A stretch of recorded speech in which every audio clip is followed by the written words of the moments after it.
Well, hello there, my outlaws and outlawheads. This is Bandito Radio, 112 FM. Bold, loud, and built for you rockin' rebels. For all you photographers, collectors, musicians, artists, and makers. This is where passion meets rebellion. And the volume lives at legendary levels. In this new block, we've got your outlaw favorites, fresh beats to light your fire, and some badass new podcasts to push your potential.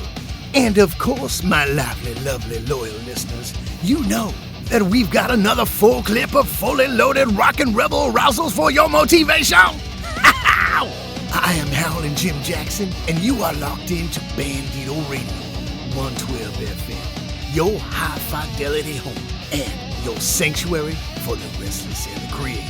So tune in and turn it up. Ow!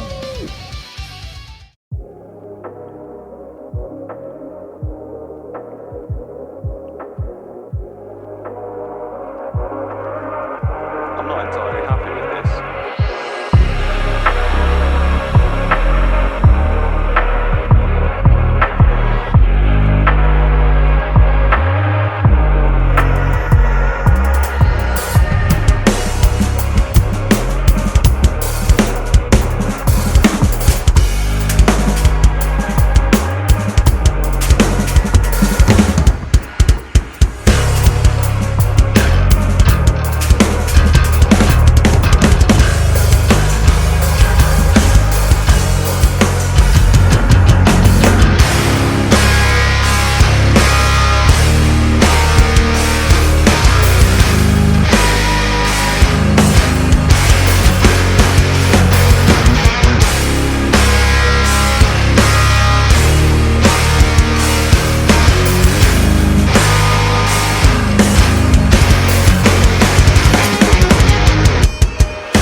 Prophecy. And here is another amazing tune from the Stereo Flowers.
Tuned in to 112 FM on your radio dial. This is Bandito Radio.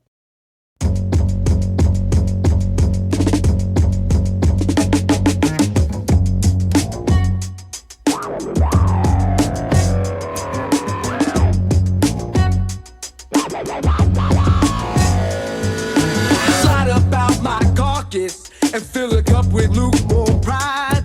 Me still ain't that social. All the hearts I had just died. Been told there was some bootstraps. What? How supposed to pull? I've never been much one for farming, but even I know that shit's bull. I can't pay. I got tenants to bowl. I can't pay. I got tenants to bowl. But there's a hole in my bucket, so the soup just drowned my feet. Every time I go to order, all the wall wanna do is beef. Lord lands won't feed up, fat cats they only grow. I can't pay, I got tenants to bowl. And the lost my shadows far behind me, looking for some place to hide. My lunch it's high blood pressure with a side of cold pink eye. Things are looking up now, the better winds done start to blow. My teeth green taste so funky, oh shit that's asbestos. Until the funk can't save me now, I hit the club floor with my gown. Get on down. Until the funk can't save me now, I hit the club floor with my gown. Get on down.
Mount Sinai.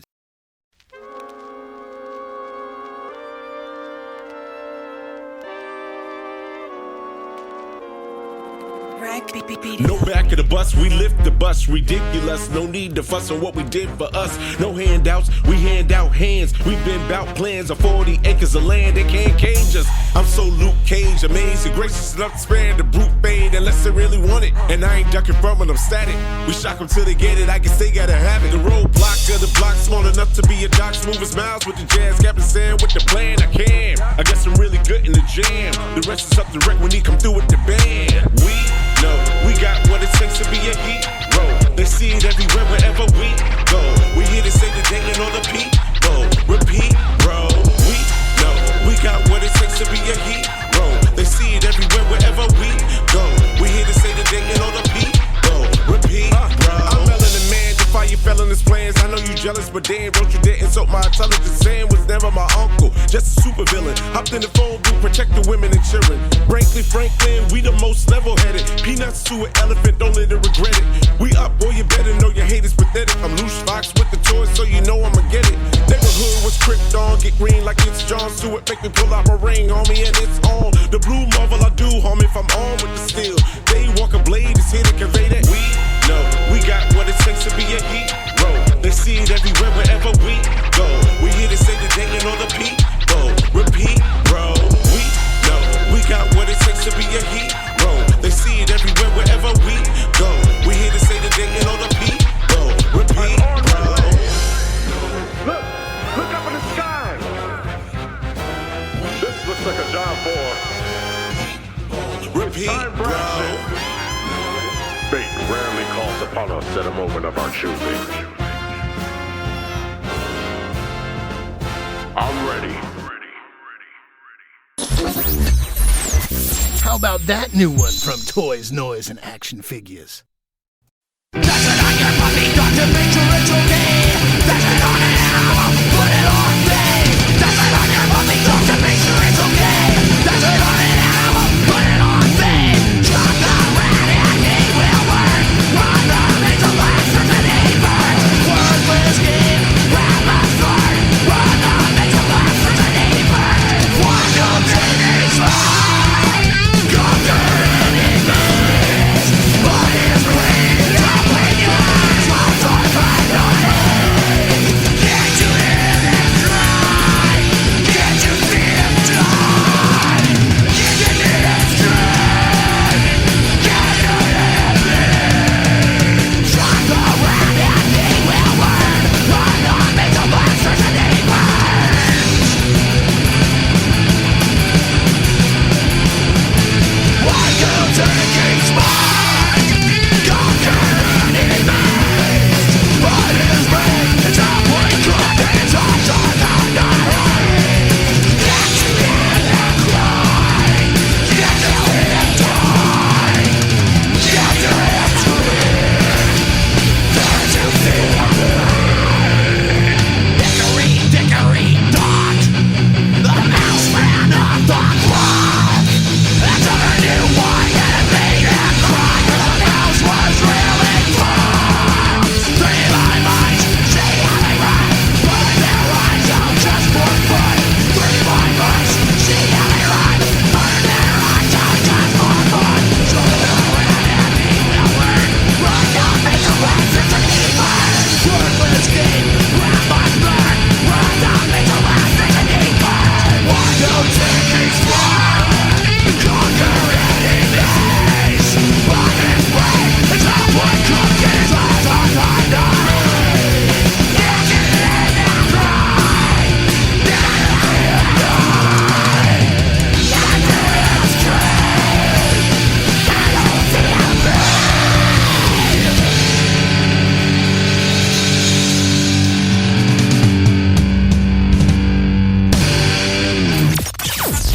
That was the David Koresh Choir. Check out this banger from Ray Millie.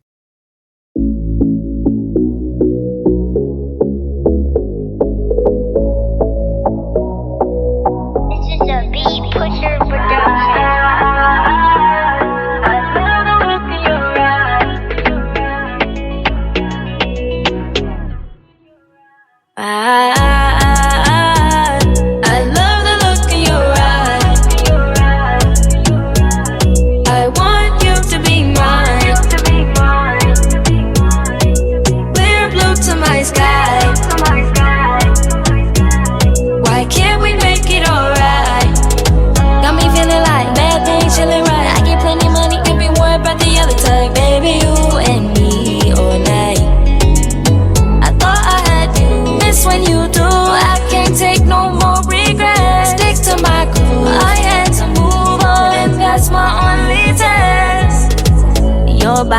next to mine. I sing this just one more time. I love when you blow my mind.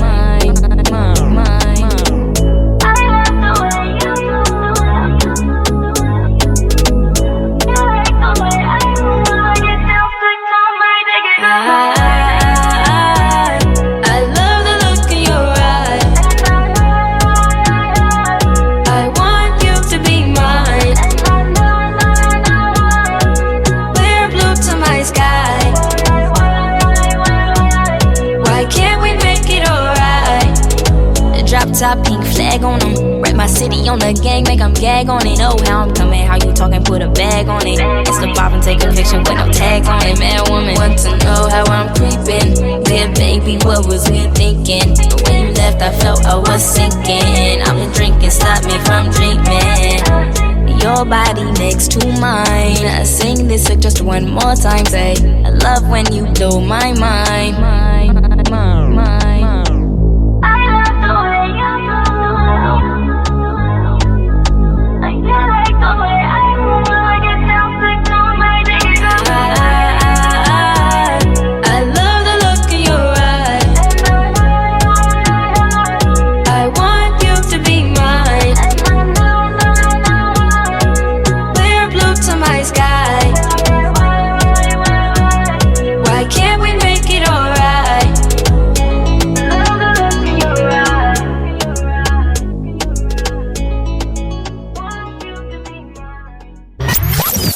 Check out this jam by Arson Fist. Obian committing ours. Yeah, verbal Jafar, my frequency will make the penance host. Parasitic flow attach itself to beats that go. Across state lines, you Padawans get smacked on. Moff Gideon, Dark Saber, your tough talk. I bluff hawks and take flights among the satellites. Those lonely nights watching Vanna White when vowels light. I move like butter on ice, y'all two-stepping. A whole Danny Glover short from a lethal weapon. Margin felon right beyond the page you turn to read. I shall proceed at speeds faster than the flash breathes.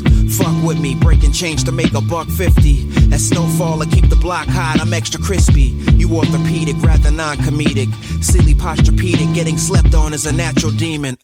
I carry seasons for your grill if you enjoy beefing. My only reason for aggression is you probably need it. Fight the coward with the power to expose the problem. Zero options that revolve around your lack of knowledge. Black college alum, enhanced melanin. Nanites develop these bars, nature's intelligence. Islands with Gilligan, stranded lyrical innocence. Composed by the hands of Osiris, Isis, and Imhotep. Yeah. God body, throwing nerd parties. I carry shoddy, single barrel with the drum you sloppy. Break a copy, 1-9, peep the reflex. With synthoceps, I'm throwing jabs to crack a titan's chest. Yes, top shelf, rather well made. A child of tech and sun rays, I come in many shades. You know the name, Arson Fist, the eternal flame. I show no shame, this is game born in outer space. Check out this audio journey from Stratos.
Follow the example of millions, and at the first sign of a cold, take Bandito Radio.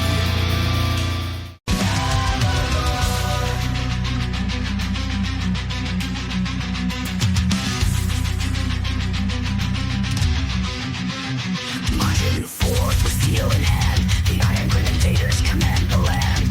Under the Destro's gaze, the world will yield, an army forged in fire, a living shield.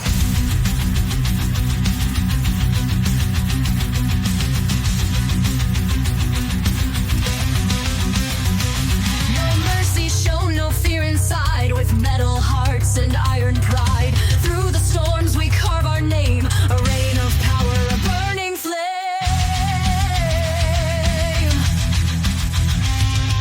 With every step the ground will quake, the world will bow, the earth will shake. We are the shadow, the sword, the spark, the iron grenadiers leave their mark. Hail the reign of Destro, the Iron King. Under his banner the war drums ring, steel and fire. The Iron Grenadiers will never die. Hail the reign of Destro, his power supreme. A warrior's mind, a conqueror's dream. Through the fight our banner soar, the Iron Grenadiers forevermore.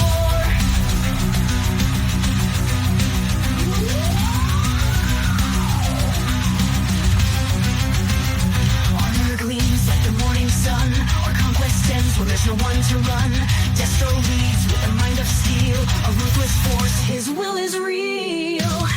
Empires crumble, cities fall, no fortress stands, we conquer all. The Iron Grenadiers fear no defeat, our legacy lives in the enemy's retreat.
Iron Spires. Are you ready for a new era of storytelling? Advent Comics is here, delivering hard-hitting action, unforgettable characters, and worlds that'll blow your mind, baby. Dive into the gritty streets of Southside, where heroes walk a razor's edge between justice and vengeance. Or join Dalton Malone as he hunts in the darkness where no one else dares. From cosmic battles to street-level justice, Advent Comics has it all. The stories are bold, baby, and the action is relentless. The adventure never stops. Advent Comics. The future of comics starts now. Are you ready?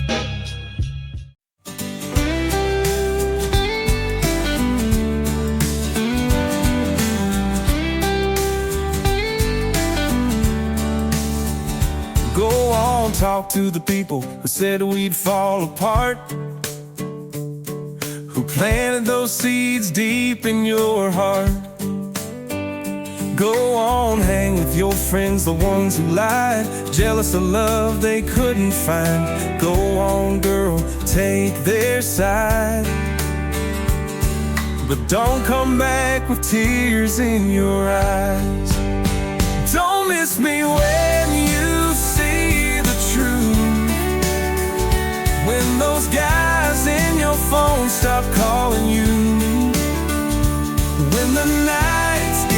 cold and you're all alone, don't miss me, darling, 'cause I'm already gone.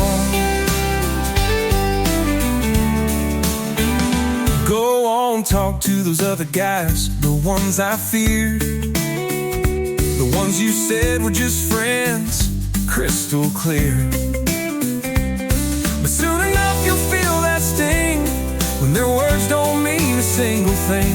You look around and realize you threw away a love that could have survived. Don't miss me when you see the truth, when those guys in your phone stop calling you, when the nights get cold and you're all alone. Don't miss me, darling, 'cause I'm already gone.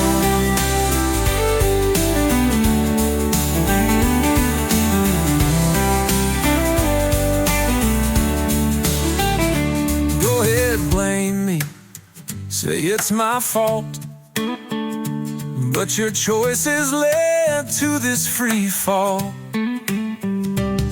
Don't text me, don't say my name. You lit the match, now you feel the flame. You look around and realize you threw away a love that could have survived. Don't miss me when you see the truth, when those guys in your phone stop calling you, when the nights get cold and you're all alone. Don't miss me, darling, 'cause I'm already gone. Don't text me again, don't call my name. You made your choice, now live with the pain. Don't miss me, 'cause I'm already gone.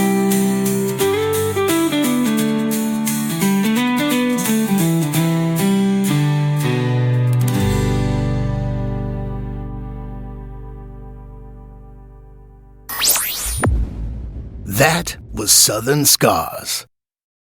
Toi là maintenant. Et ouais, c'est pas mal. Passer de temps en temps. Moi j'habite dans le 2e arrondissement. C'est pas long. Tu viens te chercher avec la BM direct. Pourquoi t'as une BM? T'aimerais avoir quoi comme voiture? Bah je sais pas conduire.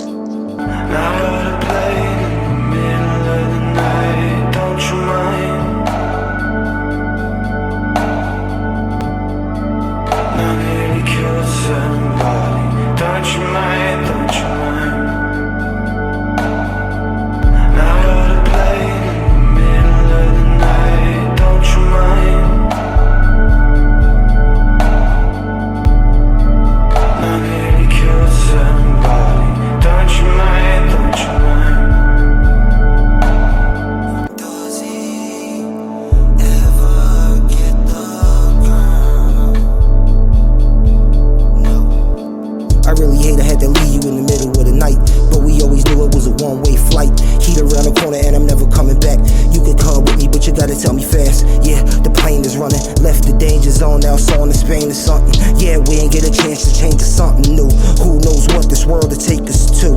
But we gotta go right now. Living in and out of hotels, but it's better than a grindhouse. Safer than the streets and it's warmer than a cold cell. Leaving on a jet plane, they hopping on our coattails. Fitting me a villain and I played the part so well. Had the crowd cheering so they fitted me with more shells. Hero gotta die in the end cause that's an old tale.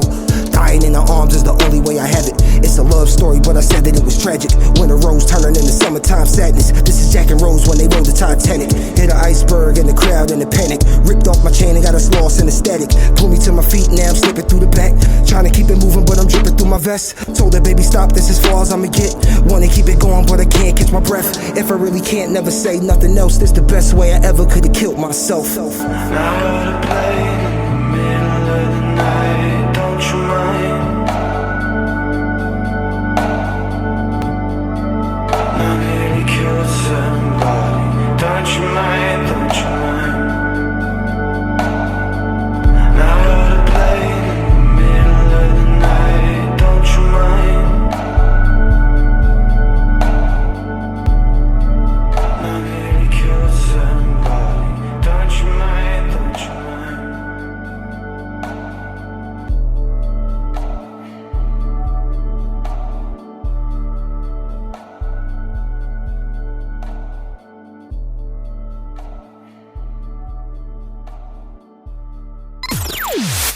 Yet another great jam by Noel. Hey, what's up? This is Mark from Conferro and the New Creatures, and you are listening to Bandito Radio.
So often they started rebellion. What about the wicked? We gonna pour that boat like Noah's Ark. One way ticket to glory. Just know we not sheep. We will not suffer in silence. Mark this day is day in history when we try to kill them with kindness. Now we resort to the violence. Not my character, to act out of character. But this the rebellion. I'm feeling rebellious. I'm finna leave my people, the kingdom come. I will not rest until it's done. Sound of war gon' sound like a drum. It's the beginning of the end. I know I heard this song before. Sound like deja vu, I know how it goes. Got me feeling we win in the end. Put too much faith in God, not in ourselves. That is the problem, we do not know our worth. I'm not a coward, I'm on the front lines facing the enemy. Cause if I don't, then that is the enemy. I'm the epitome of courage. I would do anything to make sure that my future flourish. Take a swift blow to my enemies, I'll watch them perish. Don't believe all the lies when they talk, all that blasphemy. This is just between you and me. Choose the right side when the time comes. It's gonna be a revelation when the revolution is here. Band together and read what you sow.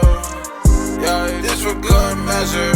Land of milk and honey comes with a whole lot of pleasure. Yeah, you wanna what I wanna love. I like it here. Whole lot of bloodshed.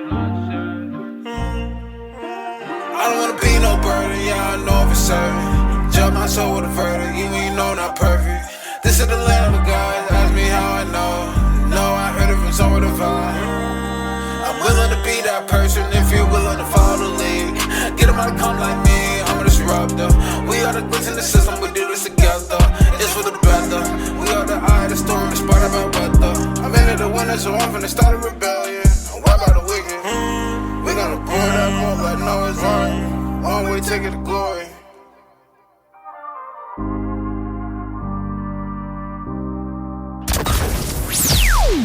That was I Am Mad. Stay tuned, my lively, lovely, loyal listeners. Action Figure Frequencies is right around the corner. Hey, what's the word of the day? Hey, what's the word of the day? What is the word of the day? C-M-G-N-I-T-E. Today's C-M-G-N-I-T-E. P-C-M-G-N-I-T-E. You know what today's P-C-M-G-N-I-T-E. P-C-M-G-N-I-T-E. P-C-M-G-N-I-T-E.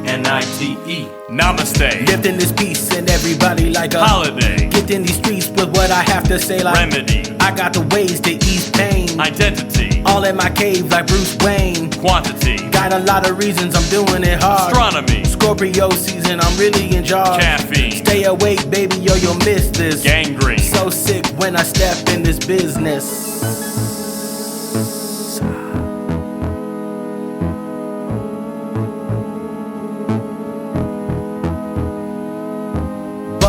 Always looking clean when I pop up. Trouble. Overcame the struggle, leave a ma struck. Pray. Some moments of quiet introspection. Slay. Every look from every look in my direction. Rover. A name you say twice for an invite. Clover. 4-leaf, lucky for my insight. Pants. What I wear inside the club, avoiding taboos. Brand. Gotta say again, thanks for the statue. You know, it really is a nice statue. I know when we were seated it was copper, and over the years the weather's hit it, and it's made it change colors, but it still looks great.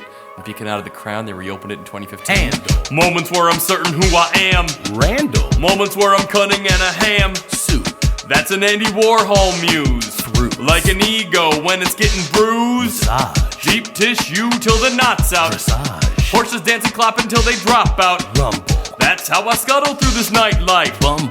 Wanna catch a buzz, you better swipe right. Continent. Yeah, they play my music in 7 of them. Condiment. Sauce for all my dogs, I'm spending on them. Captivate. How I do it every single time. Extrapolate. They confused trying to find why. Efficiency. Never waste a pass, I word perfect. Calligraphy. Pen is fancy ass, I curse and cursive. Circulate. Get mine another time round this track. Terminate. Thumbs up, baby, I'll be back. What's the word? What's the word? Yo, that's my word. What's the word? What's the word? Yo, you have my word. What's the word? What's the word? You can take my word. What's the word? What's the I word? never break my word. What's the word? What's the word? Yo, that's my word. What's the word? What's the word? Yo, you have my word. What's the word? What's the word? You can take my word. What's the word? What's the word? I never break my word.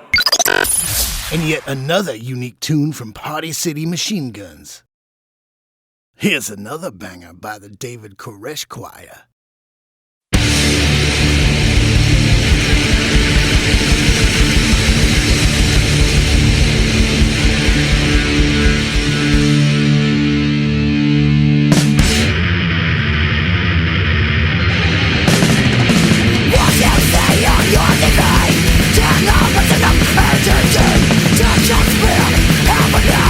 Networks don't have all the power.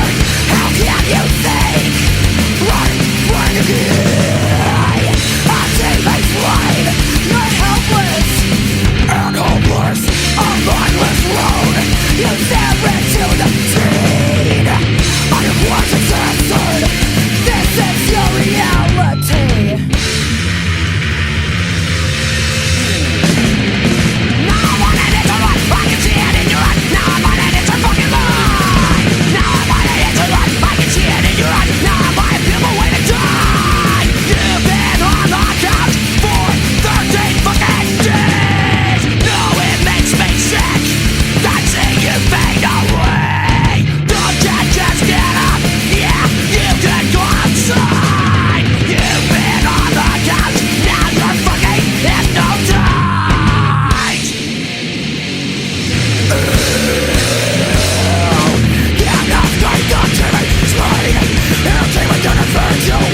Hit it. Let's make time. Get the radio on. Just warming up. Bandito Radio.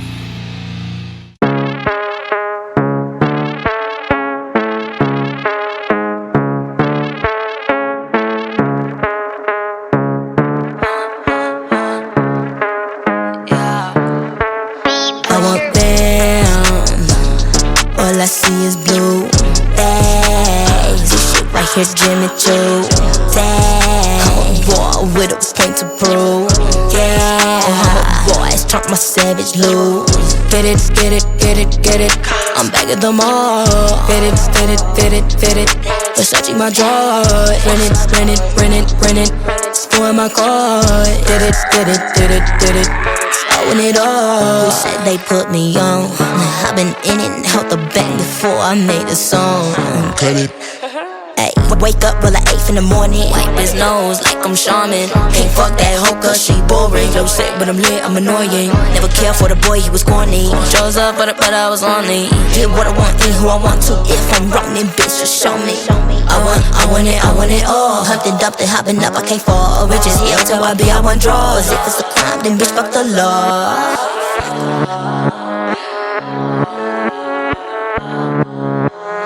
I want them. All I see is blue days. This shit right here, Jimmy Choo. I'm a boy with a point to prove. Yeah, I'm a boy, it's turn my savage loose. Get it, get it, get it, get it. I'm back at the mall. Fit it, fit it, fit it, fit it. Versace my drawers. Rent it, rent it, rent it, rent it. Score in my car. Did it, did it, did it, did it. Own it all. Man, I'm turned as fuck. Young and turned for real. Standing on business, sticking to the code. Here's some relationships, cause a bitch like me, the relationship. Girls talk relationships. I've been taking trips on ships and dicks. This shit so vicious. He pulled up tricking with big extension. He on my body and hair, know that shit too expensive. One-on-one you can't clone, cause I'm one in a million. Bought that pink mink coat, that one shipped out Atlanta. That's the way I want them. All I see is blue days. This shit right here, Jimmy Choo. I'm a boy with a point to prove.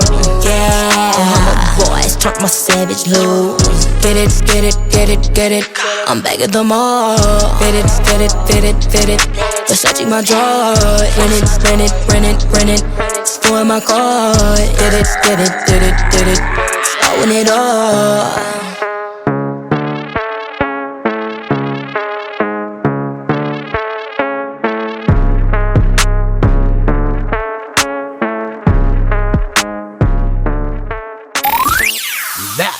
Ray Millie. And here is another amazing tune from the Stereo Flowers.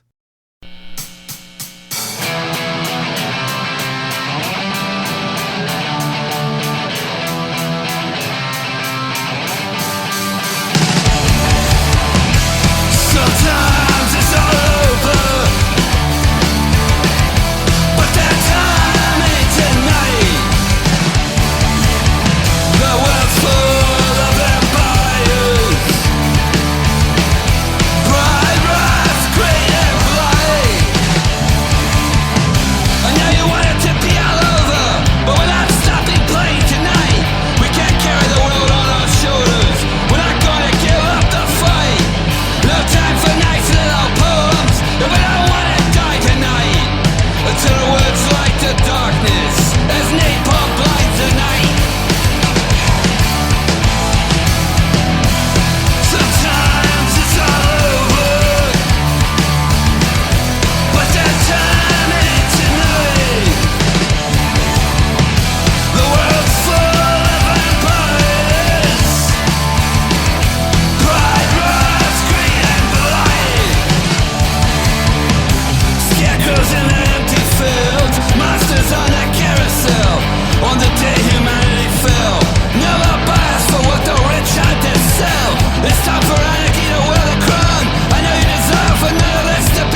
out this jam by Arson Fist.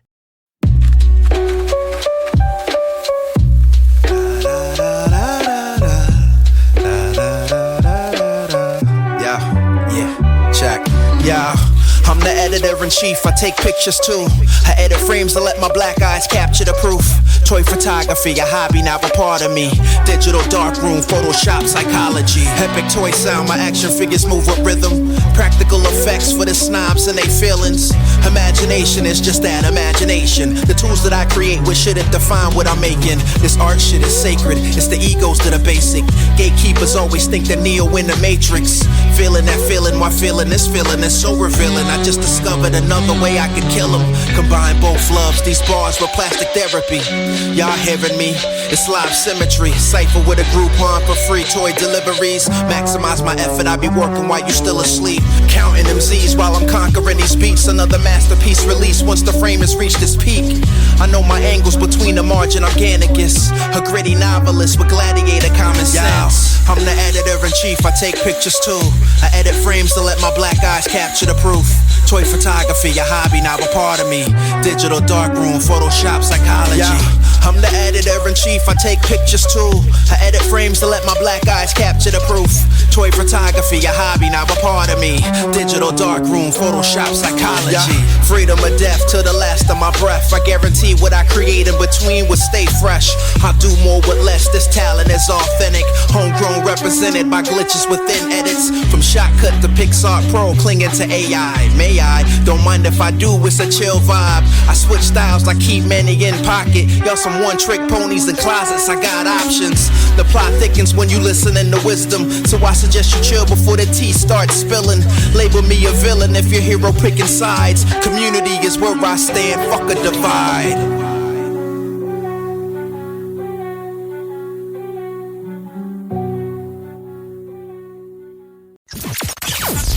Only in the Comic Weekly can you enjoy the good, clean fun of Bandito Radio.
Was Iron Spires. Here's one from our friend Chris Turner. I'm not entirely happy with this.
Well, welcome back, collectors and customizers. You are dialed in to Bandito Radio 112 FM. I am your host, Howlin' Jim Jackson, and I am revved up and ready to launch another fired up, full throttle episode of Action Figure Frequencies. Now listen up, outlaws and outlawettes. You know Howlin' Jim brings the sultry sound waves, but these next two, they bring the sizzling style, the swagger, and a little sexiness to spare.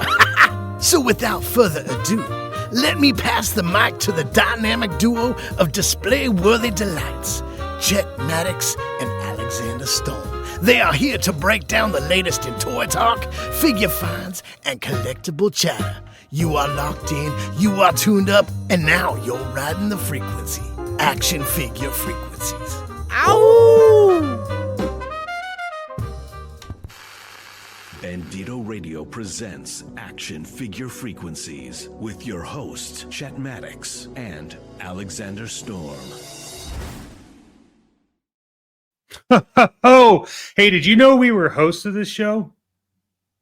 I know now. Oh, yeah, I just found that out. Hey, welcome everyone to the sexiest radio talk show on radio. I am your lovely, gorgeous superstar host, Chet Maddox, along with the thunderous from down under us, the sexiest man on radio with his silky smooth voice, Mr. Alexander Storm. How are you doing today, fine hey, man. fellow? Doing good, man. Doing good. Looking forward to all the topics and everything. This is going to be a pretty good action figure frequency we've got planned for everyone. It is, because exclusives have been causing the chaos. Prices are heading up, and the little guys take in the big shelf, so strap in. It's going to be a wild ride on this week's Action Figure Frequency. 112 FM, Bandito Radio. I have one question for you, Mr. Storm. Yes, sir. Do you know what episode this is? Absolutely. It is from nation to nation, coast to coast, from our toy rooms to your living rooms. This is Action Figure Frequencies, episode number 1515. That is right. 15 straight weeks you've been getting Action Figure Frequency. You're probably going to get it for another 15 weeks and another 15 after that. That's right. Bicentennial 15s. Hey man, this is good. I think we got to get right into this, because if we don't, we tend to talk over, and they charge us for that. You know, they do. So, hey, this week, our exclusive a mess, and this is Hot Point. Hot points, hot points, hot points, hot points, hot points, hot points. So, Mr. Alexander Storm, there was an announcement today that was done by Hasbro. Yeah, specifically the Legends team. Not bad. However, let's talk about it. What did you think? And then more importantly, because of this, because I was a little upset about some things. Yeah. The exclusives. Why do you think toy companies should stay clear of big retailer exclusives? Well, I think that's an easy question. It's because big retailers can't get it right. And you're putting your business hand in hand with someone who can't perform their business. So naturally, people think, like, you know, let's take, for example, the Walmart Collectors Con mess of Crystal Ball. Still, character hasn't arrived. Said it was supposed to be showing up 2 weeks after that. That was before we got on the road and went to Toy Atlanta. I have not gotten an update. I have no situation. I know that you were able to grab a Crystal Ball when they re-put up, saying there was more stock in Klein. So you were able to grab that, but I haven't gotten one single email about when it's coming, if it's coming, how it's coming. They just got, you know, their payment from Walmart, because Walmart normally doesn't, pay when it ships. You pay exactly when you order it, which is always a mess for that. Target, at least, it pays, they take the money out after it ships. So, I understand these big companies, they want these exclusives. They think that these are the things they're rolling in. I think they're hurting how people look at the Hasbro's and the Mattels and all. I think the exclusive thing is because they don't have their structure together. you're aligning yourself with someone who can't get it out. So naturally, people are upset at Hasbro and not the Walmart. Now we looked at something for the Walmart Revenge of the Sith releases that they did, right? And we saw the way they were stacking those on the shelf. And effectively, Scott Solo was at a Walmart in the high desert, and he saw that they had put in those I guess the alarm trippers onto the packaging, so it allows you not to walk out the store. But they had put that on the blister packs. Yeah, they clipped it right into that thing. We're also looking at the issues of when they ship things out, certain exclusives, they put it in. They don't care how they ship out. They put them in, not boxes. Sometimes they're the soft mailers. And these are items that probably should be shipped in the box. So it's just a mess. And I understand Hasbro and whoever's getting their money out of it, but it's the customers, which is us, the collectors, that are losing out on it. So I think they have to, if it's Hasbro Pulse has done a good job of knowing how to ship it, knowing what the actual fans, the expectation needs. It's the Walmart and the Targets of the world. GameStop, rarely have I had a problem with something shipping from GameStop. And because they deal with, a lot of times electronic goods and everything, they ship them a little bit better than Walmart and Target, But I think there should be some worry about it. And then there's the part of, it's never ordered right. If you're ordering something, how many in stock things do you know that they have at Walmart? So you're really kind of rushing, and it's an anticipation of waiting on their website. So, from Hasbro Pulse, they have their problems with their website, but normally you and I both know, Walmart and Target have terrible problems with when a bunch of people are trying to order, so I don't think it's working out, maybe financially for these companies, but we, the consumer and the fans, are losing out on it, man. Yeah, I mean I think that's kind of like the whole thing with these exclusives is exactly that. I'm a firm believer in being able to control your to control the you have to control basically what am I trying to think of? You want to control, for lack of better terms, the narrative, right? And when you are relying on something like the Walmart debacles or even Target's just as bad. I think Amazon tends to do it pretty well. Yes. But Target and Walmart, there's never been a smooth run of retail exclusives from both of those, right?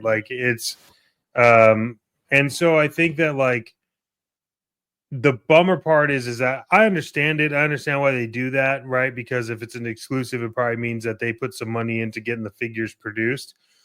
But at the same time, come on, it's Crystal Ball is a prime example of why I think it's stupid. And I think if anything, one of because I was thinking about this before we got on. I think that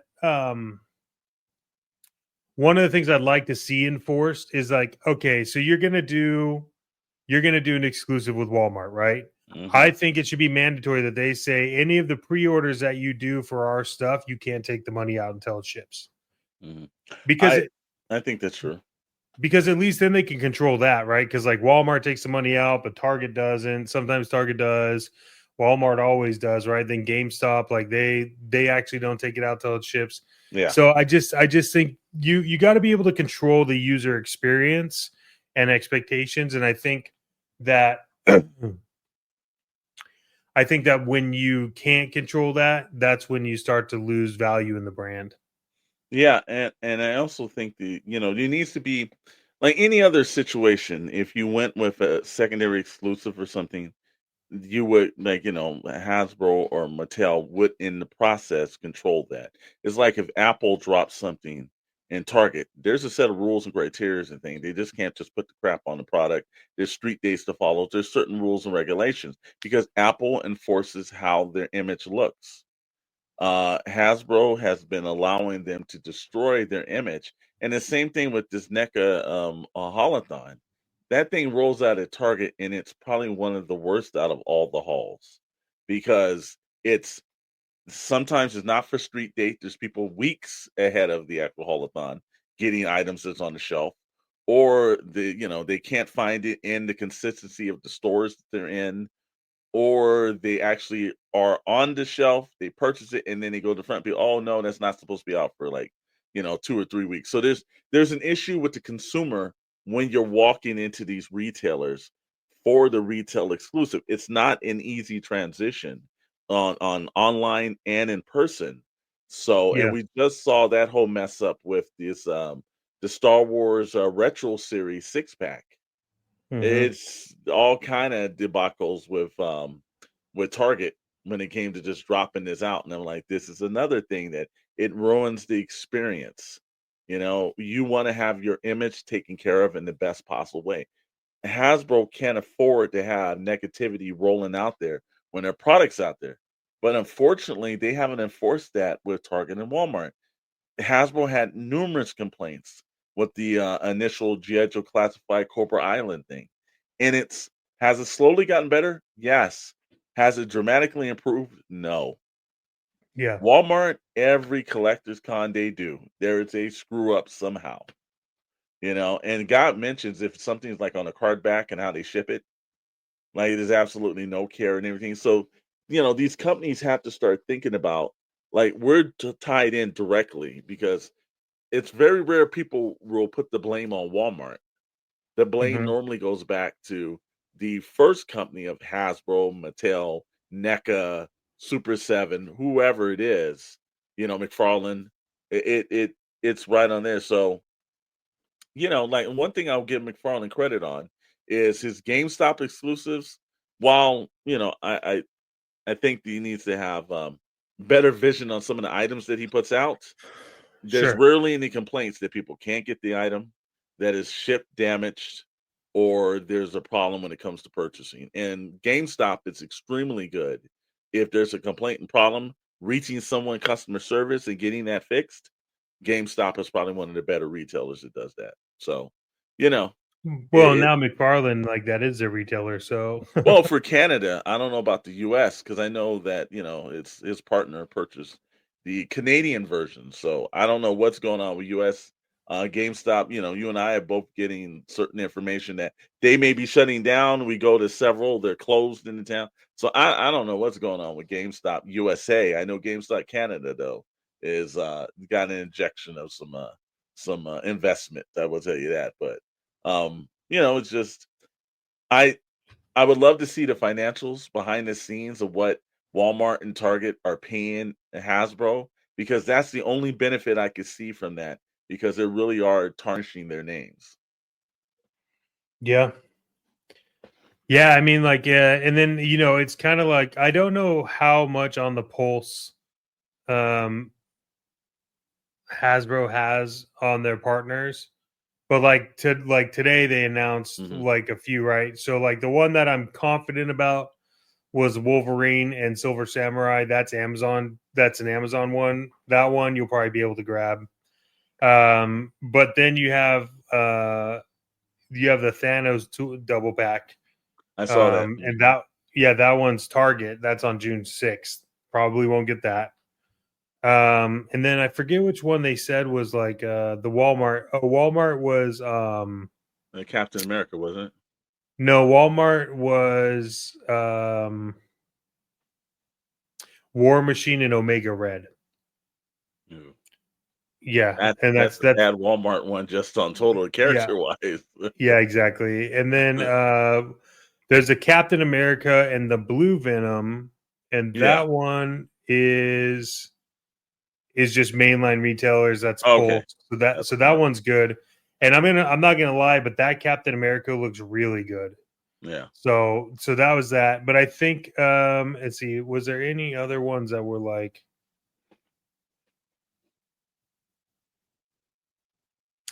I don't know if there's any other ones. Oh yeah, okay. So then the other fan channel, that one was what's his name? Gargantos. Mm-hmm. Gargantos Yeah, was I Amazon. saw that. Yeah. Well, look, I think the Marvel Legends team did a pretty good job. The thing that worries me is they're dipping in really heavy in this Gamersverse. And I don't know if they just it worries me. Are they running out of like mainline characters because they burnt that up? And what are they doing? Because there's still so many great iterations of these characters they could go to and they could use. The Gamerverse is, you've got to be a person who played Marvel Capcom or played any of their other games to really kind of get into it. I think that's not a mainline release for most collectors. A lot of collectors are into the comic book or animated versions of those.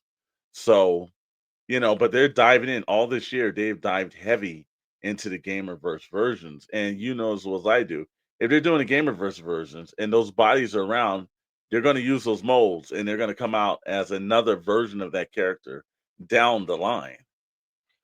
Yeah, it's kind of wild. It's like we saw the release of the Maximum Hulk, and then this Gamerverse, the Amazon only Juggernaut. It's like looks 10 times better than the Hulk and has the same articulation. And I'm like, all right, but yeah, I mean, we're kind of getting off topic a little bit here. I think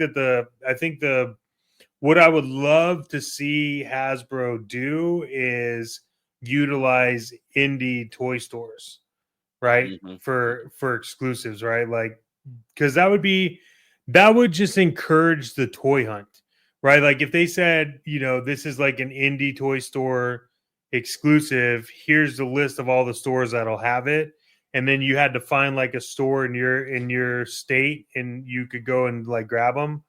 Like that would be kind of rad, because then you would encourage like the hunt. And I guarantee you that if an indie store had an exclusive, they wouldn't screw it up. Well, we hope they would. There might be some that would, but I think majority of them would not want to screw that opportunity I up. think they would need to have rules, regulations, and situations put down on, and enforcement of Hasbro would have to say this is what we need to do, kind of like the same way the Four Horsemen does with certain retailers. I think they would have to do that. We'll see, man. I think it's a very interesting aspect of the business model that changed. When we were kids, the exclusives were sold directly either by the corporation or like remember the Wonder Bread He-Man.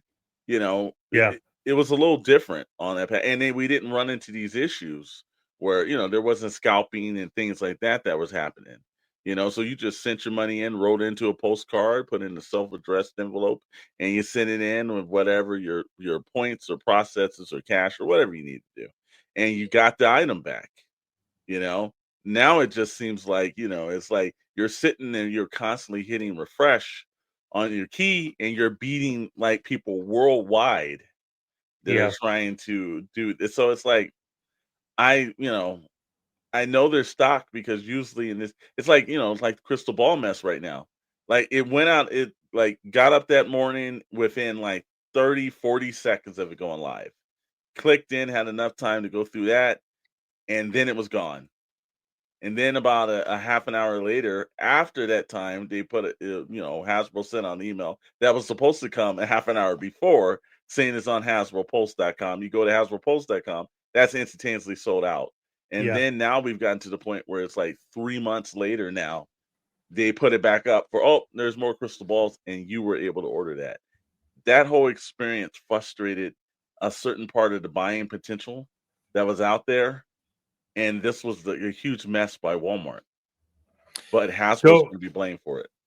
I guess my final question on this topic to you is, outside of Amazon, do you think that the exclusives, do you think that they should be, like if they're retailer exclusives, do you feel like they need to be in-store only? I don't know about that either, because I think that the retailers don't care. And there's a mess of an aisle because, as I do, one guy will come in there, purchase a pallet full of it, and they'll let him walk out. It's rarely ever they say, no, they hold up. No, there's only 2 per customer. He'll send like 5 guys in or 12 something, of his kids. Yeah. So the only time I've seen the thing work like you're talking about is like Pokemon cards. They do not let you get, but it's like Yeah, action figures, like, number one, they don't even put them out. Number two, if they do, they don't care. So I don't know how you regulate it. That's the problem of it. It's like, same thing. You ever seen the Stanley mugs when they do them at like Target or something? It's fucking pandemonium, bro. It's like, there's people fighting like it's like one of those Black Friday sales. I've seen like mad arguments and fights break out. It's got to be held at the point, and I'm sure that while Stanley loves that 5 minutes of publicity, it starts going off a little longer. They're like, oh no, this is not looking good for us.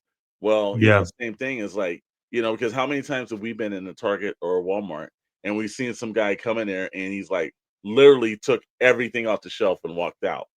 And the people in the front are just ringing it up like no problem. Yep. Well, I just saw that too. I follow this dude that's in like the sneaker Yeah.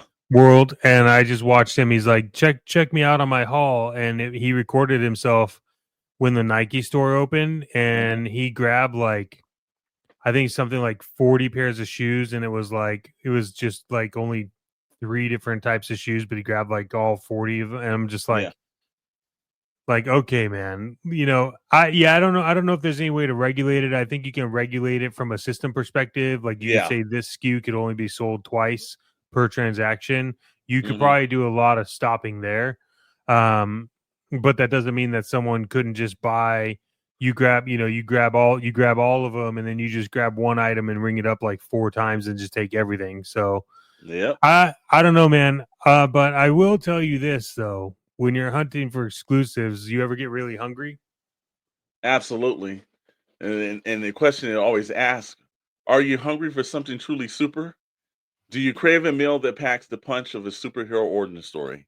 Then suit up, because it's time to head to Super Subs for every bite of the legendary battle between flavor and hunger. That's right, Storm. Super Subs has the mightiest sandwiches in the multiverse. You want to feel invincible? Sink your teeth into the Man of Steel roast beef, cheddar, and horseradish punch, so strong to send hunger to the Phantom Zone. Or maybe you're feeling a little dark and brooding, then try the Dark Knight blackened chicken, provolone, and smoky chipotle aioli, so bold that even Gotham's toughest vigilante would approve. But heroes aren't the only ones getting in on the action. If you're feeling diabolical, why not indulge in the Dr. Doom melt? Spicy pastrami, Swiss cheese, and whole grain mustard. So sinister, it just might take over the world. And let's not forget the legendary creators, honoring the masters of comics with the Stanley and New York pastrami classic with enough said flavor.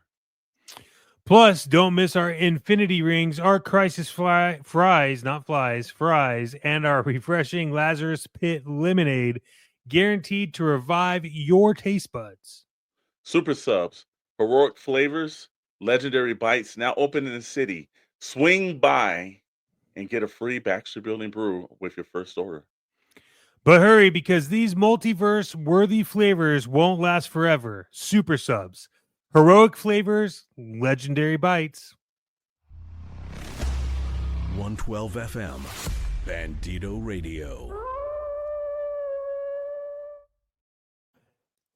And after you're all full, you can afford to stomach price hikes. Welcome to Toy News. And now, Toy News.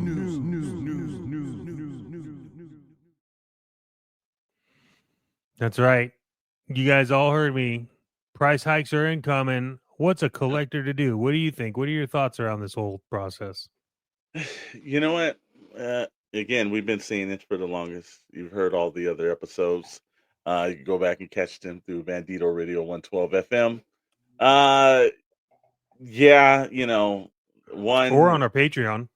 Yeah, actually you pop over there too. It's just one of those things where I think you've got to get used to it.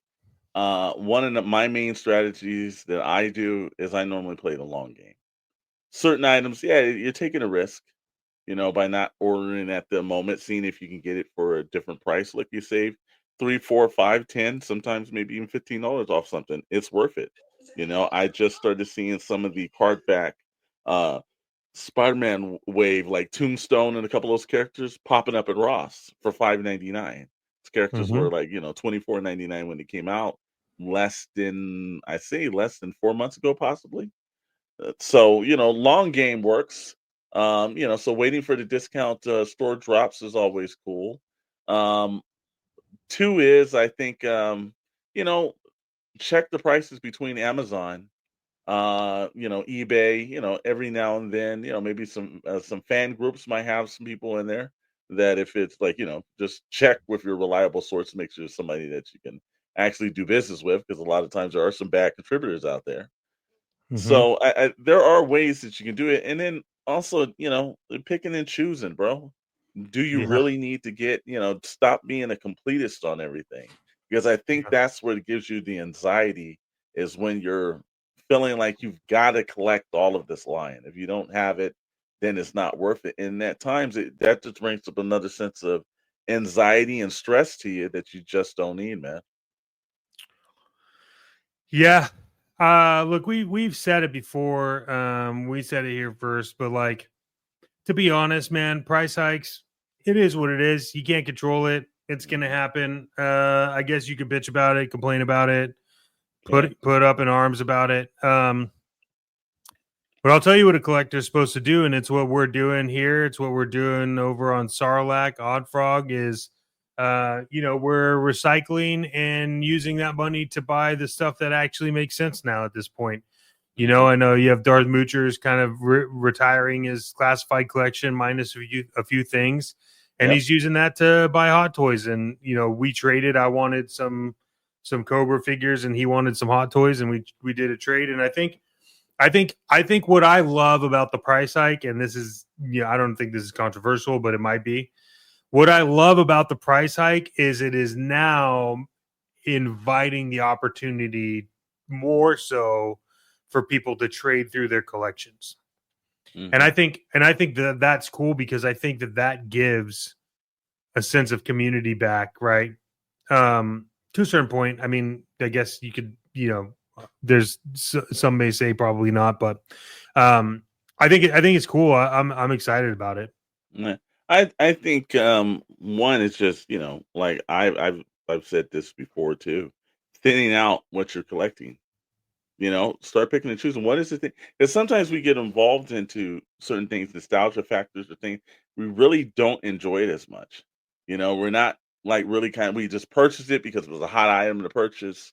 And then you sit around and have a little bit of remorse on it. And, look, I think for me, it was one, it's like eliminating some of the McFarlane line toys, especially, and it made it easier. Thank God Mattel actually got that license over. Because at this point, it made it easier. It's like, am I going to follow over and just start a new line, everything over Mattel? I'm not going to do that. So Mattel's not going to see my money on that issue. So it helped easier, but I slowly started retiring a bunch of the McFarlane DC characters and everything. Because usually, if you're collecting as long as some of us, certain characters they had in the Kenner line. And then McFarlane, and then you had the DC Direct.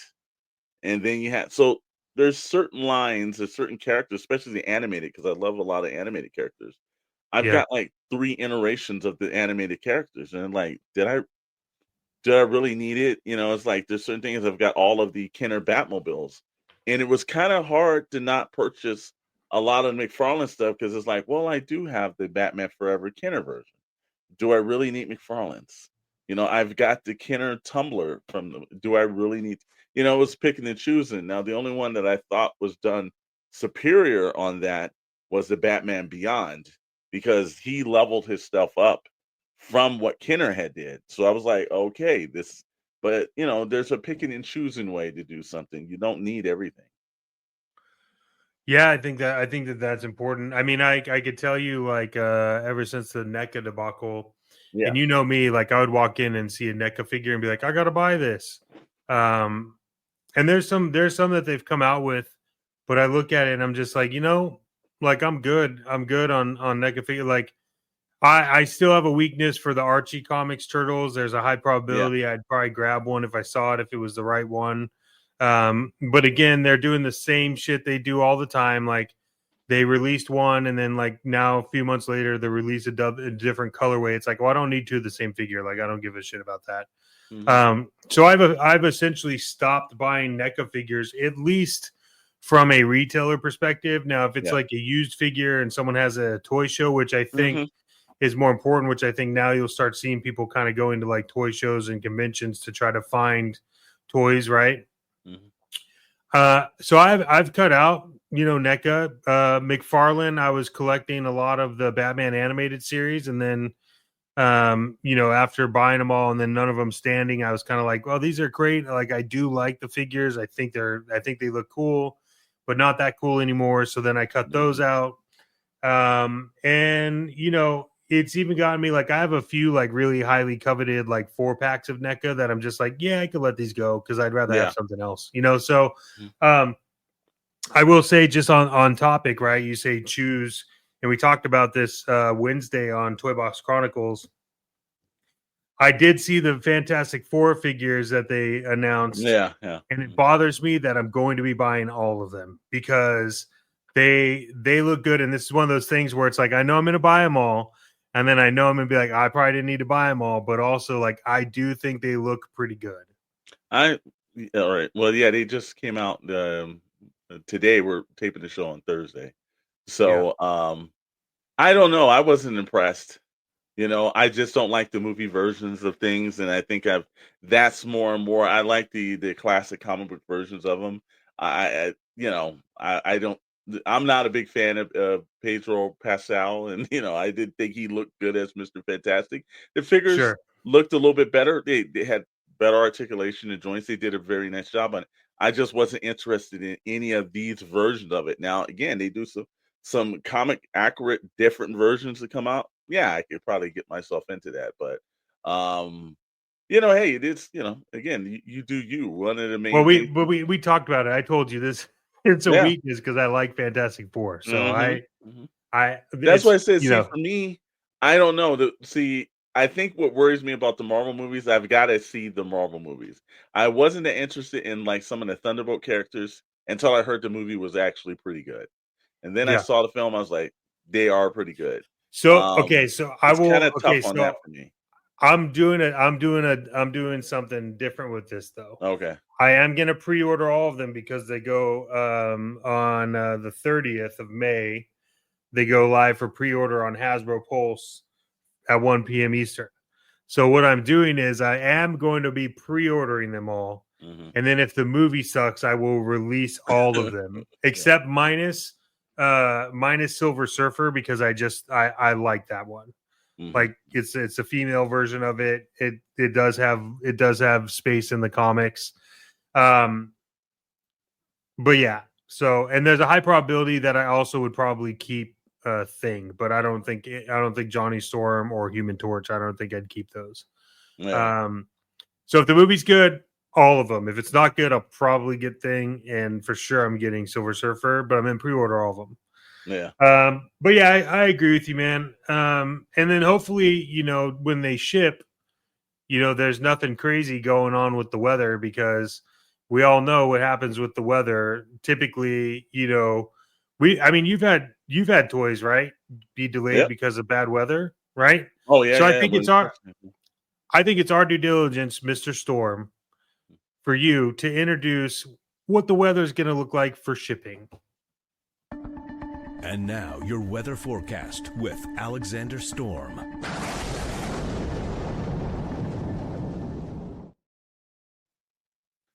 That is right. Well, if we're trying to do some shipping, and this is the prime months of it, because just taking a look at that map over the U.S., there's not going to be a lot of problems. Now, you're going to have to make sure there's some water out there for your postal workers and your FedEx and your UPS guys, because it's hot. And it's hot. So, think about those guys, especially when you're getting those huge grails, those things that are weighing an immense amount of pounds. Well, we're going to start it off like we always do. We're going to go from east to west. In New York, it is 73 degrees, nice and shiny too.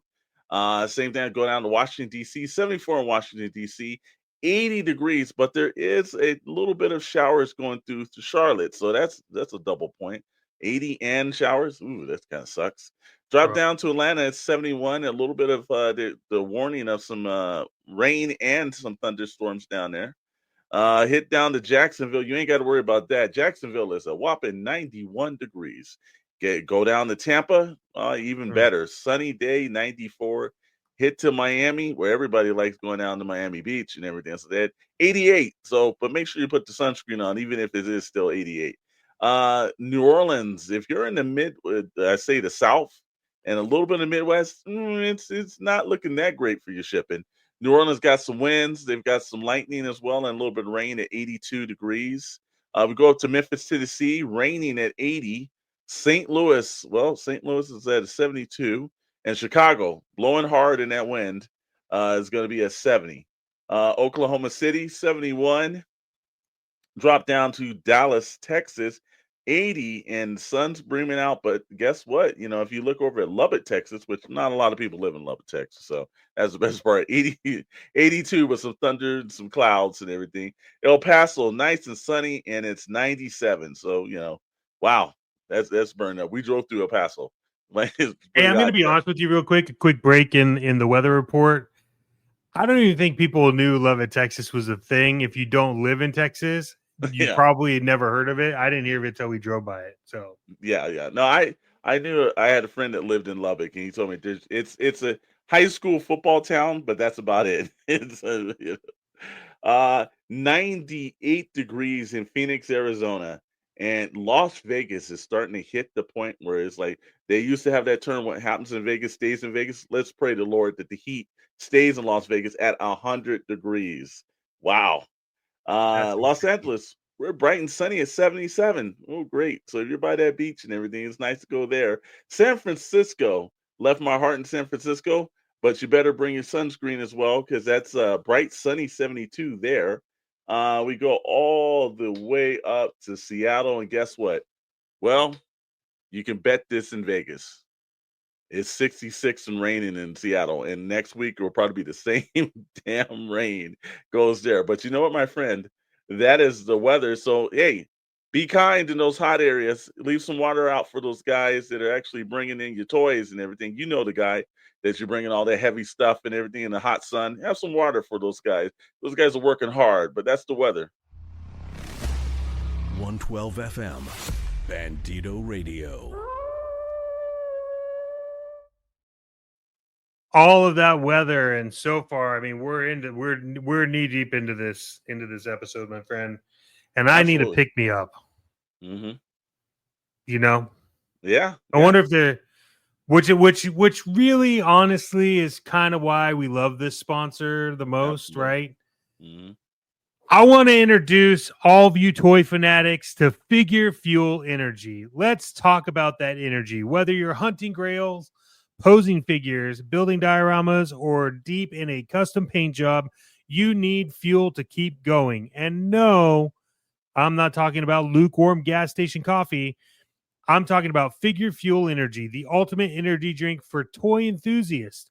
With our Electro Surge Caffeine, Steady Hand Precision Blend, and Shelf Warrior Stamina Boost, this bad boy keeps you sharp, steady, and sculpted like a premium import figure. That's right, Chet. Whether you're a loose collector, a mock protector, or a custom creator, Figure Fuel Energy has your back, and it comes in 3 collector-grade flavors. First one's Prototype Punch, because every great collection starts with a concept. Blister Pack Berry, so fresh it could have a peg hook. Glow in the Dark Grape, because real collectors don't sleep, they recharge. That's right. And for those long nights painting customs, designing displays, or just scrolling eBay for a deal that doesn't require selling a kidney, no crash, no jitters, just pure collecting power. So hit up figurefuelenergy.com. That's figurefuelenergy.com and use code TOYPOWER, TOYPOWER, for 10% off and fuel your passion like a legend. Figure Fuel Energy, because shelf space ain't gonna fuel itself. 112 FM, Bandito Radio. And hey, if you're listening to this and you're like, how do I get a hold of Figure Fuel? Well, we got some news for you. Figure Fuel, they have decided that they are actually releasing a coffee, which is fantastic. And that's going to be available on holygrailtoys.com.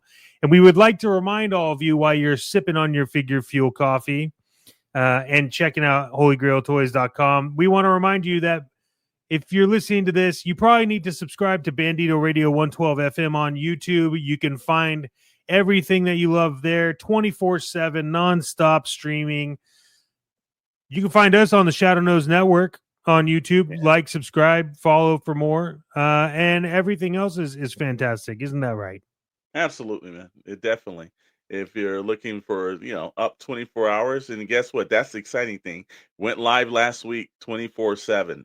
So it doesn't matter what hour of the night that you're in, there is something playing for you.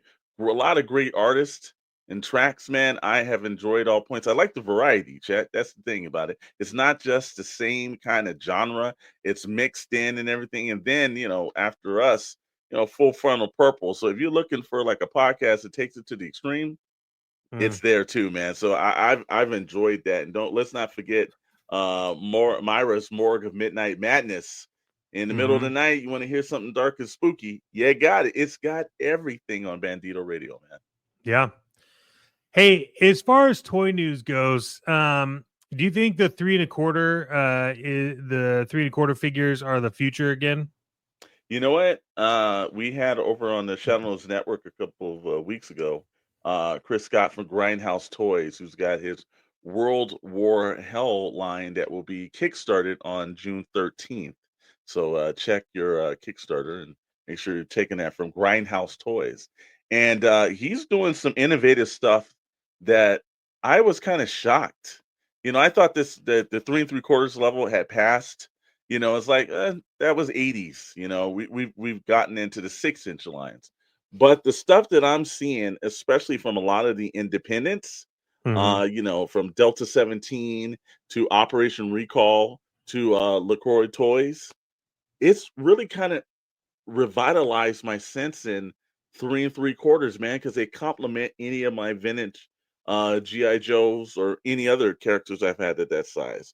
So yeah, I do think there's a it seems like to go to the future, we've got to go to the past, Yeah, I mean, what's great about the 3 3/4, I've told you this is like probably my favorite size. I have a few. I for sure am like Grindhouse all the way. Yeah. I do like Delta 17. I think where I'm at on this is like, look, one of the arguments that you can make is that not only are they shelf friendly, and I've told you that I really love the Marvel Universe series, but you can also do like any vehicle to be honest, like that you like a vehicle isn't out of the realm in a 3 3/4 size, and I think that's cool. I think that a lot of the collecting factor is like, look, for like 2 shelves that I have 6-inch figures and stuff on, right? I could take an entire collection of 3 3/4 figures and put them on one shelf with space, and then you could put a lot of the 3 3/4 vehicles on the other shelf. So you could basically put your entire collection on like a giant shelf from IKEA. So I think it's good. Will Hasbro or Mattel circle back on this scale? I'm not sure. I don't know what you think on that. I don't think they are. I think they're Hasbro and Mattel. Hasbro, I don't believe so, because they did run that HasLab, and then they gave that the O-Ring Joes to Super 7. But Mattel, there's a couple of shocking things. We were in a Target recently, and I saw that Mattel did a size comparison, maybe a little bigger, maybe a little smaller than 3 3/4.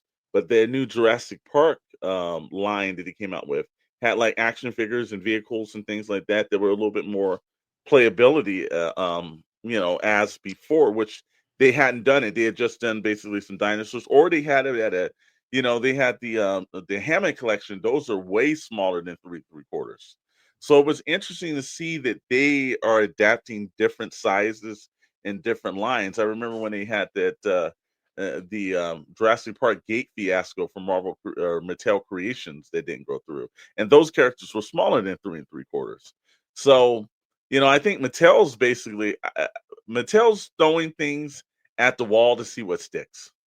You know, I think they've got the Barbie kind of models done. They've got the He-Man, and they're trying to see, well, what other thing will sell with people. So they're trying different multitudes of characters, lines, and situations like that. I will say, Mattel, the dinosaurs that they've been coming up with look really damn great. The stuff that they got for Jurassic World Rebirth, some Yeah. of the new dinosaurs look extremely well, but they've got to do Yeah.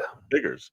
But when I'm looking at, like, when we're going to independent toy shows and I'm seeing, like, Adamat that's out there doing great versions of his own version of 3 3/4 figures. Customizers are doing damn great jobs too, man.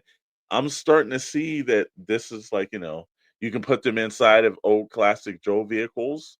There's even some of these guys out here designing their own new vehicles. So, yeah, I think they are making a resurgence. Hopefully, it makes a resurgence for the playability line. If 3 3/4 are like returning, like, younger fans to play with them and get more excited, that's all great. If it's still just driving into collectors points, then I don't know about that, because I would much rather have a new fandom come in and be excited with new vehicles, new adventures, new things to work their imagination on. Yeah, I don't buy them, but I'm a huge fan of that new Jurassic Park line. Yeah. Their figures are like 3 3/4 to like 3.8, so they're Yeah. a little bit over. Some are under, Mm-hmm. but they look. I mean, scale wise, like Doc, if Yeah. you were a kid, that's such an imagination you can have. I mean, like they have giant T-Rexes, and whatever the new one is it's Yeah. 44 inches, dude. Yeah. Like, that's massive, and that is 44 inches. Let me remind you, it is only $40. Yeah, now see, that was the best point of that. When playability comes in, and, like, look, obviously, since you'll be watching a Jurassic Park movie, be like some dinosaur chomping on an action figure, but that's what you want. You want playability to return. Now if they did that which I think it would be great at a 6-inch line, that's all great, but that's for collectors. Like, this line is specifically brought down for younger individuals, so they can actually, re-immerse themselves in their imagination. I like it. I think it's smart. I was complaining that what is Jurassic Park and the Mattel doing, because they're not using that line to its full potential. This seems like they've really kind of done it. We'll see. I think the movie's going to do extremely well, and that's going to only help push that line a little harder. Yeah, I'm excited. What you did say something which I think is really awesome. They actually, the big giant T-Rex thing, I don't remember what that's called, but that one is that it's actually, you can eat the other dinosaurs with it, and then they come out. So Yeah, you can they actually like go through and eat it. So they thought about that, right? Like, which They is did awesome. that with the original Jurassic Park line too. They They did, had yeah. that one where you could actually bite and do like chunks off the dinosaurs. Just But reusing that crash test dummy license. but Yeah. it was playability. That's what younger fans want to do.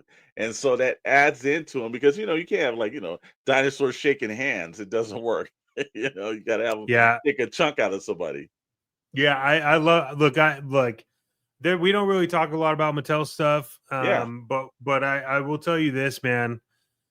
Regardless of what's happening to Mattel, like, they're one of the forefronts on trying to bring playability back to toys. I mean, honestly, not only that, you can tell because they are interactive. They could be built better, but also they have a lot of articulation. Yeah. And like, as a parent, I'm like, dude, I could buy that big ass T-Rex for like $40 and my Yeah. kid's happy. Okay, Yeah. whatever. And then the price point follows as it goes down, right? Yeah, this is the thing. Hasbro's not doing that. Super 7's not doing that. NECA's not doing that. So it is refreshing that they're marketing in their mind, and they do have collector series. One thing we've been talking about, and we'll announce this a little later on, about a new cast that we're doing, is diecast dreams. We kind of like heavily fell into the whole diecast cars thing. If you're a parent, they are, you can walk into any discount store, any regular retailer, grocery stores have seen it. Pick up an actual die-cast card. They're still trying to bring. Mattel is in the process of constantly bringing playability back to younger fans. I do admire that. I think it's extremely smart. Some of this new Jurassic Park stuff looks great. I know I've got nieces and nephews. They're all into dinosaurs. They love that kind of thing. And look, I know how mischievable they are. Is that to have them chewing on some characters? That's what they want to do. And so I will say that that's the one aspect I will give Mattel. If we're going to do a grade of things, playability, they are at an A+ when it comes to their lines. So, give credit where credit's due. I think Hasbro, I think they're trying that with some of the Star Wars stuff, and it's not working as well. But Mattel's the forefront of that right now, man.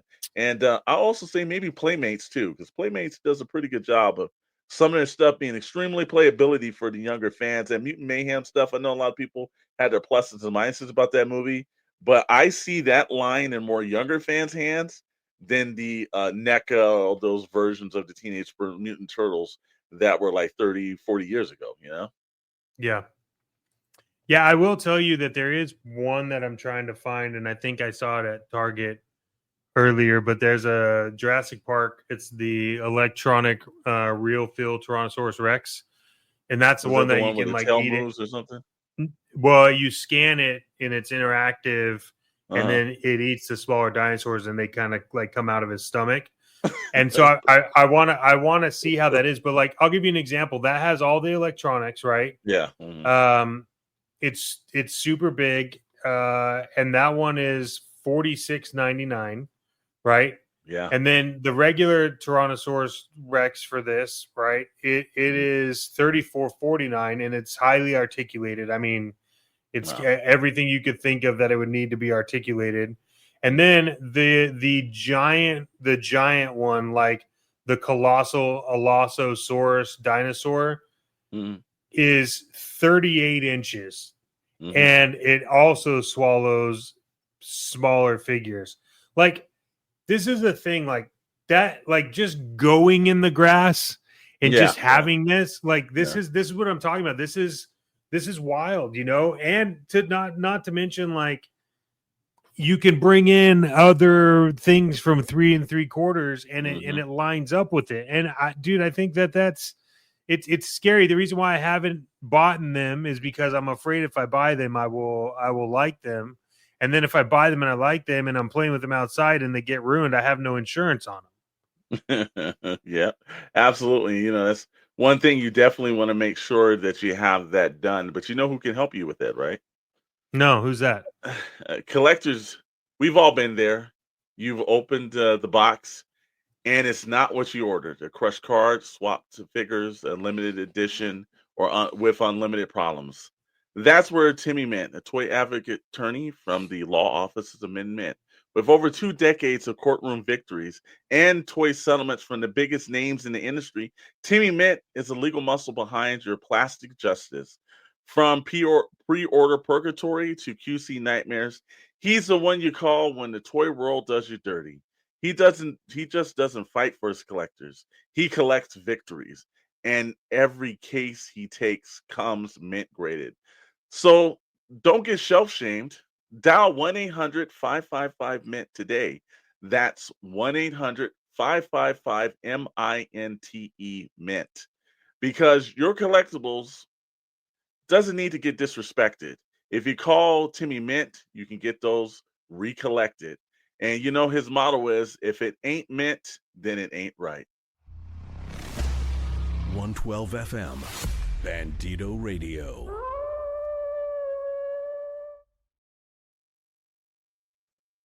Well, I know there's a lot of people out there that are trying to figure out, what's going on in our world and how can they find us? Well, there's a couple of things. If you're already here on Bandito Radio, if you solved some of that problem right here, make sure you like, comment, and subscribe. Let us know what you think about the show. And then from there, if you want to watch this, well, you can catch myself and Mr. Maddox over on Toy Box Chronicles over on the SKN Shadow Nose Network. And that is Got great shows over there on Wednesdays. Toy Box Chronicles. All the week's recaps of everything that goes crazy and run around in the toy world. You can catch from myself and Mr. Maddox over there, 7 p.m. Pacific time, 10 p.m. Eastern Standard Time on the SKN. And on Friday nights, there's Pixel Plastic and Ink. That's right. It's myself, Mr. Maddox, Rad, and Dr. Brentley. And we're talking about all things toys, all things comics, all things in the world of film and entertainment. It's a catch-all show. That is also on Friday nights at 7 p.m. Pacific, 10 p.m. Eastern Standard Times over there.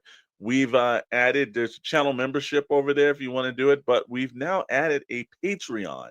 So you get some exclusive stuff like this show right here. You can see the visuals over on Patreon. Can they not, Mr. Maddox?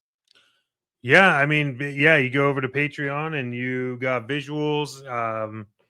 We're going to be doing a big announcement on Friday night at 7 p.m. And we've heard people say they want a little bit more like community driven. So, head over to Patreon. All the money that's spent on Patreon goes exactly right back into everything that we do. It's going to help fund some of the giveaways we want to do. And then also we have I think we worked with the team to kind of like build out everything. So it's pretty reasonable, pretty fair. We're also going to be, once a month giving away like a membership to already members. Will cover your costs for the month. So we got a lot of stuff planned, man. It's I'm really excited about it, and that's in conjunction with the YouTube memberships. Yeah. But if you want YouTube, also is like there's like a 99-cent option just to kind of get you some behind the scenes. But a lot of our backstage content, a lot of our setup videos and things like that for conventions.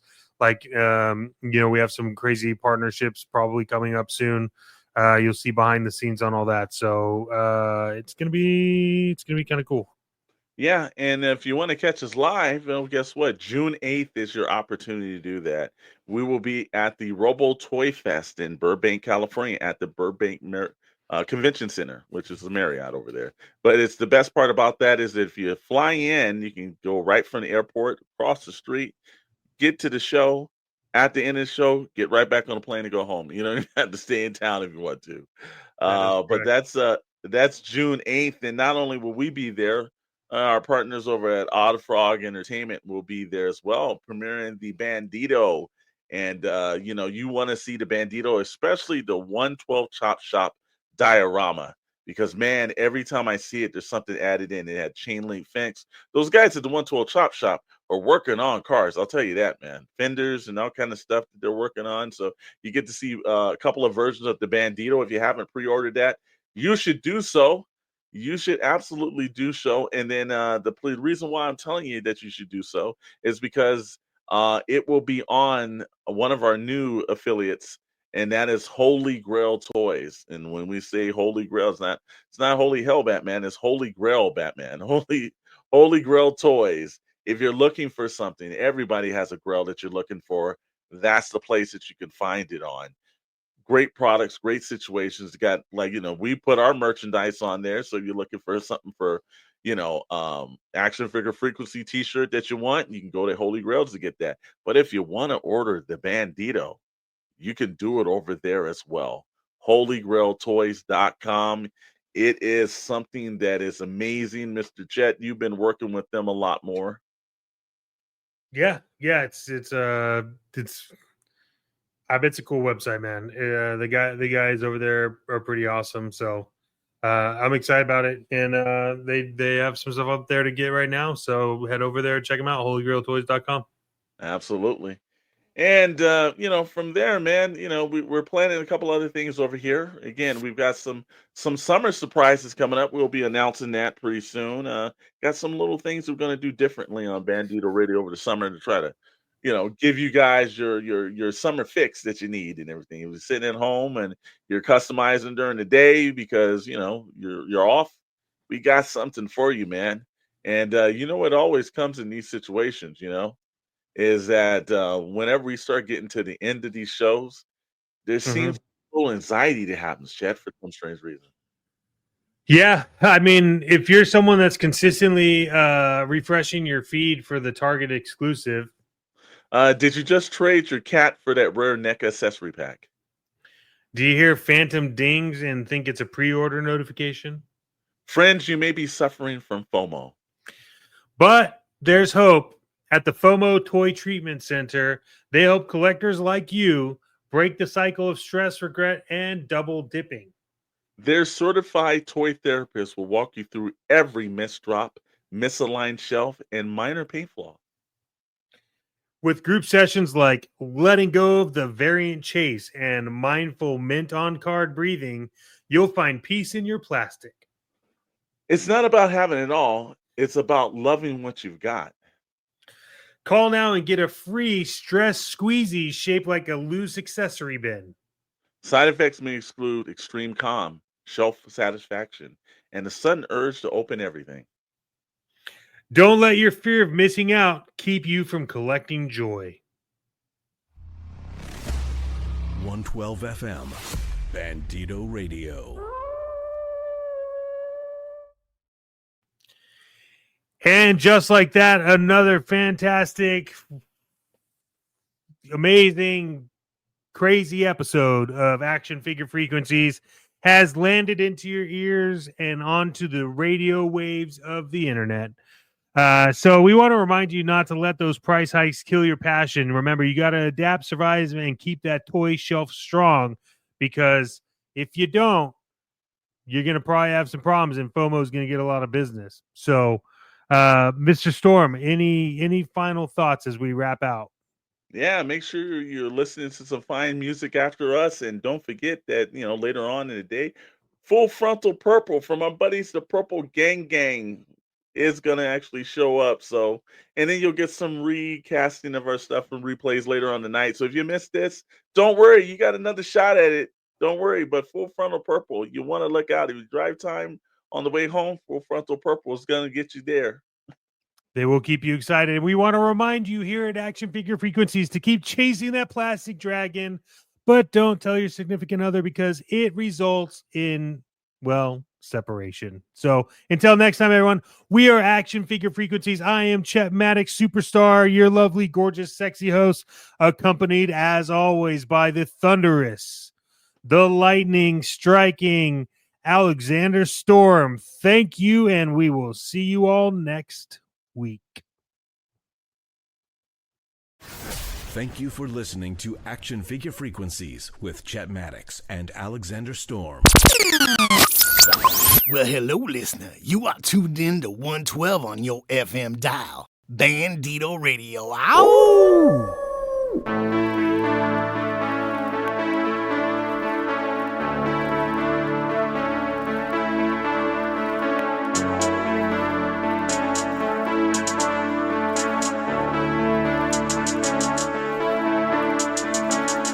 Now I'm out in the rain, trying to say anything, just to try to get her back.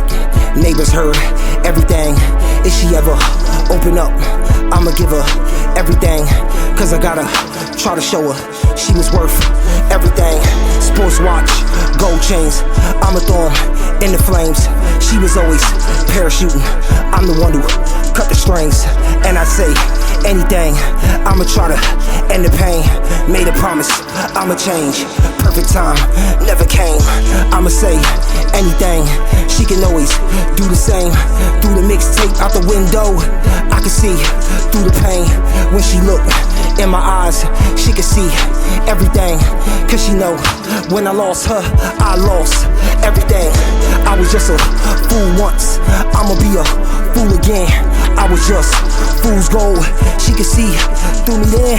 I was just a broken record, she the one who let it spin. Now I got no words, she could say anything.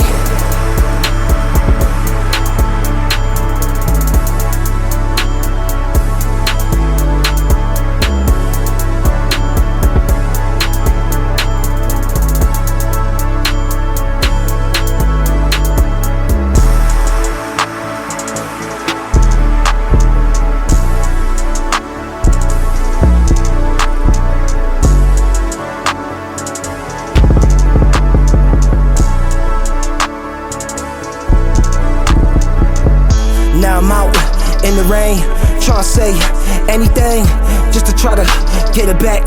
Neighbors heard everything. If she ever open up, I'ma give her everything. Cause I gotta try to show her she was worth everything. Sports watch, gold chains, I'ma throw 'em in the flames. She was always parachuting, I'm the one who cut the strings. And I say anything just to try to end the pain. Made a promise, I'ma change. Perfect time, never came. Now I'm trying to say anything. She can always do the same. Through the mixtape out the window, I can see through the pain. When she looked in my eyes, she could see everything. Cause she know when I lost her, I lost everything. I was just a fool once, I'ma be a fool again. I was just fool's gold, she could see through me then. I was just a broken record, she the one who let it spin. Now I got no words, she could say anything, anything.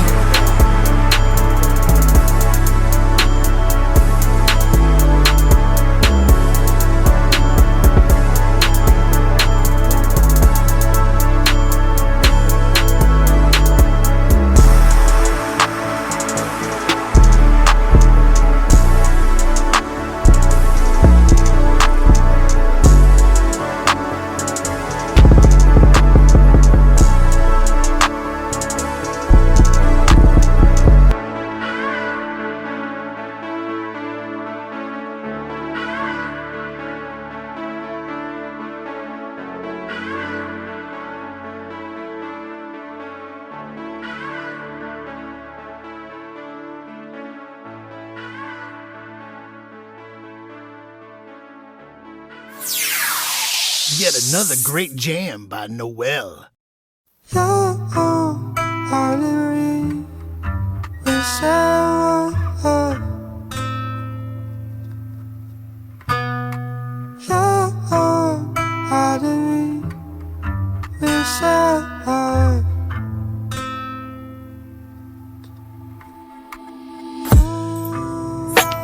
Goddamn, I'm buzzed. Been a little minute since I popped this drug. Coming from a guy who ain't got no love, no soul inside that I can trust. I'm buzzed. I don't know what's on my mind. I'm buzzed. I'm always out of my mind. I'm wearing Gucci fur, but it's not for her. Got stuff so bad, you don't know how bad this hurt. I'm hurt in so many ways. Look at the look on my face. You told me that you needed space. I asked you like what was the case. You told me that you parted ways. Now I'm sad in the flight. You gotta make me jealous when you hang with him. Why you gotta make me paranoid when you're not with me and you're with him? I'm buzzed. I know what's on my mind. I'm buzzed. I'm always out of my mind.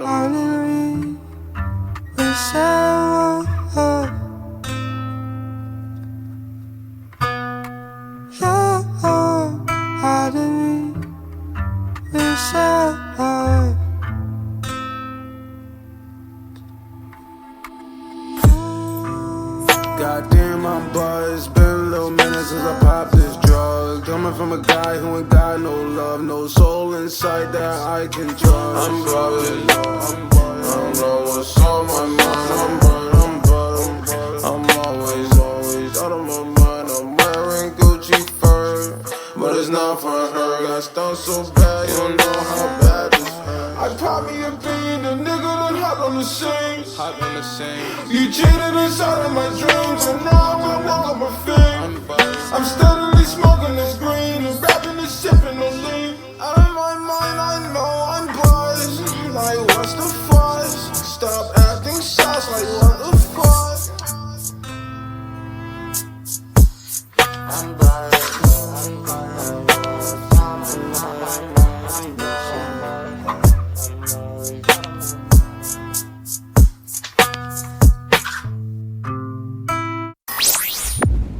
That was I Am Mad.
Groovy tune was brought to you by Stratos. Check out this one from Southern Scars.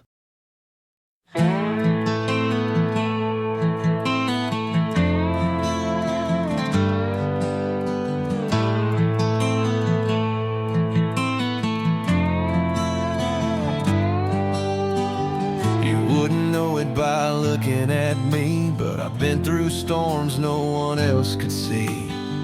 Smiling wide, saying I'm just fine, hiding the hurt like a well-rehearsed line. The weight I carry, it don't make a sound, but late at night, it comes back around. Some scars can't be seen, but they're always there, like a whisper in the dark, like a ghost in the air. They don't fade, they don't heal, they just lie real low. But when the world gets quiet, they start to show.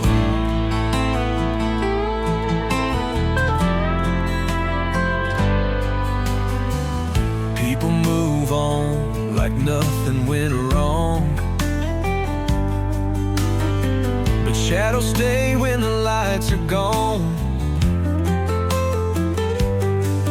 You can cover them up, hide them real deep, but some wounds ain't meant to ever leave. Every smile's just another disguise, holding back the truth behind these eyes. Oh, some scars can't be seen, but they're always there, like a whisper in the dark, like a ghost in the air. They don't fade, they don't heal, they just lie real low. But when the world gets quiet, they start to show. If you've ever felt like you're all alone, like no one sees the weight you've known, just hold on tight, don't fade away. The night don't last, there's a brand new day. Some scars can't be seen, but they're always there, like a whisper in the dark, like a ghost in the air. They don't fade, they don't heal, they just lie real low.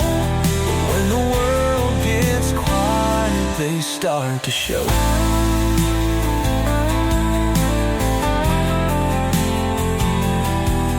Some scars can't be seen, but they're always there.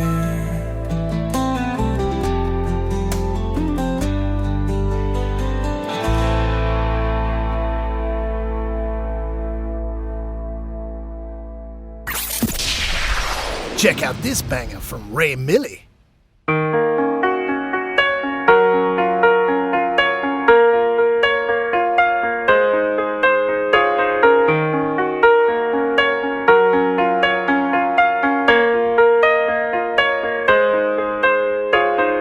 He's always tempting me. I got the recipe. I wanna see your world, see that you won't hurt me. I know that look in your eyes, my type of guy in disguise. What will it take to be mine?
ride. Drink to her more time. Can't be committed because I'm not in a sharing mind. Just my opinion, I'm damn to five, a total lie. Not to say my type is me with the wrong guy. It's something about you that got me putting my pride aside.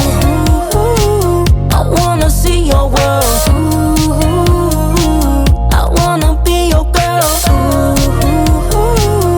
Tell me we gon' be alright tonight.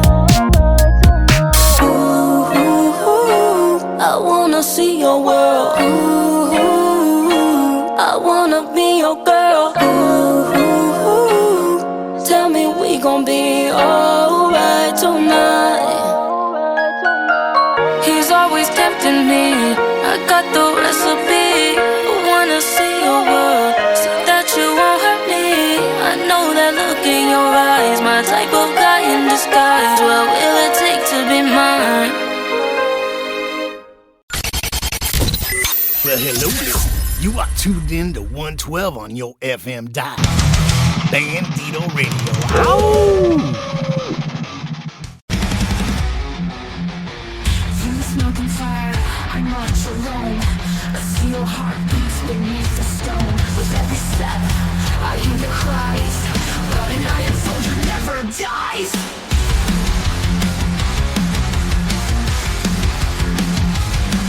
The ground shakes under boots of war. Brothers fall and blood's the score. I carry the voices, I bear the pain. An endless fight in the cold hard rain. Iron soldiers stand your ground through the fire. Hear the sound, a heart of steel, a will unbroken. In a fight, no words are spoken. Iron soldier, rise again. For the fallen until the end.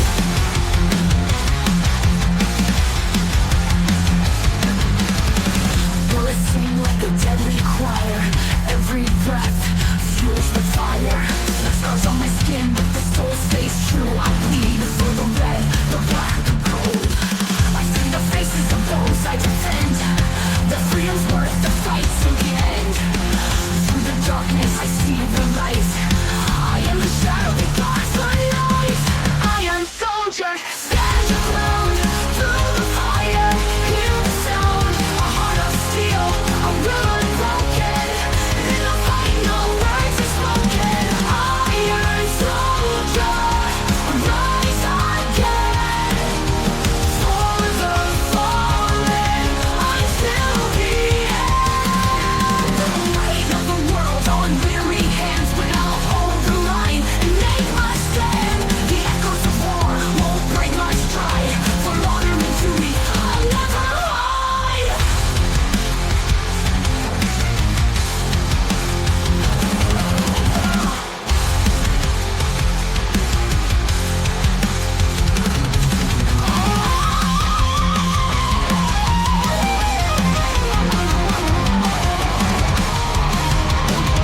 Iron soldier, stand your ground. Through the fire, hear the sound. A heart of steel, a will unbroken. In a fight, no words are spoken. Iron soldier, rise again. For the fallen until the end. When the dust has settled and silence remains, I'll carry their names through the pain. An iron soldier, forged in fire, driven by hope, by love, my desire. Iron soldier, I march on still. A warrior's heart, an unyielding will.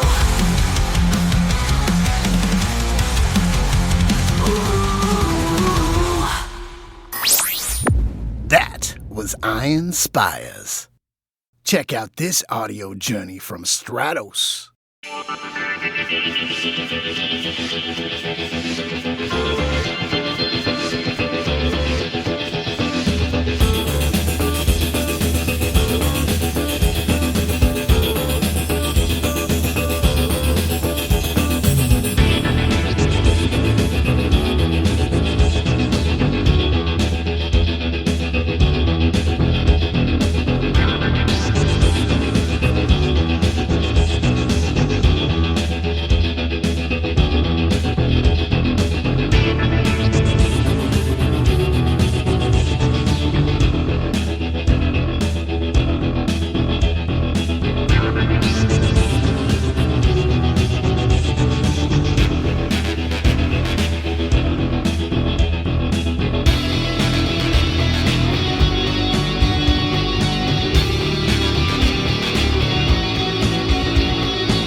enjoying 112 FM Bandito Radio?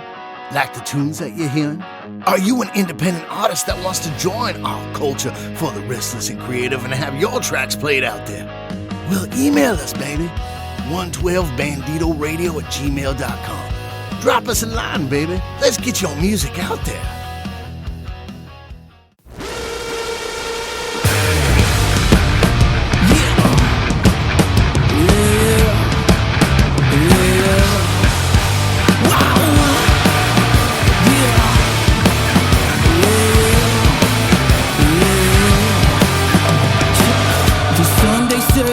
I need more anointment. This pain goes deeper than flesh. Yeah, I'm wishing crazy, lazy and busy. I'm working all just to rest. I make money, it's all that I see. How deeply in love really be. She says, money, it's all that I need. And love from somebody else. Now that you know how deeply in love really be. Yeah. Now that you know how deep can you bury me. Let's see. Cross my chain and protect my neck. Cross my chain and protect my neck. Cross my chain and protect my neck. Let's see. Cross my chain and protect my neck. Cross my chain and protect my neck. Cross my chain and protect my neck. Let's see. I see the whispers across the room. The hallway leads to you down the stairs. Yeah, sex and candy throughout the air. I see you in his ear. Look to see if I care. I don't care, 'cause my mind is tripping, I'm tripping right. I don't care how you get home tonight. She said I hope that you fucking die. Still I don't care how you get home tonight. 'Cause my mind is tripping, I'm tripping right. I don't care how you get home tonight. Keep playing the victim, you play it nice. Still I don't care how you get home tonight. Now that you know how deep can your love really be. Yeah. Now that you know how deep can you bury me. Let's see. Cross my chain and protect my neck. Cross my chain and protect my neck. Cross my chain and protect my neck. Let's see. Cross my chain and protect my neck. Cross my chain and protect my neck. Cross my chain and protect my neck. Let's see.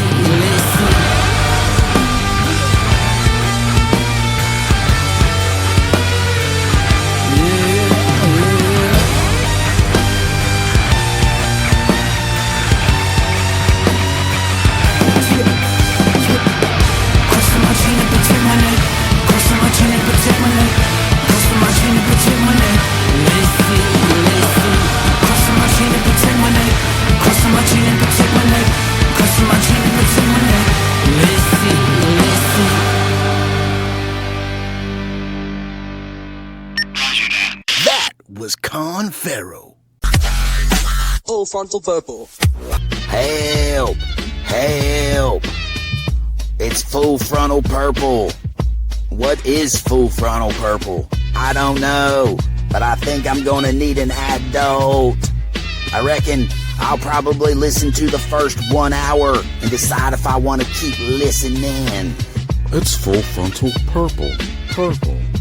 And you are listening to Full Frontal Purple with the Purple Gang Gang on Bandito Radio 112 FM.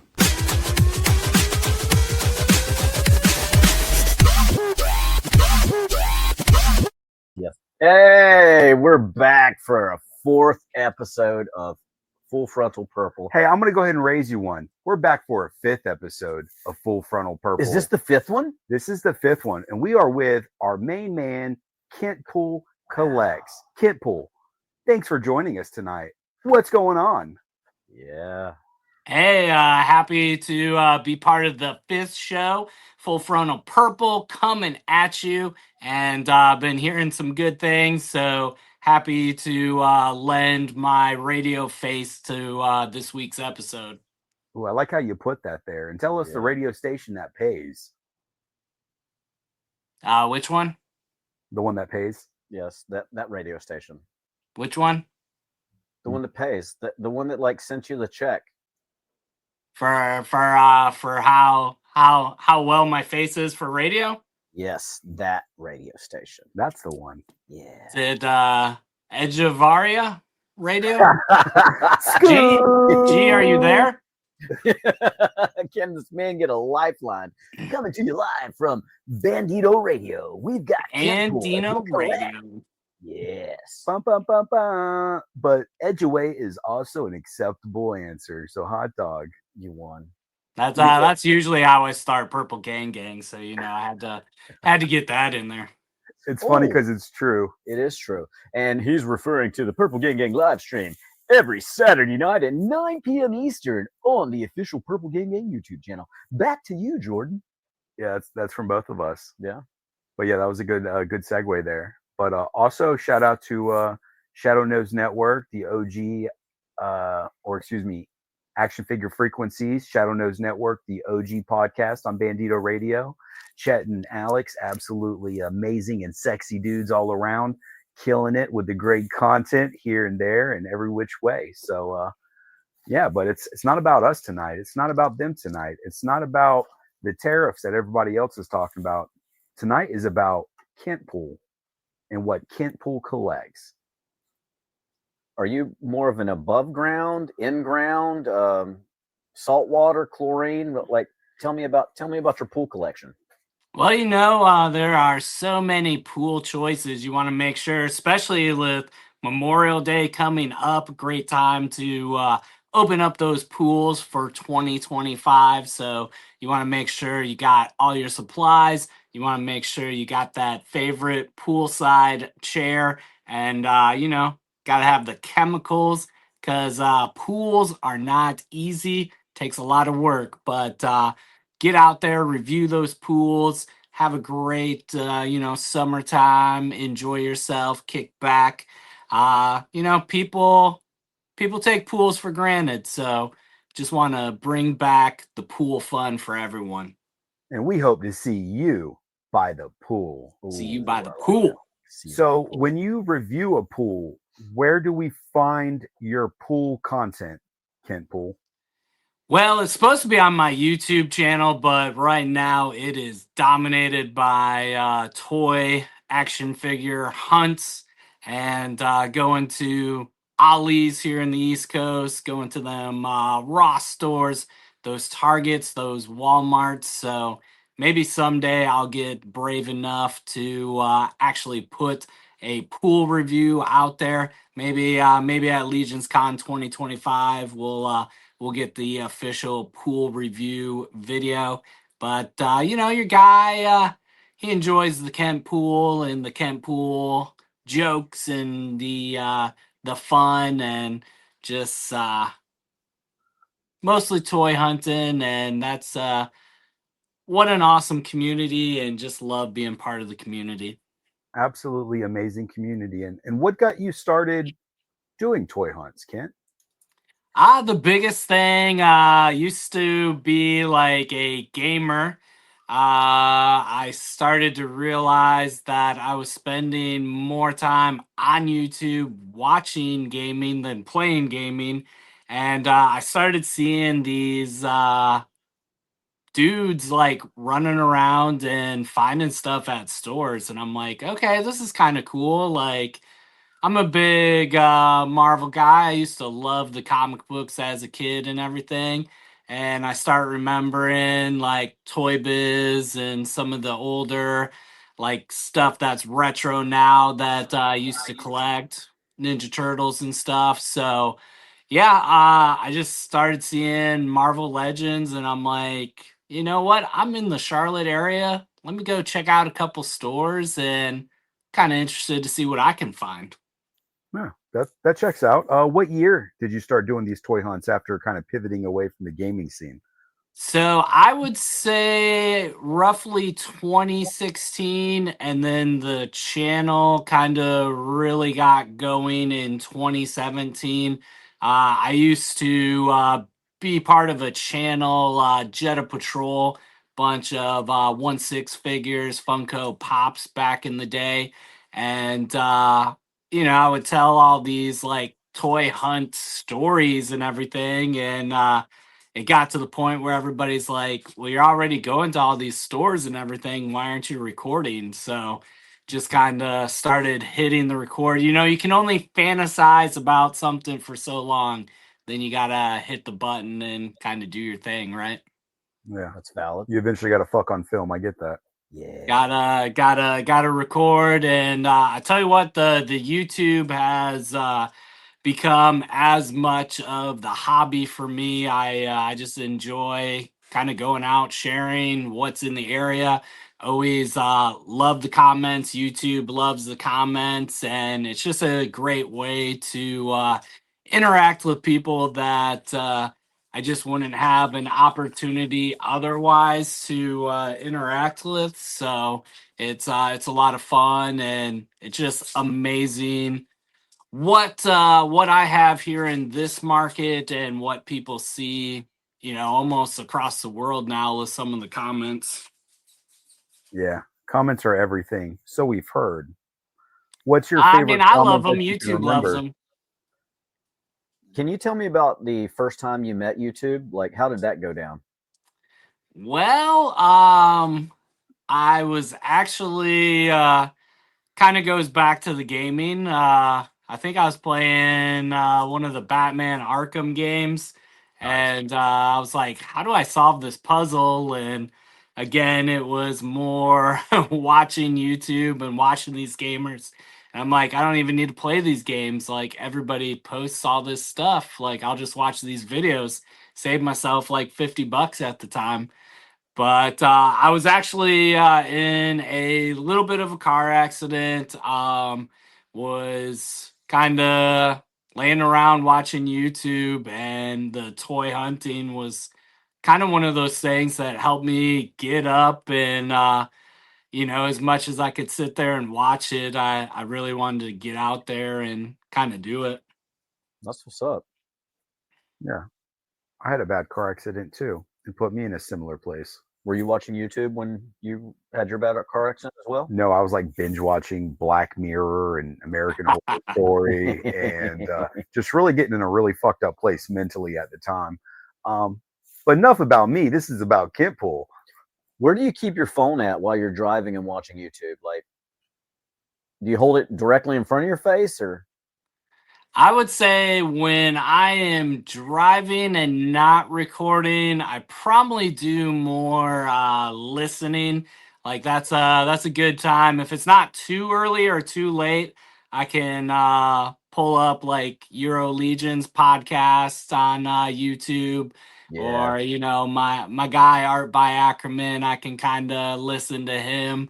And I would say when I'm driving, not recording, because I record way too much in my car while driving. I'm listening to, mostly listening to shows, not watching the videos. Yeah, I feel that. Yeah, I get a lot. That's pretty much all I listen to these days in the car is podcasts. It's very rarely music anymore, which is really, really odd considering how much I love music. And I know you love music, and everyone loves music, right? But it's just like you have all this content you need to stay current on. Sure, so what sure. better time? You're stuck in the car. It's either listen to it or not listen to it. So let's listen to it and have a good time. You kind of zone out, get to your destination. Boom, there we are. I've been doing that and binge watching Star Trek Discovery. Thank you, Star Player. Not while you're driving, though. No, actually, while I'm driving, like I've actually got the iPad set up right in front of the steering wheel. Can't see anything. Warp speed. Trek. I just let D13 Jesus take the wheel, and I watch my shows, man. Can I get a hallelujah? Absolutely. That's what it's all about. Yeah. Speaking of D13 Jesus taking the wheel, Dirk's Designs and Customs actually has a great fundraiser going on right now. Yeah. It's a PGG Purple Gang Dirk's Designs and Customs fundraiser for D13 toys. There is a Chris Gorich head sculpt. Gorich head sculpt available right now on dirksdesignsandcustoms.com. $15 for the head sculpt. Every single dollar made is going straight to Chris to help him with his Kickstarter unexpected tariff expenses. So if you want to support a good cause, that's a great cause. Awesome We're cause. supporting that We'll cause. support those small toy companies. Keep those creative ideas and just diverse, amazing action figures coming our way. Because not only is he doing like the religious line right now, but he's doing the Lord's work. He's doing the Lord's work, but he's also has big plans out there to like bring back maybe some presidential action figures using the same hook. So we get his tariff expenses knocked out, and maybe we'll start seeing some of those JFK head sculpts we were talking about with him. Maybe a Tricky Dick, maybe maybe a George Washington. Those bucks are very versatile. Yeah, I mean, like a lot of people after you posted the D13 Black Jesus song on the Purple Gang Gang YouTube channel, they did not realize that wasn't AI. That was the actual action figure. That's how well it moves. Like it just he dropped it onto the diorama and it just started fighting motherfuckers. Yeah. And what is today's date? Today's date is May the 7th. But the D13 Biblical Adventures toy line actually just hit Big Bad Toy Store today. And Black Jesus sold out first thing this morning, like within moments of it going live. So, not only is he a powerful fighter and a powerful religious spiritual leader, but he's a crowd favorite too. He's also scout bait. That's what I'm hearing. Yeah. Yeah. Go into the old D13 eBay account. I know that's right. Yeah. But yeah, sorry about that segue there, but it was just a good time to mention it. Would you say that like you caught the spirit and it just took over and you had to share? You had to testify? You had to testify about the D13 biblical Testify. Yes. Witness me, shining in chrome. Yeah. That's how we do. Metallic Silver Surfer Jesus is next. Well, we did that. Actually would make sense because he did the Hanukkah angels, right? And yeah, that already had a Silver Surfer vibe going for it. So that would be cool. That's super cool. What would it be? A Mortem Joe? Was it Mortem Joe? Is that what we called him? A Mortem Joe Jesus? Immortan Joe. Immortan Joe. Yeah. Yeah. Yeah. I can get that shit tattooed on my forearm so I can remember it. I'm gonna be like fucking Memento with Guy Pearce over here. What a great film. It was a great all film. the figures on your arm. There you go. Absolutely. So Kent, something we like to ask everybody that we talk to, how do you know us? Ooh, that is an excellent question. I want to say first show was Inside Pitch Raleigh. I think I briefly saw Van. I know you were working the table, so we got to chat quite a bit. But we are Carolina strong and kind of starting off from all these Carolina shows. We've just kind of sprouted out, going all over the East Coast now, and always a good time when I get to meet up with you guys. It's wild, like Raleigh and Charlotte don't look that far, but it can be a little bit of a ride. So probably we do more of the tube thing than we probably would like, but definitely the convention scene, toy shows. We've had the opportunity to run into each other quite a bit, and now kind of starting to become a normal thing. So a lot of fun. Slinging figures, having fun. Wearing each other like coats. I know that's right. Yeah. Wearing coats. Yeah. One day. But the correct answer we were looking for is we are employed studio people of Kent Pool Collects. Yeah. There you go. Yeah. Absolutely. So that's all we were trying to get to. Yeah. But Well, that's not my decision. Last year at Heroes Con, George actually assumed ownership of Kent Pool Collects. So I imagine George put y'all in that position. I just like being the low guy on the totem pole and running around doing my thing. We'll take it. No, I remember that. That was wonderful. Was that your footage or was that my footage of me recording you? Either way, I know it was just like it was probably you recording me, but yeah, George took over. It was a hostile takeover, and I'm just happy to still have a job at Kent Pool Collects. the Sausage King of New Jersey is a benevolent leader. Yeah, yes. Yes, he Yeah, I is. mean, you can't be a sovereign and not make power moves like that, right? Am I right? I know that's right. Yeah, he took all those ownership responsibilities off of me, and now I just get to run around and have fun. That's his supreme right. I mean, I would imagine that, as the sovereign of all sausages in New Jersey, that's within his purview to, go ahead and manifest destiny onto your brand, and it's now his. Yeah. And speaking of the CEO and president of Kentpool Collects, George Gaspar, the Sausage King of New Jersey, not only is the D13 Chris fundraiser head available for purchase, you can also purchase a George Gaspar head in 2 forms. Oh, yeah. With a sausage crown showing his true royalty as being the Sausage King of New Jersey, as well as one with a hat. That's a throwback to Heroes Con too, wasn't it? With yeah, when you commissioned the sausage balloon crown. Yeah, that was he great. wore it with pride. Yeah, and then it became like I used that photo for so many funny little videos on Purple Gang Gang live stream. He's still trying to, which maybe we need to on the live, this Saturday coming up with the folks from the Fall of Grayskull 2. And this will actually be about 2 weeks ago for everybody listening. Oh, that's true. Yeah. Yeah. I forget, time is but a construct, right? Yeah. I'm usually horrible with it, but I'm like, all right, when will this probably go up? And what are we talking about?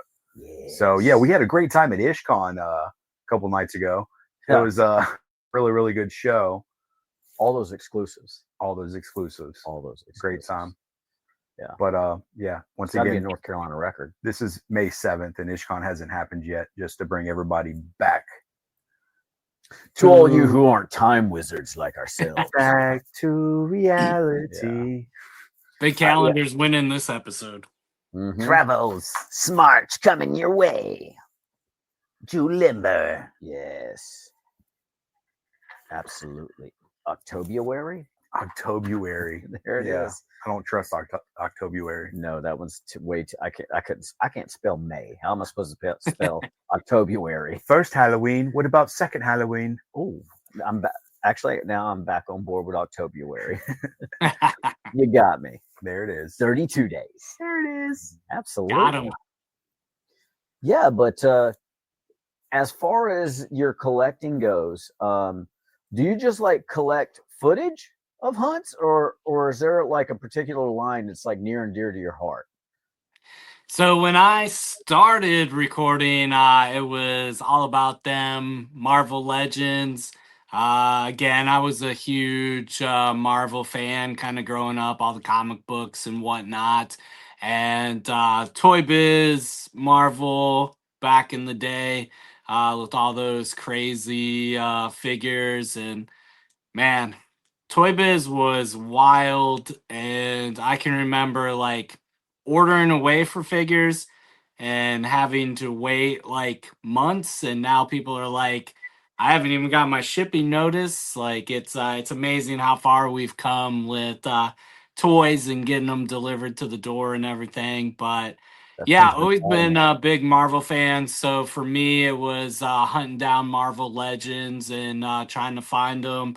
And when I started the channel, it was like, well, I can go to Walgreens, I can go to Target, I can go to Walmart, I can go to Barnes and Noble, I can go like basically everywhere had Marvel Legends. Toys R Us, like most of these places aren't even around anymore. It's crazy. So just to kind of see the market and how things have kind of changed over the years.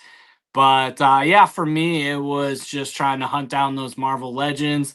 I was going to be an inbox collector and just be like, oh, look at this thing that I've enjoyed and used to have, the old Toy Biz.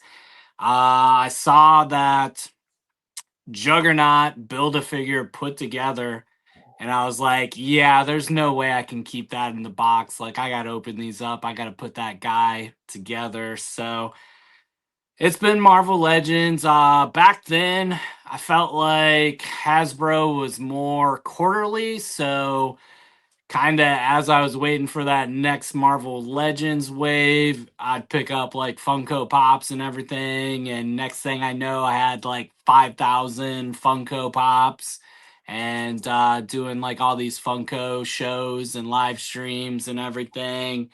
And, one day I woke up covered in Funkos and I'm like, nah, these got to go. They got to go. So eventually, the Funkos went out, but I'm also a huge fan of using your collection to build your collection. So, like, selling Funkos and everything. Like, I had Funkos that I sold that I bought Hot Toys. I had, like, Storm collectibles that turned into G.I. Joe Classified. G.I. Joe Classified Valverse that eventually turned into Mythic Legions.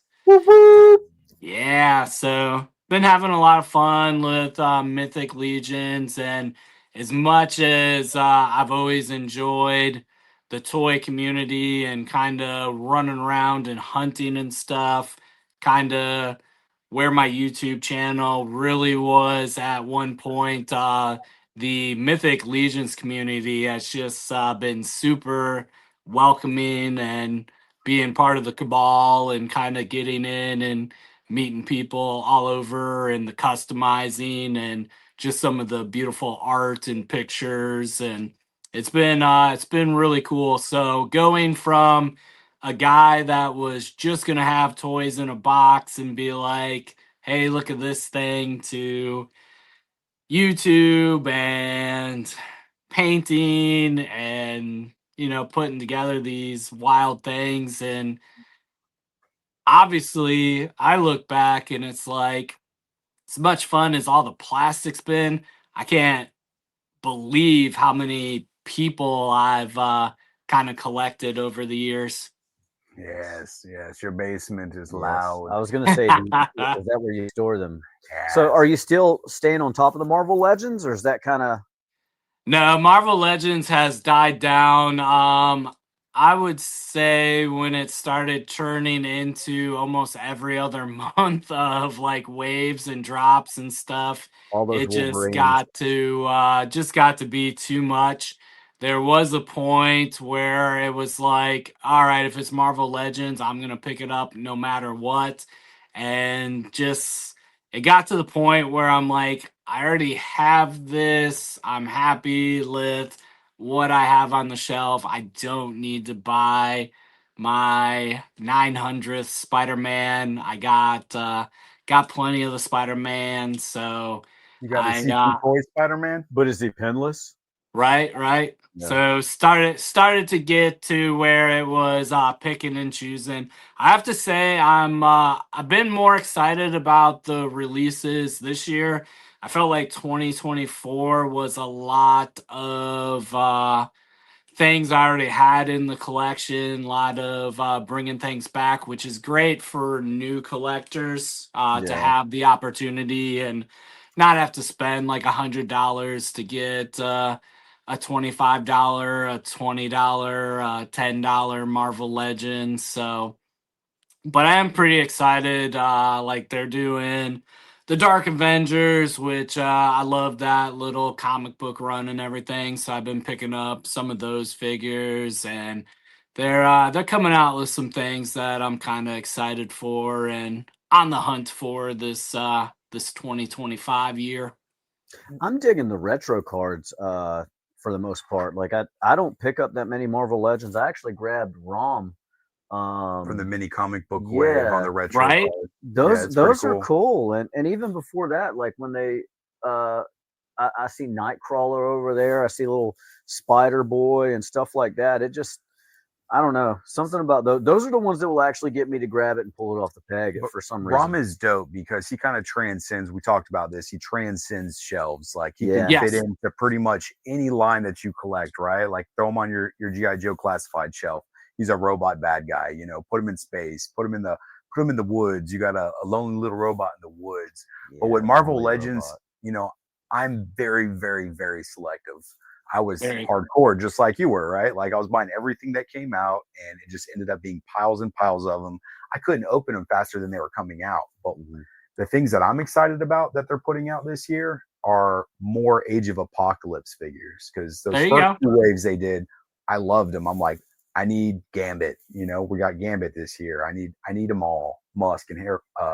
Husk and Marrow, and there's all of them. So hype on all that stuff. The Gen X figures and the Age of Apocalypse figures. Like those are two right there, close to the heart, childhood nostalgia overload, like lines within X-Men that I absolutely just loved.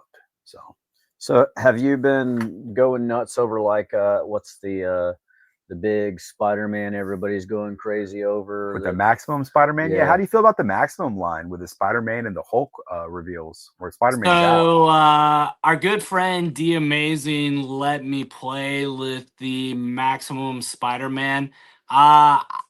It's a great figure, but again, for me, it was like I already have all these Spider-Man that are just kind of chilling on the display right now. So it's awesome. Like if you had no Spider-Man, I would say go ahead and scoop this thing up. The big thing for me, I just don't really care for the Peter Parker head sculpt that they did with it, and why they only did the one Peter Parker head sculpt. But besides that, like again, if I didn't have like 100 Spider-Man, I probably would have picked it up. Now, what sold me, that Hulk. I'm pretty excited for the Hulk. I did go ahead and get that pre-ordered, which that's another thing that pre-orders, like I've cut that out of my life as much as I can. It's just I got to a point with pre-orders where I felt like that was my collection, and all I was doing was looking at my pre-orders. So I made a kind of deal with myself that if I can find things out at retail, it's worth picking it up versus canceling pre-orders, trying to remember I had pre-orders. Like it's just more fun finding it out. And I've convinced myself if I can't find it, or can't find it at a show, or I can't support a local shop, like, is it really for me? That's dope. Yeah, I like that. I haven't really pre-ordered anything outside of like Mythic Legions in a while.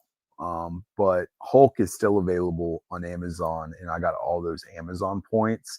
And I'm a big Hulk fan. Like he's one where I can have the same one of, I have like all the dope Hulks already, but I feel like I still need him. So I might go ahead and pull the trigger and pre-order him. And I know he's not getting a lot of love in the diehard Marvel Legends community, with his little rubber casing over his Hulk boobies and whatnot. But that doesn't bother me. I think that's neat. Is it gimmicky or is it like practical and functional? I don't know. I need to play with. That's where you get the articulation, right? He wants to clap them Hulk cheeks, is what it is. Exactly. I know that's right. No doubt. I actually did pre-order that one. You talked me into it when we were having the Hulk conversation. I'm like, you know what? Fuck it. You were like, hey man, it's up. You should pre-order it. Like trying to get me to pre-order it, so you wouldn't be the only one that pre-ordered it. Yeah, exactly. I was trying to boom and neighbor, but yeah. I went that way. When the Mezco drops theirs, I'll get that one too. I like it a Hulk, but yeah, I'll definitely get the Mezco when that drops. Mezco is putting out fire. What's that one? I'm trying to remember. I think it was Diamond Select did it. Oh yeah, the Immortal Hulk. That's by far my favorite Hulk that I have. Yeah. Especially picking him up for retail and seeing he's going for over 100 right now, I think. Damn, big boy. I got a sealed one like downstairs in that. No, he's awesome. Comes with a little diorama piece and all the extra heads. And Immortal Hulk, our local buddy Pafu, Tristan, we were talking comics, I don't know, sometime in the past 30 years. But he's like, if you like this, you really need to like read Immortal Hulk. I'm like, okay. So I had the little Marvel comic book app or whatever it's called, Marvel Unlimited. Right. And I binge read that series. And let me tell you, he was right. I was so glad I read it. It was not your typical superhero comic book. It was horror based. And it was kind of like the Split movie with Unbreakable and Glass and all the different personalities in his head. And they were all fighting for supremacy. No spoilers here, but it's badass. And if you like to read comics and you like dope shit that you're not used to, read the Immortal Hulk line. Check it out. So good. Did he spray his face with chrome? No. There was chrome, just no spray. Oh, was that the cybernetic head? Yeah, but I don't even really remember any cyborg Hulks in the comic. Wasn't that? I know that was part of the figure for sure. Okay, yeah, yeah, the figure I had to it. make sure I was thinking the same one. Yeah, absolutely. The only It's a chrome in badass the Hulk. comic is when he sucked it off the bumper. Yeah. We're What? talking about Immortum Hulk, right? Morton. Oh, it's a Morton. Yeah. I forgot to look at the forearm tattoo. There it is. There it is. Got it You're now. pervert. Morton. Perfect. So, Spider-Man is your favorite character? I always assumed it was Deadpool.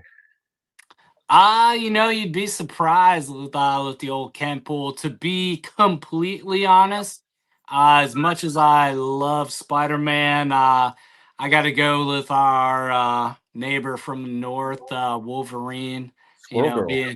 Being from the great state of Michigan, I just thought Wolverine was part of the Wolverines, and then I got reading the comics and everything, and we share similar height and maybe attitude and everything. So I've always been a big Wolverine fan, and then probably Spider-Man. Deadpool, he's kind of blown up a little bit. The story about Kentpool.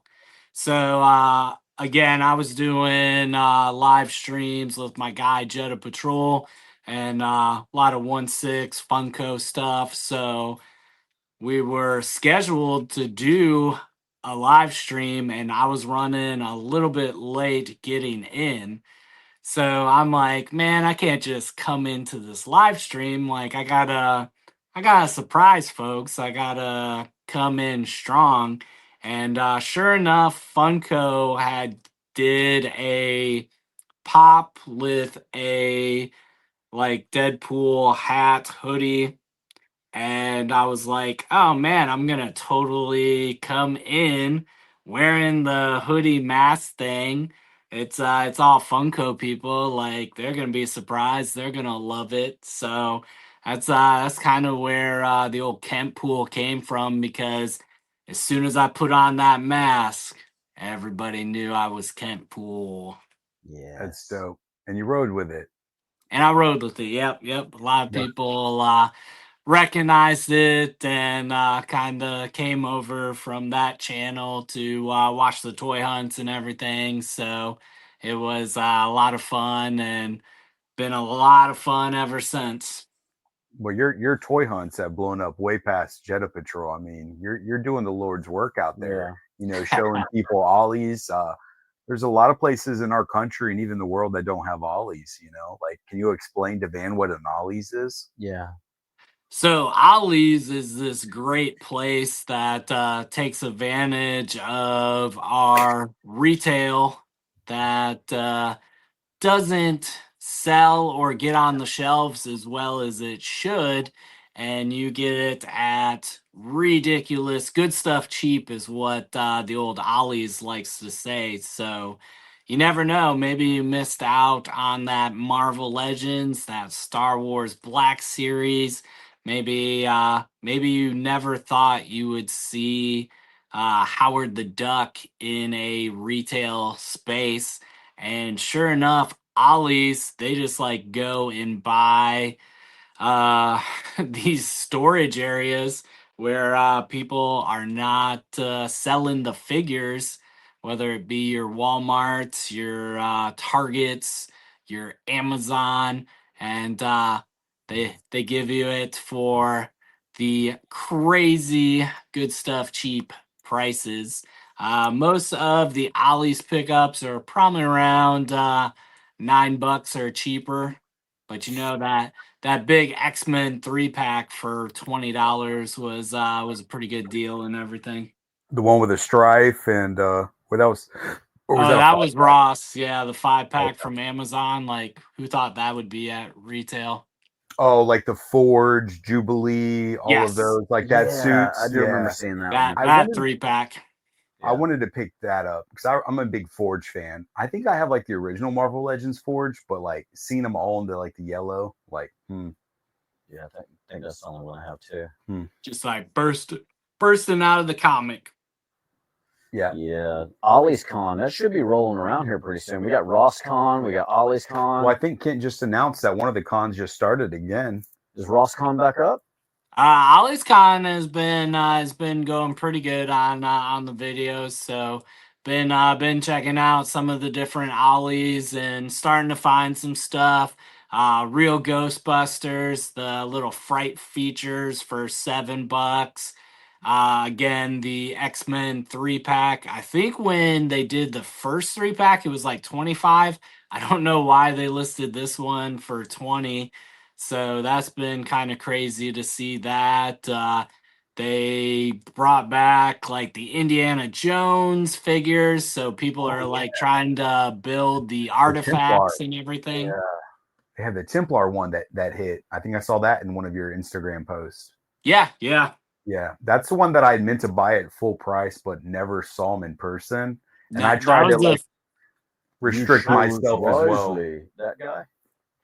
Yeah, that was the first time I saw it at retail. I didn't see it at other stores. So crazy to see like a 6-pack of them at Ollie's. Where's the place that the Ghostbuster wands were at? Was that was Ross? Ollie's? Was that Ollie's? Yeah, Ollie's. The HasLab ones insane, or the how Hasbro Pulse ones. How pissed would you be if you were one of the people that bought that? Because that was a Pulse exclusive, wasn't it? Or am I thinking Little the wand, not proton. Yeah, the wand. Yeah, and here it is showing up in Ollie's. Yeah, it was a Hasbro Pulse exclusive wand to go with the HasLab Power Proton Pack. There it is. Proton Pack, yeah. Yeah, which is nuts. Nuts. Could you imagine seeing Sentinels in an Ollie's or Galactus? Right. Well, didn't they have like Cookie Monster? The sail barge? The sail barge would be so dope. The year before when they had the lightsabers at Ross, like was it Dog's Ventress or somebody? I don't know, but yeah, somebody's lightsaber was showing off. I was like, damn, I don't even collect that, but I would. Yeah, I mean, at Ollie's prices, why not? It'd be hard to say no to that. Now, the last time I was in an Ollie's up in good old Lumberton, North Carolina, I actually thought of you because they had got them a couple of pallets of pool chemicals. Yeah. Would you buy pool chemicals from Ollie's? I mean, just make sure you take a good look, but good stuff, cheap. You know, you can get coffee, you can get pool chemicals, you can get graphic novels. You know, if you're not, I mean, the comic. Next time I go to Ollie's, I'm gonna see if I can find Immortal Hulk. Yeah, that's a smart thing to do. But also, I would suggest getting that Marvel Unlimited app for the free trial and just like clear your schedule and just go through it because, you know, graphic novels and you got to hunt for the next one. By the time you find the next one, you're like, what the fuck was happening? Or you get them out of order, you know, you got to binge that. So use that free trial up. I'm a big fan. Like, as I say that, I got like a stack probably like this high downstairs in my bedroom.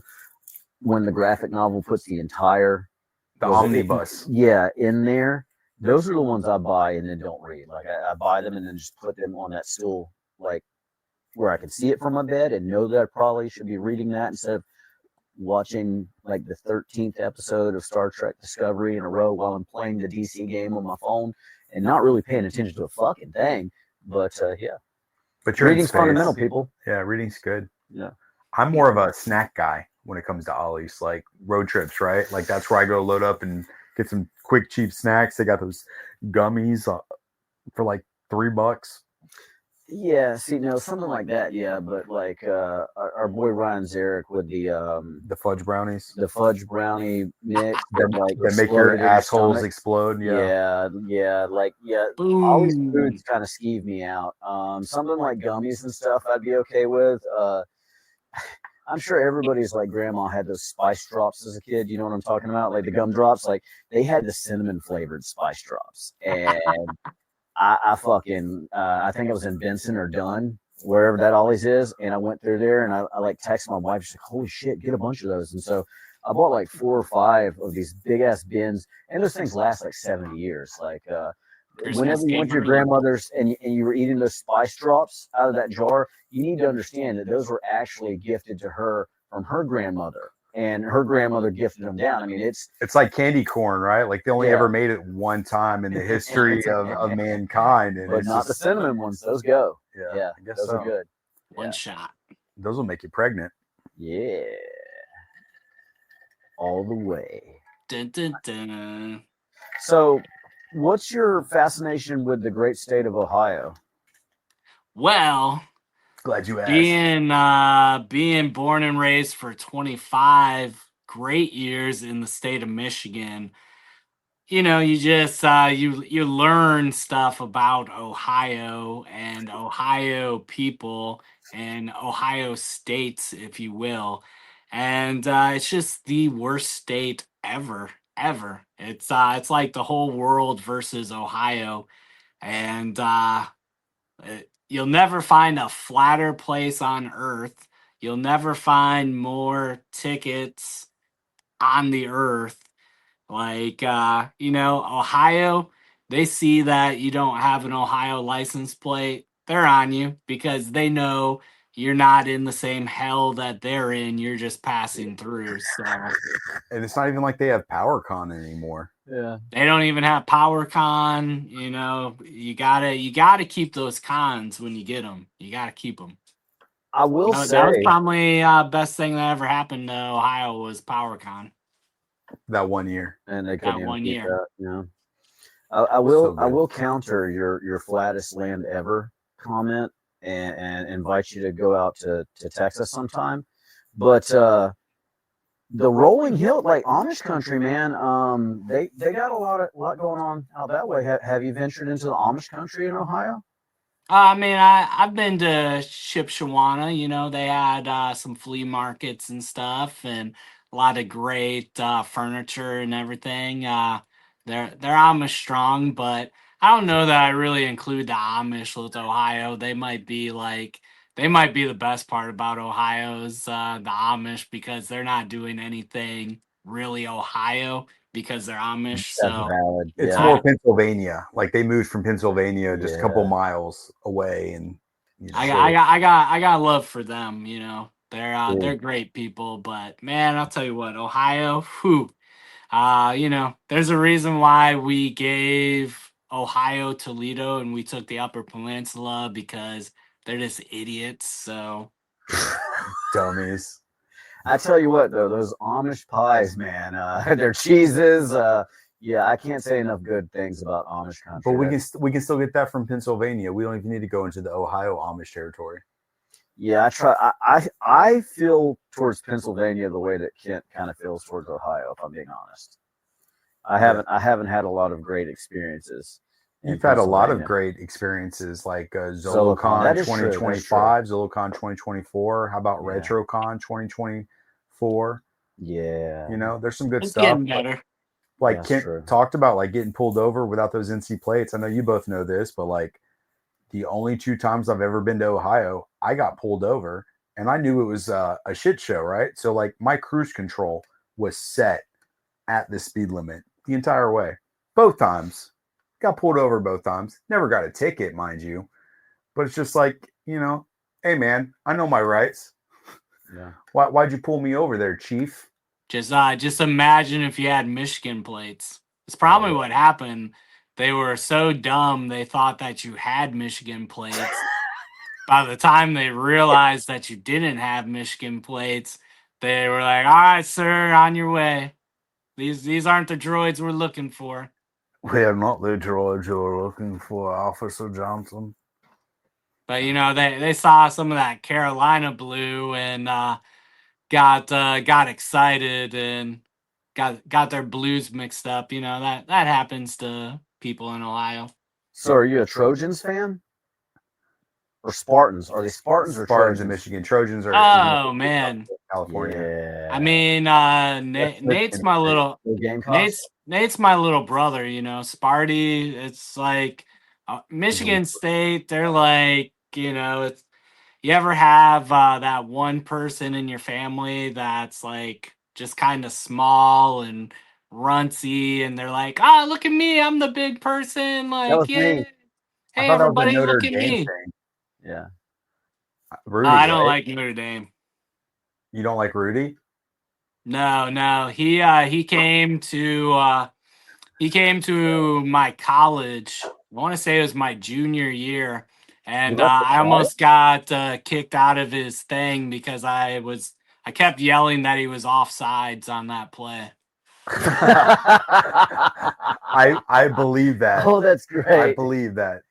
Oh man. But you didn't like the film? Like, what if you pretended? What if like Rudy played for Michigan? Like, it'd be a different story, obviously. Obviously, it'd be a much greater movie too, man. Like, it'd be like #1 in the box office. We would still need Lawrence Fishburne. No, Forrest Whitaker. Forrest Gump. No. Don Yes. Rickles. Don Cornelius? Yes. Yes. Yes. We all concur. Because you know, Darth Vader, he does like voiceovers at Michigan games and everything. R.I.P. Yeah. Or Does is he really? Or is it like AI Darth Vader? Oh, that's true. Is it the Tupac? What's his name? Now it's escaping me. James Earl Jones? Yes, he does voiceovers for us. He did voiceovers. Rest in peace. Yeah. Yeah. Also, the voice of Mufasa from The Lion King. Simba, one day all of this will be yours. Be prepared. What about those shadow areas? That's Ohio, son. We don't go to Ohio. No, we don't. Don't buy gas there. Don't eat there. Certainly not if we're looking for a power con. Do they not have Boosies in Ohio? Like the only thing Michigan people go to Ohio for is fireworks. Don't give away your secrets now. That makes sense. That's kind of like North Carolinians and South Carolina. If you want the good stuff, you go to South Carolina. Absolutely. Yeah, if you want the fireworks that don't just like we got the sparklers and the snakes. Right? And yeah. If you want that really cool shit, that Joe Dirt stuff, you got to go to South Carolina. What about the whiz bangs and the doodle-loos and the doodle-don'ts? That's well, you know, if they're down below you, blowing up and everything, testing it and stuff, you know you're good to go. That's what I'm saying. We have the safe stuff, the good stuff for your economy, the legal stuff. Gotta do it right. Makes sense. Yeah, we have like a whole theme park right across the border. Oh wow, south of the border. Yeah, that you know, I don't understand how that place still exists. I'm proud of them. You know, not trying to take it away from them, but like I've seen stuff get taken down because it was deemed to be insensitive. That was far less insensitive than the south of the border ads, and so like I don't understand. Like I don't understand, but you know, they got some dirt, Joe Dirt. That's I've stayed there probably 3 times. I've told you this before. My ex-wife loved the place. So I didn't know you stayed there. Oh yeah, we stayed there. We did every single attraction. We ate at Skaties. We ate at the steakhouse that was there, Oh, which the Peddler, was the Peddler Steakhouse that was there every time. Yeah. There's a reptile exhibit. I've taken Jessica there. There's also a huge like space tower that drops and stuff. There's a couple of arcades there, probably like 6 Myrtle Beach-esque gift shops with a whole bunch of like south of the border brand and stuff. But no, I mean, it was a good time. It was affordable. It wasn't like skeezy. It was right off 95. Like all the hotel rooms were kind of like fashioned after the 1950s, not just in like how they like it wasn't run down shit, but like the whole motif and theme when you go in, it was like. How long ago was this? Because you're saying it's not skeezy and like it's like 5 years ago. They still had Marvel Legends you could buy there. Yeah. Toy Biz. No, they were Yeah. Toy Biz ones from 2014. Yeah. Right. No, they didn't have any cool action figures. I had to bring my own. But I didn't like the reptile stuff, so I'd wander around.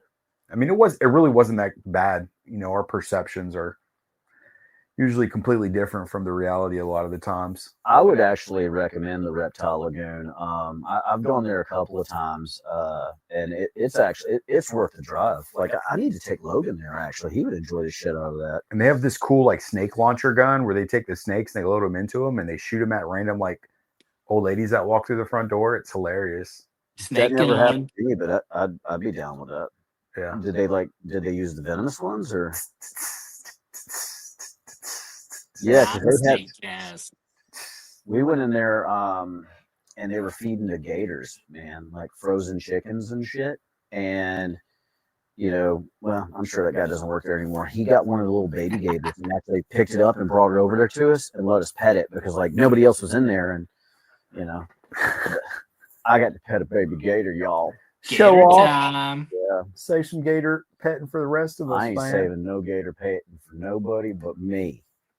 Mm. I even pushed my daughter out of the way. She didn't get to pet the gator. I got to pet the gator twice. Get out the way, Gator time. Yeah, Give me your gator petting ticket. It's mine. Did you pay to get in here? No, I paid for all y'all to get in here, so I get all your gator pets. You didn't even Take get this the Marvel Legend. I'm painting the Gator. That's right. Absolutely. That's what it's all about, is petting gators. No, but man, sorry, I'm fixated on this Reptile Lagoon now. We're gonna have to do a road trip. But yeah, other than that, I do completely disagree with Jordan though. Like south of the border skeeves me out. I've used the restrooms there. Restrooms scared me. You're skeeved out because it's a motel as well. Like where you stay, it's like I a driving. didn't even go there. You drove by it. I drove by it. I went to the. They do have that one terrarium looking. I know the one in the 50s when you're talking about, where it's like a dome and shit. No, it's like a drive-in It's like a drive-in motel. Oh, okay. The dome one's definitely set up 50 style, is what I was thinking of that one. But no, we were taking a trip down to South Carolina, and I stopped, and it's like, picture like back in high school when you would go to the concession stand. That was this fucking restaurant, right? And I had the brilliant idea that I wanted to order Mexican food from the south of the border. That was still there. That's still there. Yeah, and I didn't make it 30 minutes before I had to go visit a convenience store and evacuate. It's like they planned. Exactly. Well, actually, no. They probably would have rather me returned it to their pipes. That way, I would have needed to go in the store and rehydrate and all that stuff. But no, they lost the sale. They missed an opportunity. They didn't factor in my iron gullet. You're not their van. Not their van at all.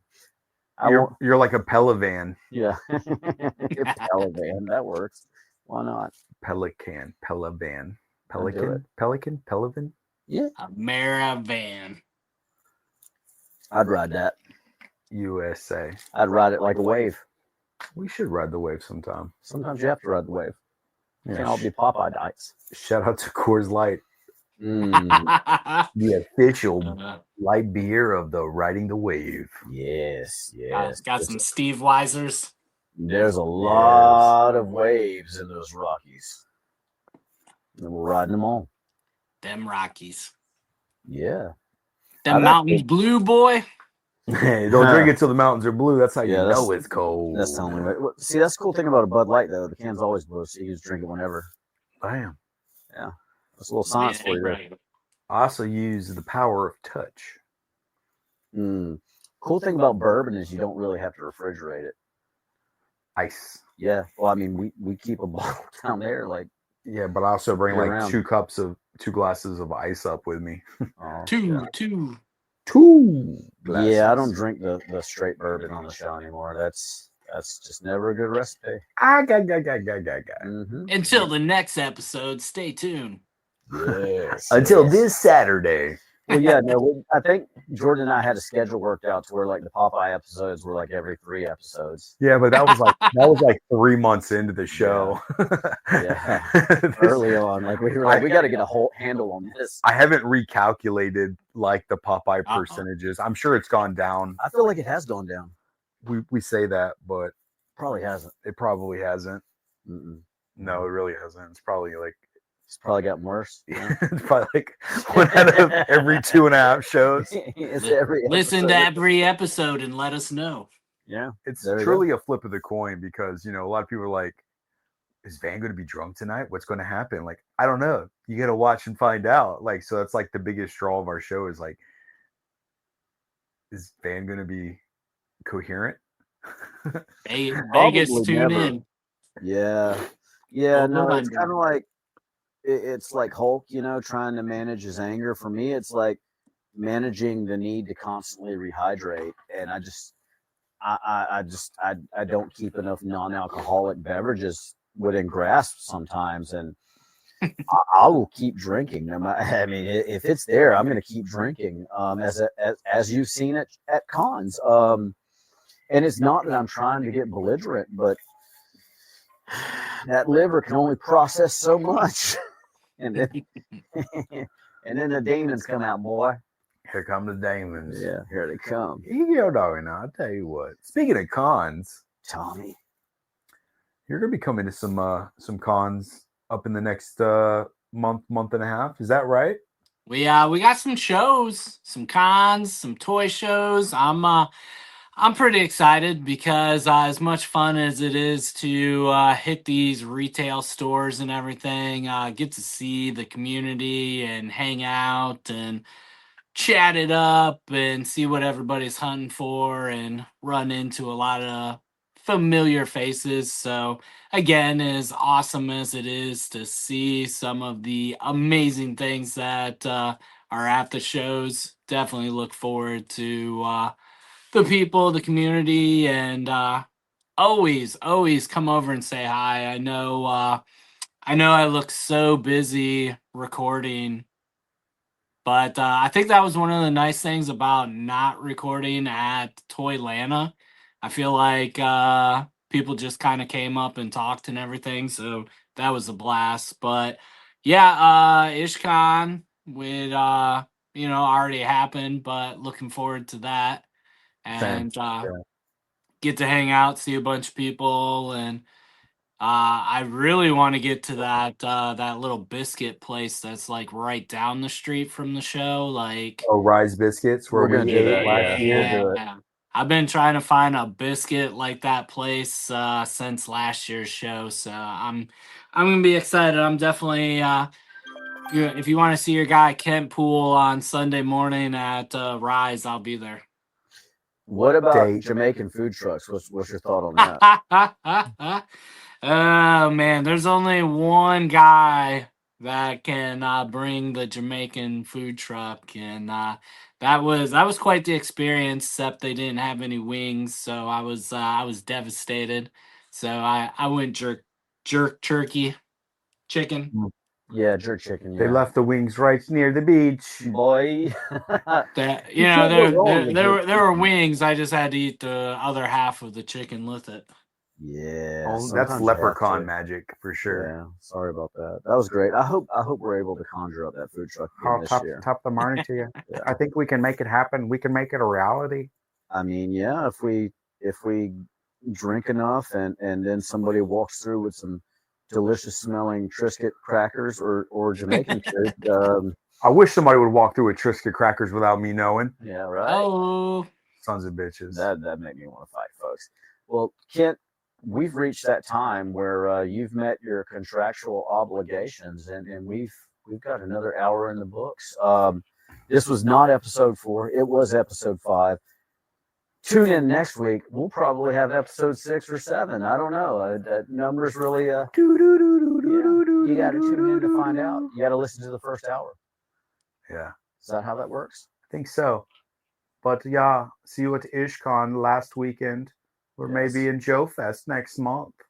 Hopefully somebody there. Yeah. Maybe we'll see you at the pool. See you at the pool. We hope to see you by the pool. See you by the pool. You just listened to Full Frontal Purple with the Purple Gang Gang. You can check out these two crazy purple cats live every Saturday night at 9 p.m. Eastern on YouTube at Official Purple Gang Gang.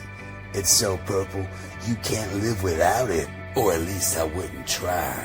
And back to the music, folks. And this one goes out to everyone's favorite YouTube pool reviewer, Ken Pool Collects. Hello there, Kent Pool. It's Kent Pool. It's the return of Kent Pool. It's time to go live in heaven. Hey! Knock, knock, knock, knock. Someone at your door. Drop the beat until your booty hits the floor. Give it to me more. Goody, goody, goody till you go to sleep and snore.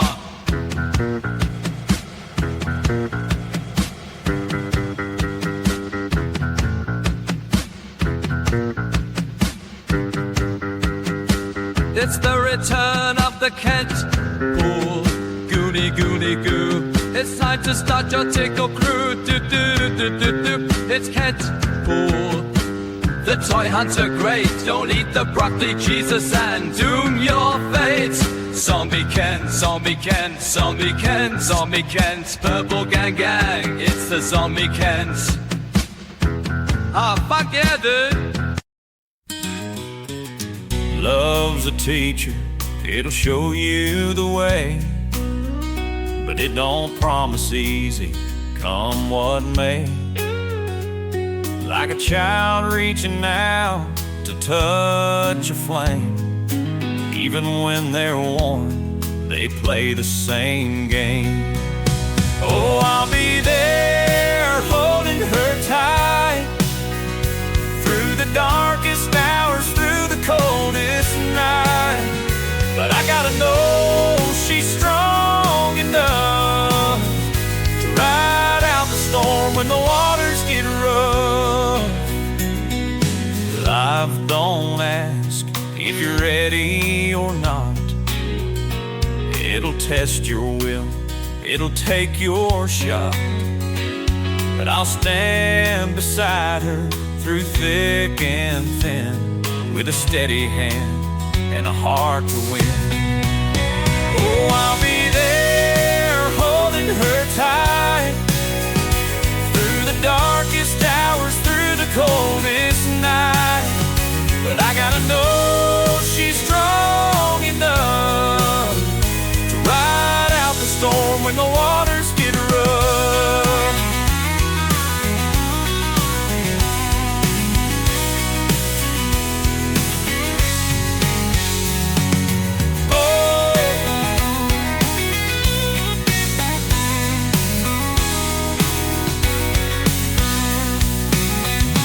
Love's a wild river, it'll cut you deep, through the highs and lows, through the pain we keep.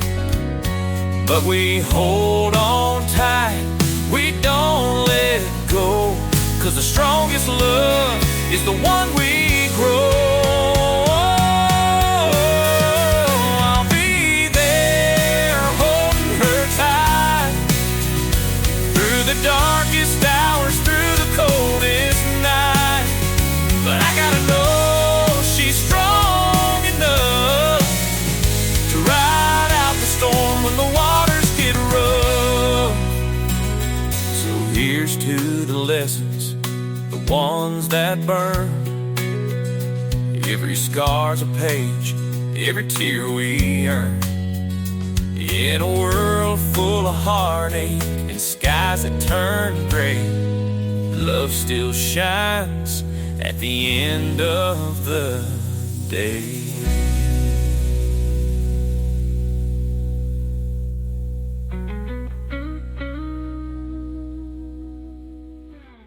That was Southern Scars.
into the static, whispers in the night.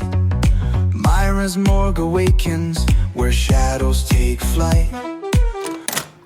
Welcome, little listeners of the long dark, to Myra's Morgue of Midnight Madness, where stories rot slowly and ghosts play dress-up in forgotten names.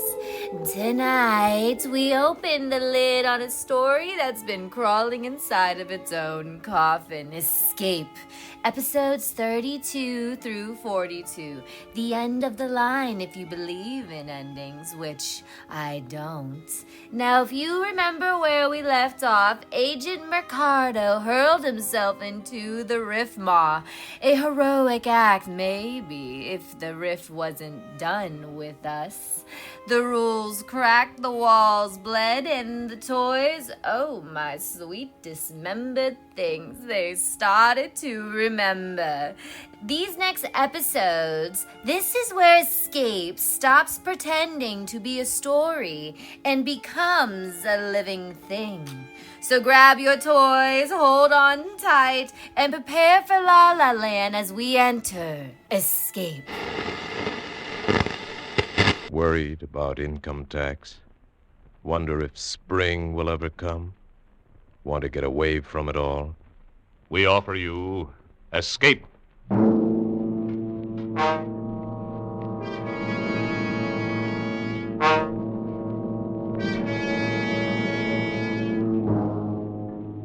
You were alone in your book-lined study, listening to the idiot gibberings of a parrot, and beside you, caressing you, is an invisible thing, a loathsome thing from which you must escape.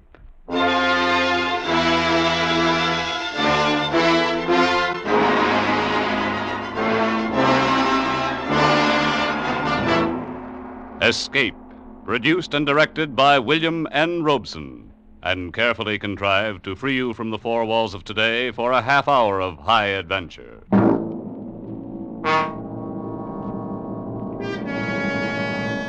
Tonight we escape to the West End of London, to a little house just off Hyde Park, where lived a man who didn't like people. Tonight we escape in the remarkable tale of Robert Hitchens, how love came to Professor Gildia.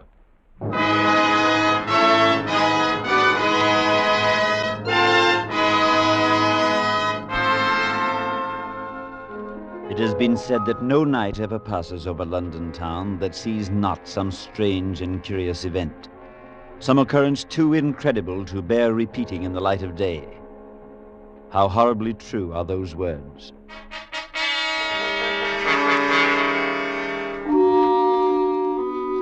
It's been over a year now since the night I first met the amazing Professor Gildia. I had delivered a sermon at the rectory of St. Swithin in the East End and was passing through the foyer in departure when I was accosted brusquely by an odd little man, remarkably sharp-featured, his face adorned by a pointed black goatee. Pardon me a moment, please. I believe you're Father Murchison? Yes, that's right. But I don't think I've had the pleasure Perhaps you've heard of me. My name's Gildia, Professor Gildia. Gildia, why, yes, you're the famous psychologist. Yes, psychologist, biologist, anthropologist, philosopher, and that takes care of that. Sir, I never attend religious services. It appears you've done so tonight. I came for one reason, to hear you. Find out why an otherwise normal colleague of mine thinks you're the most convincing speaker he's ever listened to. And did you find out? No. Your talk was intelligent, logical. Therefore, it could never convince anybody of anything. Thank you. You're a direct man, Professor Gildia. No time to be anything else. I'd like to have you dine with me, Father Murchison. Say a week from tonight, 7 o'clock. I live at 100 Hyde Park in the West End. Can't we make it 2 weeks? I'm preaching at St. Saviour's that night, just round the corner from the park. And I'm afraid it'll have to be nearer 8:30 than 7. The service isn't over so well. We can't even agree on a time for dinner. Very well, 8:30, 2 weeks. Good night, sir.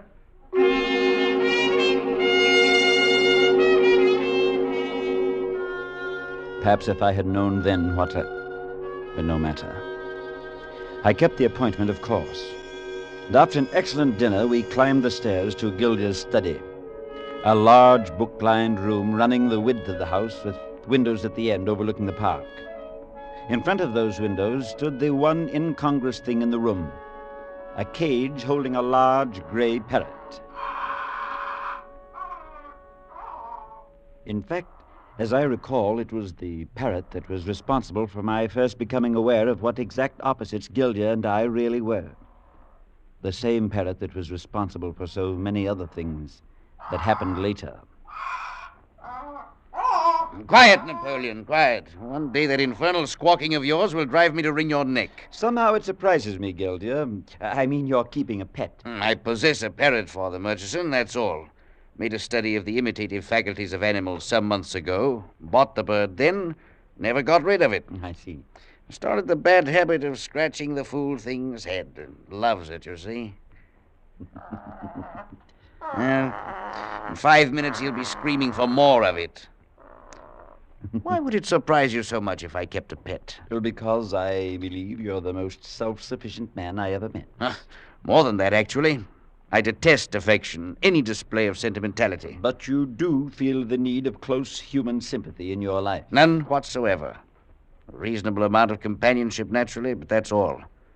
Father Murchison, I'm one person who does not love his fellow men. Nonetheless, some of your discoveries have been of great benefit to mankind. Oh, entirely accidental. I thought you'd be liking your coffee now, sir. Oh, yes, Pitting. Put it there on the table, please. Thank you, sir.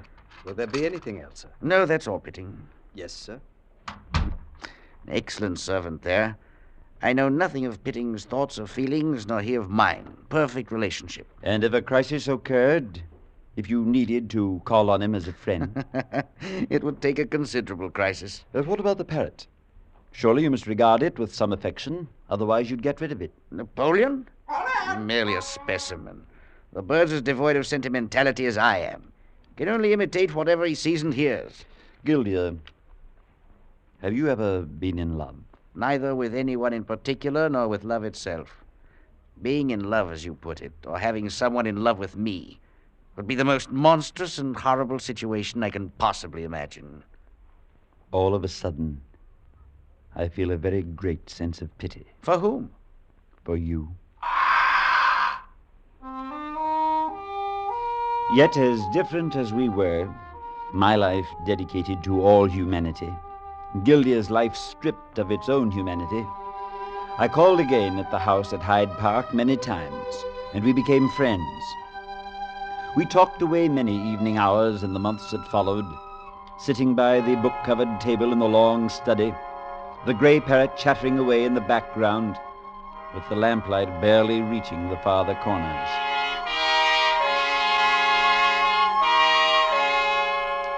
It was on such a night not long ago that the thing began.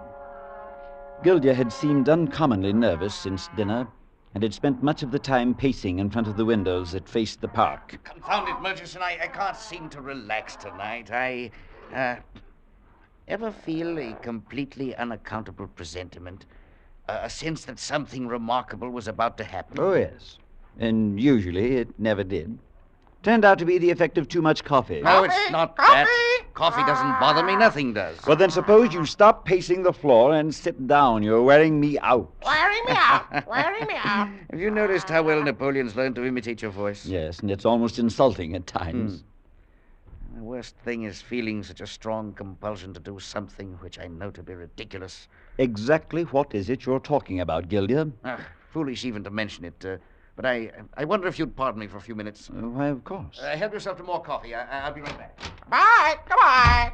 I walked over and stood stroking the feathers of the parrot through the bars of his cage. I'd grown rather fond of the ugly bird, but it always startled me to hear him mimic some phrase of mine or Gildia's. Napoleon, you're a true creature of the devil. Creature devil, creature devil. I happened to glance out the window toward the park across the street. The arc lamp at the corner threw a dim gleam across a bench set just inside the paling. And I was surprised to see Professor Gildia moving about the bench, peering under it, behind it, staring into the shadows nearby. He kept this up for some minutes, then crossed the street and came back toward the house. In a moment I heard him ascending the stairs. Father Murchison, has anyone entered this room since I went out? Why, no. You mean Pitting, of course, but he hasn't been in. Oh, strange. Very strange. I saw you across the street in the park. What were you doing? I thought I saw something. Wondered what it was, that's all. Did you find out? No. What's wrong with that parrot? Never made a sound like that before. What do you mean? He seems all right. Napoleon, stop that! What was it you thought you saw? Nothing. As you said, it most likely it was the coffee, only I'm very much afraid that... No.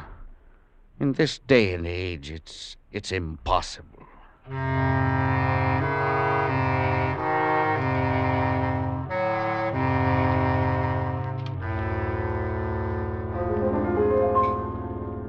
It was nearly a week later that I received a phone call in my quarters at the rectory.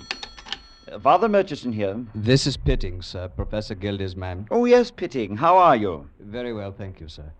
The master would greatly appreciate your calling at the house this evening, if it's convenient, sir. Oh, anything wrong?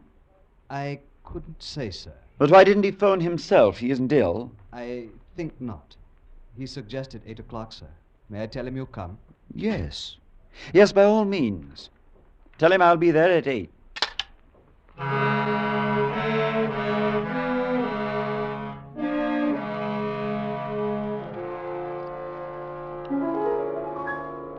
There's no use beating about the bush, Father Murchison. I am nervous. Of course I am. Plenty of reason for it. You're working too hard. Now I'm working too hard. The other night it was coffee.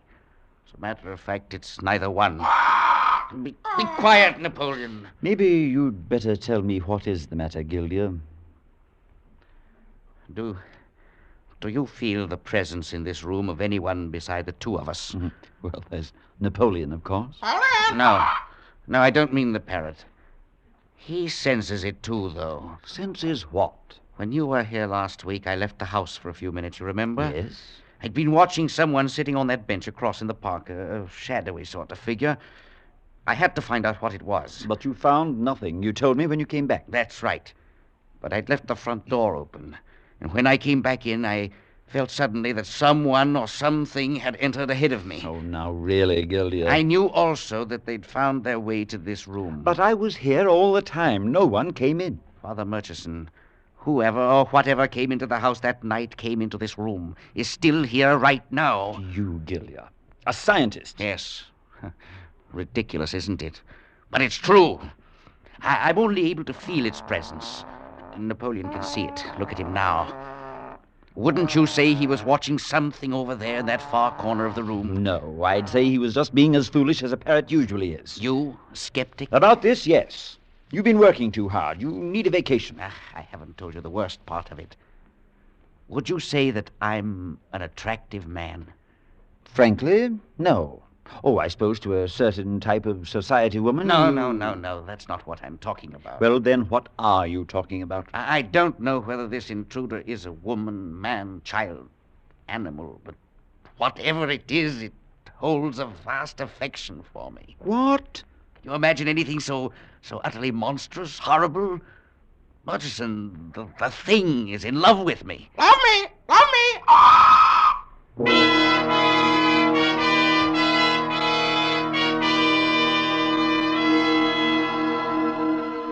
I could not, would not accept Gildy's belief. And yet the alternative was even more frightful.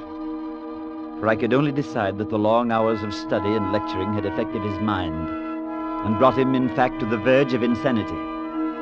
I persuaded him finally to get away for a while, to leave the house and forget his professional problems, take a short trip.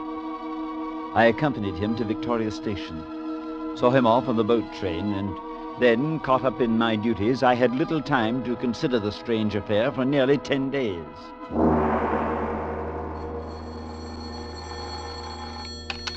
Father Murchison here. I hope I haven't disturbed you. Professor Gildia, then you're back in London. Oh, yes, I've been back for 3 days. You should have called me.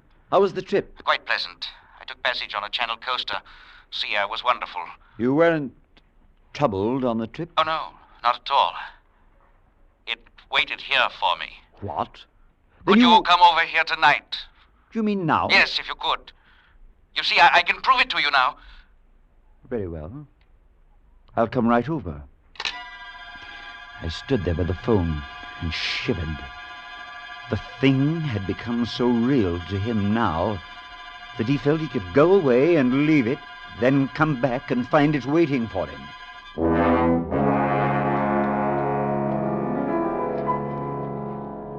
That's why I I didn't call you when I first came back. I wanted to be sure.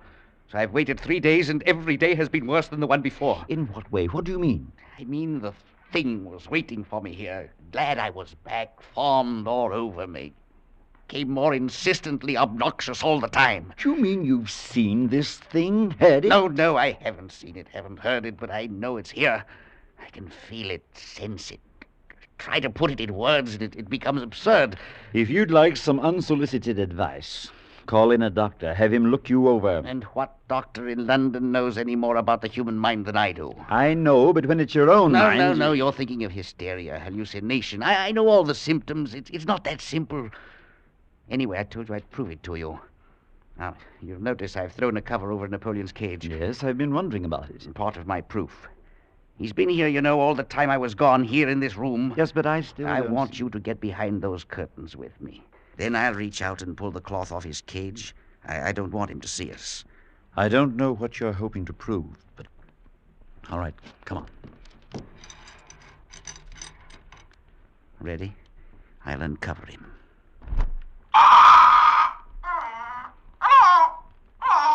We crouched there behind the curtains watching the parrot. He protested a while at being so rudely disturbed by some unseen agency, then climbed about the cage with claws and beak, pecked at crumbs, and appeared entirely normal. After a time, he began to fix his attention on a spot across the room. There was nothing there. Watch him. Look at him now. In the parrot's mind, at least, someone or something was approaching the cage, and yet the room was empty.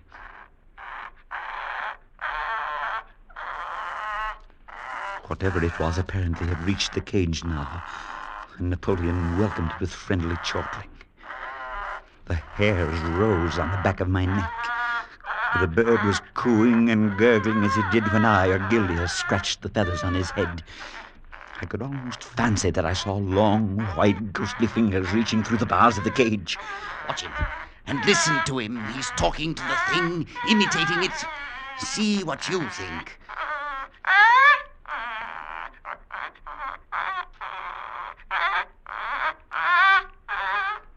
The bird was moving about in the cage now, nodding his head in a very peculiar manner, uttering the most extraordinary sounds.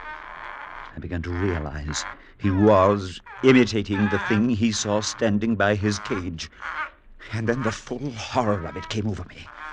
I tried to hide the thought from Gildia, but he'd already seen it in my eyes. So you see it too. That's all I wanted to know, that I wasn't imagining it. No point in hiding there any longer. That was my proof. But perhaps someone was here while you were gone. I have questioned Pitting and the cook. No one has been here. But it can't be. Such a thing can't be. Father Murchison, it is. But where? Where is it now? Can you tell me where it is? Not exactly. Somewhere here in the room, not too far away. I can feel that. Napoleon, of course, can see it. There is some rational explanation. There has to be. You're whistling in the dark, Father. You recognize the same thing I did. I know what you mean, of course. Well, I can't stand much more of it. If it were only something I could fight, strike out at. I'm not a coward. But I can't see it, hear it. I can only feel it trying to touch me somehow, trying to get close to me, drooling with desire and affection, fondness for me. And I can't keep it away. It gets closer all the time. Gildia, you've got to get hold of yourself. Get hold of myself? You saw the way that parrot imitated this thing, those mannerisms, that gibberish. You know what it means as well as I do. I saw it, but it can't possibly... Can't you feel how hideous it is for me? I can't stop it. The thing makes love to me, caresses me. And whatever it is, it has no mind. You saw that. That thing is a slobbering idiot.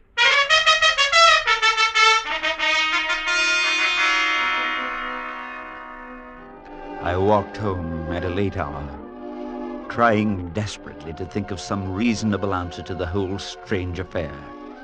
I could not accept Gildia's explanation of the actions of the parrot, though the bird had produced an extraordinary illusion of an invisible presence in that room. In a day gone by, perhaps I might have been called in to deal with an evil spirit. I thought of retribution. Gildia had always borne an unnatural distaste for human love. Was he now being forced to endure the unnatural love of a monstrous being as punishment? I cast such thoughts away from me. Yet I could not quite accept the only other reasonable solution, that my friend was insane. It was very late when I fell asleep.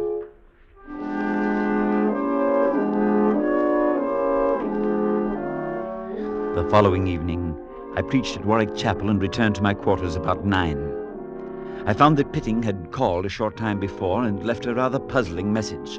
Implored that you come to Hyde Park at once. Otherwise, I cannot answer for the consequences.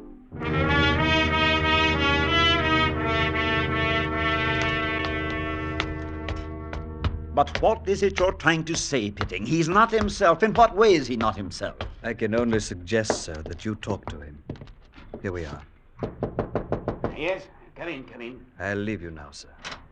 Oh, Murchison, come in. Gildio, what in the name of heaven is wrong? Pitting said that you'd been upset, Pitting, but he... an inhuman machine. What happened? What did he do? Nothing. That's just it. Nothing. But I don't know... Oh, you warned me about it once, said I'd meet a crisis, need him as a friend, and he wouldn't be there. Well, it happened. Look here. I'm going to call a doctor. I've never seen you in a state like this before. No, I don't need a doctor. I'm all right now. For a little while anyway. At least I think I am. Then what was it? What happened? That thing touched me. Really touched me. I mean, for the first time, it's only been trying to before. The only way I can put it, it rubbed itself against my soul. Oh, it was horrible. Now, Gildio, you've got... Don't tell me to get hold of myself. I know what I'm saying. I'm sorry. But if you'd felt it for yourself, you'd know what I mean. It was disgusting, filthy. If it had lasted one more minute, I know I should have gone screaming mad. But you don't feel it now? No, not now. I lost my head, I guess. I struck out with my fists, I tore at myself, screamed for help. Pitting came and thought I was drunk. But I could feel it touching me, sickening, soft and tender, inside of me. But it left you then? You forced it away? Yes, but it's still in this room, somewhere. But it hasn't tried to touch me again. Well, that settles it. Gildia, you're leaving here tonight. It didn't follow you when you took that trip before. It stayed here. That's one way you can be free of it. Then, you believe in the thing, too. Believe it's real. It's real for you, and that's enough. Now, if I remember it, you're giving a lecture at Oxford the last of the week. You're going on up there now. I'll help you pack. Well, I could do that. I could stay at the Grosvenor tonight and take a train in the morning. It's right near the station. And it's all agreed. Wait. Look at Napoleon. It's standing there by his cage. He's talking to it, imitating it. Can you imagine what that thing must look like? Never mind. Let me help you start packing. But I didn't tell you what it really did this evening. What came the closest to driving me insane. It doesn't matter. The thing kissed me, Murchison. But not from the outside. I could feel it, warm and wet, kissing my lips from the inside.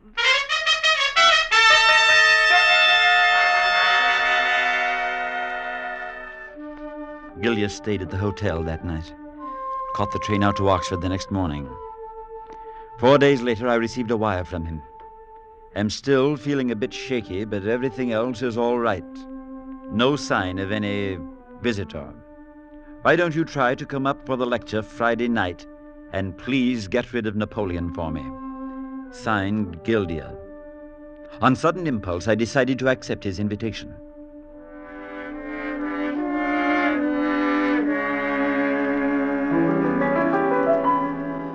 My train was late, and I arrived at Oxford with only time enough to go directly to the seminar.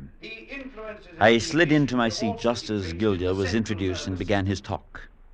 He was pale and perhaps a bit drawn, but seemed otherwise composed and in control of himself. As I sat there, my mind wandered away from his talk, seeking some solution for the horrible problem which I regarded as being as much my own as Gildia's. I decided I would try to persuade him to sell the house in Hyde Park Place, since his strange fixation seemed to be bound up with it, and try to find lodgings elsewhere.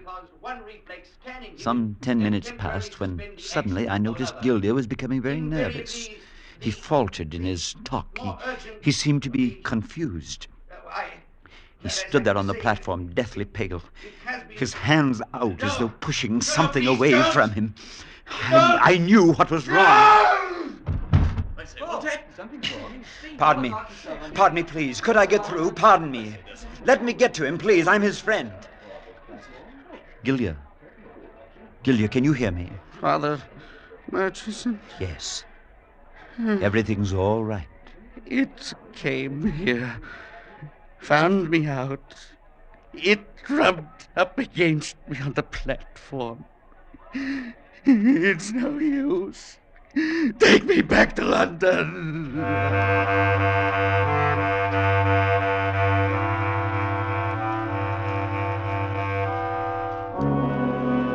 We arrived back in London late the next afternoon. Gildia was a broken old man. He shivered continually, trembled as though shaken by a chill. He claimed to sense the awful presence of that thing always nearby us, accompanying us, and he was constantly terror-stricken lest it might try to touch him again. I stayed with him in the house in Hyde Park, and as night drew on, we sat in the long, book-filled study on the second floor. Pitting brought coffee to us, and then withdrew. We found little to talk about, and the silence of the room seemed doubly oppressive without the familiar chatter of the parrot in the background. What did you do with him, Murchison? Napoleon, I mean. I boarded him with a pet shop in Shaftesbury Avenue. I thought you might want him back again after you'd reconsidered. No, I won't want him back. You still can feel its presence, can't you? No, Gildia, I'm afraid I can't. I wish to heaven I couldn't. It's been here with us now, you know. Now, please. It doesn't matter. It's no use. I can't fight it any longer. There's no way to fight it. Perhaps that may be the answer. To stop fighting it. You said yourself that you felt it was fond of you, meant you no harm. Then why not stop fighting? Try to return its fondness, its love, if you will. You don't know what you're asking. Even the thought of it sickens me. Fondness, love for that thing. Perhaps it may be the only way out. Then there's no way out. I tell you, Murchison, I've only one feeling for that creature, and that's hatred. Hatred. Disgust and hatred. Please, try to be calm. Wait. What is it? Perhaps that's it. Listen! Whatever you are, beast or devil, I hate you, do you hear? I hate you! Murchison, that's doing it. It's recoiling, withdrawing, I can feel it. Gildia, please. I hate you! I hate you! Murchison, it wants to leave. It's beginning to hate me, too, but it wants to leave now. Open the door. Go downstairs and open the front door. Open the front door and let it out. All right, Gildia, if you'll feel better about it. It wants to take me along, but I know how to fight it now. Go, Murchison, hurry!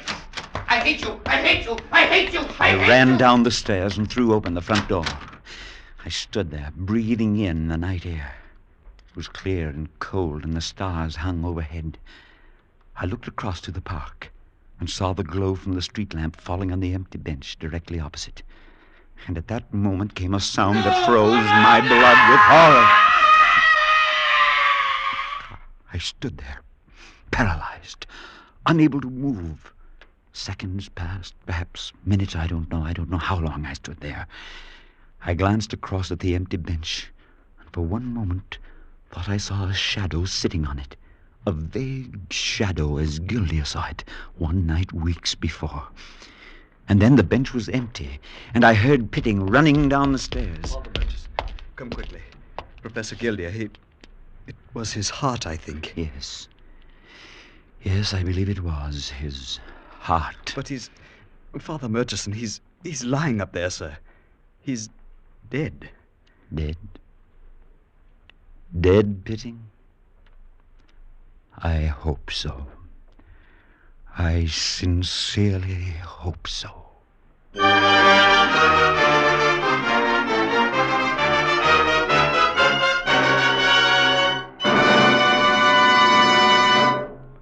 Escape is produced and directed by William N. Robeson, and tonight brought you How Love Came to Professor Gildia by Robert Hitchens, adapted for radio by Les Crutchfield, with Louis Van Rooten as Professor Gildia, Parley Bear as Father Murchison, Harry Bartell as Pitting, and Paul Frees as the Parrot. Music is conceived and conducted by Cy Fuhrer. Next week. When you're tired out from doing nothing all weekend, when Blue Monday stares you in the face. Next week at this time, when your problems just seem too much for you, we offer you Escape.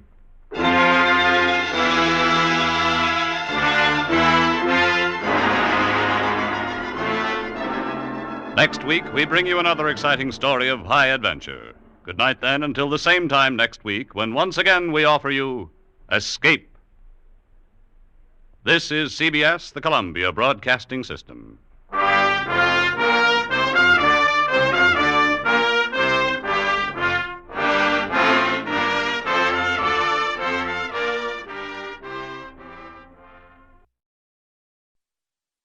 Wonder if prices will ever come down? Fed up with the post-war world? Want to get away from it all? We offer you Escape.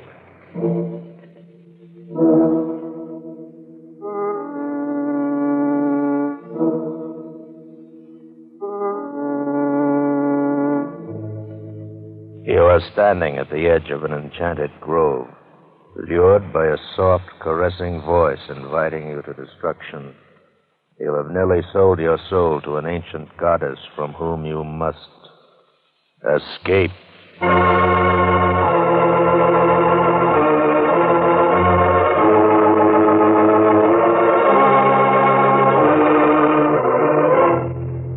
Escape, produced by William N. Robeson and designed to free you from the four walls of today for a half hour of high adventure.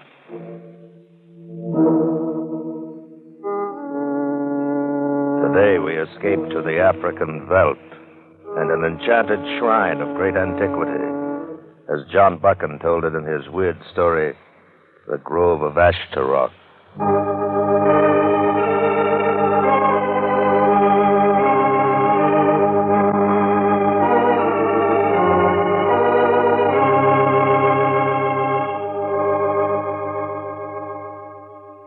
We stumbled onto the place, Lawson and I, during the second day after we left Tarqui. We'd travel on horseback some 40 miles or so through typical African veldt, lush and green, with plenty of game and good hunting. It was late afternoon when we topped a rise and saw before us a small plateau of such beauty that we both reined in and sat staring at it, not speaking for some moments.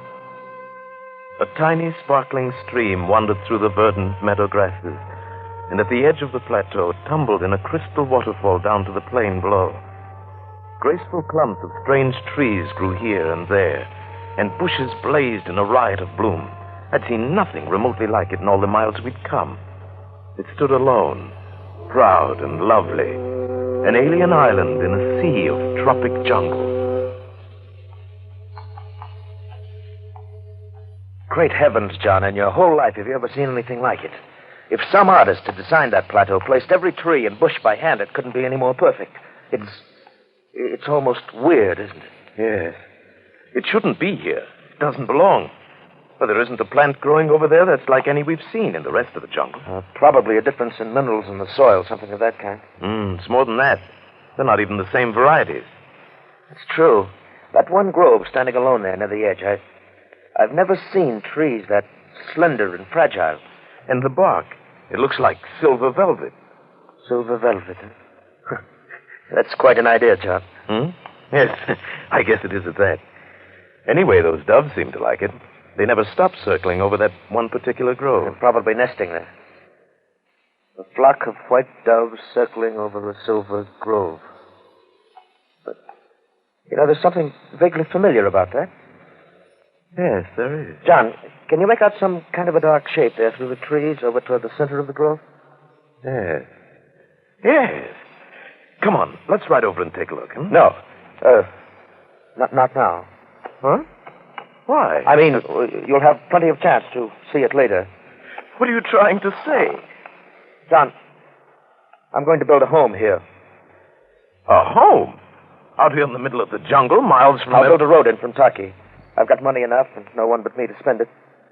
I've always wanted to live in Africa. Always, Lawson? Or for the last 5 minutes? It doesn't matter. Somehow, even though I'd never seen it, I've dreamed of this spot all my life. I've got to live here. Want to live here, I mean. But so quickly, at least think it over first. No, I don't have to think it over. I know what has to be done. John, it's here that I build my tabernacle.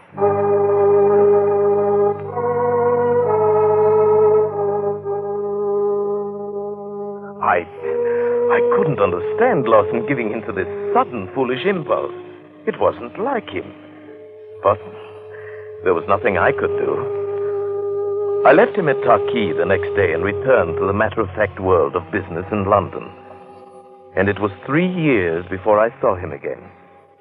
3 years before I returned to Africa to find that he'd built a manor house in the jungle and equipped it with all the conveniences of the English countryside, of which not the least was Travers, his butler. May I be so bold as to say it, Mr. Buchan? It's very good to see you again, sir. You bring a breath of old London out of this heathen foreign country. Oh, thank you, Travers. It's good to see you again. This is some different from the old granite front on Grosvenor Square, isn't it? Indeed it is, sir. A great many things are different. Yes. Mr. Lawson's turned this jungle clearing into a paradise on earth. If you'll pardon me, sir, I think paradise is not quite the word. Hmm? Oh, well... perhaps I'd better tell the master you've arrived, Mr. Buchan. He's been lying down. Oh, not ill, I hope. I'll tell him you're here, sir.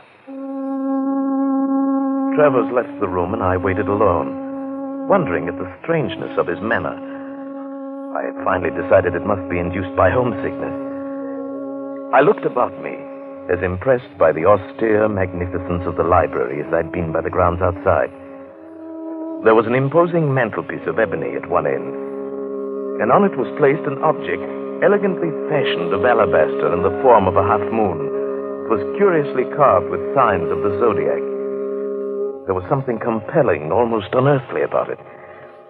Fascinated, I reached out my hand. I should not touch that if I were you. Huh? Oh, Lawson! I didn't hear you come in. How are you, John? Oh, fine, Lawson. Couldn't be better. You?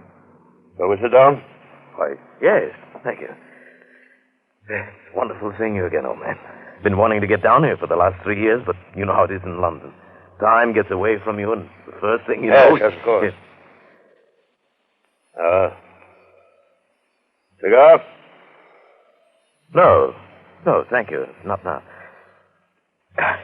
When I finally did get the chance, I couldn't even wait for an answer from you. I sent a wire and then followed it right on down. Yes, it surprised me a bit. Haven't had a visitor here for the last 2 years. Oh? Well, then that explains why Travers talked the way he did. I thought it must be... What do you mean Travers talked the way he did? What did he say? Lawson, what's wrong with you? He didn't say anything. Well, he'd been enough. I'm afraid I... Forget it.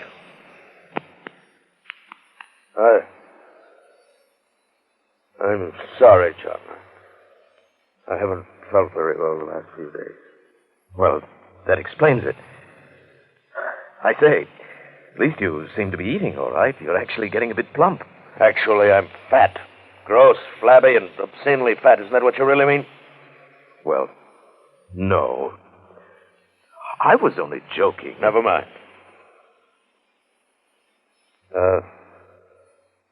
What do you think of the place, John? The place? Why, it's amazing. It's beautiful. No one could ever believe it without seeing it. I doubt if there's another place like it anywhere in the world. You're right about that. There isn't another place like it anywhere in the world. Oh, that reminds me. I noticed you left the grove as it was without bothering it. Tell me, did you ever find out what it was we saw that afternoon? Yes. Yes, John, I found what it was. Well? John, I have an overseer here named McJobson, quite a competent man. I want you to leave with him in the morning, take a 3 or 4 day hunting trip. He knows the country. He'll find you plenty of game. Oh, but I came here to see you. I'm fighting a bout of fever. Happens every so often. I'll be all right by the time you get back. Oh, now, wait a minute. If you're sick, I'm certainly not going to run. You'll do what I tell you. Lawson. I'm sorry to talk this way, but I know what has to be done. All right, Lawson. Whatever you say. Good. Settle it. Believe me, John, I know what's best for me. Yes. I'm sure you do. Another thing, John. That carving that sits on the mantel, I must ask you not to touch it. It's quite old, rare. I should not like anything to happen to it.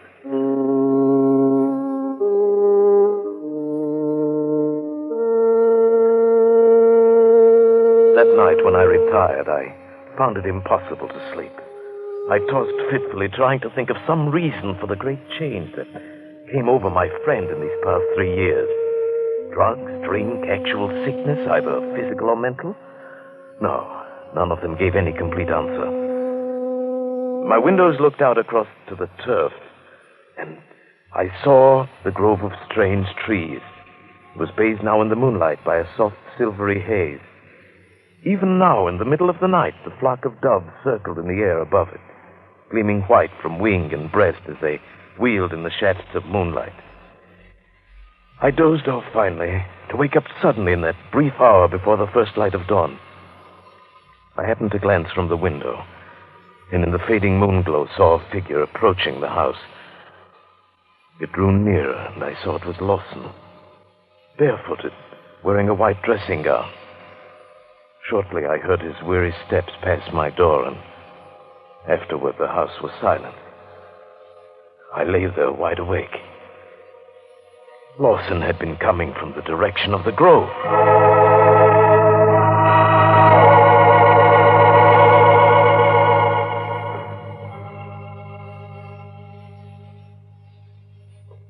Good morning, Mr. Bucket. Oh, morning, McJobson. Oh, sit down. Thank you, sir. Now, in regards to that hunting trip we talked about, I can offer you a choice of 2 or 3... No, never mind. I'm not going on any hunting trip. But last night we decided That was last night, McJobson. Tell me, how long has Mr. Lawson been sick? Oh, it comes and goes. Happens about once a month like this. He's not the man that he was when I first came here. Do you have any ideas about what might be the matter? Aye. Well, what are they? If I told you what was in my head, you'd think me daft. Why don't you wait until tomorrow? You won't need to ask. It's the full moon, the next. Full moon?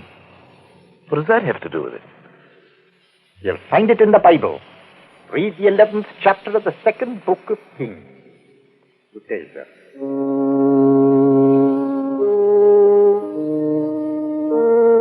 I found a Bible in the library and thumbed it open to the passage he'd mentioned. I read through it once without understanding. And then, one sentence seemed to leap out from the page. For Solomon went after Ashtaroth, the goddess of the Sidonians. Ashtaroth. Ashtaroth, of course, Ashtaroth! Goddess of the ancient East, whose strange rituals held a dark fascination for the children of Israel, over and over luring them away from their fierce prophets to worship at her shrines. The white doves of Ashtaroth circling the shrine of her silver grove. Why, then the grove at the end of the turf must hide a lost shrine dedicated to her worship. But what of Lawson? Did his blood carry one fraction from old Israel with the same ancient weakness to hear and answer the call of the goddess? Did he become an acolyte of Ashtaroth? What weird rites did he perform in the grove at night? And then I remembered tonight. The worship of Ashtaroth had always reached its climax on the night of the full moon.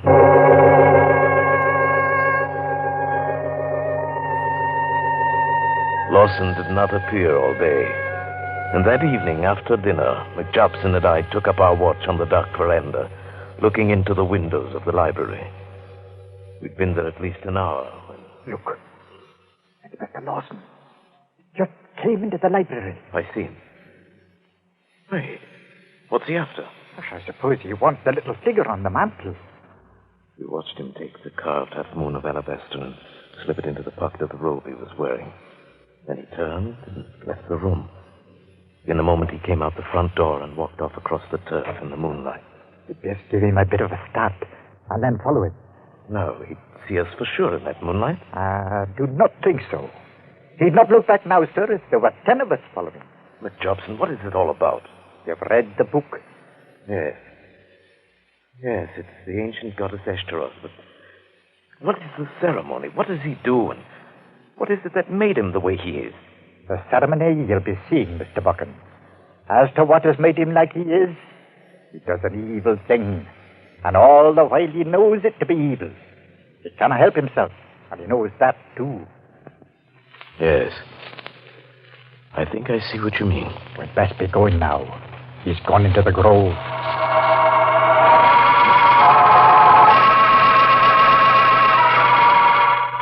We crossed the turf quickly and passed into the black and silver shadows of the moonlit grove, working our way carefully toward the center.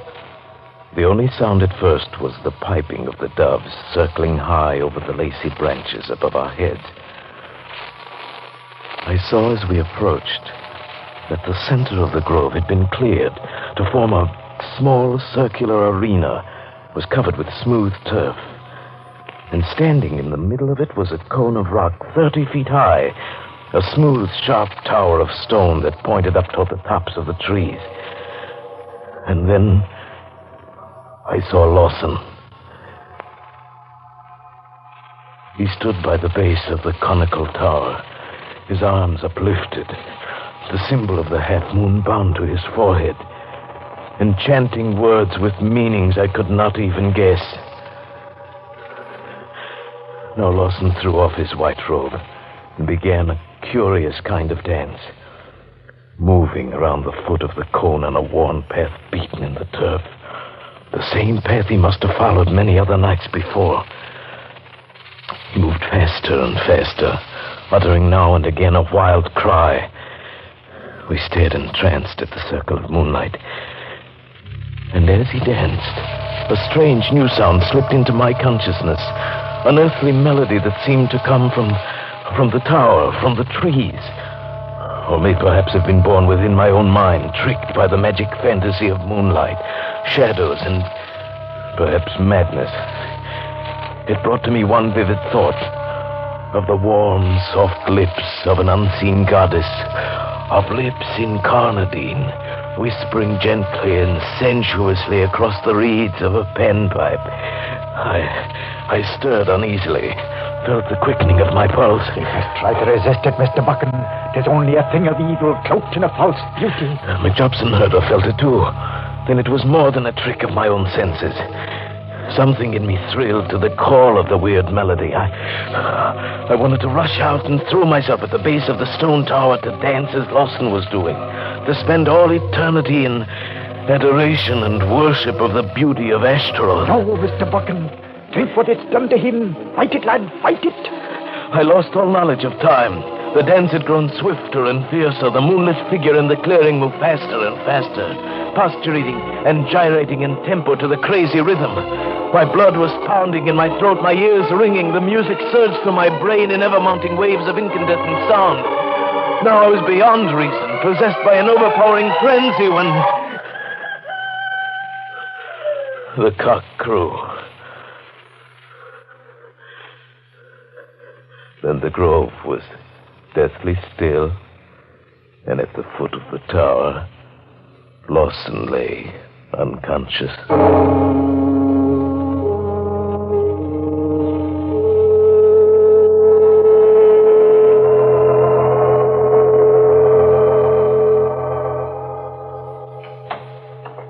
How is he, Mr. Buchan?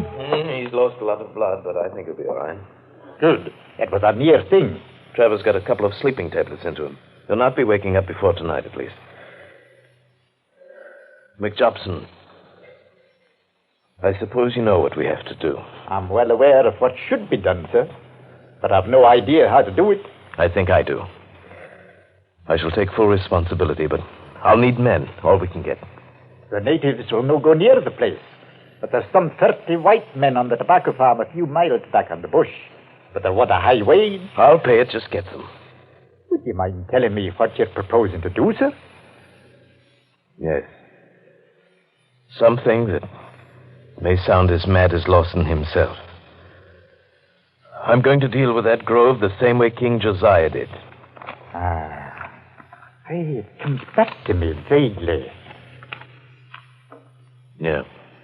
Here it is. And the high places that were before Jerusalem, which Solomon, the king of Israel, had builded for Ashtaroth, the abomination of the Sidonians, did the king defile. And he brake in pieces the images and cut down the groves. Both the altar and the high place he brake down, and burned the high place, and stamped it small to powder, and burned the grove. Aye, 'tis the word of God. We'll need dynamite, but I have plenty of it down at the workshop. I'll go after the men first. We should be ready to start by 9 o'clock this morning.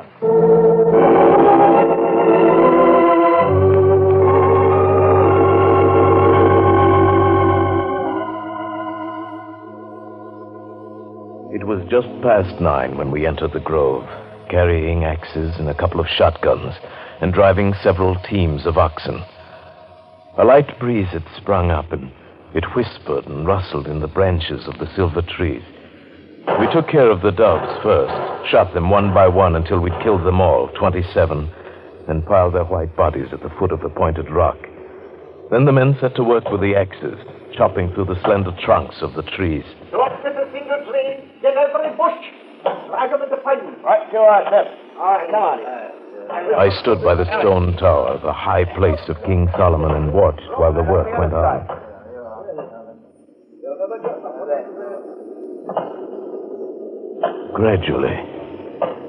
Gradually born perhaps in the sighing wind, a strange fancy crept into my mind.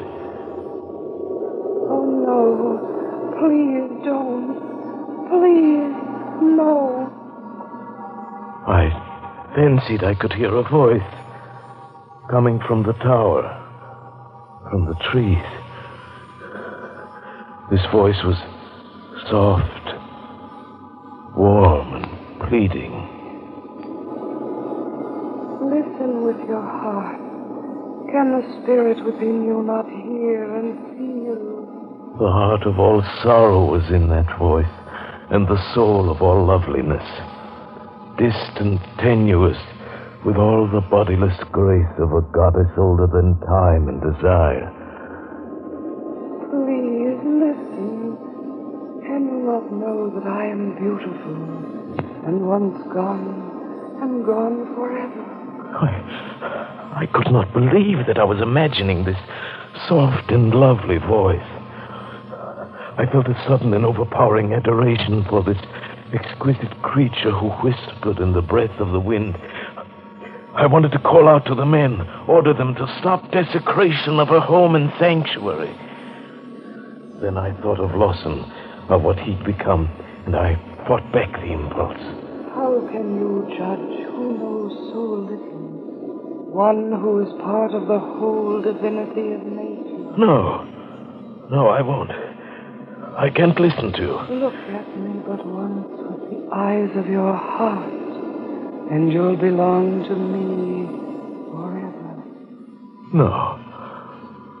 Please, no. You have killed my doves, covered their white breasts with blood. Are you not yet satisfied? It's got to be done. It's got to be done. No, please. You could stop now and leave the high place. New trees would grow, and other doves would come and nest in them. But I can't. What are you saying, Mr. Buchan? I couldn't quite hear you. Oh, nothing. Nothing at all.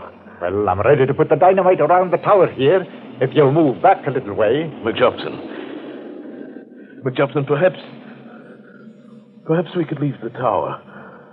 Maybe it's enough to clear the grove. 'Tis not enough. The book says, and their children remember the altars and the groves by the green trees upon the high hills. No. That's no good, Mr. Buchan. He who heeded the voices of the wind, every last stone must be destroyed. There's within you. No. He is a stern man, and a cruel man, and his words are vile with hate. No. Leave me only this one last altar. No. All right, McJobson. Go ahead with it. Place the boxes of dynamite close together, lads. Easy now. No. Even now, it's not too late. I walked away slowly. The piles of tree trunks were burning now. The smoke swirled in the wind. I would leave this place tonight. Yes, I would leave this place forever. Then write a note for Lawson, telling him of what I'd done. And I was very tired.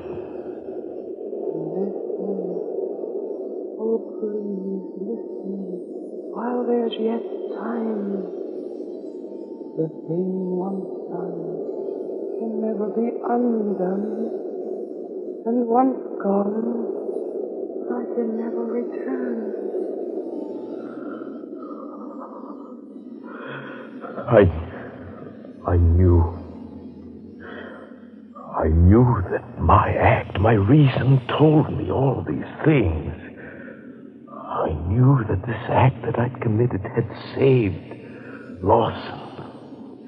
Had saved his life and perhaps his reason.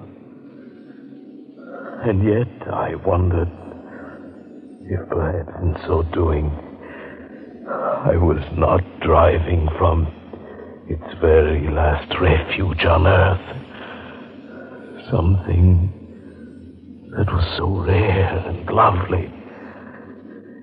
If perhaps I was not destroying a very beautiful thing.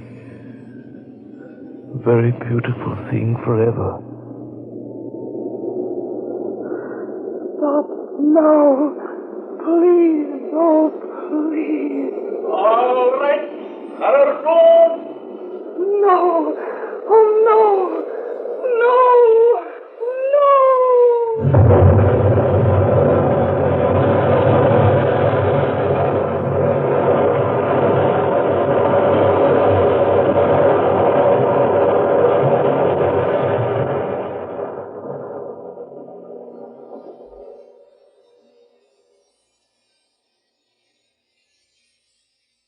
Silence.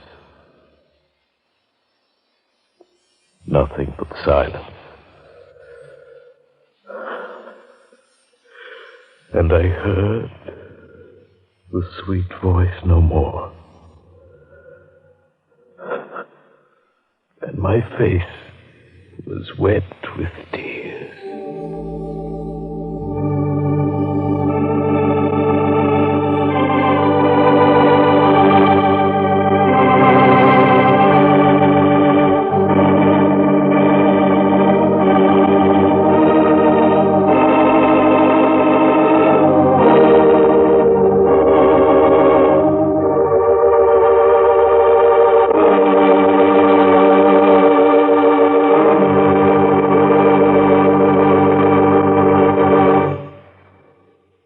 Escape.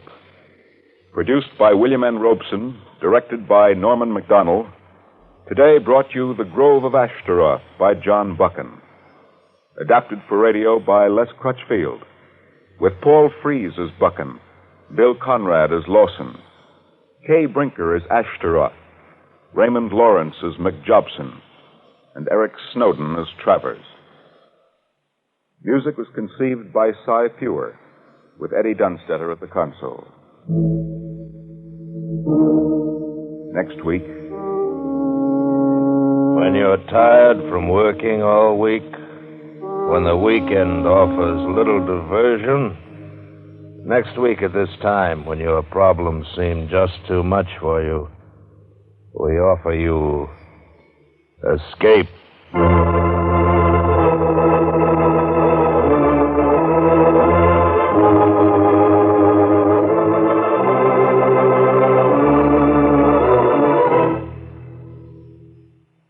Next week, we bring you another exciting story of high adventure. This is CBS, where 99 million people gather every week, the Columbia Broadcasting System.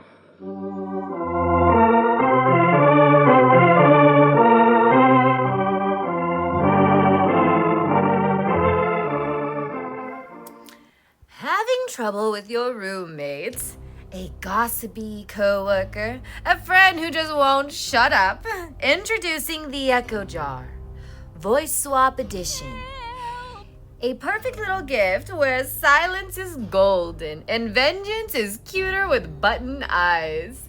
Just uncap your echo jar near your target, say their full name backwards, and poof! Their voice is trapped inside your toy of choice forever, maybe longer.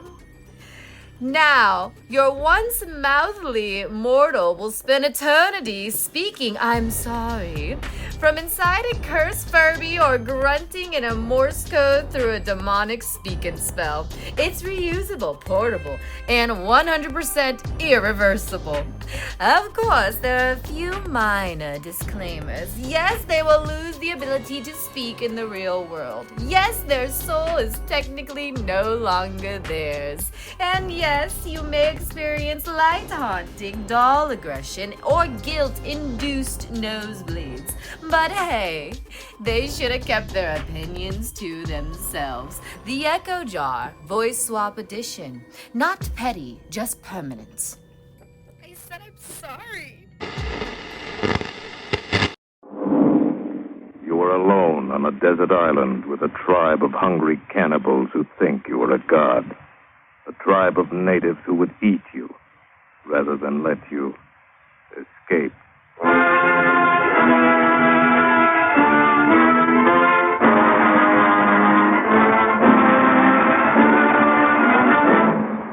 Escape, produced and directed by William N. Robeson and designed to free you from the four walls of today for a half hour of high adventure.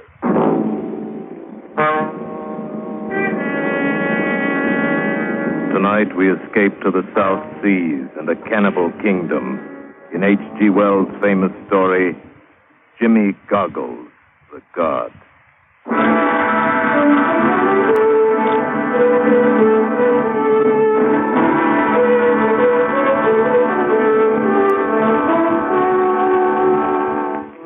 I doubt you'll remember anything of the Ocean Pioneer, though a bit of the story that came to public knowledge made headlines in the newspapers at the time.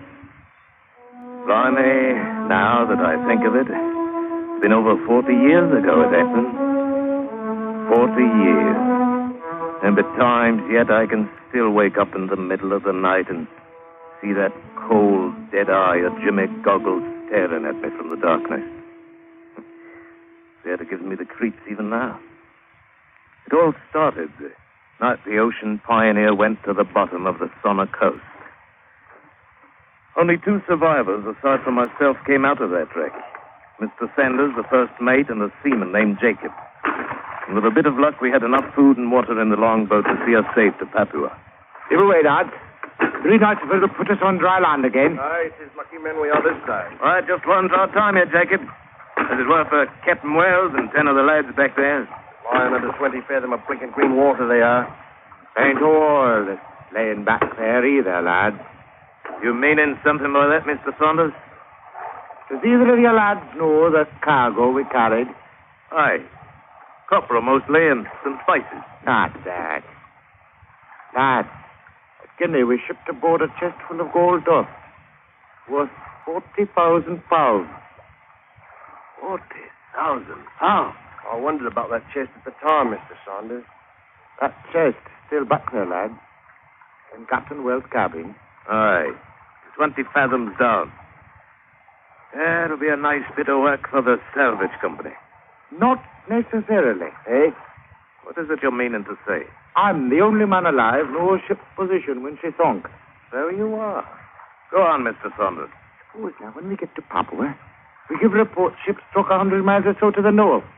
Then the salvage ship goes there, we come here, and pick up a tidy fortune for ourselves. And how do we come here? My brother-in-law has a brig in the Sydney trade. He'll come in with us. Well, lad, are you in or are you out? 40,000 pounds. I'm in. Aye, 40,000 pounds. A bloomin' fortune there for the taking. Of course we went in on it.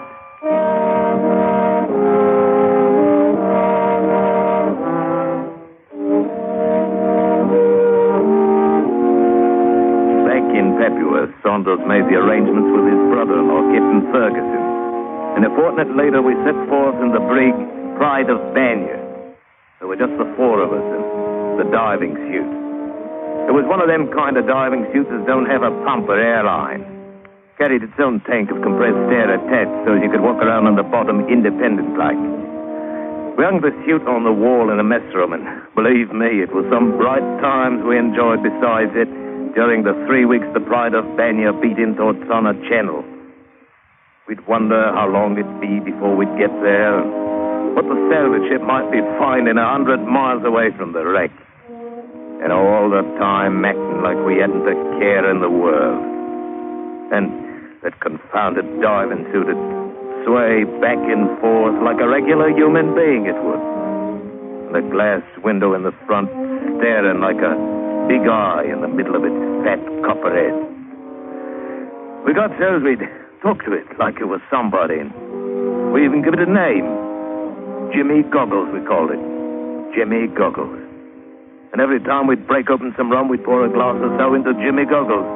So by the time we got to Sonna, instead of smelling rubbery, his insides was as sweet as a cask of rum.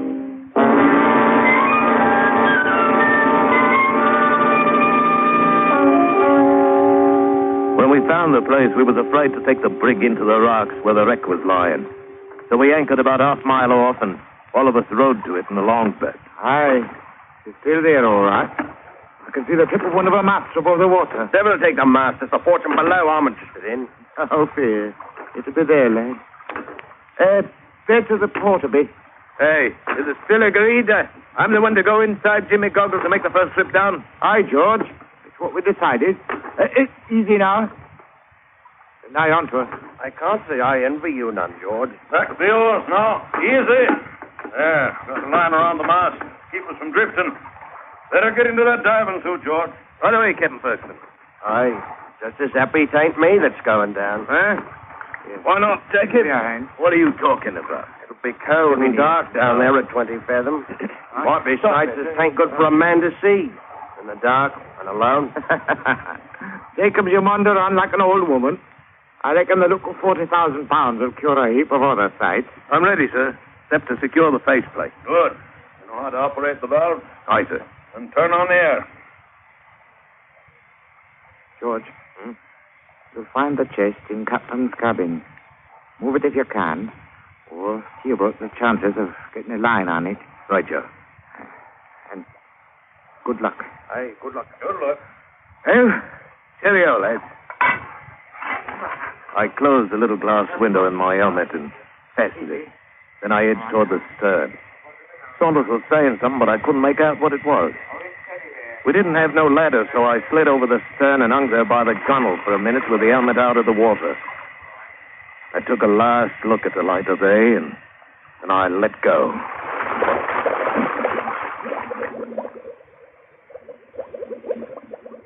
Slow it was. I sunk down through that green water. The only sound was the air bubbling out of the helmet valve. That valve, you understand, was the only way you had of controlling the descent of old Jimmy Goggles. If you opened it up, down you'd go. If you clamped it fairly tight, the suit would get full of air, and up you'd pop as fast as a man had cared to. Full 5 minutes or more it took to sink that 20 fathom. Them ghostly sea ferns went slithering past like snakes, and big purple and red clumps of jagged coral. And the light from the surface getting dimmer and dimmer. So as by the time I hit bottom, it was pretty near dark. I was happy to find myself come right down on the deck of the old Ocean Pioneer. And a familiar sight she was, saving for the crabs skittering around her plank, the bloomin' fish swimming past my head and goggling in through the window of my helmet.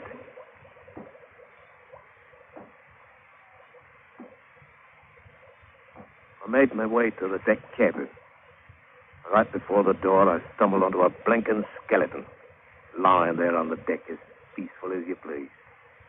Judging by the gold braid still hanging on it, it had been old Captain Wells himself. So there weren't enough left of it now to make a decent meal for an hungry guppy. Bobbed around like very gentle when I touched it, and all the time was wearing an horrible grin on its bony face. Like to give a man the shivers. tell you certain I got through the business down there as quick as I could. Found the chest of gold and figured out the best way to get a blocking line on it.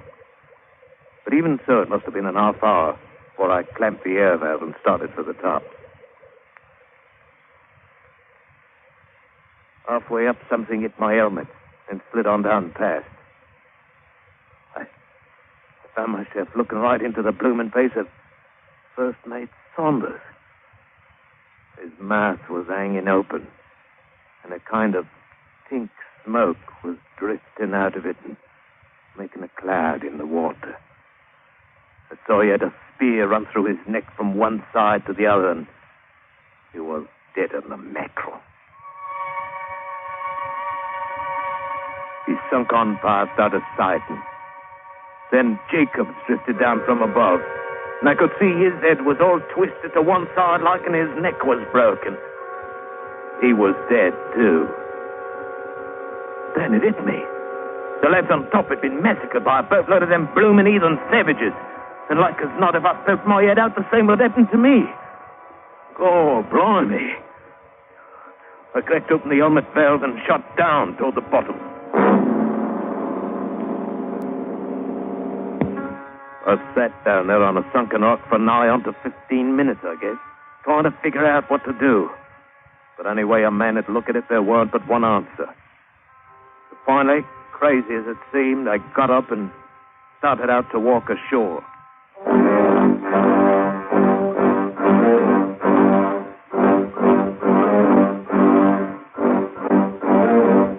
After a while, the bottom began to slope up and it wasn't so dark anymore. Finally, my helmet poked up out of the water. I saw the beach about 50 yards away with dark jungle right behind it. I sloshed on through the water and came out on the sand.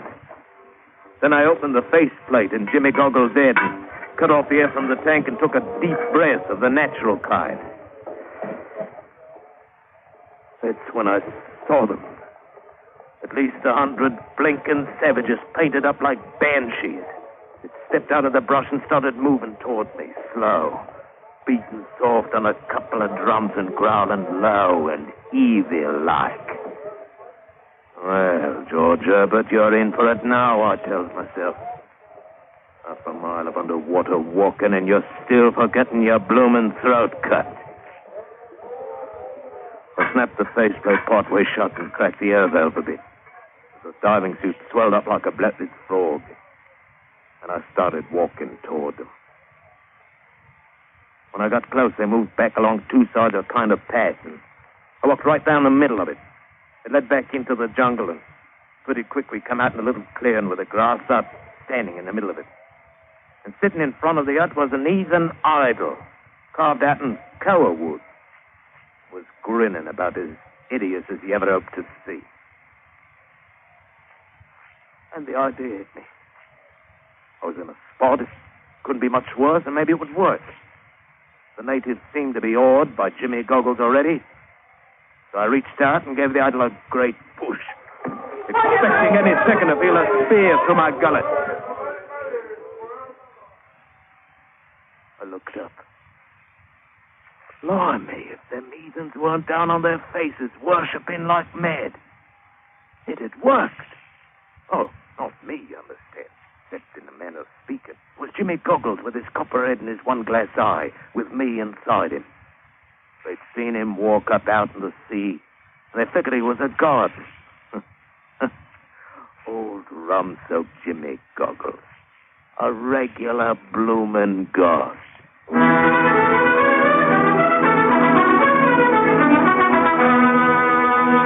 After a while, it began to get on my nerves, so I went inside the hut. They stayed outside and didn't follow me, but they didn't go away, neither. In a couple of hours, it started to get dark, and I was wondering if they meant to spend the rest of their lives out there bowing on the ground. Finally, a tall native, painted up like a circus clown, stepped inside the door and stood there, just grinning like old Satan himself. Blimey, if I had me a pistol, my beauty, I'd have you grinning on the other side of your face. Oh, would you now? Huh? What? You're speaking mighty bold for a man who's had a lot of luck. Depart, unworthy mortal, for I smite you with with light. Oh, relax, one. I've been some time around plantations in Papua. Learned thing or two I did, including English language. Jumping, Christopher. What the devil you doing here? Taking advantage my simple brethren. Something else I learned at Papua. My name, Mamala. I'm high priest, witch doctor, call it whatever you want. Well, I'm happy to know you. Mine's George Herbert, officer of the English brig Pride of Banyan. The late brig, you might say. Boys burned it a couple hours ago. Burned it? What for? Aye. Why was it you attacked us in the first place? Oh, a bit of go like that once in a while keeps boys feeling joyful like, George. It's harmless in manner of speaking. Harmless, is it? Not for my boys it weren't. Oh, well. What were you diving for out there, anyhow? Pearls. So it's now, mate. You are looking over that wreck down there on the reef. What's aboard her? All right, Mamela. She was carrying 40,000 pounds in gold dust. 40,000 pounds? Know where it is?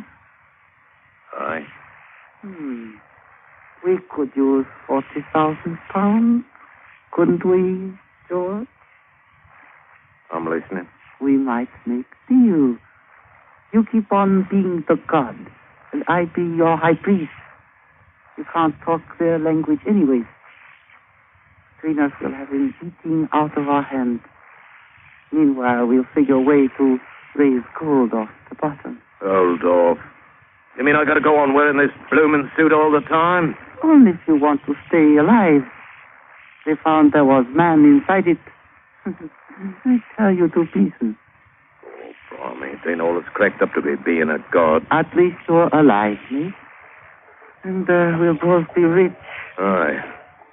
Are you gonna spend the night out there? We'll be leaving after ceremony, except for guard of honor. I understand you. What's the ceremony? Oh, a little piece of business with owner of brig. We captured him alive, you know. Captain Ferguson? What kind of business? A bit of this, a bit of that. When they get done, they cook him, of course. Cook him? Well, now, you wouldn't expect boys to eat him raw. Wouldn't be civilized, you know. See you in the morning, George.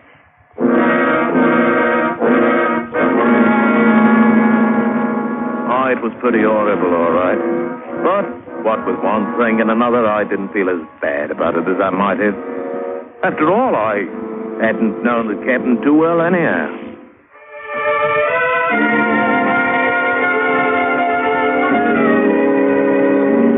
Nearly a month went by in mighty uncomfortable fashion. And all the time, Mamela was trying to figure some way to get that gold out of the wreck. I was right in with him at first. Then I got to noticing how he was always saying what he could do with 40,000 pounds. And then I'd kind of remind him we was AFAs, and he'd grin, strange-like, and so that's what he meant all the time. But I didn't trust him no way. And I started stalling every way I could, and things stayed about as they were. I kept on being a god, and we couldn't get no proper chance to go after the gold. Then one morning, Mamela and most of the tribe went back into the jungle to hunt. I was sitting in the hut trying to think of some way to do for that heathen before he could do for me, when I happened to hear voices outside. I sneaked a look through the palm thatch. It was an Englishman, dressed up fit to kill in white canvas shorts and a sun helmet and all. He had a native interpreter all dressed up and walking with him. They're idols. Tribal gods. But it's been turned over. Do they no longer worship that thing? Master, I could... Looky here, gents. If you step inside, I'll show you what they're worshipping. Hey, now. Come in, come in. Welcome, gents.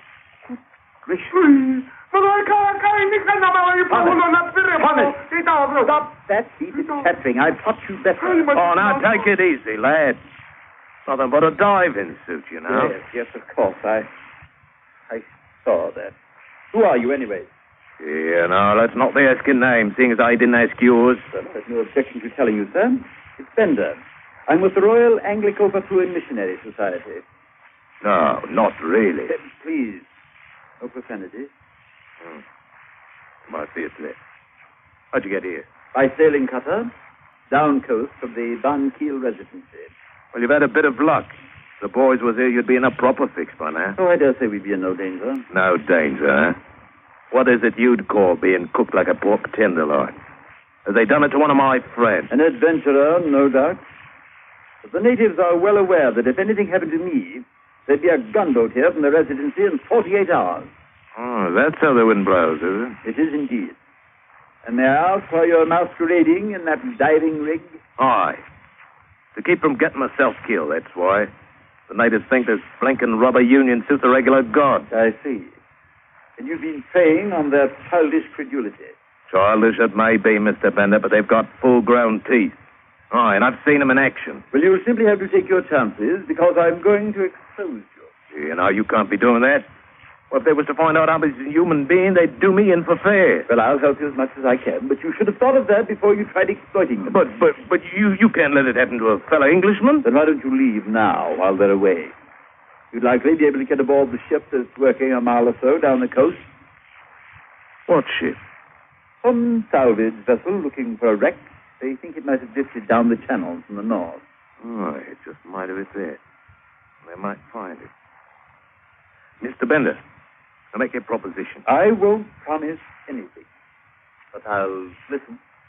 Leave here now and sail down the coast a ways and stay till nightfall. Then come back as soon as it's dark, and I'll let you expose me to your heart's content. In fact, you might say, Mr. Bender, I'll even welcome it.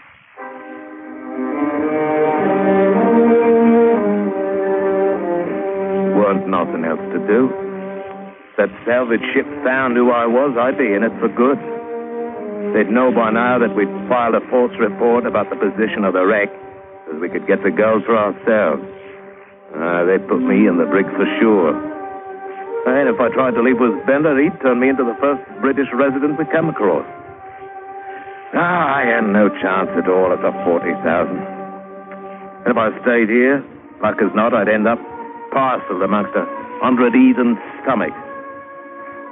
But I had one chance of showing that blinking mammal as how you weren't the only one that knew a thing or two. I finally talked Bender into leaving, and about dusk, Mamela and the boys came back. Understand that nosy man, Bender, was snooping around here this afternoon, George. Know anything about it? Bender, eh? Oh, that's who it was.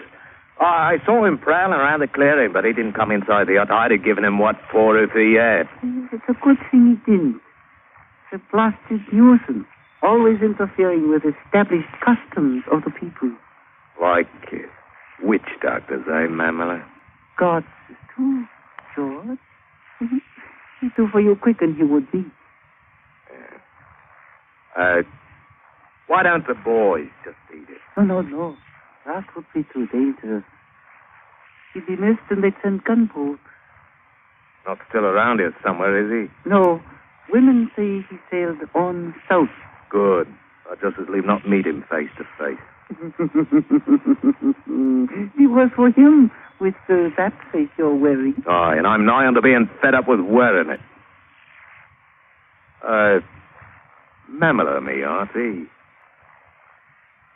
I'll make you a proposition. Mm-hmm. What kind of proposition, George? Why don't you take over being God? And what would you be doing if that happened? Oh, leave me some food and water in one of the boats, and as soon as it's dark, I'll cut and run for it. It'll be easy for you to get the gold that way. Aye. And you can have the old 40,000. Your generosity embarrasses me, George. Anyways, supposing I was up and died sudden like, how'd you explain my body to the boys? I have been thinking about that, but I hadn't figured it out yet. I was wondering if you hadn't been. You know a thing or two, don't you, George? Enough to know you weren't going to share with me unless you had to. Frankly, You're right. This may be best way. I'd have my little brethren right under my thumb. And you out of my way with no need for explanation. All right, George. I'll keep the boys away from the clearing so you can make your break. Both be ready in half hour. Good luck.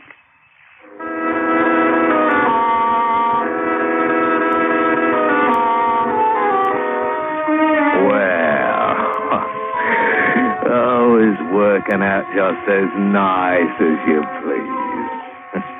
I made my break all right, but I wasn't heading for any boat. No, sir, not me. Leastwise, not yet. I hid myself in the jungle at the edge of the clearing. Then I waited.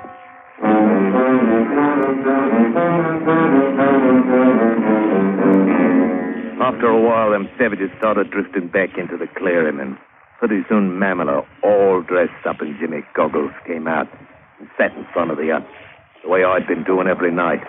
And the bloomin' heathens started in bowing down, all just as usual. I waited a long time before I finally heard it.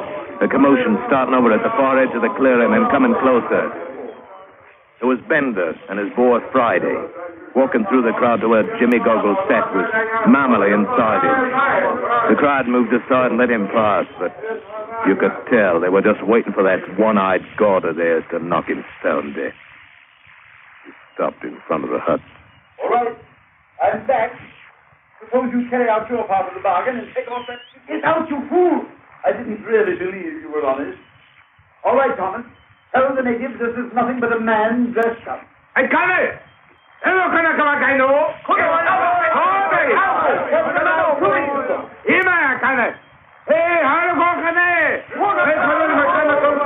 Blimey, if Bender didn't jump onto Memel and start turning at the front of the diving chute. And all the time that heathen witch doctor kept trying to fight him off.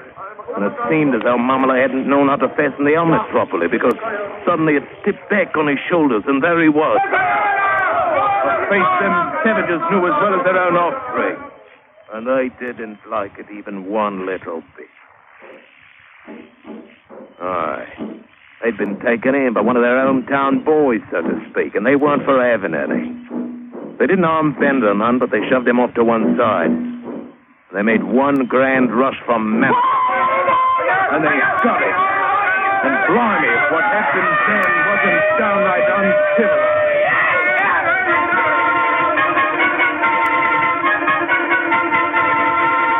I cut and run for it and tumbled into that boat and shoved off. I couldn't help but feel a bit sorry for old Mamela, though it wasn't as if he hadn't eaten his own share of human beings. And of course, he certainly wasn't a man who could be trusted at all.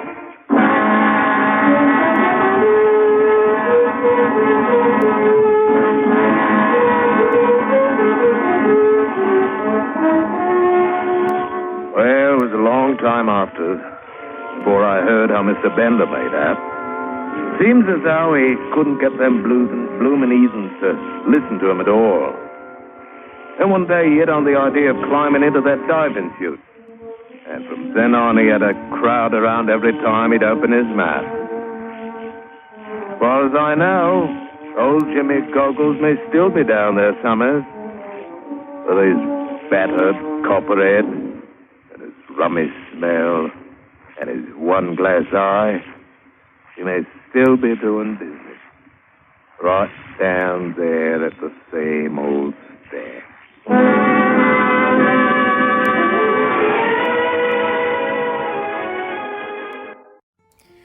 Well, my dear night dwellers, what stories we have heard here. Let's recap on the madness we've heard on Mira's Morgue of Midnight Madness. On episode 33, Ancient Sorceries, originally aired February 21st, 1948, this tale is an adaptation of the Blackwoods Eerie story. A wary traveler finds himself in a mysterious town where the locals harbor a dark secret. As the night deepens, he uncovers a world of ancient rituals and sorcery that blurs the line between reality and a nightmare.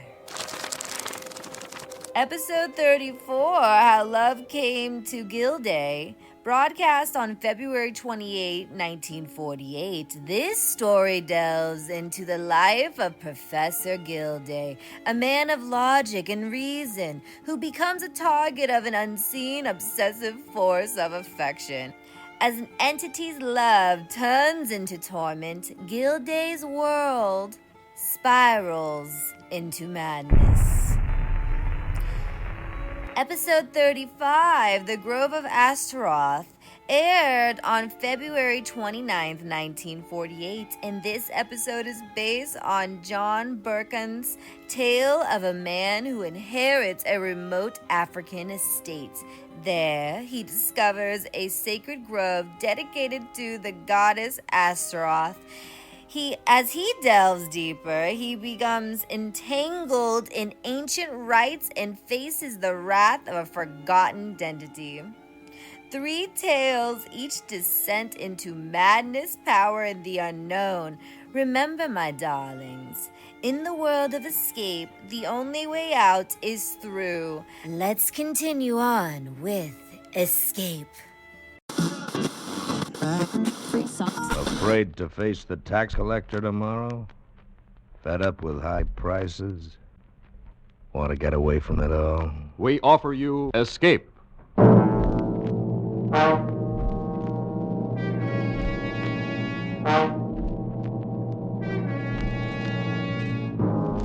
You have shipped aboard a South Sea schooner with a ghost of its dead captain in command. A ghost who shoots guns, resurrects the dead, creates a terror from which you cannot escape.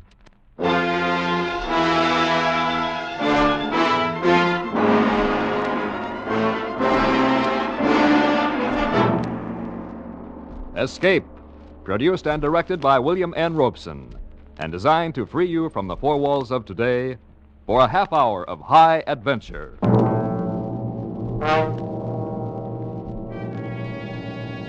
Tonight we escape across the limitless horizons of the South Seas in Alfred Noy's version of a classic legend of blue water, The Log of the Evening Star.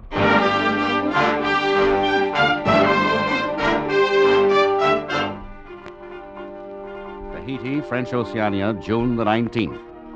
The sailing schooner Evening Star, reported missing since the 1st of April, today was discovered 100 miles west of here, drifting about in a dead calm, with all sails set, but not a soul on board. The ship, when found, was well stocked with food and water, and all 3 of her small boats were still present. The sun-baked body of the ship's cat was lying in the bow, and the mess table in the crew's quarters had been laid in preparation for a meal which was never served. Otherwise, everything aboard seemed to be in order, and no solution can be offered to explain the whereabouts of the 12 persons who sailed on her from San Francisco. It appears that the fate of the Evening Star will remain permanently one of the weird and unsolved mysteries of the sea.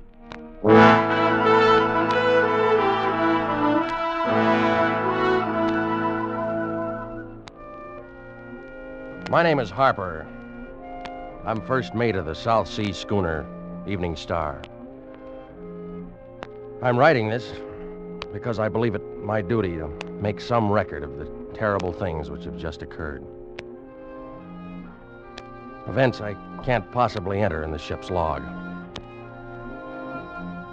I can't, of course, be certain that this account will ever come to light, because I'm not likely to live another 24 hours.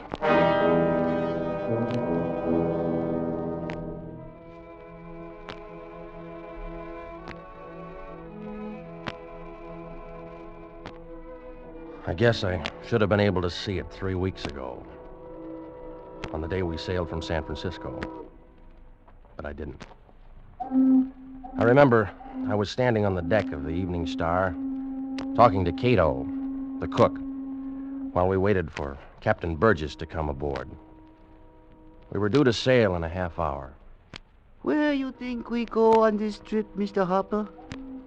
Oh, I don't know, Cato.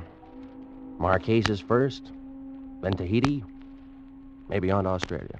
It's good to leave port. It's better on open sea.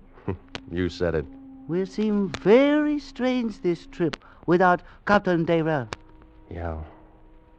We'd had the same gang together for over 2 years. Hmm. Some Kanakas, and the crew, you and I and Burgess.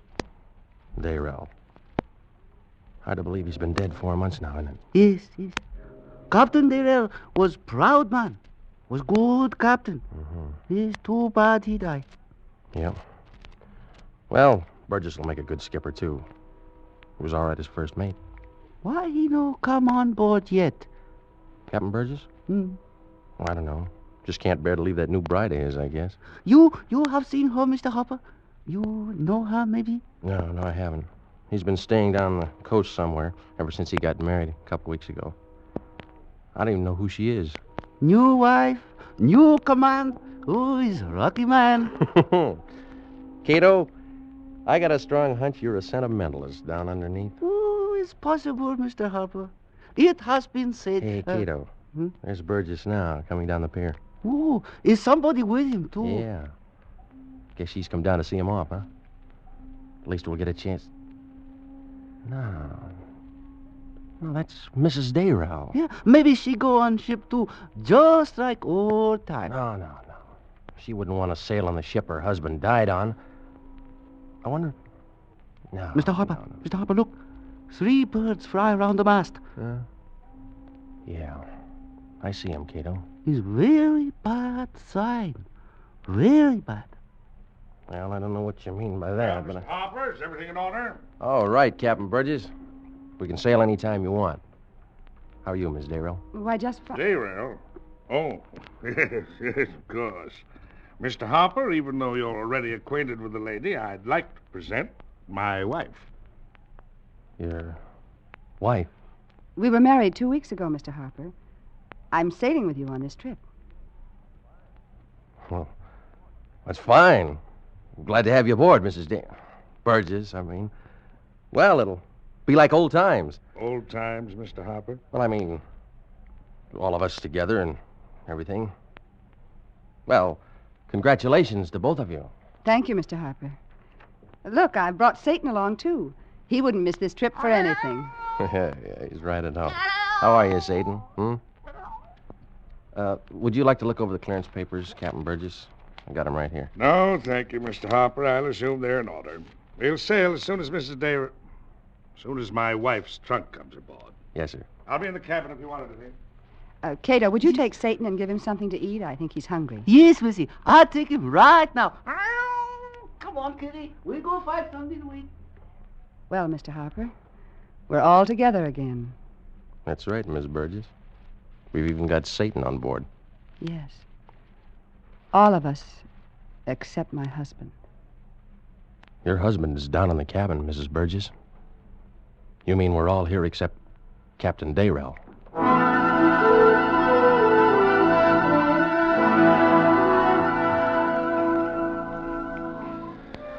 Well, once out at sea, things straightened out a little, the way they always do. After a while, we got so we could think of her as Mrs. Burgess instead of Mrs. Dayrell. And after that, it wasn't so awkward. Captain Burgess stayed to himself quite a bit. But all in all, it was a fairly pleasant 3 weeks.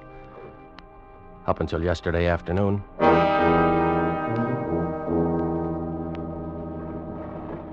I was standing in the bow, smoking, watching a school of dolphins skip out of the water, when Mrs. Burgess came up behind me. Mr. Harper, I wonder if I could speak to you a moment. Of course, Miss Burgess. I'm terribly frightened. You're frightened?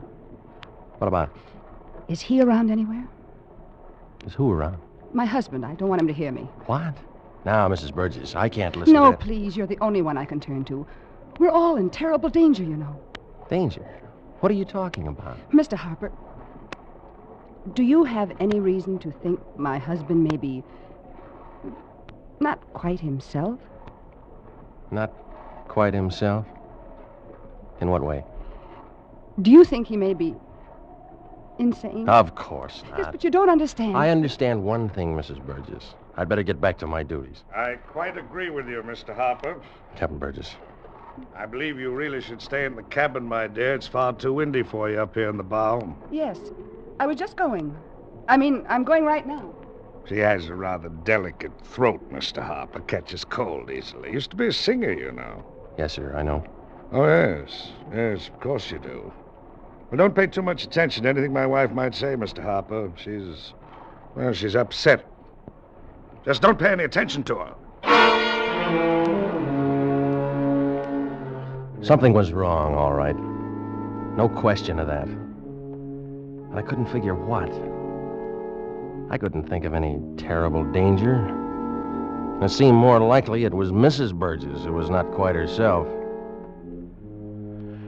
Well, anyway, the whole business didn't make much sense, so I shrugged it off and forgot about it. For a couple of hours.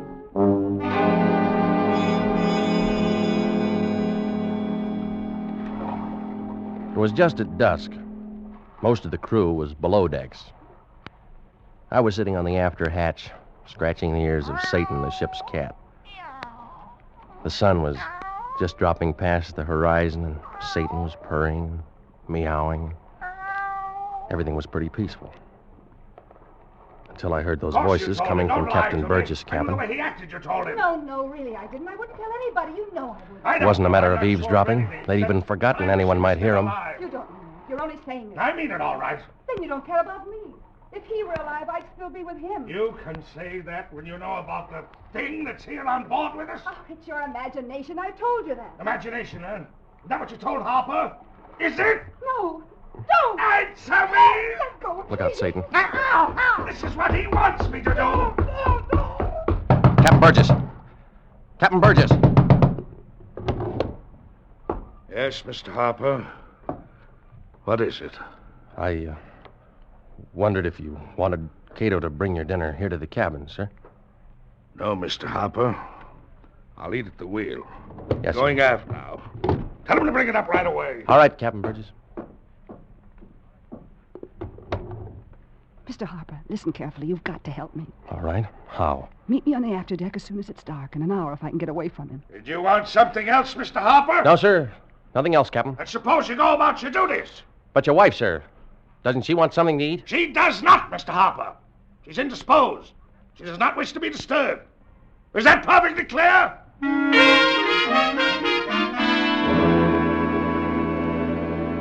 Now I was convinced that there was danger aboard the Evening Star. I had a feeling that something deadly was stirring itself and coming awake below decks. The first night shadows were bringing a terrible, threatening tenseness. I felt that I ought to scream to keep from laughing. Yet there was nothing to laugh about.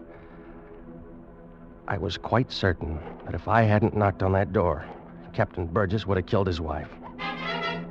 But why?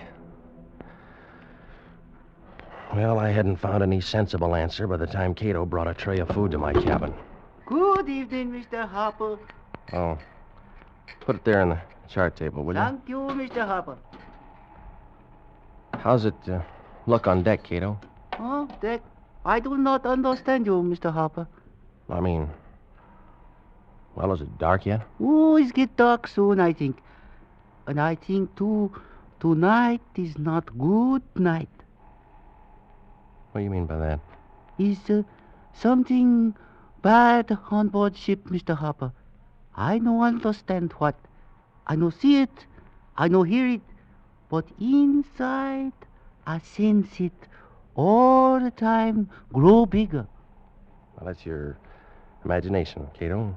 Is imagination bother you too, Mr. Harper? This morning, 3 birds fly over ship together. All day I burn much incense. Again, tonight, 3 birds fly over ship together. Well, what about it? Is a sign of death, Mr. Harper. Tonight on this ship, somebody die. You like something else, maybe? No. No, Cato, that's all. Thank you, Mr. Harper. Good night, please. So, I wasn't the only one on board who was feeling something was wrong. I wondered if Cato knew any more of what was back of it than I did. You couldn't tell by looking at him. He could be busting with joy or scared half to death. And that face of his would never show either one.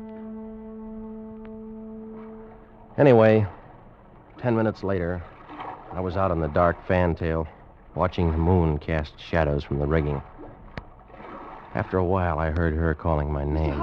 Mr. Harper. Here I am, Miss Burgess. Oh, thank heaven. Where's the captain? I don't know. He didn't come back to the cabin. All right. Now, suppose you tell me what it's all about and talk fast. I don't know what it's about, Mr. Harper, not really. I only know that my husband has gone insane. Now, you told me that earlier. What makes you think so? Oh, he tried to kill me. Yes, I know. Why? Because of last night. He came into my cabin and woke me up. He was trembling, white as a sheet. But why? He said he'd just seen Captain Dayrell on deck. Dayrell, but he's... Yes, he died 4 months ago. I told him he imagined it. But he keeps talking about it. He says Captain Dayrell has come back to punish us. Punish you? For what? Well, for not waiting longer to get married. Oh, you've got to do something. Well, if I use force, Mrs. Burgess, it's the same as mutiny. Yes, but he's insane. He may do anything. Yes, you're right there. I don't know, but what... Wait. Hmm? There by the mast. Look!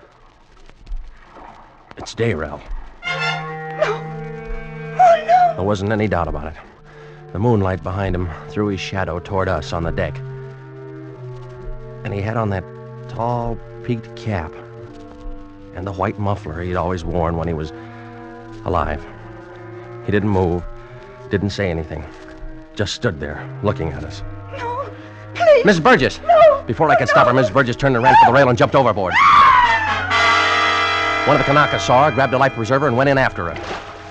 I ran to the longboat hanging in the davits at the port rail. What happened, Mr. Harper? I don't know. Let's get this boat in the water. Mrs. Burgess is overboard along with one of the boys. Did you see anything on deck? What I see, I don't believe. All right, come on, move. Here, take the oars.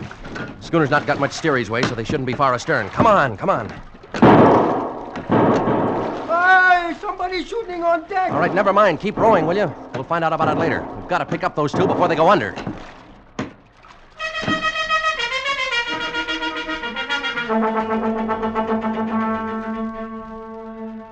We didn't find him, though. The shooting on board stopped after a while. We rowed around for a half hour or more. We couldn't find a trace of him. Finally, there wasn't anything else to do. So I told the Kanaka to pull for the schooner.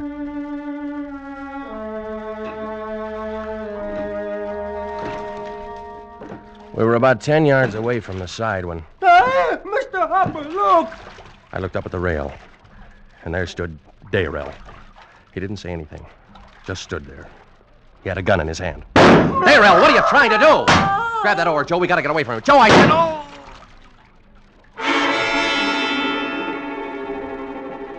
We were drifting away from the side of the schooner. I felt a sharp pain in my shoulder where the bullet had hit. But the Kanaka was worse off. Blood was running down over his face from a hole in the center of his forehead. That's when I passed out.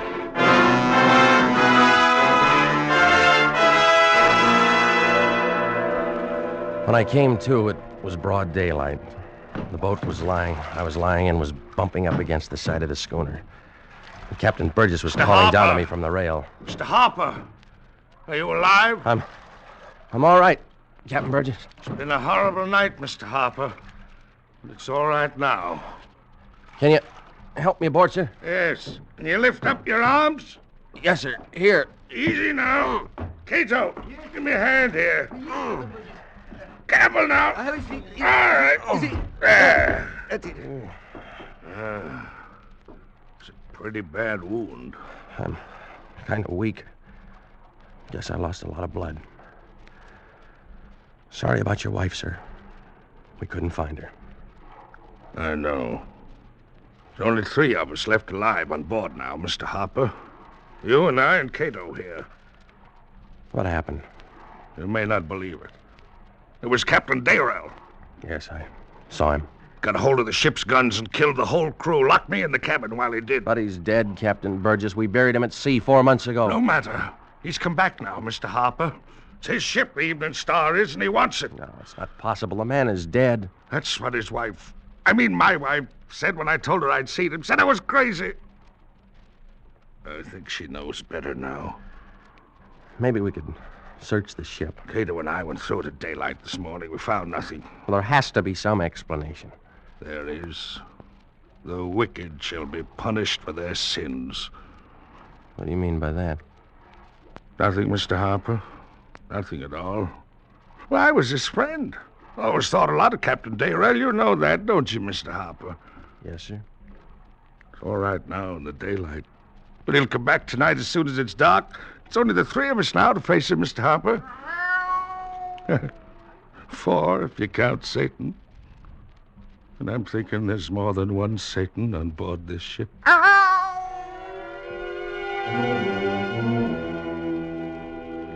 They helped me to the bunk in my cabin and left me there. That was about noon today. I could tell by the look on Captain Burgess' face that, well, it was pretty certain I wasn't going to live. That's why I decided to write this account. Try to set down everything that happened. In a way, this is the real log of the Evening Star, even if it doesn't make much sense. Anyway, right after sundown, Cato brought me in a tray of food. How you feel now, Mr. Harper? Oh, I guess not too bad, Cato. You like something to eat, maybe? Later, maybe. You can leave it there, huh? It's better you eat now. Later, I think we all dead.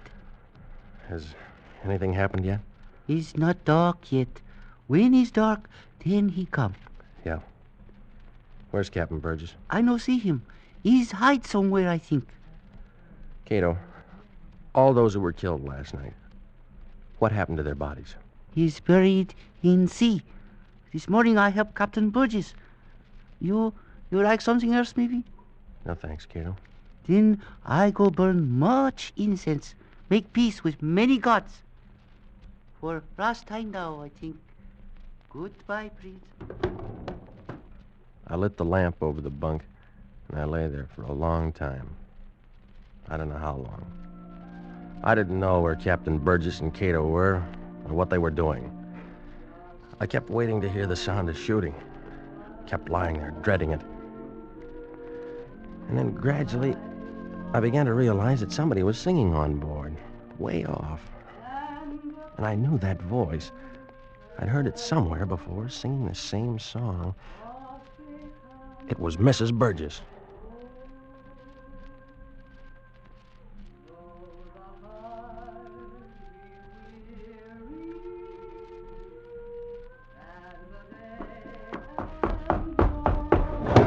Mr. Harper!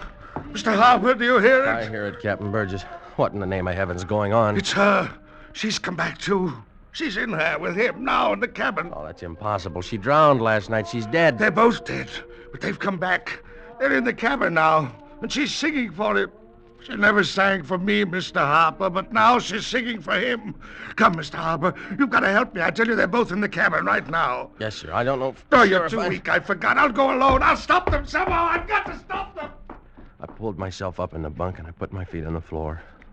Weak or not, one way or another, I had to get to that cabin. I managed to stagger outside onto the deck.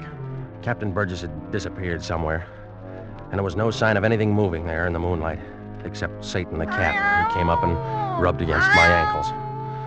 The singing had stopped, and the ship was quiet. I made my way forward, and finally was looking through the skylight, down into the captain's cabin. One lamp was lit. Its light fell on a hunched figure that strode about the cabin, cap pulled down low, hands sunk in his pockets, all the old familiar gestures. It was Captain Dayrell, and he was alone.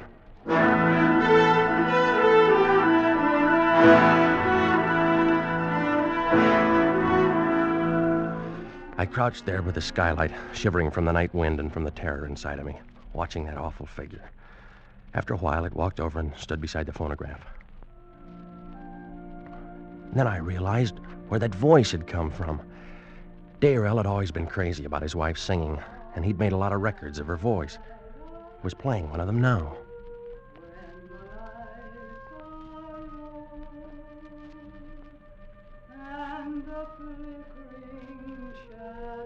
The song went on, and he paced back and forth.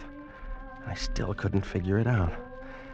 And then, for just a moment, the white muffler fell back from his throat, and for the first time, I saw Captain Dayrell's face.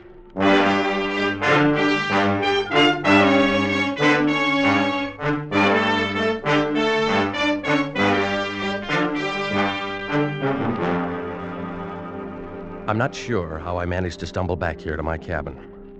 I'm writing this now just as rapidly as I can. I may be interrupted at any minute. If that happens, I'll try to slip it behind the map here on the cabin wall in the hopes that it may be... I can hear him coming now. Whoever may read this, please try to get word to my family in San Francisco.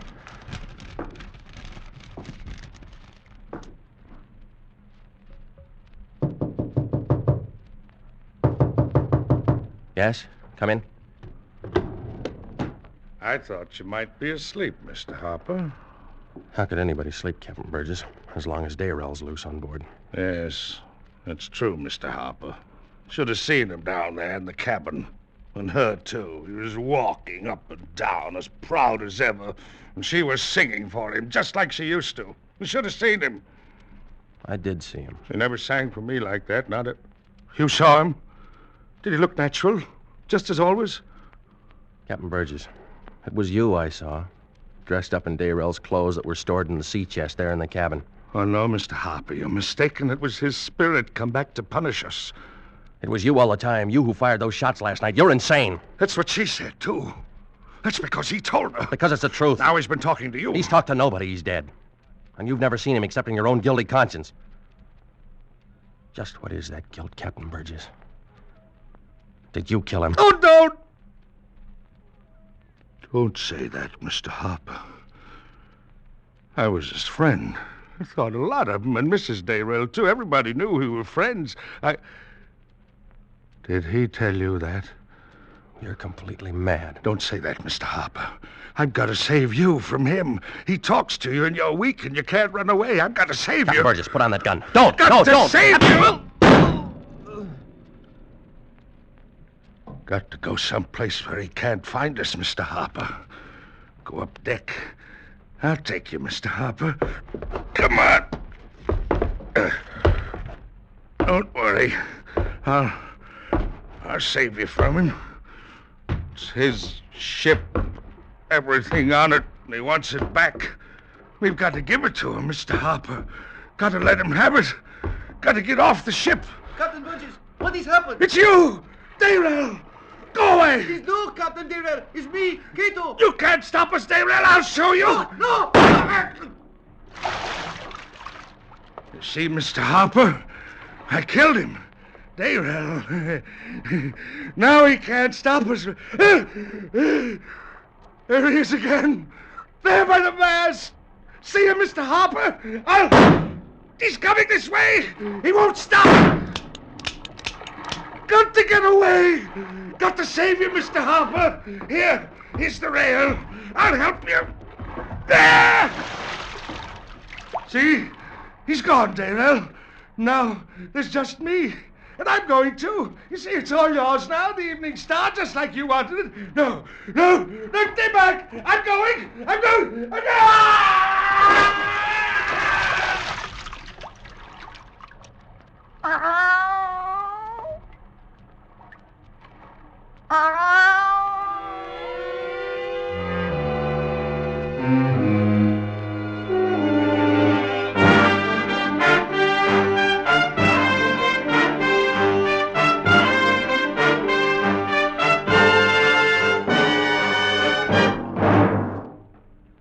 Escape is produced and directed by William N. Robeson, and tonight brought you The Log of the Evening Star by Alfred Noyes. Adapted for radio by Les Crutchfield, with Jack Webb as Harper, Alan Reed as Captain Burgess, Gail Page as Mrs. Burgess, Louis Van Rooten as Cato and the Cat, and Pinto Colvig as the Conica. Music is conceived and conducted by Wilbur Hatch. Next week... When you're tired out from doing nothing all weekend, when Blue Monday stares you in the face, next week at this time when your problems seem just too much for you, we offer you escape.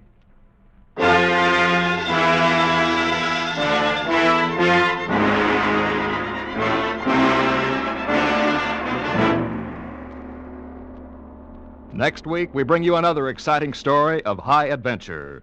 Good night, then, until this same time next week, when once again we offer you Escape.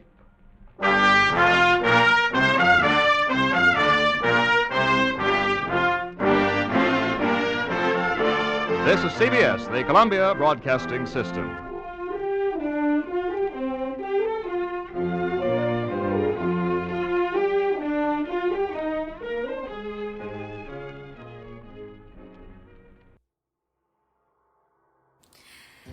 Feeling cramped in your coffin or of a condo? Give your afterlife some square footage with the Dollhouse Timeshare, Ritual Edition. At first glance, it's just a cute, creaky little dollhouse, but whisper the right words, and it becomes something bigger on the inside. Here's how it works. Light your ritual lick, whisper a memory you've buried, then choose your haunting. The endless parlor, eternal tea time with guests who never blink. The hallway that haunts, each door a new version of your life, each more wrong. The living room, where forgotten toys remember everything and they want to talk. Each house comes pre-installed with a whispering mirror, wallpaper that peels itself, and a legal disclaimer written in red resin still warm to the touch. Now, a word from one of our returned customers. First it was a parlor, then a stairwell that led back into itself, then the kitchen. They were cooking something. I couldn't tell what, just steam, wet fabric, the sound of teeth hitting the floor. There were dolls' lens on the counter, a rubber hand on the sink, something that still blinked in the stew. They didn't speak. They just stirred and stared at me. I didn't eat, but I think something ate me. And every night since, when I close my eyes, I smell melted plastic and clothes. The Dollhouse Timeshare, Ritual Edition. Don't live there. Just stop leaving.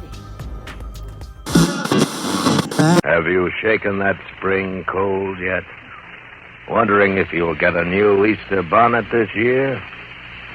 Want to get away from it all? We offer you Escape.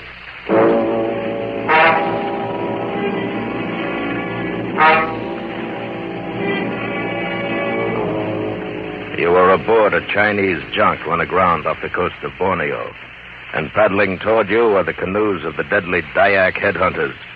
Your powder is wet and your throat is dry, because for you, there is no escape.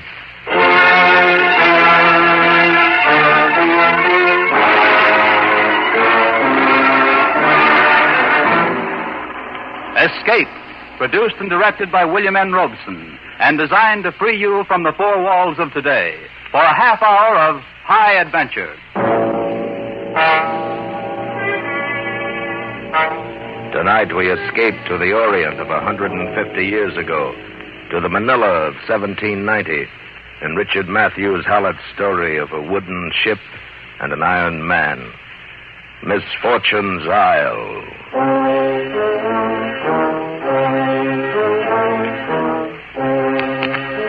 The water which was lying at anchor so close up against the jetty, I could have leaned over and spit on the wheels of the elegant Spanish carriages clattering along the promenade.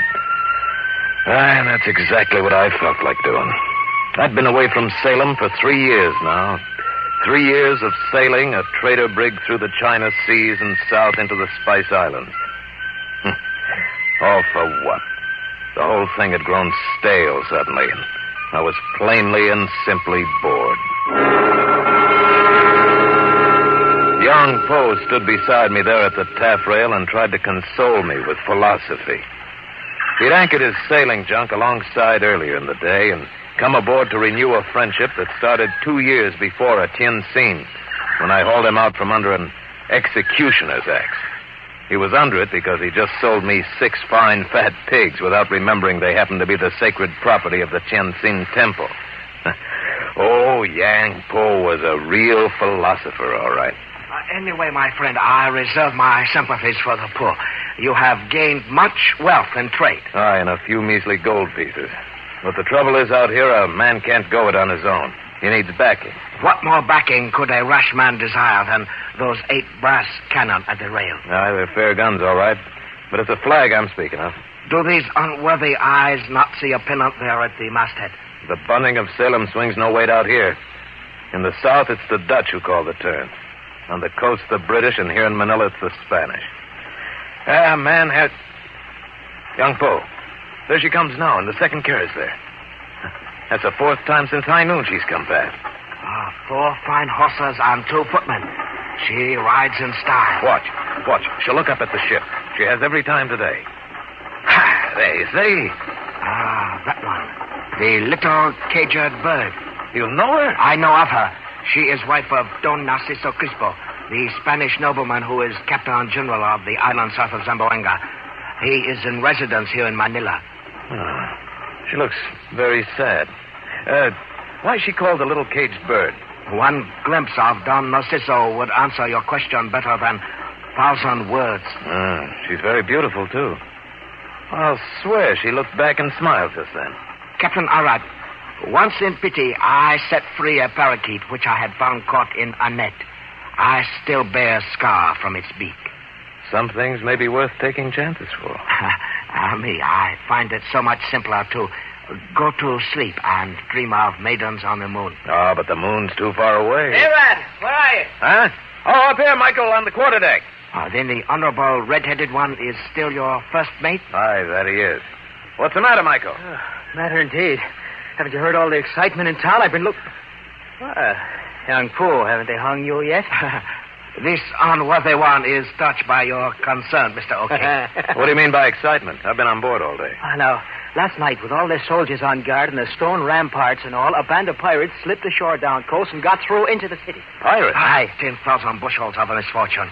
They may possibly think it was me. Oh, they have no clue as to who it was. Got away scot-free, they did. And they almost abducted the Captain General of Zamboanga himself. What? Aye. An important grandee by the name of Don Narcisco something or other. His guard finally heard them. Pity. Fortune not with you, Captain Arad. But here's the part that'll stop you. There is no one in Manila that knows who they were, except yours truly, Michael O'Kane. Go on. Here, have a look at that. Why, it's a Manchester cutlass. Aye. And there's the mark on the handle. Why, it's one we traded to Serif. Aye, the bandit king of North Borneo. And it was me found this morning on the beach where the pirate boat came ashore. You found it? No, not quite. A Malay by the name of Jambu brought it to me. Jambu. 10,000 sampans filled with boiled fish. You know the fellow? I have used him as interpreter. He speaks Dayak. But in some former incarnation, he undoubtedly was ill. You know, I think this may be exactly what I need. Need? For what, I read? To make fortunes for the 3 of us. I certainly remember an unexpected appointment. Young Po. It's a plan that won't work without you. I'm not talking of bare profits. This means a fortune. I am amazed. There is much talk of money, and yet very little talk of Spanish lady. I've heard rumors on shore about these Spanish lasses. For one thing, they wear no stockings. Huh? And how's a man to know it, Michael? You can't count too much on hearsay. Well, no, it was a Spaniard that told me. All right, now listen, lads. Let me tell you the plan. And if we're all agreed, I'll go ashore and talk to this Don Narciso. After I have heard it, I think I shall go and sacrifice White Rooster to Queen of Heaven, though I doubt it will do a great deal of good. The only thing I can't understand is why this Jambu didn't take the cutlass to Don Narciso in the first place. It is quite possible he did take it there in first place, Captain Arad. It is point worth consideration. It took a bit of talking right enough, but finally the others agreed to the plan. And no more than 2 hours later, I was talking to the Captain General of Zamboanga himself. He turned out to be a little monkey of a man. yellow as a faded sunflower and much older than I expected to find. I'm quite well satisfied regarding your identification of those who perpetrated the outrage, Captain Howard. But maledictions and fatalities. I have also heard the stories of this pirate, Serif. No, I think a broadside of my 32-pounders can furnish him enough fatalities, Excellency. It is not that simple. They say his headquarters on the Borneo coast is nothing less than a fortress. It's only a bamboo stockade lying at the mouth of the river. And it's in range of the guns on my brig. My friend Yang Po has been there. But hard against the mouth of the river is the Pluchalaka. Misfortune's Isle, huh? Aye. And on it, limestone caves filled with birds' nests worth $50 a pound in Canton. That may well be, Captain Arat. But there is also the Upas tree. You must have heard of it. Aye. But I count little on hearsay, Excellency. It is not hearsay. The Dayak headhunters poison their spears and arrows with its juices. I have seen men scratched by them die like that. Some things are worth taking chances for. I must say that I quite agree with you, Darcito. Delfina, Captain Arat, may I present my wife, Doña Delfina de Crispo? Captain Arat. I'm on it. Narciso, I have heard it all. You must agree to this expedition. Huh? You know the king's offer. Any man who reaches these islands of pirates to be made a conde with lands and titles. To have both lands and titles, my dear. What is it you expect from this, Captain Arat? A fortune, Excellency. Huh? The bird's nests themselves should be worth $500,000 Yankee dollars. And there's gold and antimony in the river. And trade with the Dayaks. Precisely what is the plan of yours? Well, 50 of Serif's men are Chinese who once served Yang Po. They'll come in with us if he can get word to them. That'll make things easier. And how do you expect to get word to them? Yang Po and I'll sail in ahead of his junk and try to contact them. My mate will bring up the water witch 24 hours later, and then we'll attack. And exactly why have you come to me? Well, were I to do it without official support, I'd be judged a pirate myself, wouldn't I? I don't know. It would be a great thing if it could be done. Narciso. Eh? Why not think of it tonight and decide in the morning? That may be a wise suggestion. Then allow me to show you out, Captain Arat. By your leave, Excellency. I'll see you tomorrow then. Good day, Captain. This way, please. He will agree. You may depend on it. Good. I hope also that His Excellency will accompany us personally. He will. You can be certain of it. You seem quite sure of that. Who do you think it was who had the cutlass sent to you? You?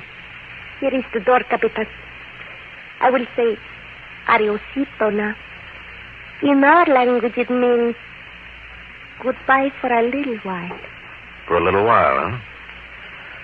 Well, in that case, adiosito.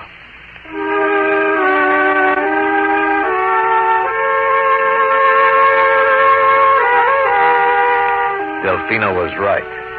The next morning, he agreed to it. And 2 days later, we sailed out of Manila Harbor. Don Narciso accompanied me on Yang Po's junk, and Michael O'Kane followed at the helm of the Water Witch.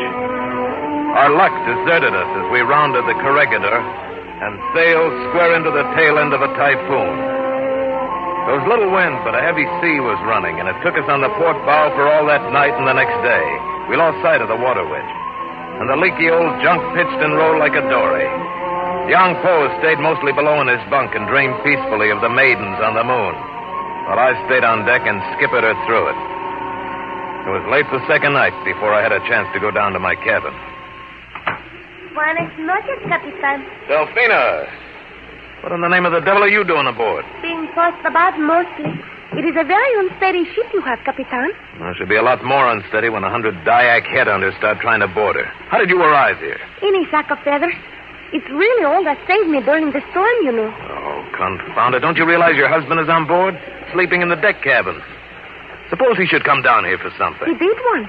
I hid in the wardrobe. Oh, all the fool tricks. But you did say, Oriosito, for a little while.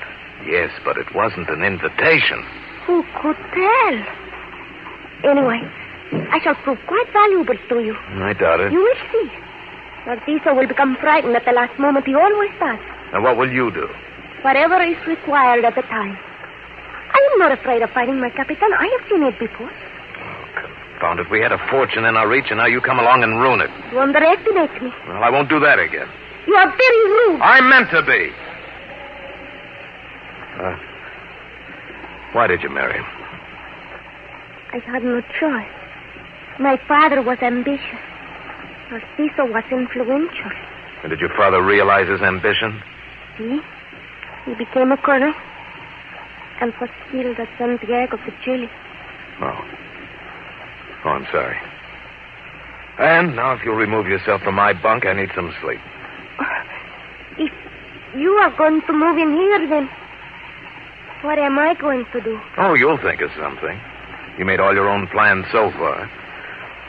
Oh, thank you. But if my husband sees me, then he may think you brought me on board. Well, in that case, I shall be forced to kill him in the duel. Good night. You are going to sleep? I hope to. Try the shrine of the Queen of Heaven. It's the last cabin in the stern. No one goes there but young Poe, and he'll have to be told about you anyway. Good night. Even when you are rude to me, your mouth is so very sweet. Buenas noches.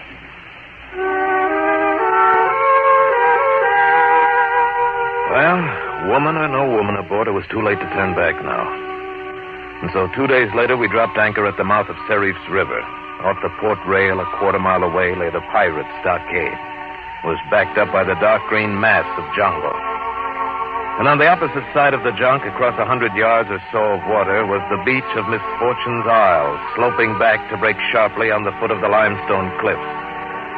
On the upper shoulders of those cliffs were the caves with a fortune in edible bird's nests. And between the cliffs and the water stood the Upas tree.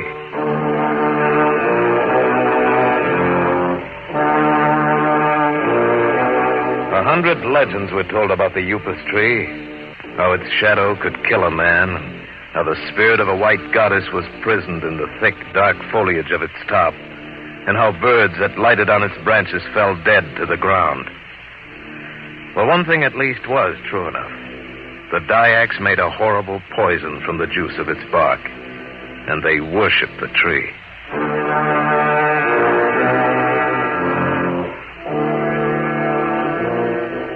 Young Poe took the renegade interpreter Jambu with him and went ashore to pay his respects to Serif, and at the same time was to pass the word to his Chinese friends. It was late afternoon when he came back, and I'd become nearly as uneasy as Don Narciso. Young Poe came aboard alone and motioned me to follow him below, saying nothing until we were alone in my cabin. It is my humble opinion, Captain Alrod, that heaven favors us with decided lack of fortune. Why? What happened? Serif, most polite. I, most polite. We enjoy most friendly conversation while we both held our knives beneath our robes. All very polite. Well, did you get word to your men? Serif blessed with presence of 200 Dyaks and 50 Malays. My own brethren are unfortunately down the coast for 2 days. Oh, that's a bad piece of luck. But I have news of much worse one. Jambu, that son of 10,000 devils, has deserted us. Deserted us? He has joined Serif. Oh, he'll tell him exactly what we're planning. Do not believe Jambu would do such a thing. Delphina, I told you to stay out of this cabin. Jambu worships me. He's my slave. Why, it was he who helped me sleep on board. Oh, so that's why he's done it. He has not deserted. What could he hope to gain by it? You, probably. This unworthy one offers suggestion that we stand out to sea until water which come tomorrow. A fine idea, except for one thing. Your sleepy little sons of heaven left the cable slack. We're grounded on a mud bar with no chance of moving before the tide tomorrow morning. We'll have to stand and fight. Yes, they are so careless. I forgot to tell you, they even neglected to cover powder during storm. The water ruined it.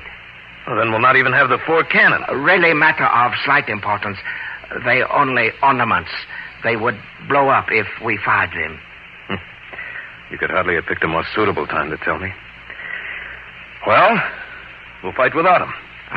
the impetuosity of youth. I think I sleep for a while and dream of maidens on the moon. Young Po, you'll stay on your feet and start your men boiling kettles of oil and piling rocks by the rail. It would be so much pleasanter to die in one sleep. If I know Sir if you'll not attack until nearly midnight. Delphina, can you swim? I can do anything. Primarily, I want to know if you can swim. I can. Good. Young Po, I'll be back and help you in an hour, but I have a job to do first. Come along, Condesa.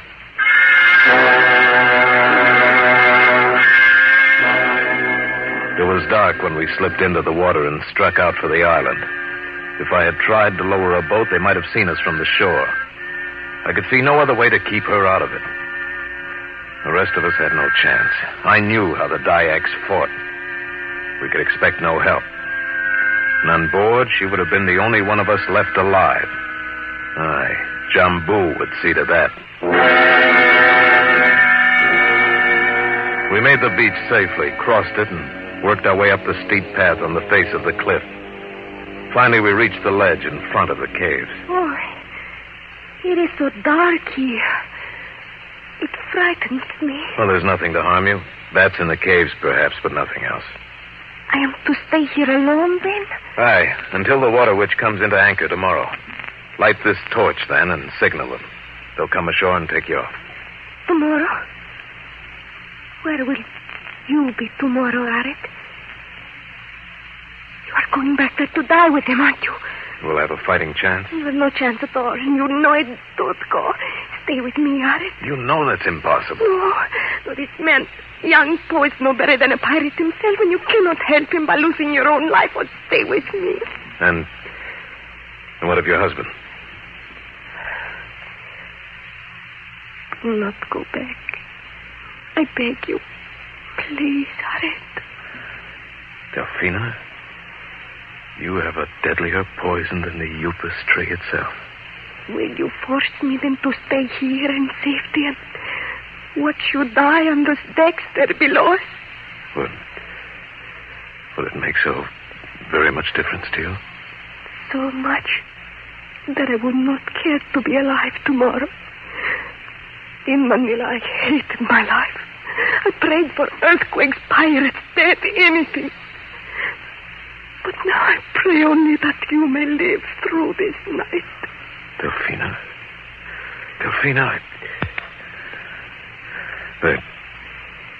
there's nothing can be said. Leave then if you must. But before you do, kiss me. Delphina. Buenas noches, precioso. Adiosito. Adiosito. For a little while. Had I stayed there one moment longer, I should never have left her.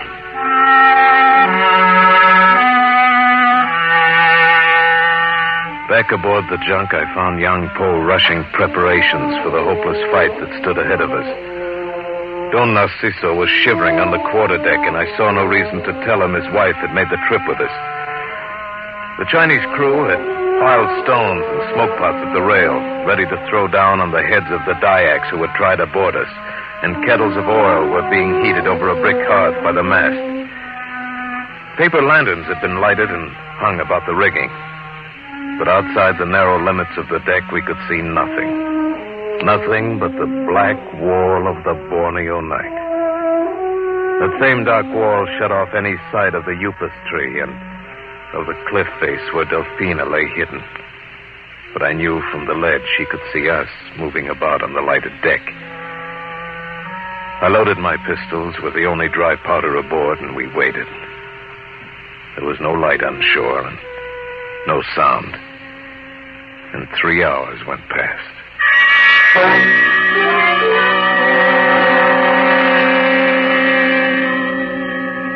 Senores, have all possible measures been taken? My venerable Captain General, I have offered incense and rice to Queen of Heaven. If our enemies prevail after that, then we have mistreated them in some former life. I go below to sleep. Sleep? And who is to give orders to your men? They give them to one another, Excellency. They are all commanders in their own right. We may perhaps meet later in third or fourth heaven. With powder, a trader aboard, and the ground and the ship. I might warn you before the attack starts, Your Excellency. Stay away from the rail, at least until after the smoke pots are thrown. Oh? The Dyaks use bamboo poles with iron hooks on the end, and well, they can reach up and drag a man over the rail easier than picking coconuts. Captain Arat, perhaps we could surrender. Make peace somehow. They'll take no surrender. They want our heads. Look! They're on us! Young Paul! On deck! Here they come! Watch the rails, Your Excellency. Use your cutlass if a head comes over the side and look out for the hook. Terrific Dyak warriors had run their boatsmen against the sides of the junk, and now we're pushing their murderous hooks over the rail. The Chinese crew is fighting like madmen, tossing over smoke pots, smashing those heavy rocks down on the heads of the pirate mob, pouring out smoking kettles of boiling oil. And the whole curtain of night was torn by the screams of agony. Captain Arat, we find ourselves suddenly without smoke pots or soothing oil, and rocks are nearly gone. They'll be swarming aboard us in another 2 minutes. Where's the Captain General? He has retired to cabin. It would be uncharitable to say he hides there. Well, a lot of good it'll do him. What happened? Young Poe. They're on the island. Look. It would appear top of Sacred Upas tree has burst into flame. The great flaming torch of the tree spread into full bloom and leaped up to the heavens, lighting the whole sea around us. And everywhere about us, screaming in hoarse terror, the Dyaks drew off in their boats and stared at the blazing death of their sacred tree. And then in full view on the glaring face of the cliff, the beautiful and weird figure of a woman, hair streaming behind it, swung slowly out from behind the flame, and up, and then disappeared over the ledge in front of the cave. And at the sight of their white goddess escaping from her prison in the tree, the Dyaks broke in panic and turned their boats and raced for the shore. And while I thought of the signal torch I'd left with Delphina, suddenly the battle was over. 10,000 bushels of unexpected good fortune. The little parakeet has saved our worthless lives. Aye, then you recognize her. These venerable eyes have never looked upon sight more fair. I shall address her hereafter as Princess of Heaven. And I think perhaps another recognized her also. Caramba, did you not see it? That was Delphina. It was my wife. I know. She was aboard with us. Aboard with us? By your permission, senor? No, she stowed away and asked that the knowledge of her presence be kept from you. I have no doubt she found you quite agreeable to such a plan. Take care, Excellency. Take care? I will see you hang, senor. And as for her, I shall whip her through the streets of Manila. We will discuss that later. I do not discuss my decisions. In fact, it may be better that I bring her aboard at once. Perhaps beat her to death on this very deck. You pardon me.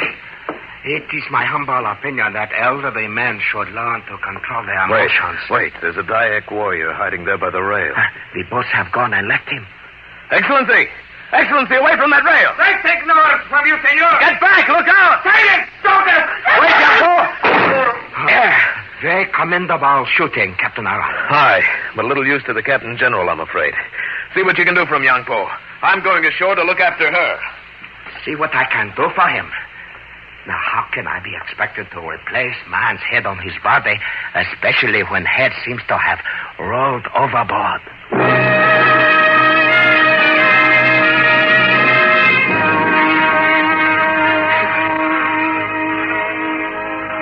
There's not the least bit of use in giving me a poet's blind, you old reprobate. It was nothing but pure luck that kept me from sailing in here this morning and finding nothing but your heads all a-smoking in a row. Life moves only according to dreams of Queen of Heaven, Mr. O'Kane. Not to mention, of course, those of Princess. Oh, that Spanish lass, eh? And quite a one she's turned out to be. I plan to devote the remainder of my unworthy life to rescue of small birds from nets. Now, that's a silly way for a grown man to spend his time. Oh, come in, Arad. I've been wondering where to find you. I was charting the course. Well, we can sail in the morning. Both ships are nearly loaded. Good. We'll head for Canton. Young Poe, this friend of yours there, this Hong Qua, do you think he might have some good quality of silk to trade? It is possible. Ah, silk is it now? And what will you be wanting silk for, Rad? Well, it's not silk. I mean, not come, exactly. Come, man. It's what? If it's not silk, Rad, then what is it, huh? Oh, all right, Michael, if you have to know everything. I want to trade with him for a dozen pair of silk stockings.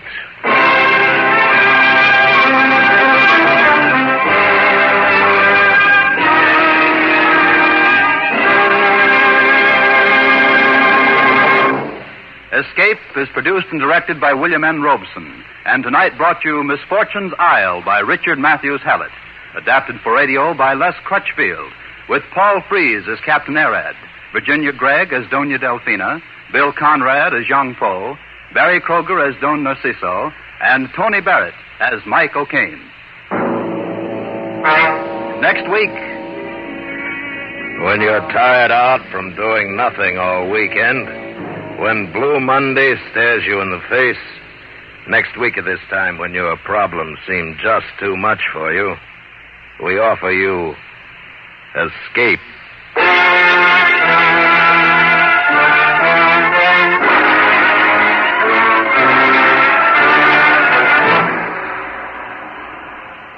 Next week, we bring you another exciting story by one of the world's great authors.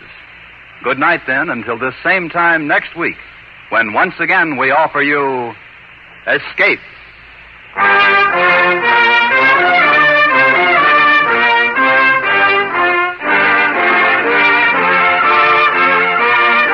This is CBS, the Columbia Broadcasting System.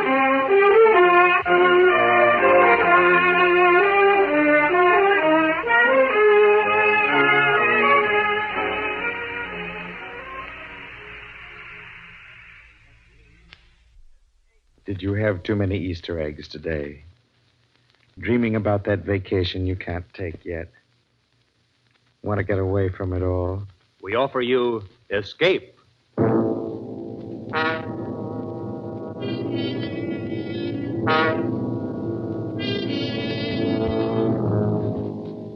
You are groping your way slowly through the dark hold of a ship at sea, moving carefully, step by step, searching intently for something you dread to find, because you know that this ship carries a cargo of death.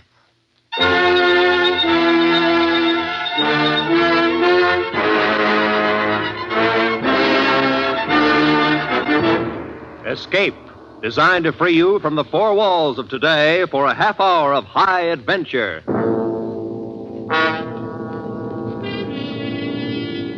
Tonight, at your request, we bring back one of our most popular escape stories. We escape to a harbor front in Venezuela and a grim voyage which started from there, as told by Martin Storm in his gripping tale, A Shipment of Mute Fate.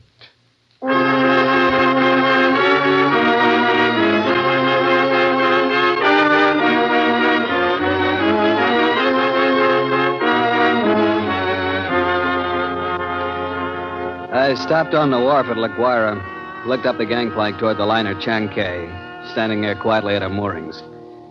The day was warm under a bright tropic sun. The harbor beyond the ship lay drowsy and silent. But all at once, in the midst of those peaceful surroundings, a cold chill gripped me, and I shivered with sudden dread. Dread of the thing I was doing and was about to do. But too much had happened to turn back now. I'd gone too far to stop. I set the box down on the edge of the wharf, placed it carefully so as to be in plain sight, and within gunshot of the captain's bridge. I knew what I was going to do, but I couldn't forget that a certain pair of beady eyes were watching every move I made. Eyes that never blinked and never closed, just watched and waited. I turned and started up the gangplank. Oh, you've startled me, sir. Why, it's Mr. Warner. Hello, Mother Willis. How's the best-looking stewardess on the 7 Seas? Well, I'm fine, Mr. Warner. I guess I'd Better run along now. Get on with my chores. Oh, now, wait a minute. That's a fine greeting after 2 months. It's just that I'm so busy. I don't believe a word of it. Sailing day's tomorrow. You're simply avoiding me, that's all. Oh, no, really, I'm not. And on the trip down from New York, you said I was your favorite passenger. But I'm only... Here, what's that you're carrying in your apron? Oh, it's nothing. Just supplies. Supplies? Let's have a look. No, please. It's a cat. It's Clara, Mr. Warner. Mr. Bowman said I had to leave her ashore, and I just couldn't. Who's Mr. Bowman? The new second mate. Clara's been aboard with me for 2 years, and I just can't leave her here in a foreign country. Especially with her condition so delicate and all. Yes, I see. Well, I hope you get away with it. You won't tell anyone. Not a soul. As a matter of fact, if things don't work out right, we may both end up smuggling.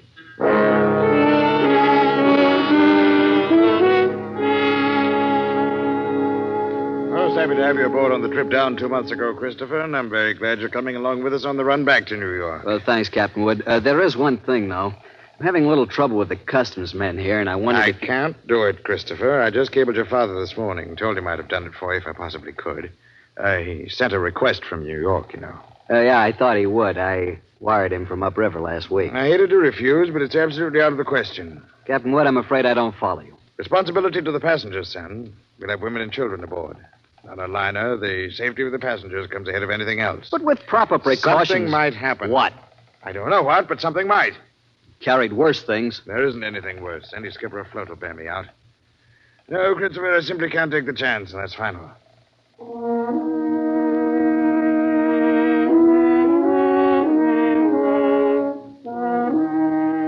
Final. Wasn't final if I could do anything about it.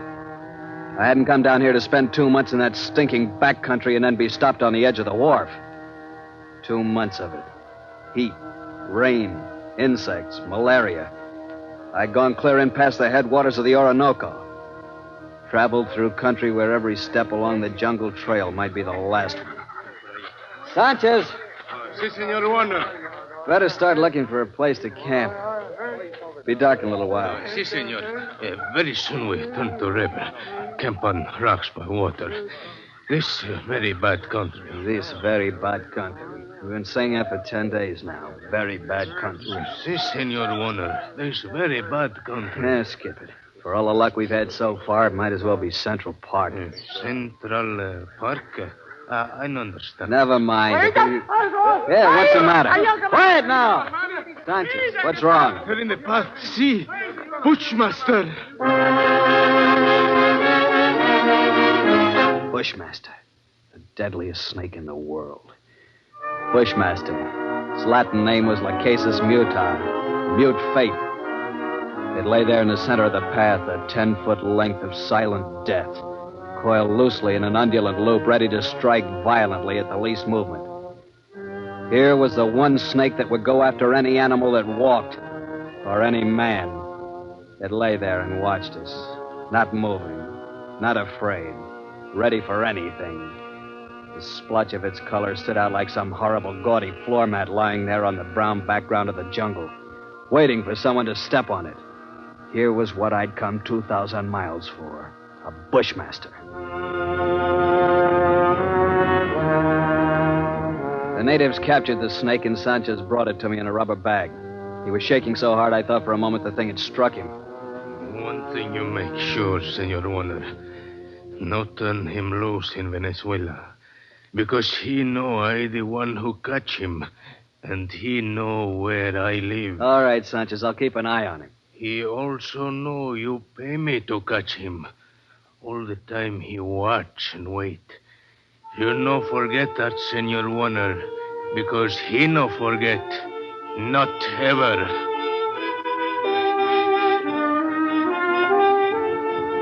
Well, after going through all that trouble and danger and laying out $1,500, I wasn't going to let a pig-headed ship captain stop me at the last minute. At least not as long as the cables were still in operation between La Guaira and New York. Good morning, Captain Wood. The boy at the hotel said you wanted to see me. That's right, Christopher. Sit down. Thanks. Seems you weren't willing to let matters stand the way we left them yesterday. I'm sorry to go over your head, Captain Wood, but I had to. The museum sent me a long way to get that snake. I'm not going to be stopped by red tape. This will be the only live bushmaster ever brought to the United States. Yes, if I had my way. But orders are orders. Got a cable from the head office this morning. All right, Christopher, suppose we talk about precautions. I'll handle it any way you say. It's got to have a stronger box. That crate's too flimsy. Well, it's stronger than it looks. That wire screen on top would hold a wildcat. But anyway, I bought a heavy sea chest this morning. We'll put the crate inside of it. Sounds all right. Got a lock on it. Yeah, a heavy padlock. It's fixed so the lid can be propped open a crack without unlocking it. Snake's got to have air. In dirty weather, that lid has to stay shut. I'll take no chances. Fair enough. We'll keep the thing in my inside cabin where I sleep. You can't have it in the baggage room. And nobody on board is to know about it. Whatever you say, Captain. We won't have any trouble after all. It's only an animal. It doesn't have any magical powers. I saw a bushmaster in the zoo at Caracas once. They had it in a glass cage with double walls. It never moved. Just lay there and looked at you as long as you were in sight. Enough to give a man the creeps. You didn't know they had a bushmaster at the Caracas Zoo? They don't now. They found the glass broken one morning and the snake gone, the night watchman dead. They never learned exactly what happened. Well, the watchman must have broken the glass by accident some way. The way they figured it, the glass was broken from the inside. We sail in 4 hours.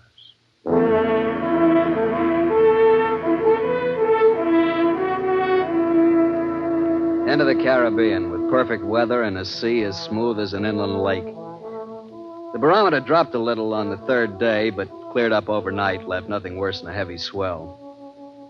But in spite of the calm seas and pleasant weather, I found myself feeling more and more often an ominous foreboding. I was developing an almost unnatural fear of that snake. I stayed clear of the passengers pretty much, got the habit of dropping into Captain Wood's quarters several times a day. Kept the heavy box underneath his berth. Approach it quietly and shine my flashlight through the open crack. Never once could I catch that 12-foot devil asleep, or even excited. He'd be lying there half-coiled, his head raised a little, staring out of those beady black eyes, waiting. He'd still be like that when I turned away to leave. Maybe that's what bothered me. That horrible and constant watchful waiting. In the name of heaven was he waiting for? Well, hello there, Mr. Warner. Oh, how are you, Mother Willis? My, but you and the captain spend an awful lot of time around this cabin. I'm beginning to think the two of you must have some guilty secret. No, nothing like that, Mother Willis. I don't know about Captain Wood, but I certainly don't have any guilty secret.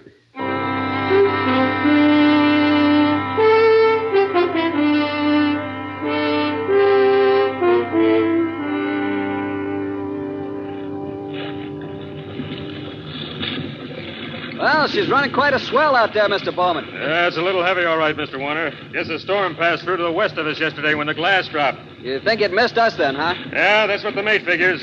Sure stirred up some water, though. This'll put half the passengers in their bunks. They'll keep Mother Willis so busy Hey, look at the size of that wave. Huh? Great Jehoshaphat, we're going to take it on the port bow. Hang on!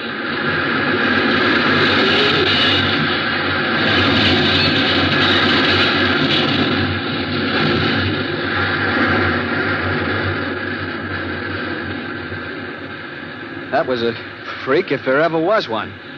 Not another wave that size in sight. Oh, you see them like that sometimes, even in a calm sea. I got to get below, Mr. Warner. That water probably did some real damage in the officer's deck. Yeah, What did you say? The wheel companionway was open on the port side. The bridge cabins must have taken a pretty bad smashing up. They're right below the... Something wrong, Mr. Warner? No, nothing at all, Mr. Bowman. At least I hope not.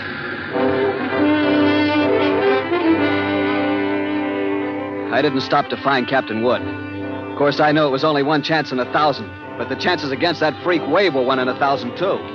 I stumbled down the companionway and along the passage to the captain's cabin. Oh, come in, Mr. Warner. Mother Willis. My, isn't this cabin a mess? Trying to get some of these things out to dry. Yeah, well, I just wanted to... Where's that box? It was under the captain's bunk. Oh, that? Well, I just threw it out on the deck. What? Well, the desk over there slid into it. It was all smashed. But the small box inside of it, what happened to it? Oh, they were both splintered, Mr. Warner. Broke wide open. No. Well, Mr. Warner, you're white as a sheet. Mother Willis, go find Captain Wood. Tell him to come down here immediately. Well, of course, Mr. Warner. I'll go tell him right away. I can finish up here later. I pulled open the top drawer of the bureau inside. Took out the captain's flashlight and loaded pistol. Mother Willis had left a mop standing by the door. I put my foot on the head of it and snapped off the handle. Every move I made turned into slow motion. I could hear my own heart beating. Slowly, I started to search the cabin. Sodden heaps of clothing and furnishings were scattered around on the wet black floor. I punched at them one at a time, holding the gun cocked, flashlight pointing along the stick. Nothing. I worked around the room, throwing the light into the dark corners, back of the desk, under the bunk. Wherever I turned, I could feel those cold, unblinking eyes at my back, watching, waiting. Using the stick, I pushed open the closet door and threw the light inside. Carefully, I poked at the boxes and junk on the floor. Snake was not in the closet. Inch by inch, I covered the entire cabin. And only then a horrible realization began to dawn on me. Captain Wood. Mother Willis just told me. Well, Christopher, it's happened. That's right, it's happened.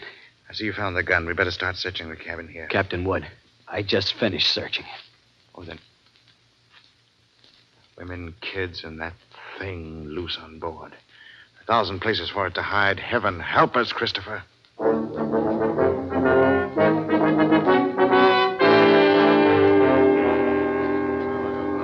Starting to blame anybody now, gentlemen. I didn't call you in here to pass judgment. The thing's done, and that's that. Well, you're right there, Captain. What we have got to do is to make up our minds how we're going to handle it. And it'd be easier if we didn't have to tell the passengers and crew. I've seen panics aboard liners before. Yes, I agree with you, Mr. Bowman. But I don't quite see how we can avoid it. They got a right to know. As long as that snake's loose, everybody on board's in the same danger, and they all ought to know about it. Captain Wood, that thing is 12 feet long. It can't simply crawl into a crack. Why don't we make a quick search of the whole ship before we spread any alarm? I've thought of that, Christopher. As far as I can see, the only place it couldn't be is in the boilers or on top of the galley stove. Well, it might have crawled overboard. We can't count on that. We've got to assume it's on the ship somewhere. Yeah, and that could be anywhere. In a coil of rope, on a deck chair. A fire bucket, or in a pile of clothes. Yes, or under some woman's berth or a baby's crib. You've already said it. The Bushmaster could be anywhere. We've got to do something. We've got to do it fast. All right. I think the best idea is to follow Mr. Warner's suggestion and make a quick search first. You agree to that? Right. And if we don't find it, we'll have to warn the passengers. We've got to find it.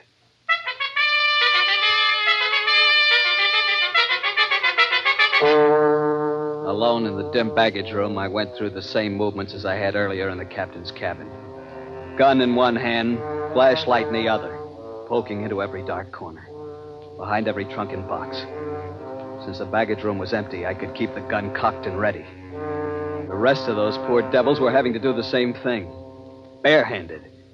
All over the ship, the search went on. Here now, Stuart, what on earth are you doing rummaging through my cabin? Just checking up, ma'am. Well, I'm quite sure there's nothing in here that has to be checked. Sorry, ma'am. Captain's orders. It'll only take a few minutes. Well, I never heard of such a thing. A passenger simply doesn't have any privacy at all. I've traveled on a lot of different lines, but I've certainly never heard of anything. Sorry, sir. I wonder if you mind moving over to the other rail. I'd like to look through these lockers. Sure, go ahead. What's the matter? You lost something? No, just looking things over. Oh, there's nothing in there but life preservers. Yeah, that's right. You must be getting ready to sink the boat. Gonna collect the insurance, huh? Gonna send us all to the bottom, huh?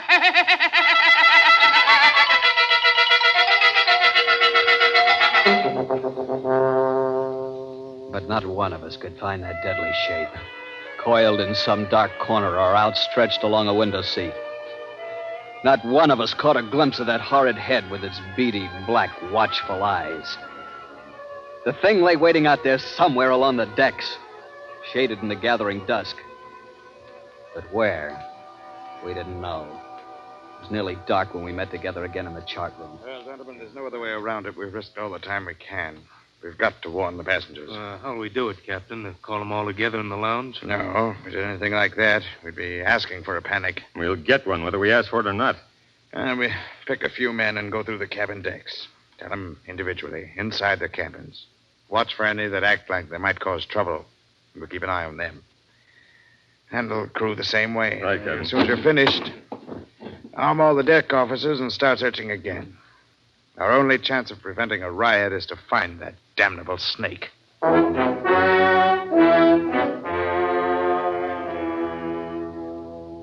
The slow nightmare that followed grew worse by the hour.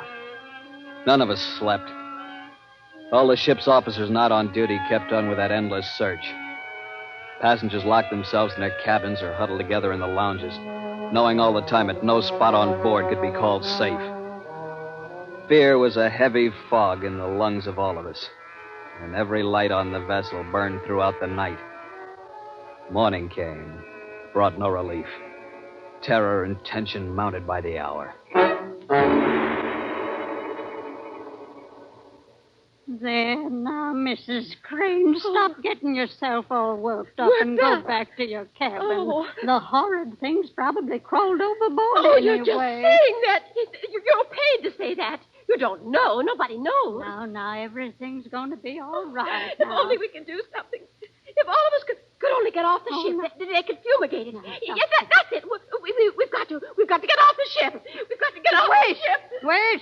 Mr. Bowman, she's going to jump. Grab her. Hold it out, lady. Let me go. Nice work, Mr. Bowman. Get her down to her cabin. And whatever you do, don't turn her loose.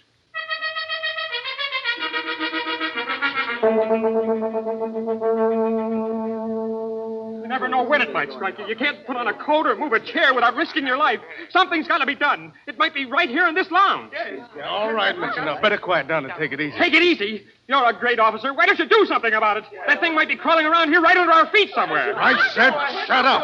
Are you trying to start a panic? I got a right to talk. I don't want to die. Nobody's going to tell me what.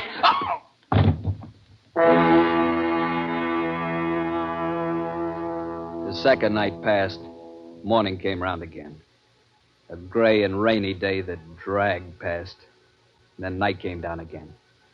Third night of the terror. Again, every light burned. The whole ship seethed in the throes of incipient panic. Faced by a horror they'd never met on the sea before, crew and officers alike were on the verge of revolt.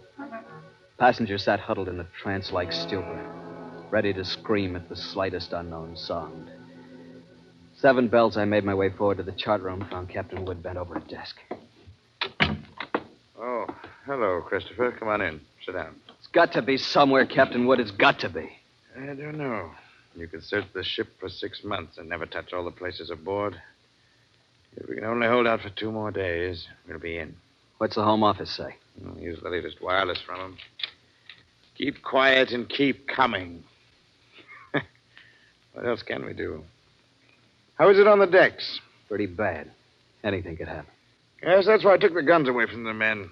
1 pistol shot and we'd have a riot on our hands. Whole thing's my fault, Captain Wood. That's what I can't Now, forget. take it easy. Now, if there was only some way I could pay for it myself alone. No. I know how you feel. But it's no more your fault than mine or the man who asked you to bring that snake back alive. Nobody planned this.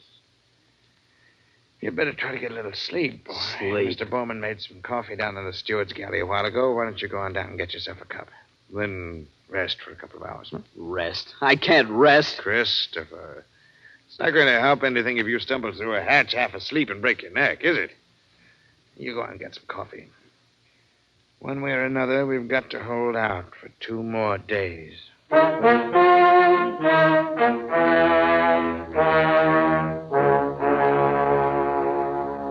Light was on the steward's galley. Coffee pot was standing on the stove. Still warm, so I didn't bother to heat it. Poured out a cup, carried it over, and set it on the porcelain tabletop in the center of the room. Started to light a cigarette. The door of the pan cupboard beneath the sink was standing slightly ajar. I happened to glance toward it. I dropped the cigarette, moved slowly backward. I'd found the Bushmaster.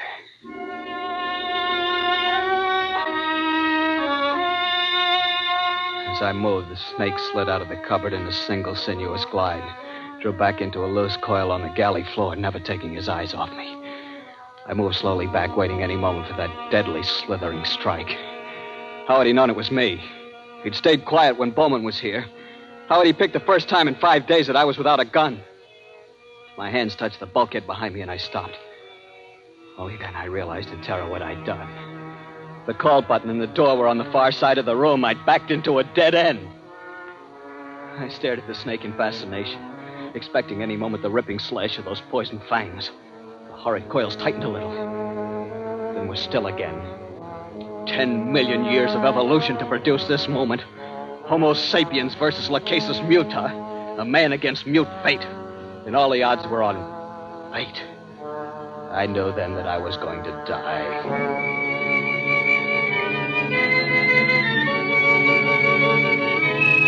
I could feel the sweat run down between the painted walls and the palms of my hands pressing against it. My skin crawled and twitched, and the pit of my stomach was as cold as ice. There was no sound but the rush of blood in my ears. The snake shifted again, drawing into a tighter coil, always tighter. Why didn't the devil get it over with? Then, just for an instant, his head veered away. Something moved over by the stove. I didn't dare turn to look at it. Slowly, it moved out into my line of vision. It was a cat. That scrawny cat Clara that Mother Willis had sneaked aboard in La Guaira. Its back was arched and every hair stood on end. It moved, stiff-legged now, walking in a half circle around the snake. The bushmaster moved slowly and kept watching the cat. He tightened. He was going to strike at any second. He struck and missed. The cat was barely out of reach. Now she was walking back and forth again. She was asking to die. Missed again. By a fraction of an inch. He was striking now without even going to a full coil. Missed. Again and again, always missing by the barest margin. Each time the cat danced barely out of reach, and each time she countered with one precise spat of a dainty paw, bracing her skinny frame on 3 stiff legs. And then suddenly I realized what she was doing. The bushmaster was tired. The one strike was just an instant slow, but in that split second, sharp claws raked across the evil head and ripped out both the lidless eyes. The cat had deliberately blinded the snake. He didn't bother to coil now, but slid after her in a fury, striking wildly and rapidly, always missing. And every strike was a little slower than the last one, until finally...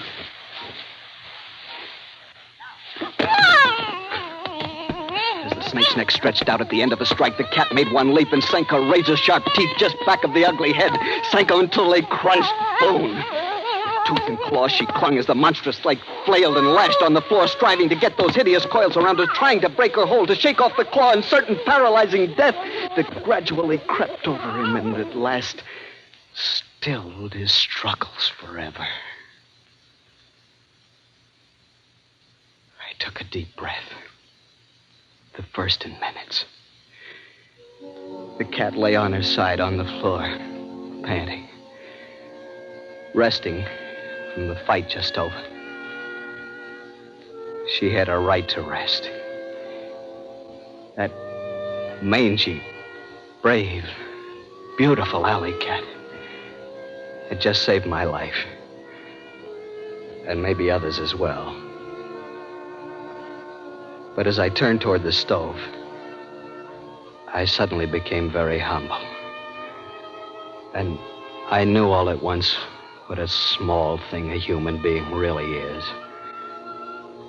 I and others aboard were still alive only by the merest accident. There were 3 reasons why that cat had fought and killed the world's deadliest snake. And those 3 reasons came tottering out from under the stove on shaky little legs. 3 kittens with their eyes bright with wonder and their tails stiff as pokers. Up on the decks, hundreds of passengers were waiting for the news that the days and nights of terror were ended. They could wait a little longer. I pulled open the doors of the cabinet, found a can of milk. Then I dropped down on my knees on the floor of the galley.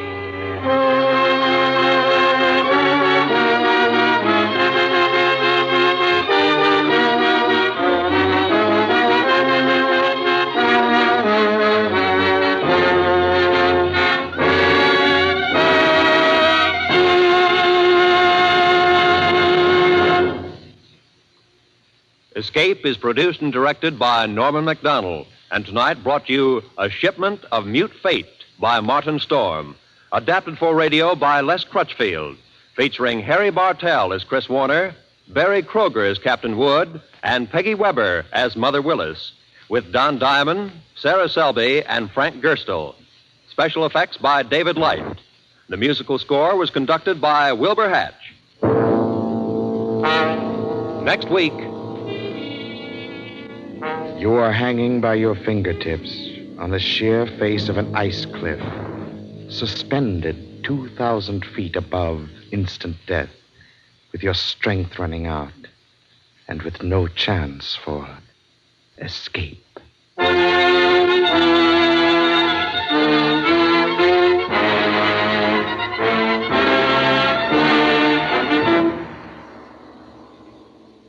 Next week, Escape with C.E. Montague's exciting story, Action. Good night, then, until this same time next week, when CBS again offers you Escape. This is CBS, the Columbia Broadcasting System.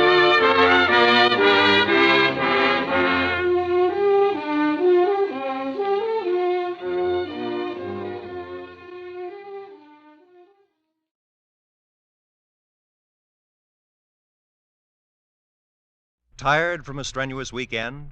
Spring fever give you the wanderlust? Want to get away from it all? We offer you Escape.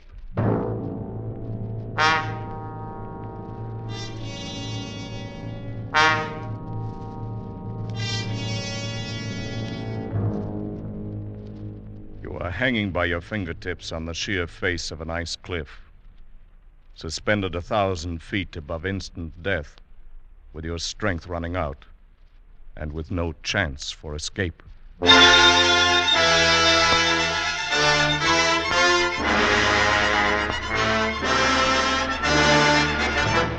Escape, designed to free you from the four walls of today for a half hour of high adventure.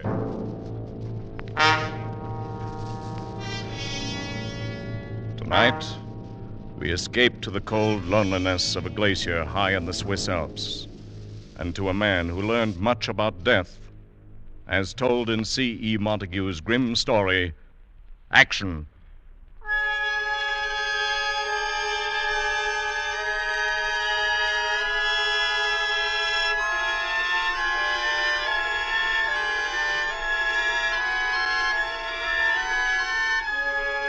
High in the Swiss Alps, well above 12,000 feet, a man clings with desperation to the frozen glass wall of the Chaliot Glacier, hands and feet jammed into shallow steps chopped in the iron-hard ice. A cold wind drives a spray of dusty sleet along the overhanging wall, and the sun has fallen away among the crags to the west. Darkness lies 1 hour ahead.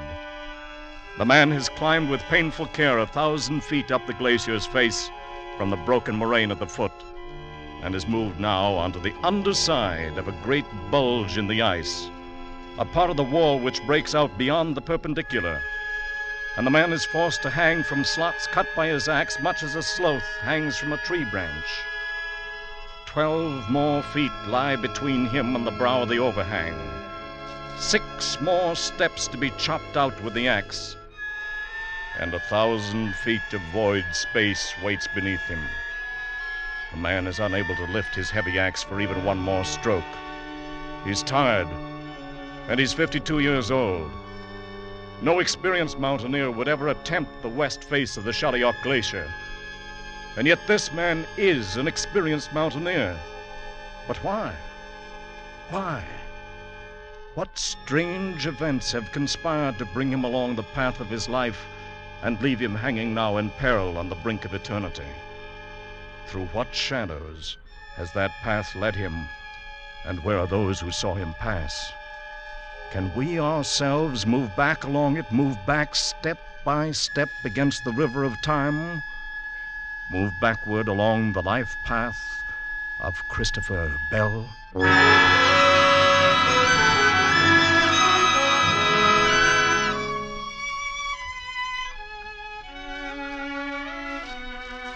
My name is Jean Valjour, and I am a guide for all the mountain trails on the Weisshorn and the Chalihorn.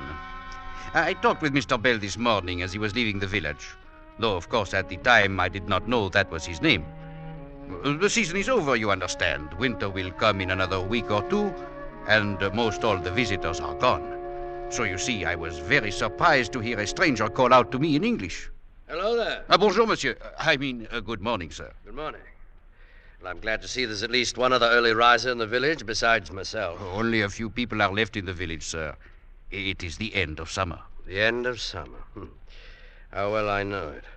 Oh, by the way, which of these paths takes me to the foot of the Chalihorn? The one on the left. But you will find no climbing there, sir. One arrives very soon at the glacier and can go no farther. Except, of course, to climb up it. The glacier? That is impossible. It has never been done. Of course not. It's never been tried. Well, there is not anyone who would be so foolish. Well, it isn't that. There are plenty of foolish people in the world. But even they hold on to their margin of safety. Margin of safety? Yes. The difference between the point where a man thinks he's reached his limit and the point where the limit really is. Que diable racontez-vous? I mean, I'm afraid I do not understand this. Oh, all right. Well, take a mountaineer such as yourself. Now, you look at a slope. You estimate the effort needed to climb it. Then you estimate your own endurance. And if there isn't a good-sized safety factor, you just don't make the climb. But it would be foolish not to do so. Oh, yes, I dare say. It's all tied up in the fear of death. Take that out of a man for one instant, and there's no telling what he might be able to do or what limit he might reach. And how should a man lose that fear? He can't. He can't lose it. Has to be done for him by things outside.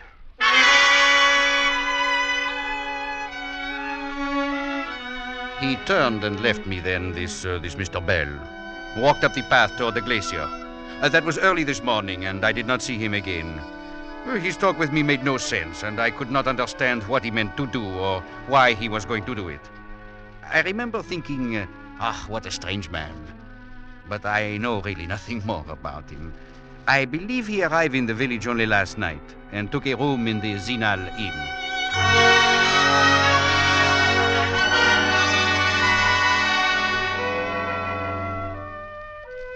My name is Greta de Gaspar, and I'm staying out the week here in Zinal to close up the inn for the winter. I have known Mr. Bell for the last 30 years. Always before, he came in the summer season for the climbing, and I was most surprised when he arrived last night. I opened one of the rooms and found something for him to eat, and then later we sat and talked in front of the fire in a big empty lounge. This is very good coffee, Madame Gaspar. Oh, thank you, Mr. Bell. Had you let me know, I would have had everything ready for you, just like all the other times. Like all other times, eh? But this one's a little different, Madame Gaspar. You might call it a special visit. It is all so different now from the old days.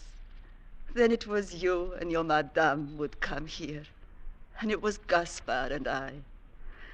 And the summer seemed to last forever. I thought everything would be forever when she was alive. Now I'm really alone in the world. As I am. And it is not good to be alone. It gives one little reason for living and makes one no longer afraid of dying. Yes, but there are stronger reasons for that than just being alone. Mr. Bell, you look so strange. Huh? Is there something troubling you? Why, no. Not now. Oh, there may have been, but not now. Well, I should be leaving quite early in the morning for a climb, so I think I'll go on to bed. Good night, Madame Gaspar. Mr. Gaspar, I left the inn this morning before I wakened, and I have not seen him again. I have never known him to act so strange before. I have no idea what the reason is, or what he may be planning to do. But I'm sure something is troubling him. Perhaps it may be something connected with his business back in London.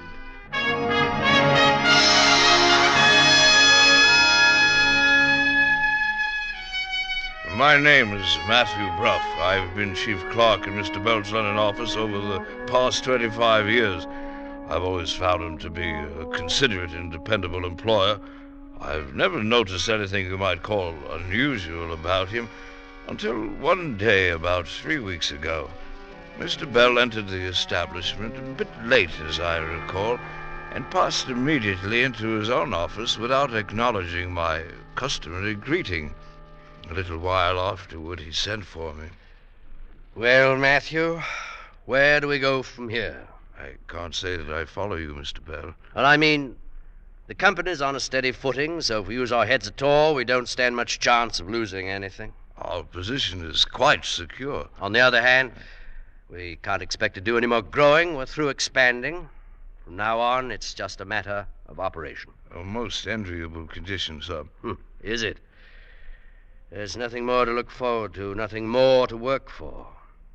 So, as I said, where do we go from here? Matthew, I'm putting you in charge of the business, turning it over to you, effective this week. Mr. Bell, you can't possibly mean that. Oh, yes. I've just decided. But what are you going to do? I'm taking a trip.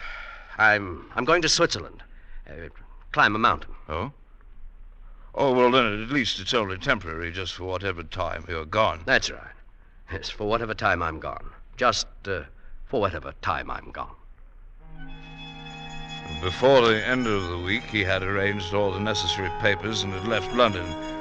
I haven't heard a word from him since, though I presume he's somewhere in Switzerland. Actually, however, I haven't the faintest idea where Mr. Bell may be right at this moment.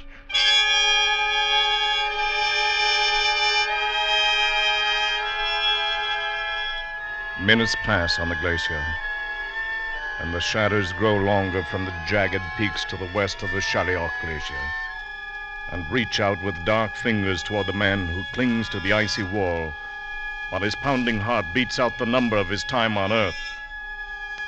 Already those shadows have flowed into the awful depths below his swaying figure, blurring the sharp points of the tumbled rocks 1,000 feet down, and making the harsh void seem soft and inviting. The man's thoughts have grown as unwieldy as the heavy ice axe gripped in his hand. He keeps trying to remember that he is Christopher Bell, a human being, and not a part of this free and empty space. For he knows if he stops remembering that, he may forget all else too, and then let go.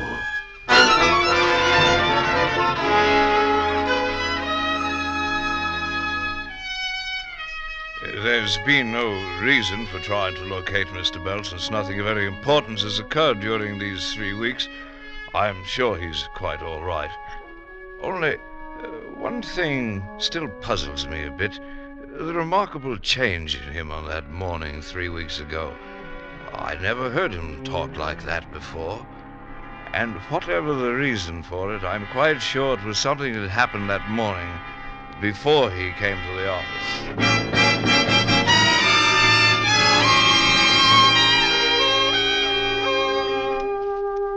My name is John Huxford, and I've been a conductor on the Westminster route for some 14 years now. And during all that time, Mr. Bell has been a daily passenger of mine on the early morning inbound run. As I recall it, the first time anything you might say out of the way ever happened between us was one morning about 3 weeks ago. I saw Mr. Bell waiting at the usual place, so I signalled to the driver to stop. Oh, good morning, Mr. Bell. Good morning. I'll be right there. Here now, let me come down and help you, sir. I'll make it. If you just take my arm, Mr. Huxford. My arm, please. But I have taken your arm, Mr. Bell. Oh, yes, of course. I'm sorry. Up we go now. There you are, sir. Thank you. I had a bit of a shock this morning. I'm all right now. Well, if it's all right now, that's fine, I say. Now, take hold of the strap there now. Oh, yes, of course. Oh, let me see. I have the fare here somewhere. Oh, yes, here you are. Thank you, sir. And thank you. I'm afraid you've brought something home to mind. I don't understand what you mean, sir. Well, Mr. Huxford, Have you ever had anyone take your arm and help you up a flight of steps? No, and I might say that I hope the day never comes when I... well, I'm sorry, sir. Not at all. Thank you, Mr. Huxford. Thank you very much. I don't rightly know what was wrong with him, though it's certain that something was. I haven't seen him for nearly 3 weeks now. I can't imagine what it might have been what happened to him that morning before he got on the bus. My name is Jenkins. I've been Mr. Bell's personal valet for the past 12 years and 7 months. The master's travelling somewhere on the continent just at present. Been gone something over 2 weeks now. Decided rather suddenly, I believe. In fact, I rather think something happened one morning about 3 weeks ago that caused him to make up his mind. I really haven't the faintest idea what it might have been. I can remember noticing a very strange look on his face when he came down to breakfast that morning, but thought nothing of it at the time. Good morning, Jenkins. Good morning, sir. I trust you had a pleasant night's rest. Yes, I did. Thanks, Jenkins. Having the usual orange juice, toast, and tea? No, I want nothing except some coffee. Very well, sir. I'll bring it right away. I can't let him find out. I can't let anyone find out about it. Maybe it's a little better now. Maybe it's going away. Maybe I'm giving it too much importance, but... No, it's still there. That same lack of feeling clear down the whole right side of my body. There, I can move my arm and leg all right. There's no feeling in them. They're numb. It's simply that at 52 years of age, I've had a light stroke. Your coffee, sir. Oh, thank you, Jenkins. Would you care for something more, sir? No, that's all. If you'll pardon me, sir, you don't seem quite yourself this morning. I do hope you're not ill. No, I'm all right, Jenkins. I hope you won't mind my saying this, Mr. Bell, but you don't take very good care of yourself anymore. Oh, please. It's been years now since you had a checkup, not since the mistress passed away, in fact. I'm quite all right, Jenkins. I'm quite all right. Yes, sir. I'm relieved to hear it, sir. I'll bring your paper now, sir. Good Lord. Is this what a man slaves his life away for? To end up helpless, dependent on others? To be wheeled about, put out in the sun, taken in like some great fat larva? That's disgusting. Pardon me, sir. I didn't quite hear you. Oh, nothing, Jenkins. Here's your paper, sir. Oh, thank you. Please call if you need anything else, sir. I'll be in the pantry. I couldn't go on that way. I'd rather not go on. I've got to face it. This stroke is the first warning. There'll be others, worse ones. And in a short time, I'll be helpless. There must be some way out. Not suicide, but some way. There's got to be some way.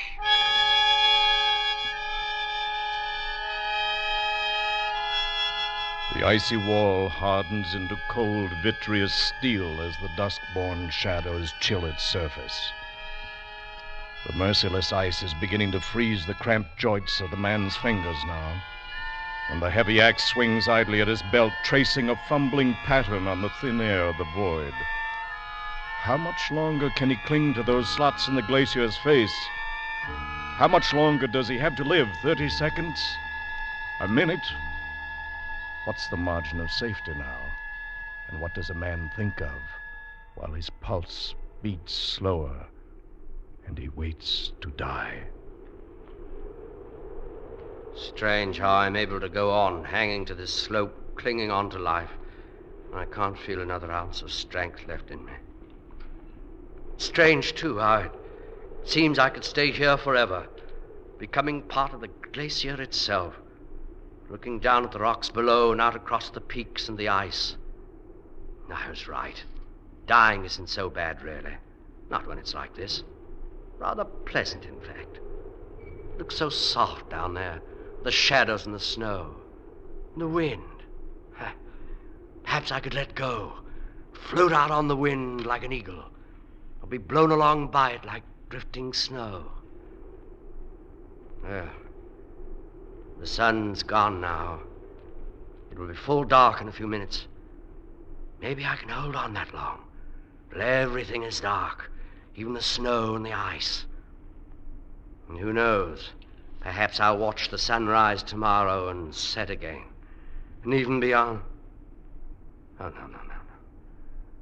I can't last even one full minute longer. I'm through. I'm finished. I can't even last a half. Huh? Chips of ice sliding over the edge. It's funny how a glacier sheds off that way. I suppose the difference in temperature between day and... Oh, wait. ice axe. That was an axe. No other sound in the world like it. Fell from up above the overhang there. There must be somebody up there on the slope, coming down from the top. Hello! There is. Wait, that's 5, 6, 7, 8, 9, 10. Hello!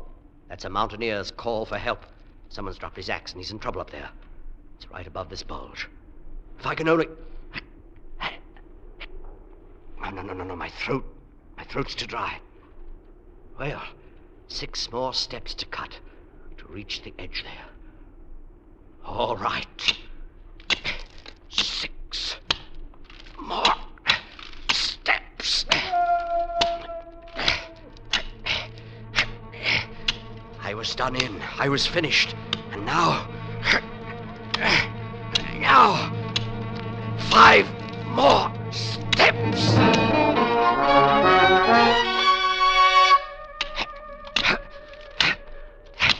Just about does it. The last step. Ted, cut the rope and let me go. There's no use of us Good both Lord, going. it's a woman, and there's a man upon the slope. Hold on up there. What? I'll be with you in a minute. Ted, somebody's coming. There's someone down here. Over the edge. Take it easy there. Everything's going to be all right. Oh, thank heaven. I don't know where you came from, but thank heaven you're here. Here, easy now. Let's get a step out for your feet. I was just below the overhang there. I heard the fellow up above call out. He's got quite a voice on him. It's my husband. Please hurry. Easy now. Step out here in a second. You can put your feet on it.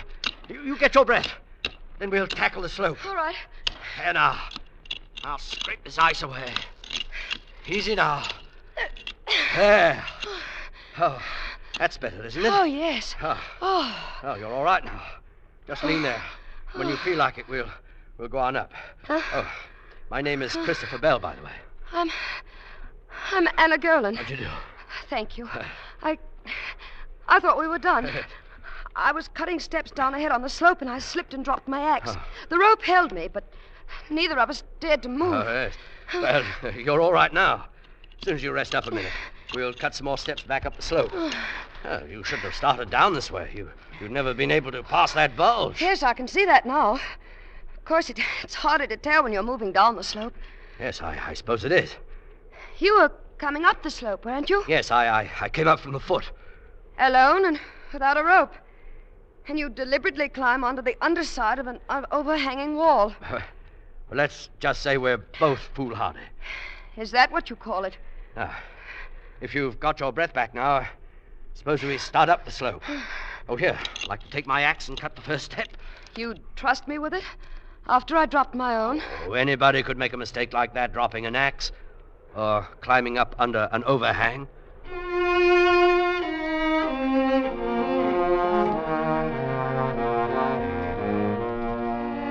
My name is Theodore Gerland, and I'm the husband of the woman who slipped and fell on the wall of the glacier. I'm a physician, formerly of Harley Street, London, though I've practiced in Paris for several years now. I met Mr. Bell when he and my wife reached the ice ledge where I stood waiting above them. I was not immediately aware of his trouble, but found out about it a short time later when we reached the rest hut at the top of the ridge. While my wife heated water for tea at the far side of the room, Bell and I fell into a much more personal conversation than strangers normally do. But this sometimes happens when people have been very close to death.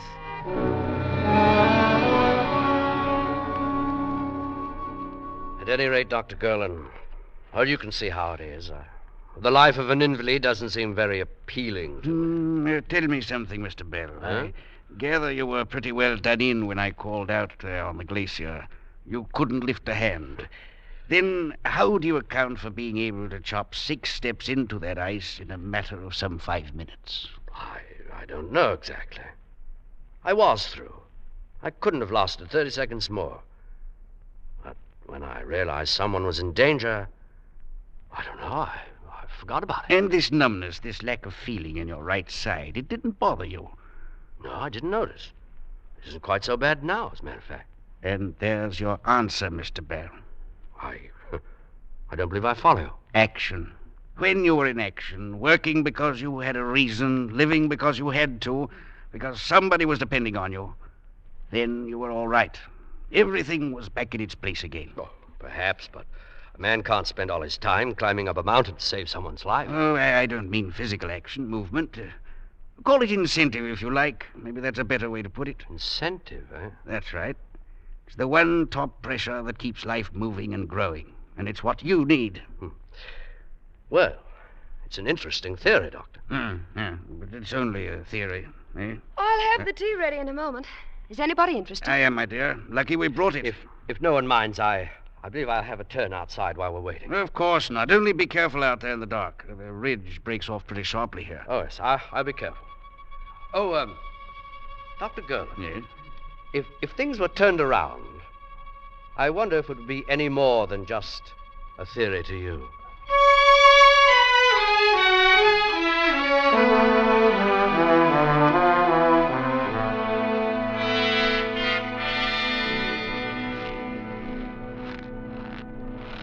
Mr. Bell, where are you? I'm over here, Mrs. Gerlin.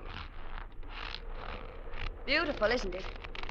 With the stars so clear and bright. Yes. Well, there won't be any more clear nights before the winter storms. It would be a shame to give it up, you and I. What do you mean? I've got to say this quickly, because I don't want my husband to know.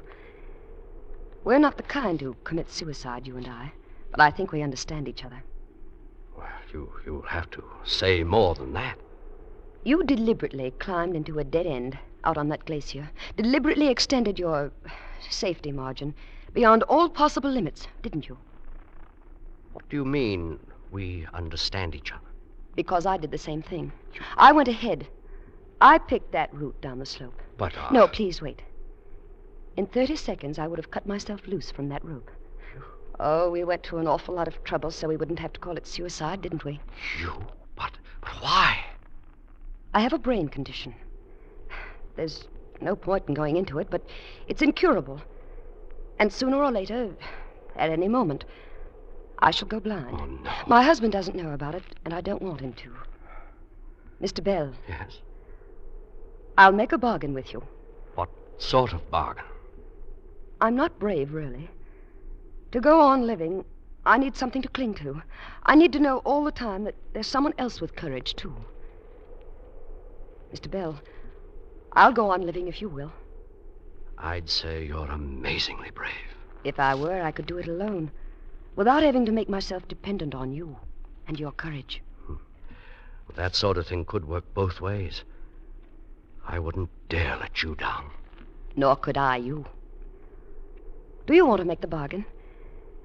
Shall we go on living, Mr. Bell? As I said before, I am Dr. Theodore Gerlin, and I met Mr. Bell some 3 hours ago on the Shalioch Glacier. At the moment, he's outside the hut a few yards away talking to my wife. I can hear the sound of their voices, but I can't make out the words. However, I know what they're talking about, what his answer would be. My wife and I discussed that before she went out to join him. You may have heard of my wife, incidentally, though it would likely have been under the stage name she uses in the Paris theater. You see, she's quite a talented actress.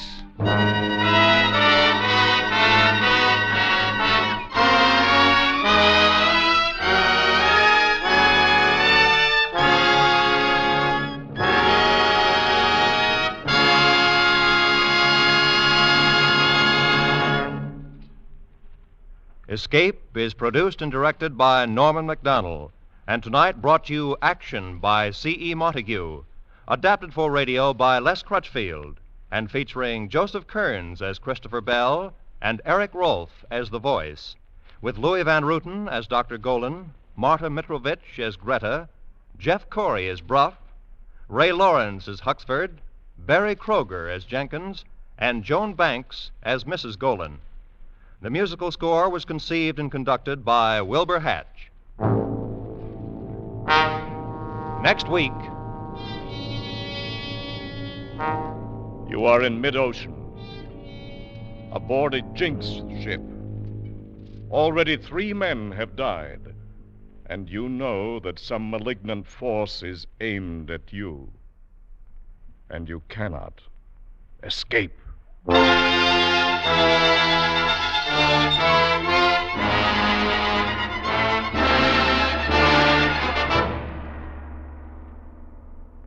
Next week, Escape with Joseph Conrad's great story, The Brute.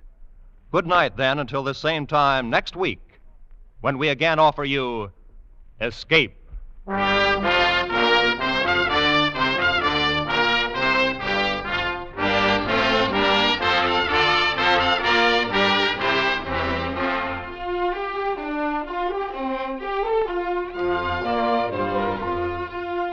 This is CBS, where 99 million people gather every week, the Columbia Broadcasting System.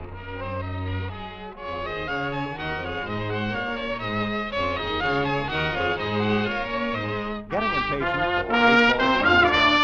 Have a touch of spring fever? Want to get away from it all? We offer you Escape.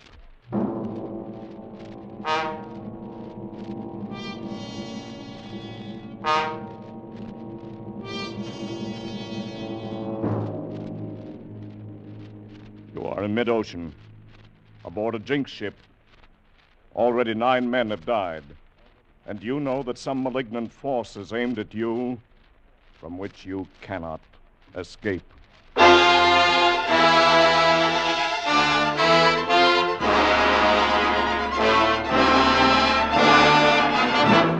Escape, designed to free you from the four walls of today for a half hour of high adventure.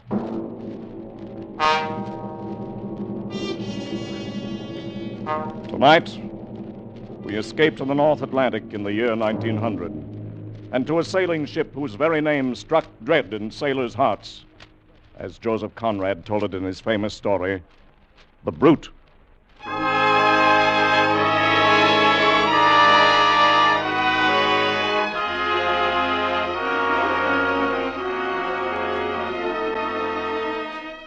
You could never tell it just by looking at her. Proud and strong and beautiful on the outside.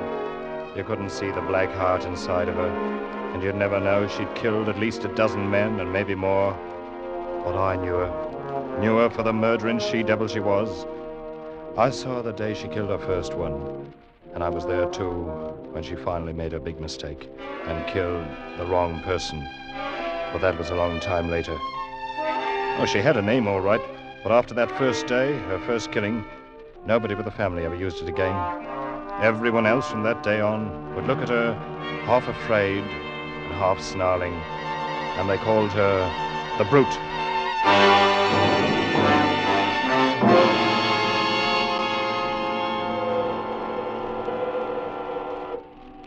I remember I was 14 the day my father took me down to the South Thames boatyard to watch the launching of the ship. My brother Charlie was there, of course, 8 years older than me and very proud of his one gold stripe, now that he'd been made an officer on the Apps line. Charlie and Father were talking. I just stood and listened to them and didn't say much of anything myself. Look at her, Dad. Ever see a ship in your life with lines like that? I bet she'll outsail any clipper in the China trade. Well, that remains to be seen, Charlie. How soon are they going to launch her? Any minute now. Oh, I'd give a lot to be sailing on her, instead of on the Malcolm Apps. Well, the Malcolm's a good ship, son. As good a ship as any the Apps family owns. Oh, I'm not kicking. I'm glad enough to be through apprenticeship and get my commission. But even at that, I'd almost rather be a bosun on this ship than third mate on the Malcolm. I understand that Colchester's to be her captain. Yes, that's right. Oldest commander with the Apps and Sons line. Look at the size of her, Dad. She's a full 2,000 tons. Less half a ton, Charlie. Oh, good morning, Mr. Jermyn. Mr. Wilmot. Hello, Ned. How do you do, sir? No, Charlie, she came to 1,999 and a half when we measured her up. Well, 2,000 tons or not, Mr. Jermyn, you'll never build a better ship than this one. I don't know, Charlie. I built her the way Mr. Ops wanted her. She's big and she's stout, but I don't know. And what's your reason for saying that, sir? No reason that makes any sense. I've had the devil's own time with her.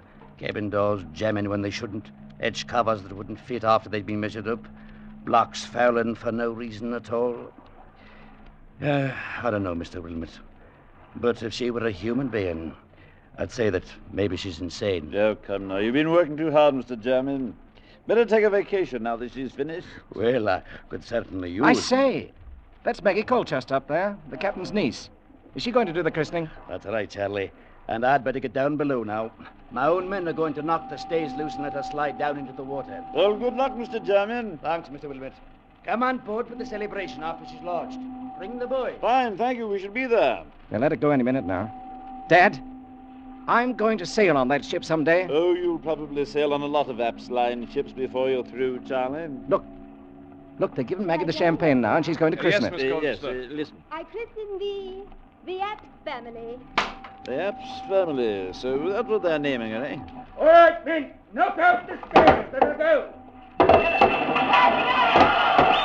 Look, Dad, she's starting to move. There she goes. Yes, and look at that speed. I never saw it. Jermyn, look out! Good Lord, he fell right into the waves and she went over him. He didn't fall. The timber rolled off the deck and knocked him under. She slid right over him. Mr. Jermyn, the man who built her. She's lost in blood, if that means anything. She's a brute and a murderess now, Charlie. Still think you'd like to sail on her? It was an accident. It doesn't mean anything. Perhaps not. I'll sail on her someday, sooner or later. I will sail on her.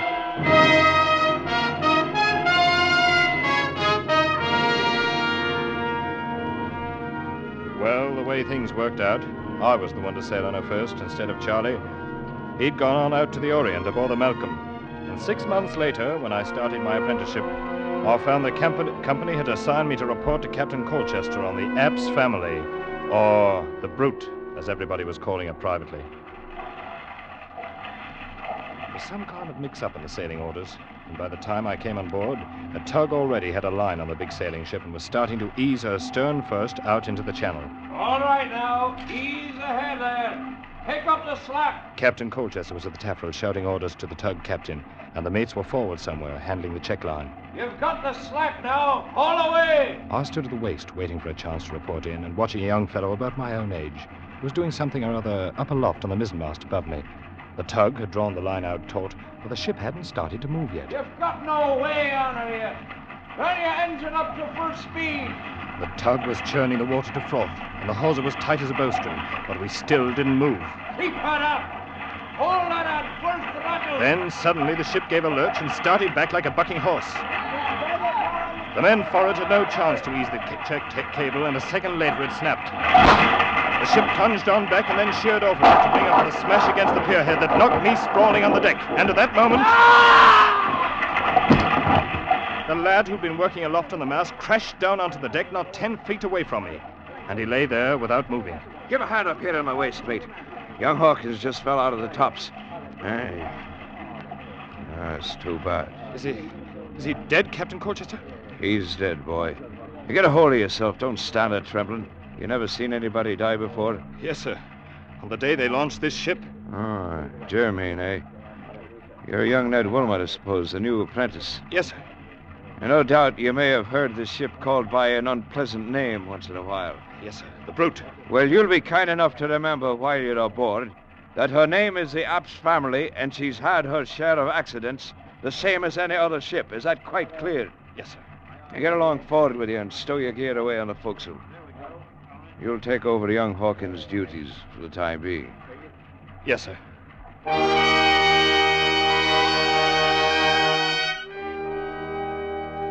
I sailed aboard the Brute for the next 4 years and watched her kill 9 men during the time. We got so we'd try to outguess her, try to figure how she'd do it the next time. But no matter what we'd think, we never were right. And it wasn't only the killing, it was everything. Most ships have little ways all their own, and you'll learn about them and allow for them. But not her. She was like a crazy woman. You never knew what she'd do next. I remember once off the Gold Coast, she ran before a gale for 2 days as pretty as you please, and then broached to twice the same afternoon, flung the helmsman clean over the wheel the first time, and the second time swamped herself fore and aft and split out every stitch of canvas. And after we got the decks cleaned up, we found 1 seaman had gone overboard. He was her 5th, I guess it was, or maybe the 6th. Oh, she was beautiful, the Apps family was. Big and proud and beautiful. And along with it, a killer. black-hearted, sea-going brute.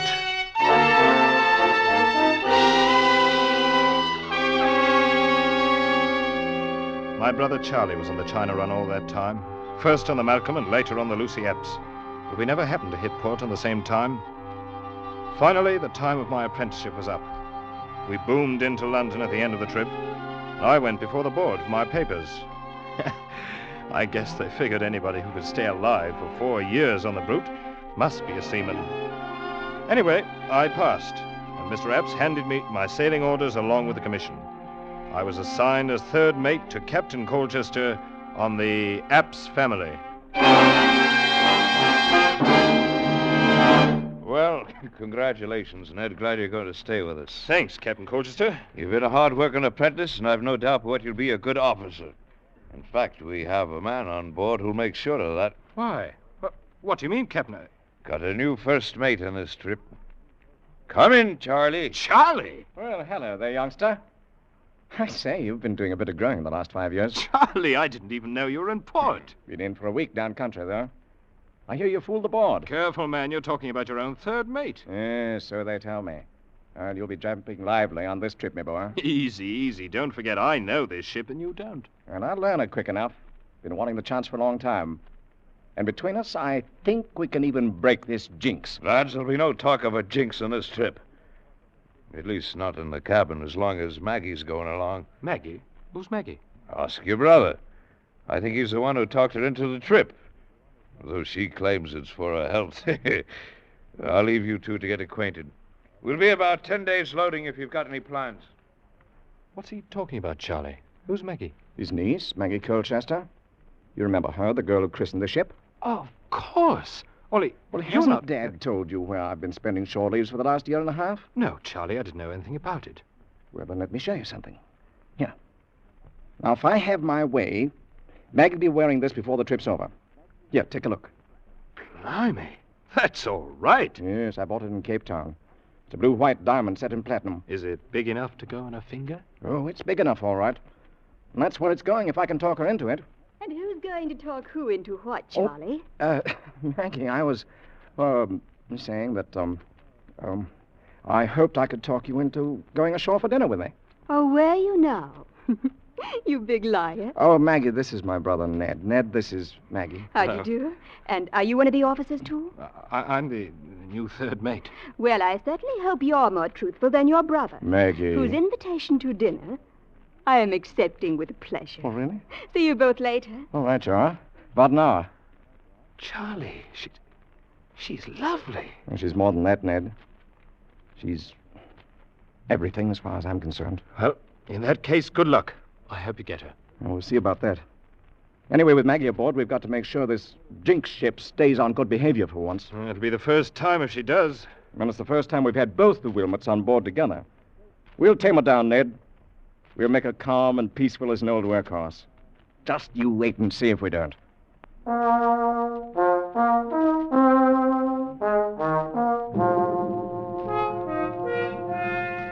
And the strange part of it was, he was right. We stood out past Gravesend and made the passage to the China coast in 121 days of the finest weather you could ever hope to meet. And for the first time in her bloody life, the old ship settled down and sailed herself as neat as you please. Charlie and I'd talk about it sometimes when Maggie wasn't around, and he'd always laugh and say the brute knew when she'd met her match that she didn't dare try to buck the two of us. But I was more ready to give the credit to Maggie, to think maybe she'd charm the old murderess the way she'd charmed all the rest of us. From the second day out, Maggie was the secret darling of every man on board. She was all over the ship, here, there, and everywhere, with red tam and her bright blue eyes, never still a minute, and having the time of her life. If she'd come along for her health, she'd found it before we passed Gravesend.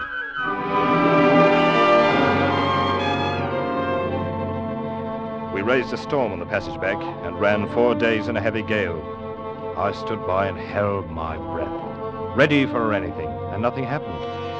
The old lady, Epps family, held up her head and sailed along like a seagull.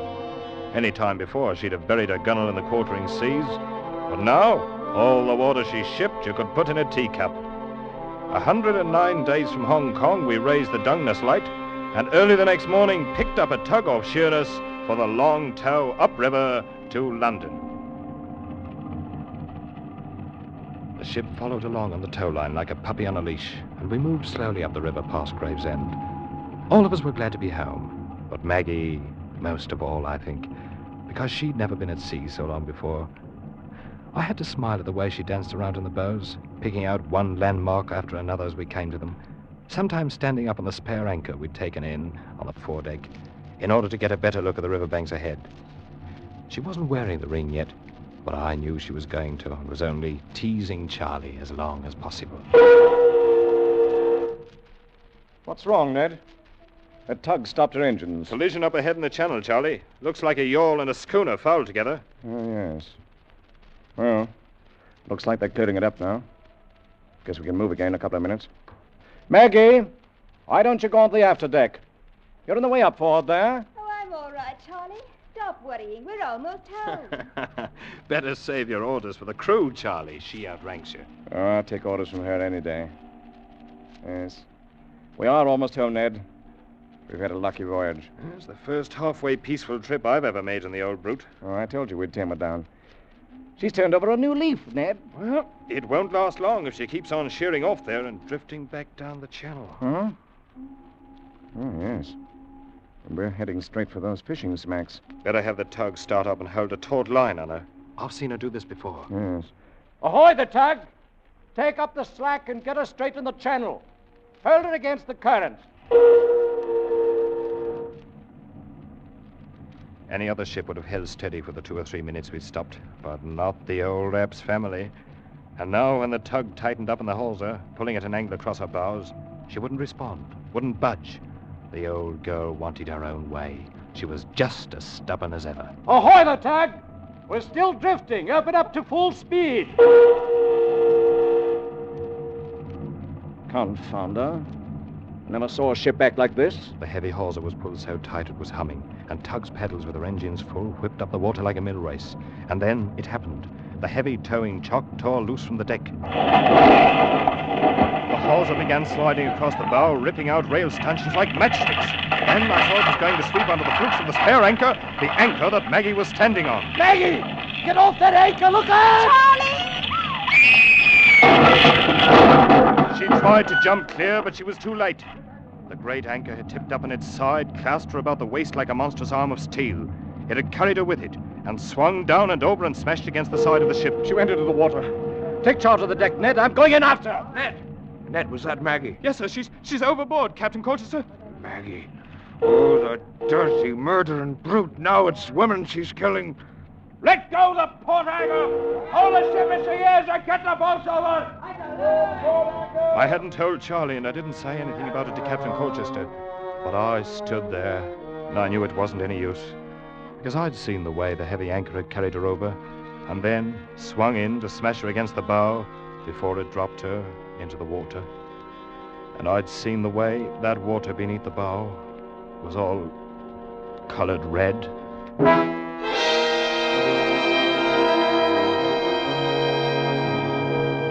They found her at late afternoon when the tide turned, and she floated clear of one of the mooring buoys. And the next morning, we tied up in the London docks. The men had been happy at coming into their home port, but now they remembered how she'd been happy too, their own darling. I'd never before seen a crew leave a ship so quietly, and some of them, when they reached the wharf, turned back and cursed her under their breath.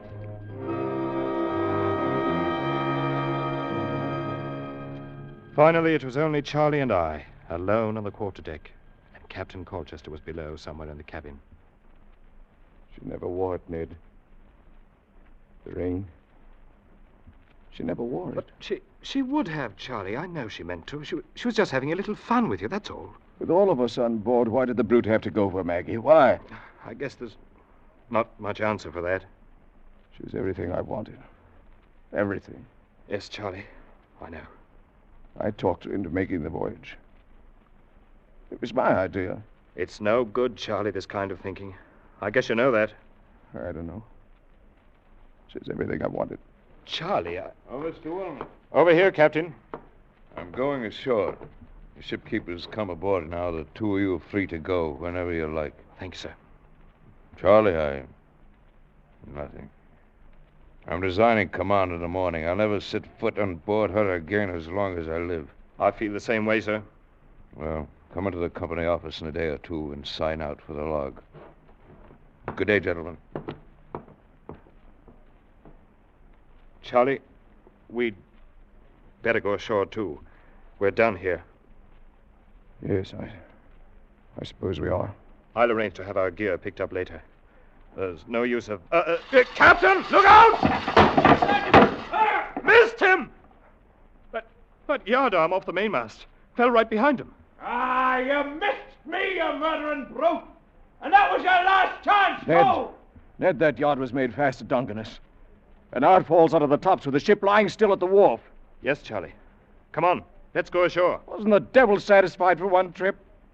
Is there no way of stopping her? How many more does she want to kill? Charlie? Oh, Ned. Ned, take me home.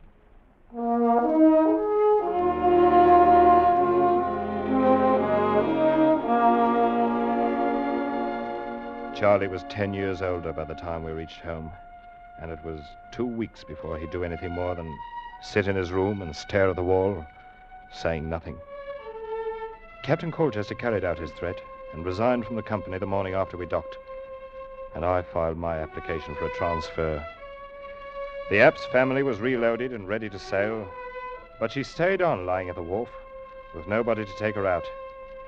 And that's the way things stood for 2 weeks, until one morning a bombshell dropped.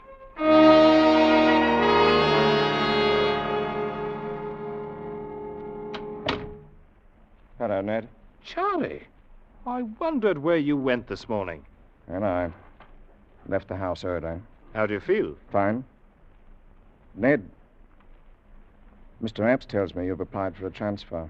Another ship. Well, yes, I did, as a matter of fact. You saw old man Apps? Yes, I stopped in at the office this morning. Ned, it's up to you, of course, but I hope you'll change your mind. Not a chance. The ship sails tomorrow morning. Oh, so they finally found somebody crazy enough to take her out? Yes, they did. Me. You? You're going to skipper the Brute? That's right, Ned. But I it's a short voyage, North Atlantic run. Be awfully glad to have you along. Somebody I could depend on if you feel like signing on again. Charlie! Of course, it's up to you. All right, Charlie. I'll sign on again. Be glad to.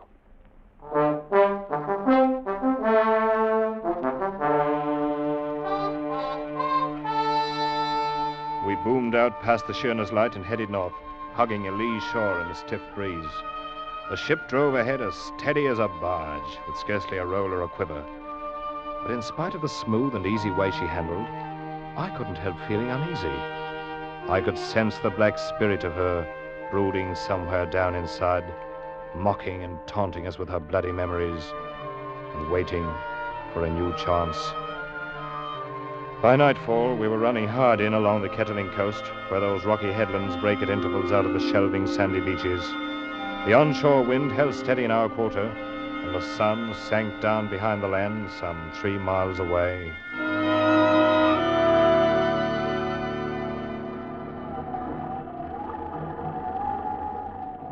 It wasn't quite full dark yet when Charlie sent for me. I came up to where he was standing alone near the wheel. Is that you, Ned? Right, Charlie. Bosun said you wanted to see me. Yes. I did send for you, Ned. Hold her steady as she goes, close to the wind. Aye, sir. I've been standing here, thinking about Maggie, Ned. How she'd scrambled around over the decks, making friends with everybody, having the time of her life. Charlie, you've got to stop it. No, I'm all right. I like to think about her. It's this ship and all the memories around it. It's what I was afraid of. No, it's all right. Ned, I want you to take charge of the crew and give an order. Of course, you'll question the order, but you'll carry it out anyway. Do you understand? What's the order, Charlie? Have all hands prepared to abandon ship. What? But why? There's nothing wrong. Mr. Wilmot, it is not an officer's place to question an order by the captain. You'll do as you're told. Yes, sir. You can give the order now, Mr. Wilmot. Charlie, I can't let you... Very well, Captain. All hands on deck! Stand by the boats! Prepare to abandon ship! All right, helmsman. Find your place in the boats. I'll take over the wheel. Aye, sir. You don't know what you're doing, Charlie. We're in no danger. There's no reason to abandon ship. You're always in danger aboard this black-hearted brute. I'll put on the quarter now. You can get the boats in the water when she yields. Hurry on. Steady! Going on the quarter! Easy on. All right. Now. All hands! Lower boats! We shouldn't have any trouble running ashore to that beach there at the south. Hey, what about you? I'll hold her steady until everybody's clear. You'd better go over the side. Your boat's standing there. Oh, no, not until you do. I'm staying with you, Charlie. Don't be a fool, Ned. I'm doing this alone. No, Charlie, not while I'm here. Mr. Wilmot, you will abandon ship and take charge of the boats in the water, and that's an order. Charlie, I can't... Mr. Wilmot! Very well, Captain. That's the spirit, lad. Learn to obey orders and step lively. And you'll be a seaman yet. Good luck, Ned. Thanks, Charlie. Stand by for you in the boat. Of course, lad. Fine. Bye. I slipped over the gunwale and dropped down into the boat that trailed alongside on a line from the rail. I'd hardly hit the bottom when the line slackened. I knew Charlie had cut us loose from the ship. He was alone on her now, alone in the night sea, with a black brute.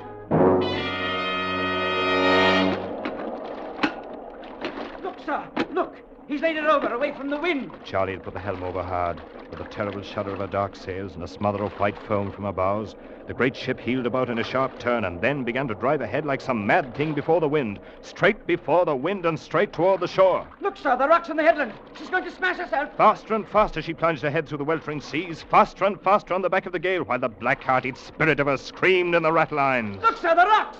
What in the name of heaven is he going to do? And now, for one long instant, she hung poised at the top of a plunge and then drove smashing downward onto the rocks.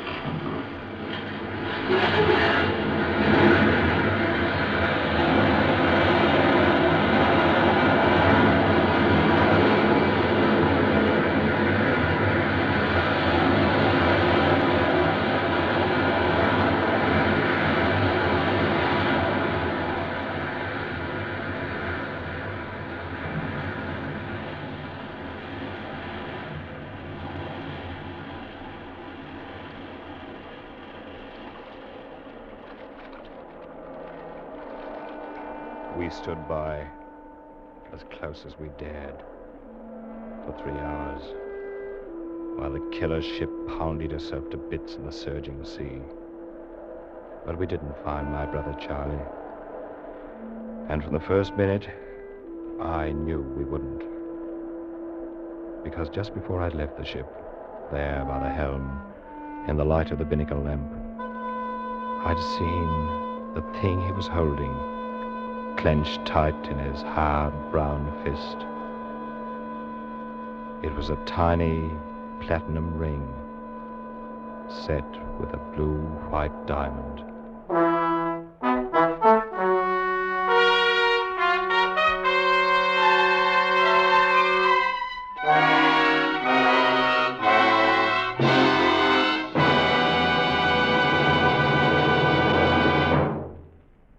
Escape is produced and directed by Norman MacDonald, and tonight brought you The Brute by Joseph Conrad, adapted for radio by Les Crutchfield, featuring Dan O'Herlihy as Ned Wilmot and Eric Rolfe as Charlie Wilmot, with Nina Cowden as Maggie, Jeff Corey as Captain Colchester, Wilms Herbert as German, and Parley Bear as the father. Music is conceived and conducted by Wilbur Hatch. Next week. You are far into the remote hill country of Afghan, caught in an ambush by the fierce Pathan tribes, trapped in a hopeless fight from which there seems no escape.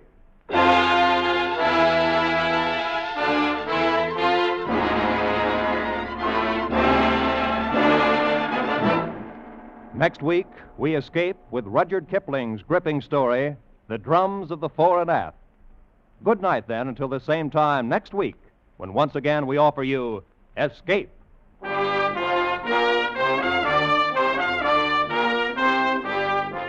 This is CBS, the Columbia Broadcasting System.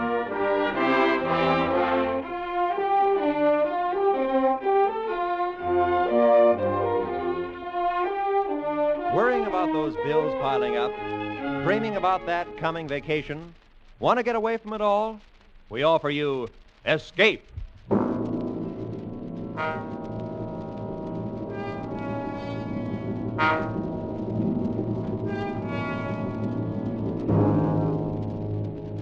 You are deep in the remote hill country of Afghan, face to face with the fierce Pathan warriors, trapped into a hopeless fight from which there seems no escape.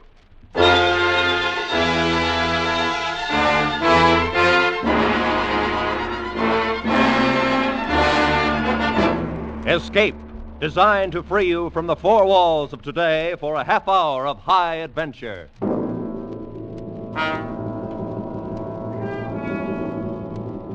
Tonight, we escape to the north of India and to a battle long remembered, as Rudyard Kipling described it in his famous story, The Drums of the Fore and Aft.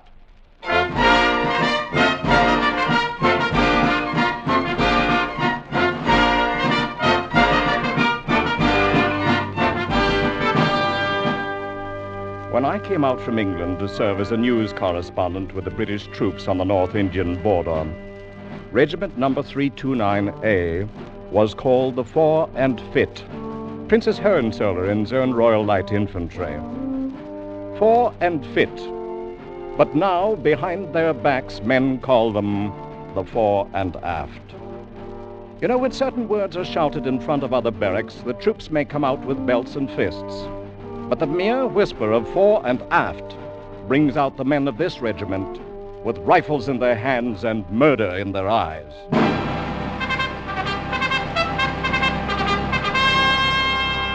I think perhaps the story of how the Fore and Aft got its name may be really more the story of Jakin and Peggy Liu, two of the toughest and most lovable little monsters who ever banged a drum or tooted a fife in a military band. They were both about the same age, with curly hair and the faces of cherubs. And inside were two souls that should have belonged to a pair of devils. Oh, I must have seen them before, of course. But the first occasion I can recall was an informal regimental court the colonel was holding in the orderly room one morning. Piggy and Jakin were there, and they were in trouble, as usual. All right, Sergeant. Read the charges. Yes, sir. The charge is made by one Smithers, a civilian, that while walking back of the bazaar at 6 p.m. last evening, he was set upon without provocation by two drummers from the corps band, known as Jakin and Piggy Lou, and by them was beaten into near insensibility. Fighting again. Go on, Sergeant. Mr. Smithers states further that he was struck down by the two defendants, and while lying on the ground was kicked repeatedly in the face and ribs, escaping with his life only through the timely arrival of a detachment of the guard. That's all, sir. Well, what about it, Jakin? Piggy, is this the truth? Oh, yes, sir. We gave him what for, all right. Confound it, you two little heathens are more trouble than all the rest of the regiment put together. You're hailed in here on charges every time you turn around. I can't very well put you in cells or hang you. Oh, no, sir. We shouldn't like that at all. That will do, Jakin. Yes, sir. All right, Sergeant, turn them over to the bandmaster and have him tan their hides. Tell them to make it one they'll remember this time. Yes, sir. Begging your pardon, sir, but can't we say nothing in our own defense? That's right, sir. What if a bloomin' civilian said he'd report you for having a bit of a turn-up with a friend? Suppose he tried to get money out of you, sir, and then... That will do, Piggy. Then you were fighting. Well, only between ourselves, sir, and that don't count. If you'll pardon me, Colonel, this man Smithers does have a reputation for that sort of thing, blackmail, you know. And one thing the boys don't do is lie. It's not that we'd minded, sir, to be called up by even a corporal. But we can't have no blinking civilians interfering with the business of Her Majesty's regiment. All right. we'll forget the birching. You're both confined to quarters for 3 days. But, sir... And throw away that pipe when you get outside, Piggy. You're too young to be smoking. Yes, sir. All right, dismissed. Confounded Kipling, I don't know what to do with the lads. They're not really bad at heart. And they've never known any home but the army. Where did they come from, by the way? Oh, Jakin is from some back street in London, and Piggy Lou is straight off the Calcutta docks. In both cases, ancestry unknown. Well, they seem loyal enough to the regiment at any rate. They are, and loyal to each other in their own way. I'm inclined to think sometimes they've got more real spirit than all of those new regulars put together. Yes, I'd say you're overloaded with green troops, Colonel. Overloaded? 90% of the regiment were in Manchester factories and Lancashire farms 6 months ago. Can't make a soldier in that length of time. Any chance of action fairly soon? Off the record, we'll probably move north in about 10 days. Not to the front, of course. We'll give them a few months of guarding communication lines. Let them shake down a bit before they see any real action. Yes, good idea. It's the only thing to do. There's only one thing certain. This regiment is not ready for action yet. Only don't write that back to your paper. But the gods who govern armies seldom choose the wisest plan. On the Afghan border, a large force of Pathan guerrillas began massing near the Khyber Valley, being held in check temporarily by a regiment of Highlanders and a regiment of native Gurkhas. A week later, the 4 and 5th was ordered to march north, contact the other 2 regiments, and carry out joint action to disperse the enemy.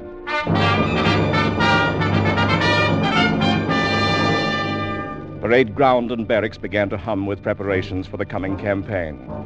Privates walked with a new swagger, subalterns began to snap their salutes and orders, and the young officers nearly shot one another at pistol practice. Battle, a glorious word to men who'd never fired a gun at a human being in their entire lives. But to Piggy and Jakin, the excitement was like salt in an open wound, for the band was reduced to 20 men, and the drummer boys were being left behind.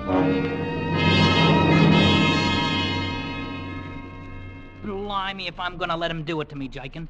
Me, what's going to have a career in the army, being left behind like an old boot. And why should you worry? Now you can stay here with that bloomin' girl of yours. Oh, what's a girl when the regiment's going up to the front? And that's another thing, too. How am I going to explain to her about being left behind with the women?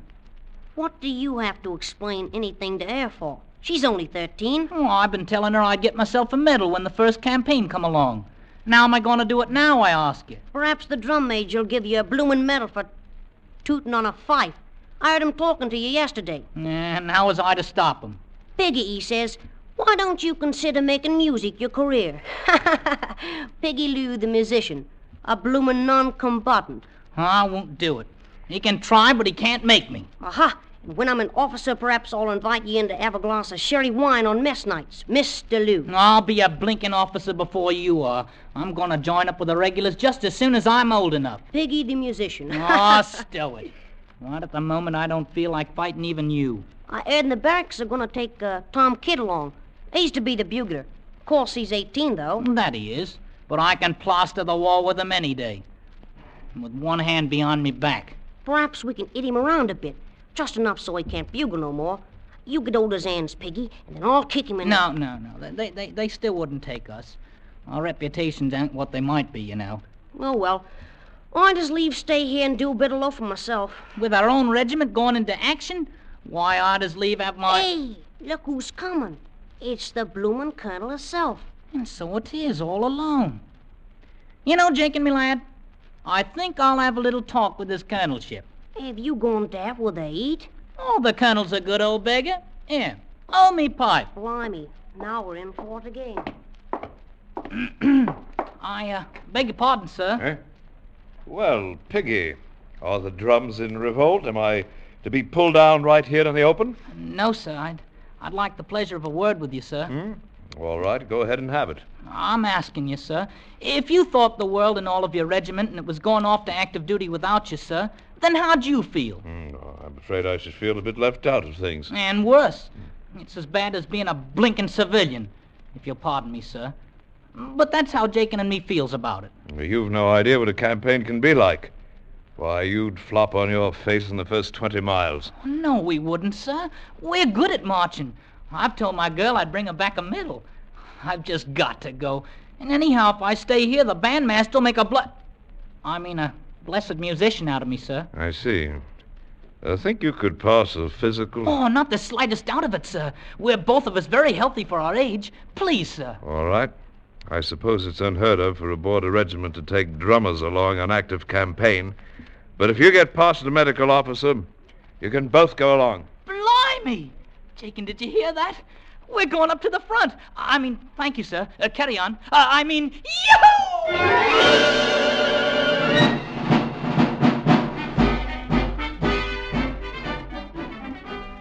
The regiment marched out of the station 2 days later, and all those left behind lined the road that led past the parade ground. The band stood by and played them out, waiting to fall in at the foot of the column. And although Jakin perspired and beat on his drum manfully to cover up, it was quite evident that Piggy Lou was not with the band. Jakin kept glancing at the cedar hedge behind him, and I had a rather good idea why Piggy was being detained.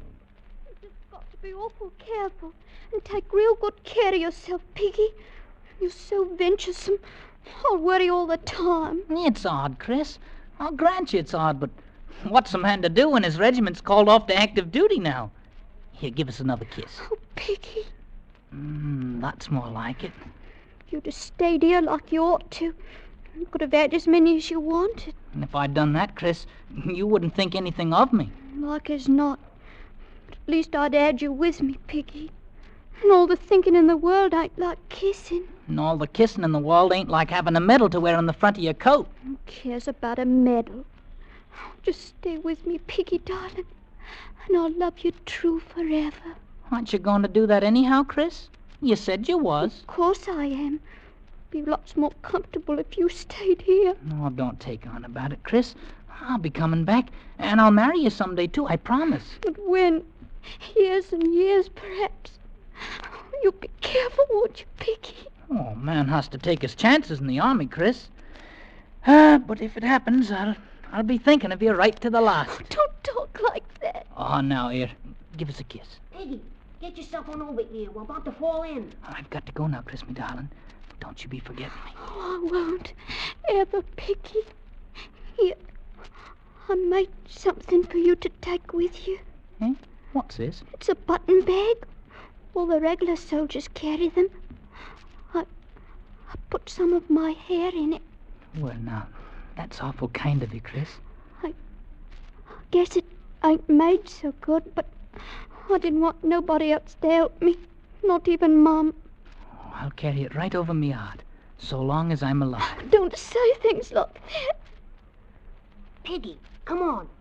Give us one more kiss now. Can't stay no longer. Oh, Piggy. Goodbye, Chris. Take care of yourself. Bye, Piggy. Be careful. Be careful. I'll be coming around to see you, Chris, me darling, when I get back from the war. Piggy. Well, it's about time. And lucky we're not both in trouble. Here, stick this blinking fife in your ugly mouth and blow on it, petticoat chaser. Oh, shut up and beat your drum, soldier, before I decide to pound in your bloomin' head a bit. Tell the colonel he can shove off now.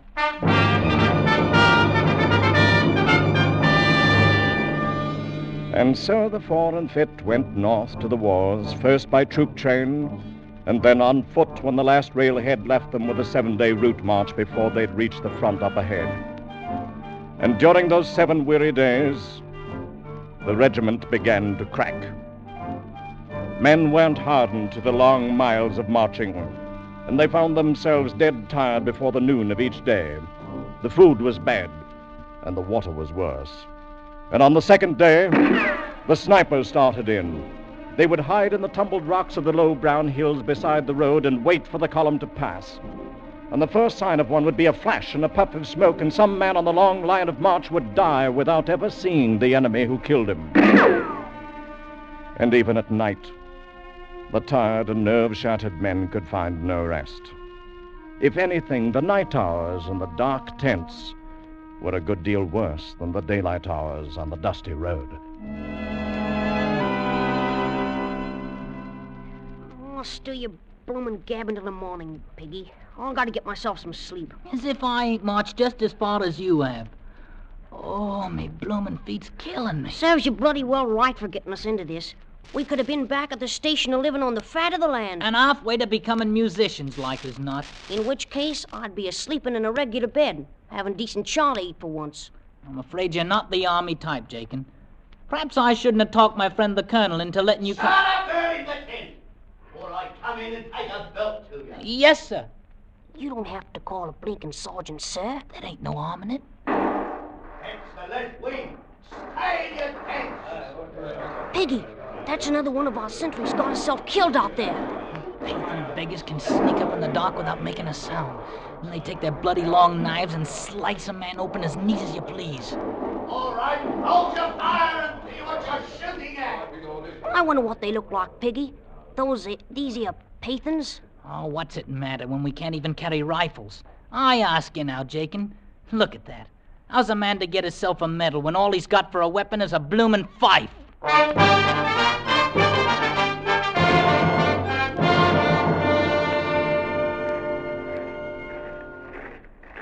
Late afternoon of the 7th day, weary, savage, and sick, their uniforms dulled and unclean, the 4 and Fit rendezvoused with the Highland Brigade. Hi, lads. Here comes the new regiment, the 4 and Fit.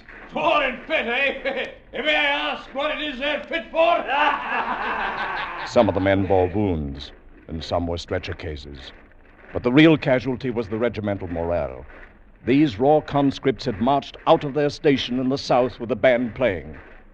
And somehow they'd imagined that they might march glorious into battle the same way. But no band played when they slogged sullenly into the brigade encampment. Hey, Piggy, think we have found the blinking wart lost? And what else? Ain't that a full-grown general old colonel's a-talking to there? Blimey, look at them chaps over there wearing petticoats. Now, lot you know, they're islanders. And I've heard a man best take no liberties with them. One activity might have aroused the interest of the regiment, as tired as they were. Rifle practice of the enemy. And with all 700 rifles blazing together. That's the way they felt. We've had a bit of a tough time of it coming down, sir. My men have been rather mauled, with no chance of a fair return. They only want to go in some place where they can see what's before them. I understand, Colonel. I wish I could let you have a few days to recover, but I simply can't spare you right now. There'll be no need of it, sir. All we're wanting is one good night's rest. I see. Well, you can lay your camp area downstroke from the Highlanders, Colonel. And I suggest you call a general inspection before dark. We plan to attack the enemy position at dawn.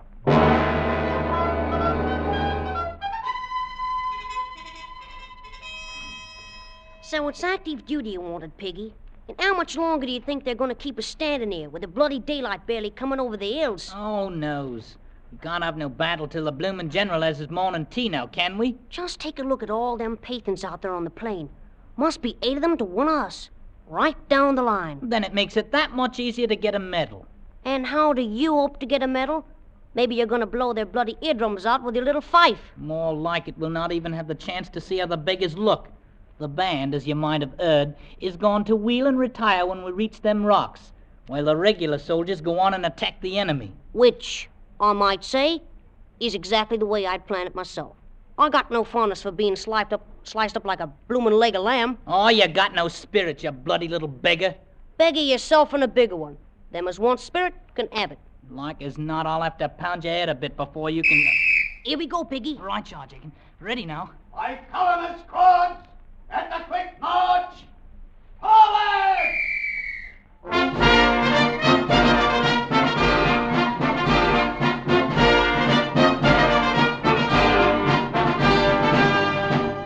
Watch yourself now, Jakin. And step lively.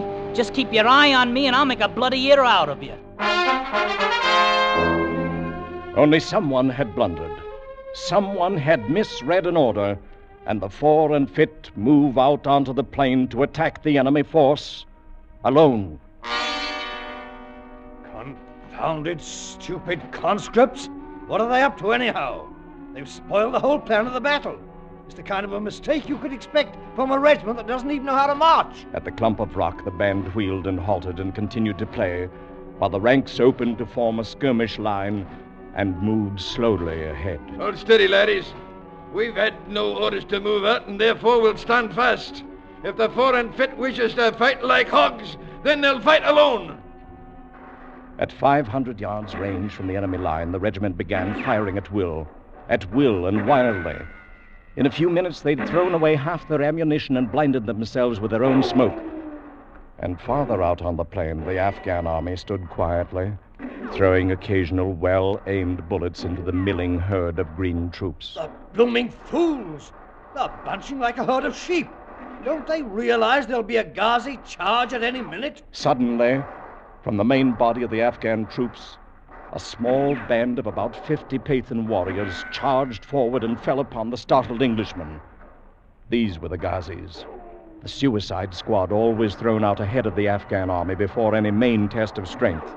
Swinging their long, heavy knives, they struck the close-packed British line. Why in the name of heaven don't they take open order?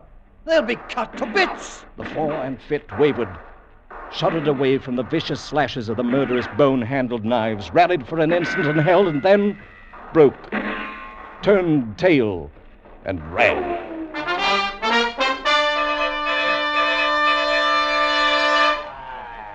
Will you look at them, laddies? They turn and run. I might say they make better speed to the rear than they make to the fore. They're anything but the fore and fit now. More likely to call them the fore and aft. It'll take them a long time to live that one down. The fore and aft.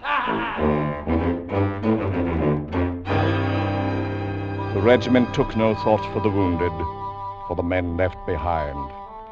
Nor did they stop until they jammed in the pass that led up the hill. And the band, too, was carried along with them in their panicked, headlong flight. All the band except 2 men. Piggy, you think the bloody beggars can see us hiding here on the rocks? Of course not. Seeing as how they're too busy a chasing our brave comrades. Look at 'em run, the bloomin' cowards. Ain't it a fine way now for a British regiment to act? Had we done the same thing, we'd not be left behind here the way we are. What's eating you? You're comfortable, aren't you? Maybe comfortable, but I ain't easy in my mind. Oh, stow it. Hey, somebody's dropped the canteen here. Maybe it's got rum in it. And how can you hope to tell by shaking it? Here, now, keep your dirty hands off it. I'll do the trying it out. Well, is it, Piggy? Is it? No, it's water. Here, have yourself a free drink on Her Majesty, drummer boy. Chicken, look. Them Pathan beggars are starting back for their own lines. And keep your head down. Well, now, with the bloomin' enemy return, perhaps they'll come out and rescue us. Not them, the bloody cowards. Look at them, Jakin. The officers is beating them with the flats of their swords. Can't they see the Pathans ain't chasing them no more? They can't see nothing but their own precious skins. Up 'em, though. Maybe we ought to give 'em a little music. Show 'em it's all nice and cozy out here now. Oh, no. 'Tain't for me to do nothing like that. You want we should get ourselves shot? Oh, there ain't no enemy close by now. Come on, Jakin. Take up your bloody drum there. You positive there's only water in that canteen? Oh-ho, so like as not you're a coward, too. The same as the rest of the regiment. I'll show you who's a coward, Piggy, my boy. And I'll be pounding your head a bit, too. The first chance I gets. Take your bloomin' fife there and stick it in your ugly face. Well, now, so you have got a bit of spirit. Maybe I'll speak to my old friend the Colonel about it. Oh, shut up and start blowing. Ready? Ready all? Now!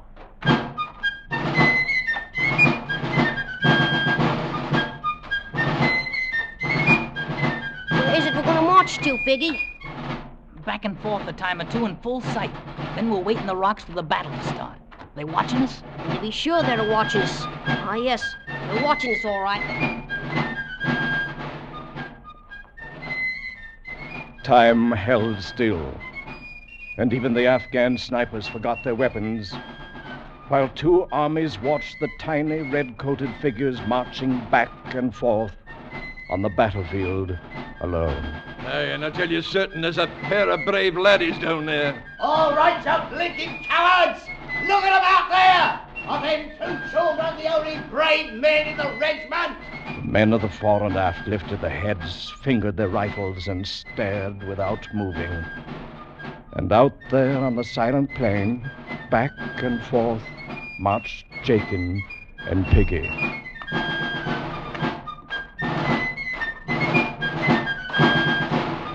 to play these bloomin' instruments all day long? Ain't the blighters ever going to come back? Shut up, Jake, and keep playing. But all I might say is, I shouldn't ever let you talk me into this. I ain't cut out for active duty anyhow. Well, I should have bloody well feel more comfortable if I was back with If I was back... Jakin. Jakin. Oh, you blinking heathen blighters, you've killed Jakin. All right, I'll show you who's afraid of you.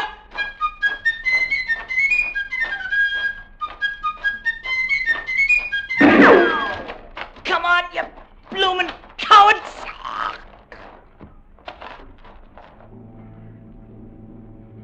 Two armies saw them die from the sniper's bullets. Two armies and the men of the fore and aft. All right, men of the regiment. What now? Those two at least were brave enough to know how to die. Fix bayonets, ready about and form skirmish line. This time we attack, and there'll be no turning back. Look at them, ladies, the fore and aft. They're going back to fight. Aye, look at them run. Here's how it should have been done in the first place. They'll not turn their backs again. Aye, ladies, and now's the time for us. Far as I know, here's where we join the fight. Ready, strike up the fight. By the jump, quick, forward, come.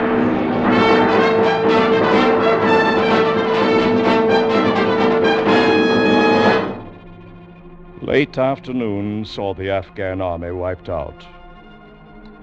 And the general explained to me how everything had gone according to his plan, and how he hoped I'd cable that back to my paper in London right away. I turned and left him then, and walked out across the silent battlefield, walked out among the silent dead.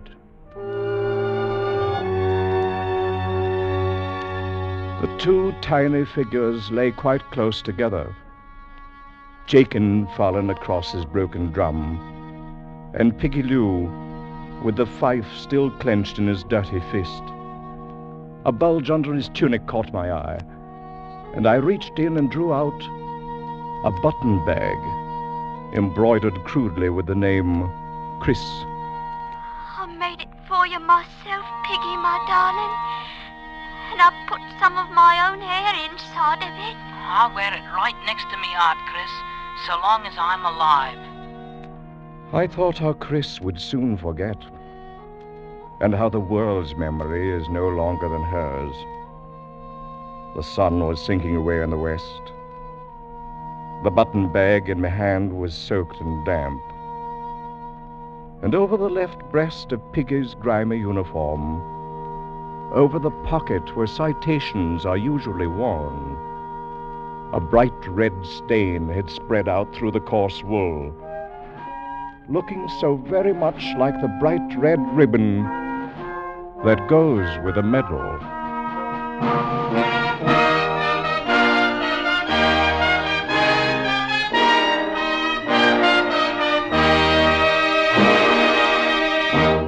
Escape is produced and directed by Norman MacDonald, and tonight brought you The Drums of the Fore and Aft by Rudyard Kipling. Adapted for radio by Les Crutchfield, featuring Gil Stratton Jr. as Piggy Lou, Jimmy Ogg as Jakin, and Eric Rolfe as Rudyard Kipling, with Jeff Corey as the Colonel and Alec Harford as the Sergeant, Eric Snowden as the General, Peggy Weber as Chris, and Paul McVeigh as the Highlander. Music is conceived and conducted by Wilbur Hatch. Next week. You are drifting on the burning, glossy surface of a tropical ocean, alone on a tiny raft, with 3 murderous companions from whom you cannot escape.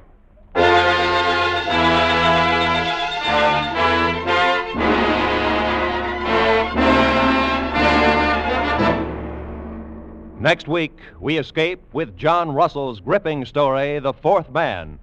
Good night, then, until this same time next week, when once again we offer you Escape. This is CBS, the Columbia Broadcasting System.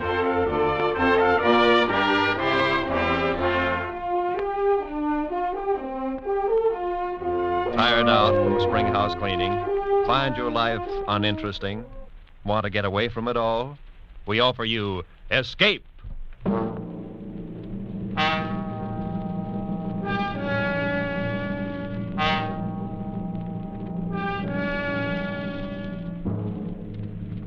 You are drifting on the burning glassy surface of a tropical sea, trapped on a flimsy raft, with 3 murderous companions from whom you cannot escape.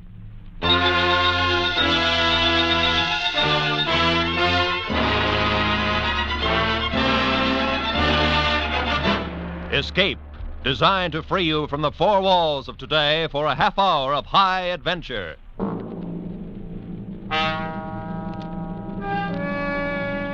Tonight, at your request, we bring back one of our most popular escape stories. We take you to Mira in the South Pacific, a French penal colony as notorious as Devil's Island. And we invite you to escape from Mira in John Russell's The Fourth Man.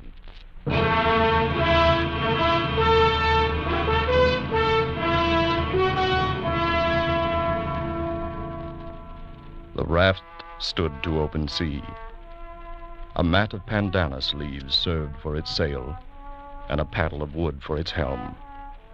Its flooring was woven of reeds and bamboo sticks and rested on triple rows of bladders. It was light, elastic, fit to ride any weather, and it carried 4 men. 3 of them sat huddled together at the far end. Their bodies were blackened with dried blood. The hair upon them was long and matted. They wore only the rags of convicts' blue canvas uniforms. On wrists and ankle they carried their mark, the dark and wrinkled stain of the manacles.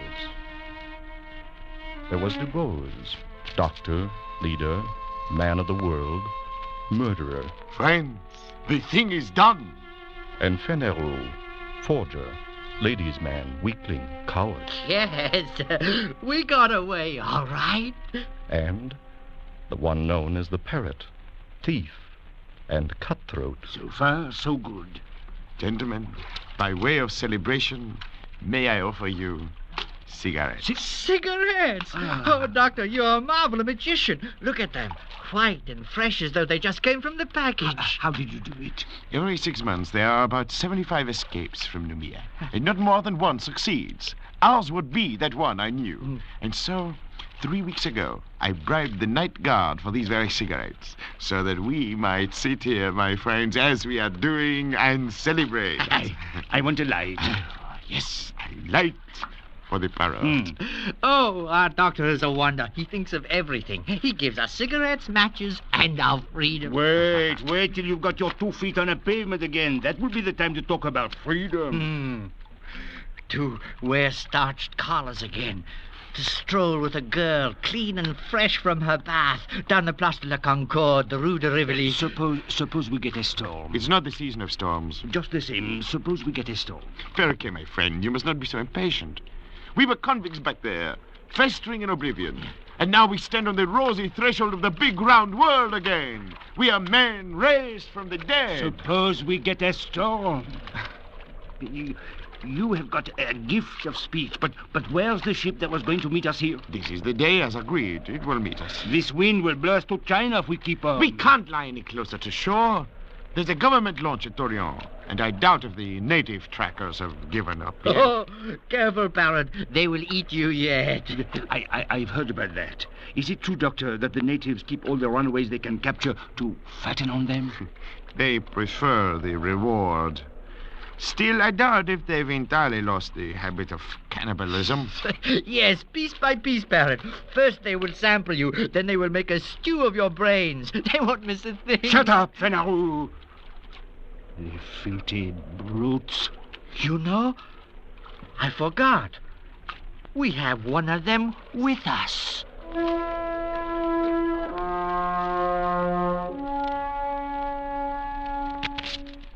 The 4th man was steering the raft. He sat crouched in the stern, his body glistening with spray. His huge dark hands held the steering paddle.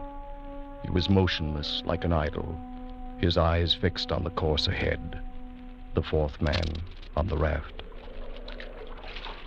My friends, you are looking at a Kanaka, You will see nothing superior. No line of beauty to redeem the low angle of the forehead, the knobby joints of the body. Nature has stamped him with the mark of inferiority. And he has set the final seal himself with that twist of bark about his middle, that prong of pig ivory through his nose. Nonetheless, he is a man, and there is a price on our heads. Well, he could be taking us where he lied. Calm yourself, Nero. This is a very simple animal. An infant, really. Does that mean he could not double-cross us? It does. He is bound by his duty. I made my bargain with his chief up the river. And this one is sent to deliver us on board our ship. That's the only interest he has in us. And he will do it? He will. That is the nature of the native. I don't trust him. Not for a minute. The brute. The animal. You! It's you I'm talking about, you filthy brute! Parrot! Save your breath, Parrot. He speaks no language, only a few noises, a few signs. I don't feel right on the same raft with that. Go on, burn yourself up in this sun. Me, I will just stretch out a little under these mats. Yes. We should all sleep a little, conserve ourselves. When we awake, she'll be there, the ship, our pretty little topsail schooner. Our mast standing out against the sky. And we'll be on our way to France. Sleep, my friend.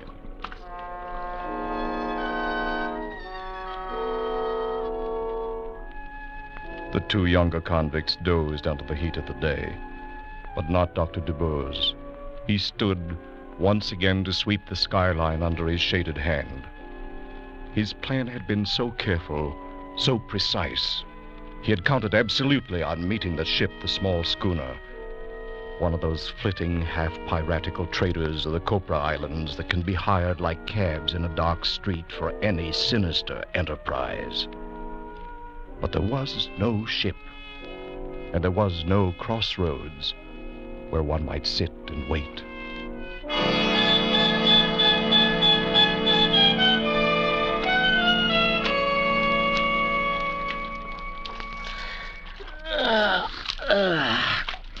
Good morning, Doctor. It's afternoon, Fenero. Oh, yes, it is. I slept like a corpse. And where's the ship, Doctor? It was going to be there when we awoke. I'm thirsty. I'm dying of thirst. So are we all, Fenero. Where is the flask? Oh, I'm roasted in the sun. You'll have to roast some more. This crew is put on rations. What are you talking about? Where is that water? I have it here. So you have. You think it's yours? It's ours, Parrot. I want a drink. Think a little, Parrot. We have to guard our supplies like reasonable men. We don't know how long we may be floating here. So, that's how you talk now. You don't know how long, but you were sure enough when we started. I am still sure. The ship will come. She cannot stay for us in one spot. She will be cruising to and fro until she intercepts us. We must wait. That's good. Wait. And in the meantime, what? Fry here in this heat, our tongues hanging out, while you deal us out drop by drop? Perhaps. No! The man does not live who can feed me with a spoon. A spoon? Laugh, you scum! But you're in this too, with this captain who thinks of everything and still puts to sea without provisions. Go on, laugh again, laugh. I wasn't laughing, Parrot. It's true. A bad piece of work for a captain of runaways. Unless you would die very speedily, we must guard our water. And whose fault is it? Mine, I admit it. What then? Here we are, and here we must stay. We can only do our best with what we have. All right, Doctor. Do your best. Give me a drink. You may have your share, of course. But be warned. When it is gone, don't come to us. To Fenero and me. Oh, what's fair is fair. My drink! Very well. A thimbleful? One thimble? This way we should have enough for 3 days. Perhaps more. With equal shares among the three of us. That's right. There are only 3 of us. Were you thinking of him, Fenero? Of our pilot? He looks somewhat like us, doesn't he? But his body has never known clothing. His feet, shoes. His heart has never known the swelling that comes with feelings of love or beauty. His mind has never known a single thought. Look at us three, gentlemen. You, Fenero, a forger. You, Parrot, a thief. I, the Gibours of Paris and Marseille, a murderer. And yet we are civilized men, and this is a savage animal. Our provisions are for men only.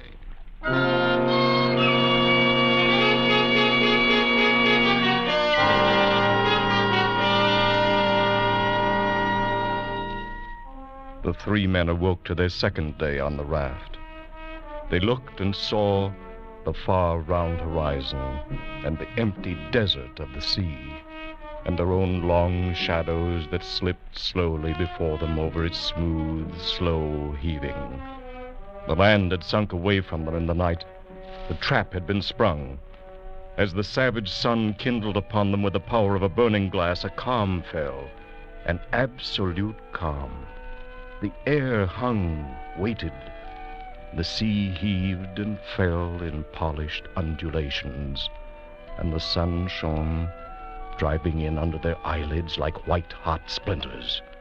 They crawled to the shelter of their mats, gasping, shriveling. And the water, the world of water, was slack and thick as oil. Ah, mon Dieu. How lonely it is. Dr. LeBeau. Yes, Parrot. Look around you. What do you mean? Go on, look around. What do you see? I see water, Parrot, the horizon, nothing else. What? Don't you see a ship? A pretty little schooner? Those were your words. Well, where is it? Why don't you see it? It will come. Will it come for us to be dead when it comes? Doctor, you say that you count on your friends, but suppose they leave you to rot here. Leave Parrot and me to rot here. That would be a joke, eh, Doctor? To wait for a ship that will never come. It will come. My friends will not fail me. But why? How do you know? How can you be so sure? There is a safety vault in Paris, full of papers to be opened at my death. Huh? Those papers contain confessions. No, gentlemen, my friends will not fail me.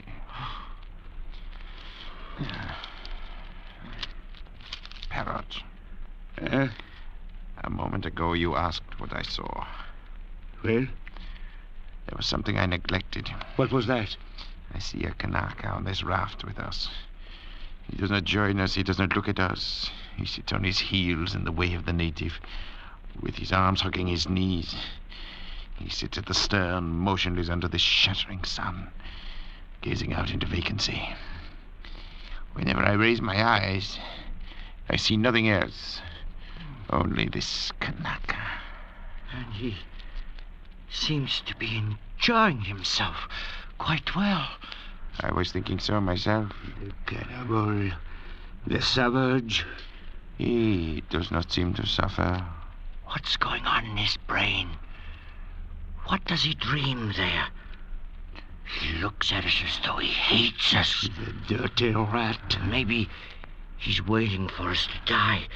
Maybe he's waiting for the reward. At least he wouldn't starve on the way home, and he could deliver us piece by piece. How does he do it? Has he not any feelings? I've been wondering about that. It may be that his fibers are tougher, his nerves are But stronger. we have had water, and he has not. And yet, see, his skin, it's fresh and moist. And his belly round as a melon. Don't tell me this savage is thirsty. Is there any way he could steal our supplies? Certainly not. Suppose he has his own supplies hidden. What? We see. I'll go Search down the here. raft. Look under the mat. mat. I've heard him this morning here. Turn this window. Did you hear? No, nothing. No, there. Doctor. Okay. Over there. Oh, I'm sorry. No.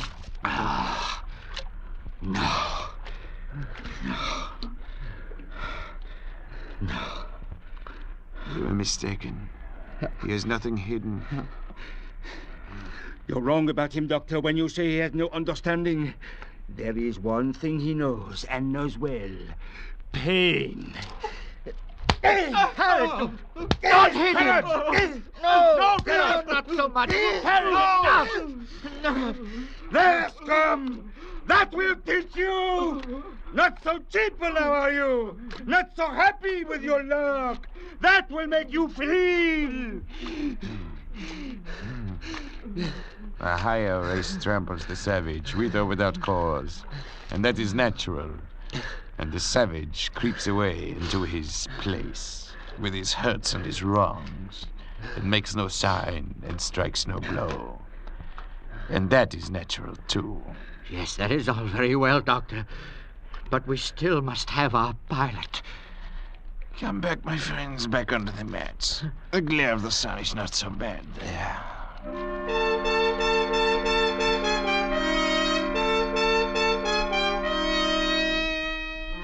So the days dragged by, the second and the third, and now it was the fourth day.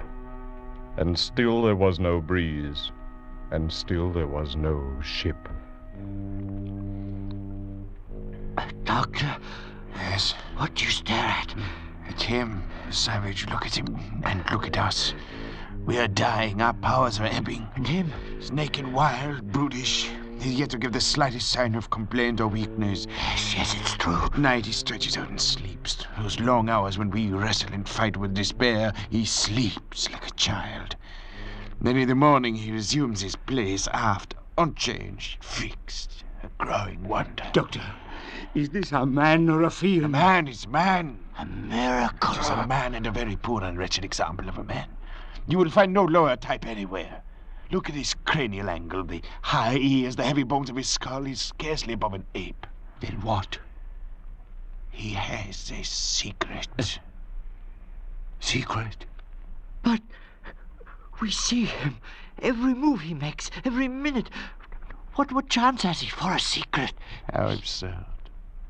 Here are we three, children of the century, products of civilization. And here is this man who belongs before the Stone Age. In a set trial of fitness, of wits, of resources, is he to win? It's absurd. What kind of secret? I can't say.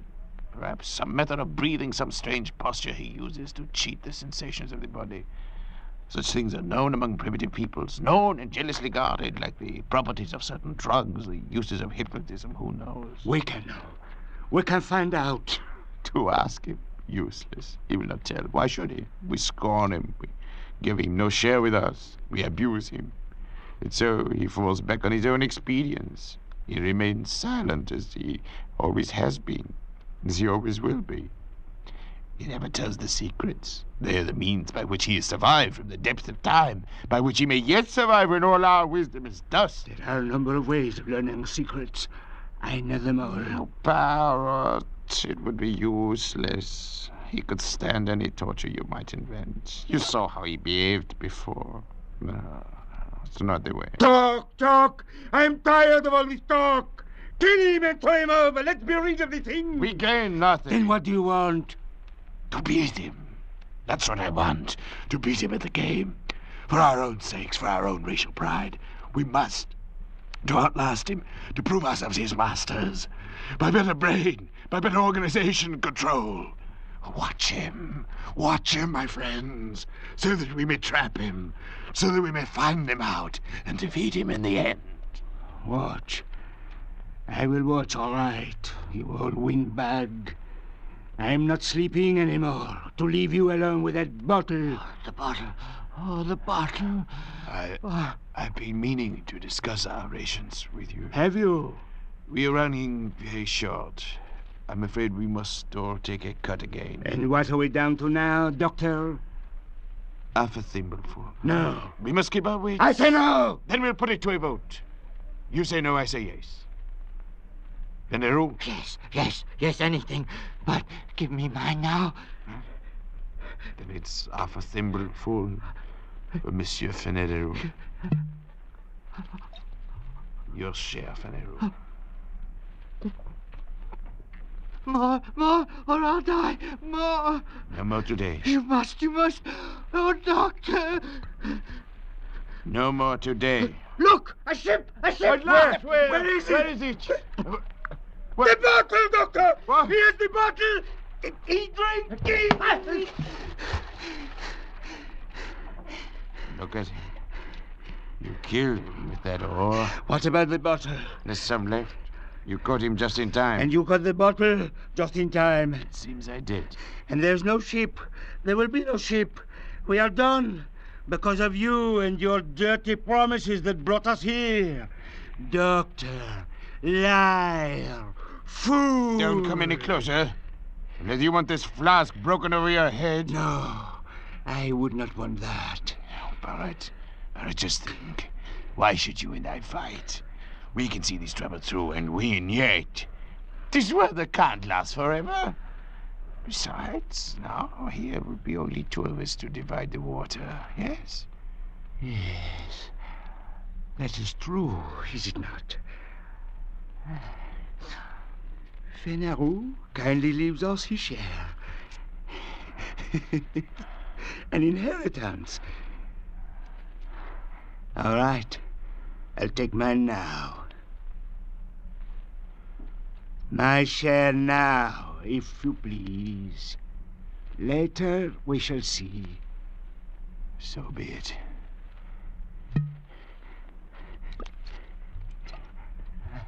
Your share.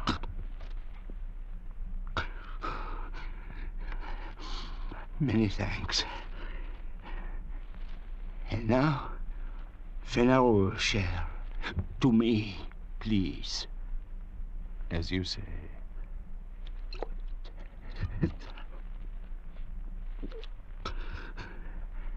And now,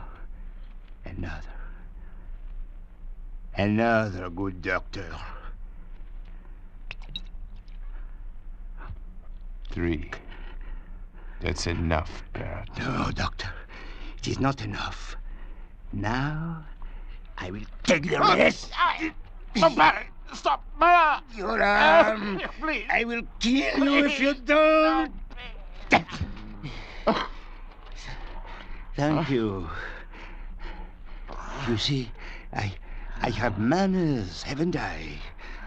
And I have wisdom, too. Because I have fooled a very wise man. I toast you, Doctor. The best man wins. That was a very bright idea of yours. The best... Oh.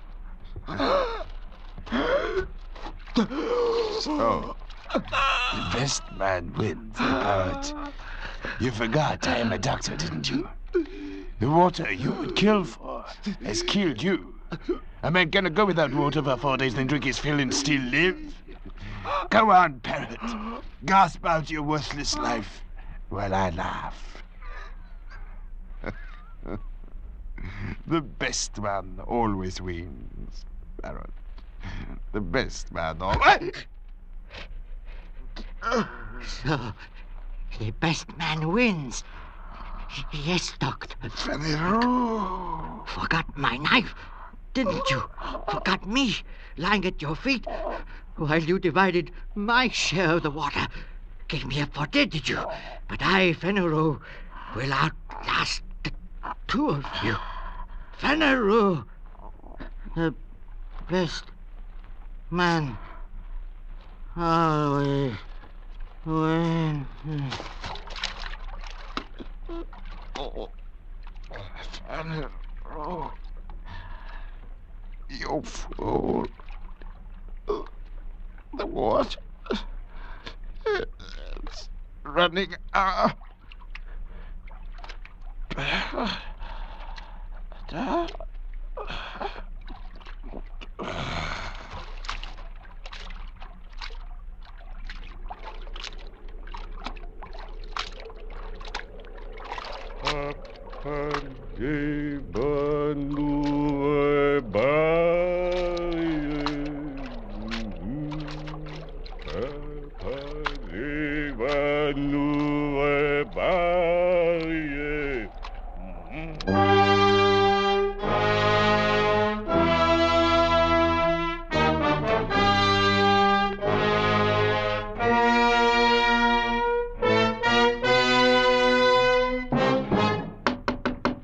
Come in, come in. The longboat's back, Captain. The raft was here all the time, not 10 miles away from us. Ah, that calm. Such misfortune. Well, where are they, the passengers? We're too late. They're all dead. Will you mind your business? But one is stabbed to death, another is skull crushed, the other fried by the sun. All dead. Well, then, all the better. That'll cost nothing to feed. But how... Hogsheads, my friend, the hogsheads in the afterhold. Filled them nicely with brine, and there we are. I don't understand. You're dull, Marto, very dull. The gentleman's passage is all paid before we left Sydney.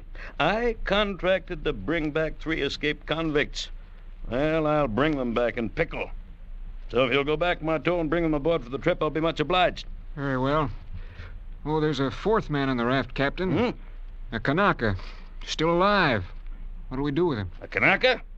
No word in my contract about any Kanakas. Leave him there. After all, he's only a savage.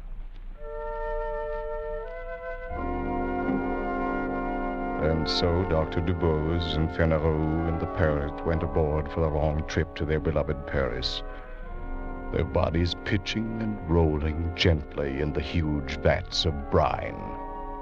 On the raft, the 4th man raised his head slightly as a wind freshened from the west. He watched until the schooner turned, shaping away for Australia, and disappeared over the rim of the horizon. Then he turned his raft, spread his sail of pandanus leaves, and headed the raft eastward, back toward New Caledonia, back toward home. Feeling somewhat dry after his exertion, the native plucked a hollow reed at random from the rushes on his raft. Slowly, lazily, he stretched himself at full length in his accustomed place at the stern. He thrust the reed down into one of the bladders underneath the raft and drank his fill of sweet water. He had a dozen such storage bladders remaining, built into the floats at intervals above the waterline, quite enough to last him safely home again.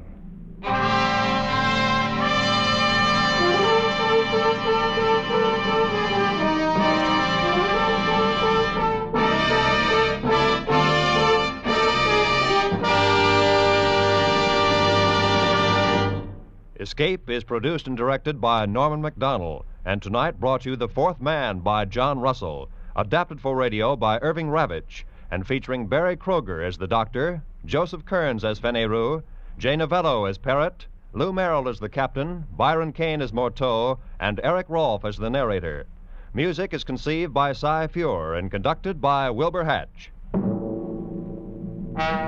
Next week.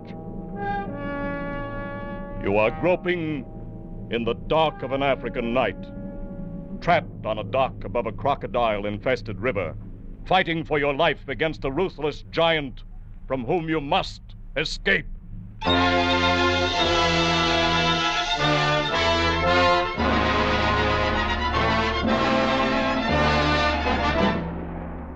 Next week, we escape with Robert Simpson's 10th story, John Jock Todd.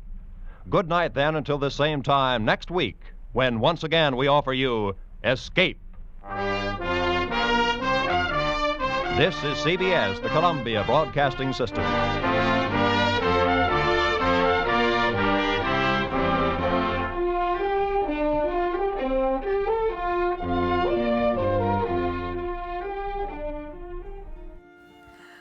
So that's the end of Escape. 42 episodes of dolls that rot dreams that scream and a toy box that knew too much. Thank you for staying with me through every rewind and unravel. This wasn't just a story. It was a graveyard stitched into a fairy tale. And to the artists out there in toy photography, your visionaries of vinyl and shadow, thank you. You make the stillness sing. You make the silence hurt. This show is yours as much as it is mine. And don't forget to pre-order your Bandito before he's locked in the vault for good. He's rare, he's scared, and he may whisper secrets at night. Yes, I think the Bandito is alive. Until next time, kiss your broken toys goodnight, because everything you bury comes back wrong.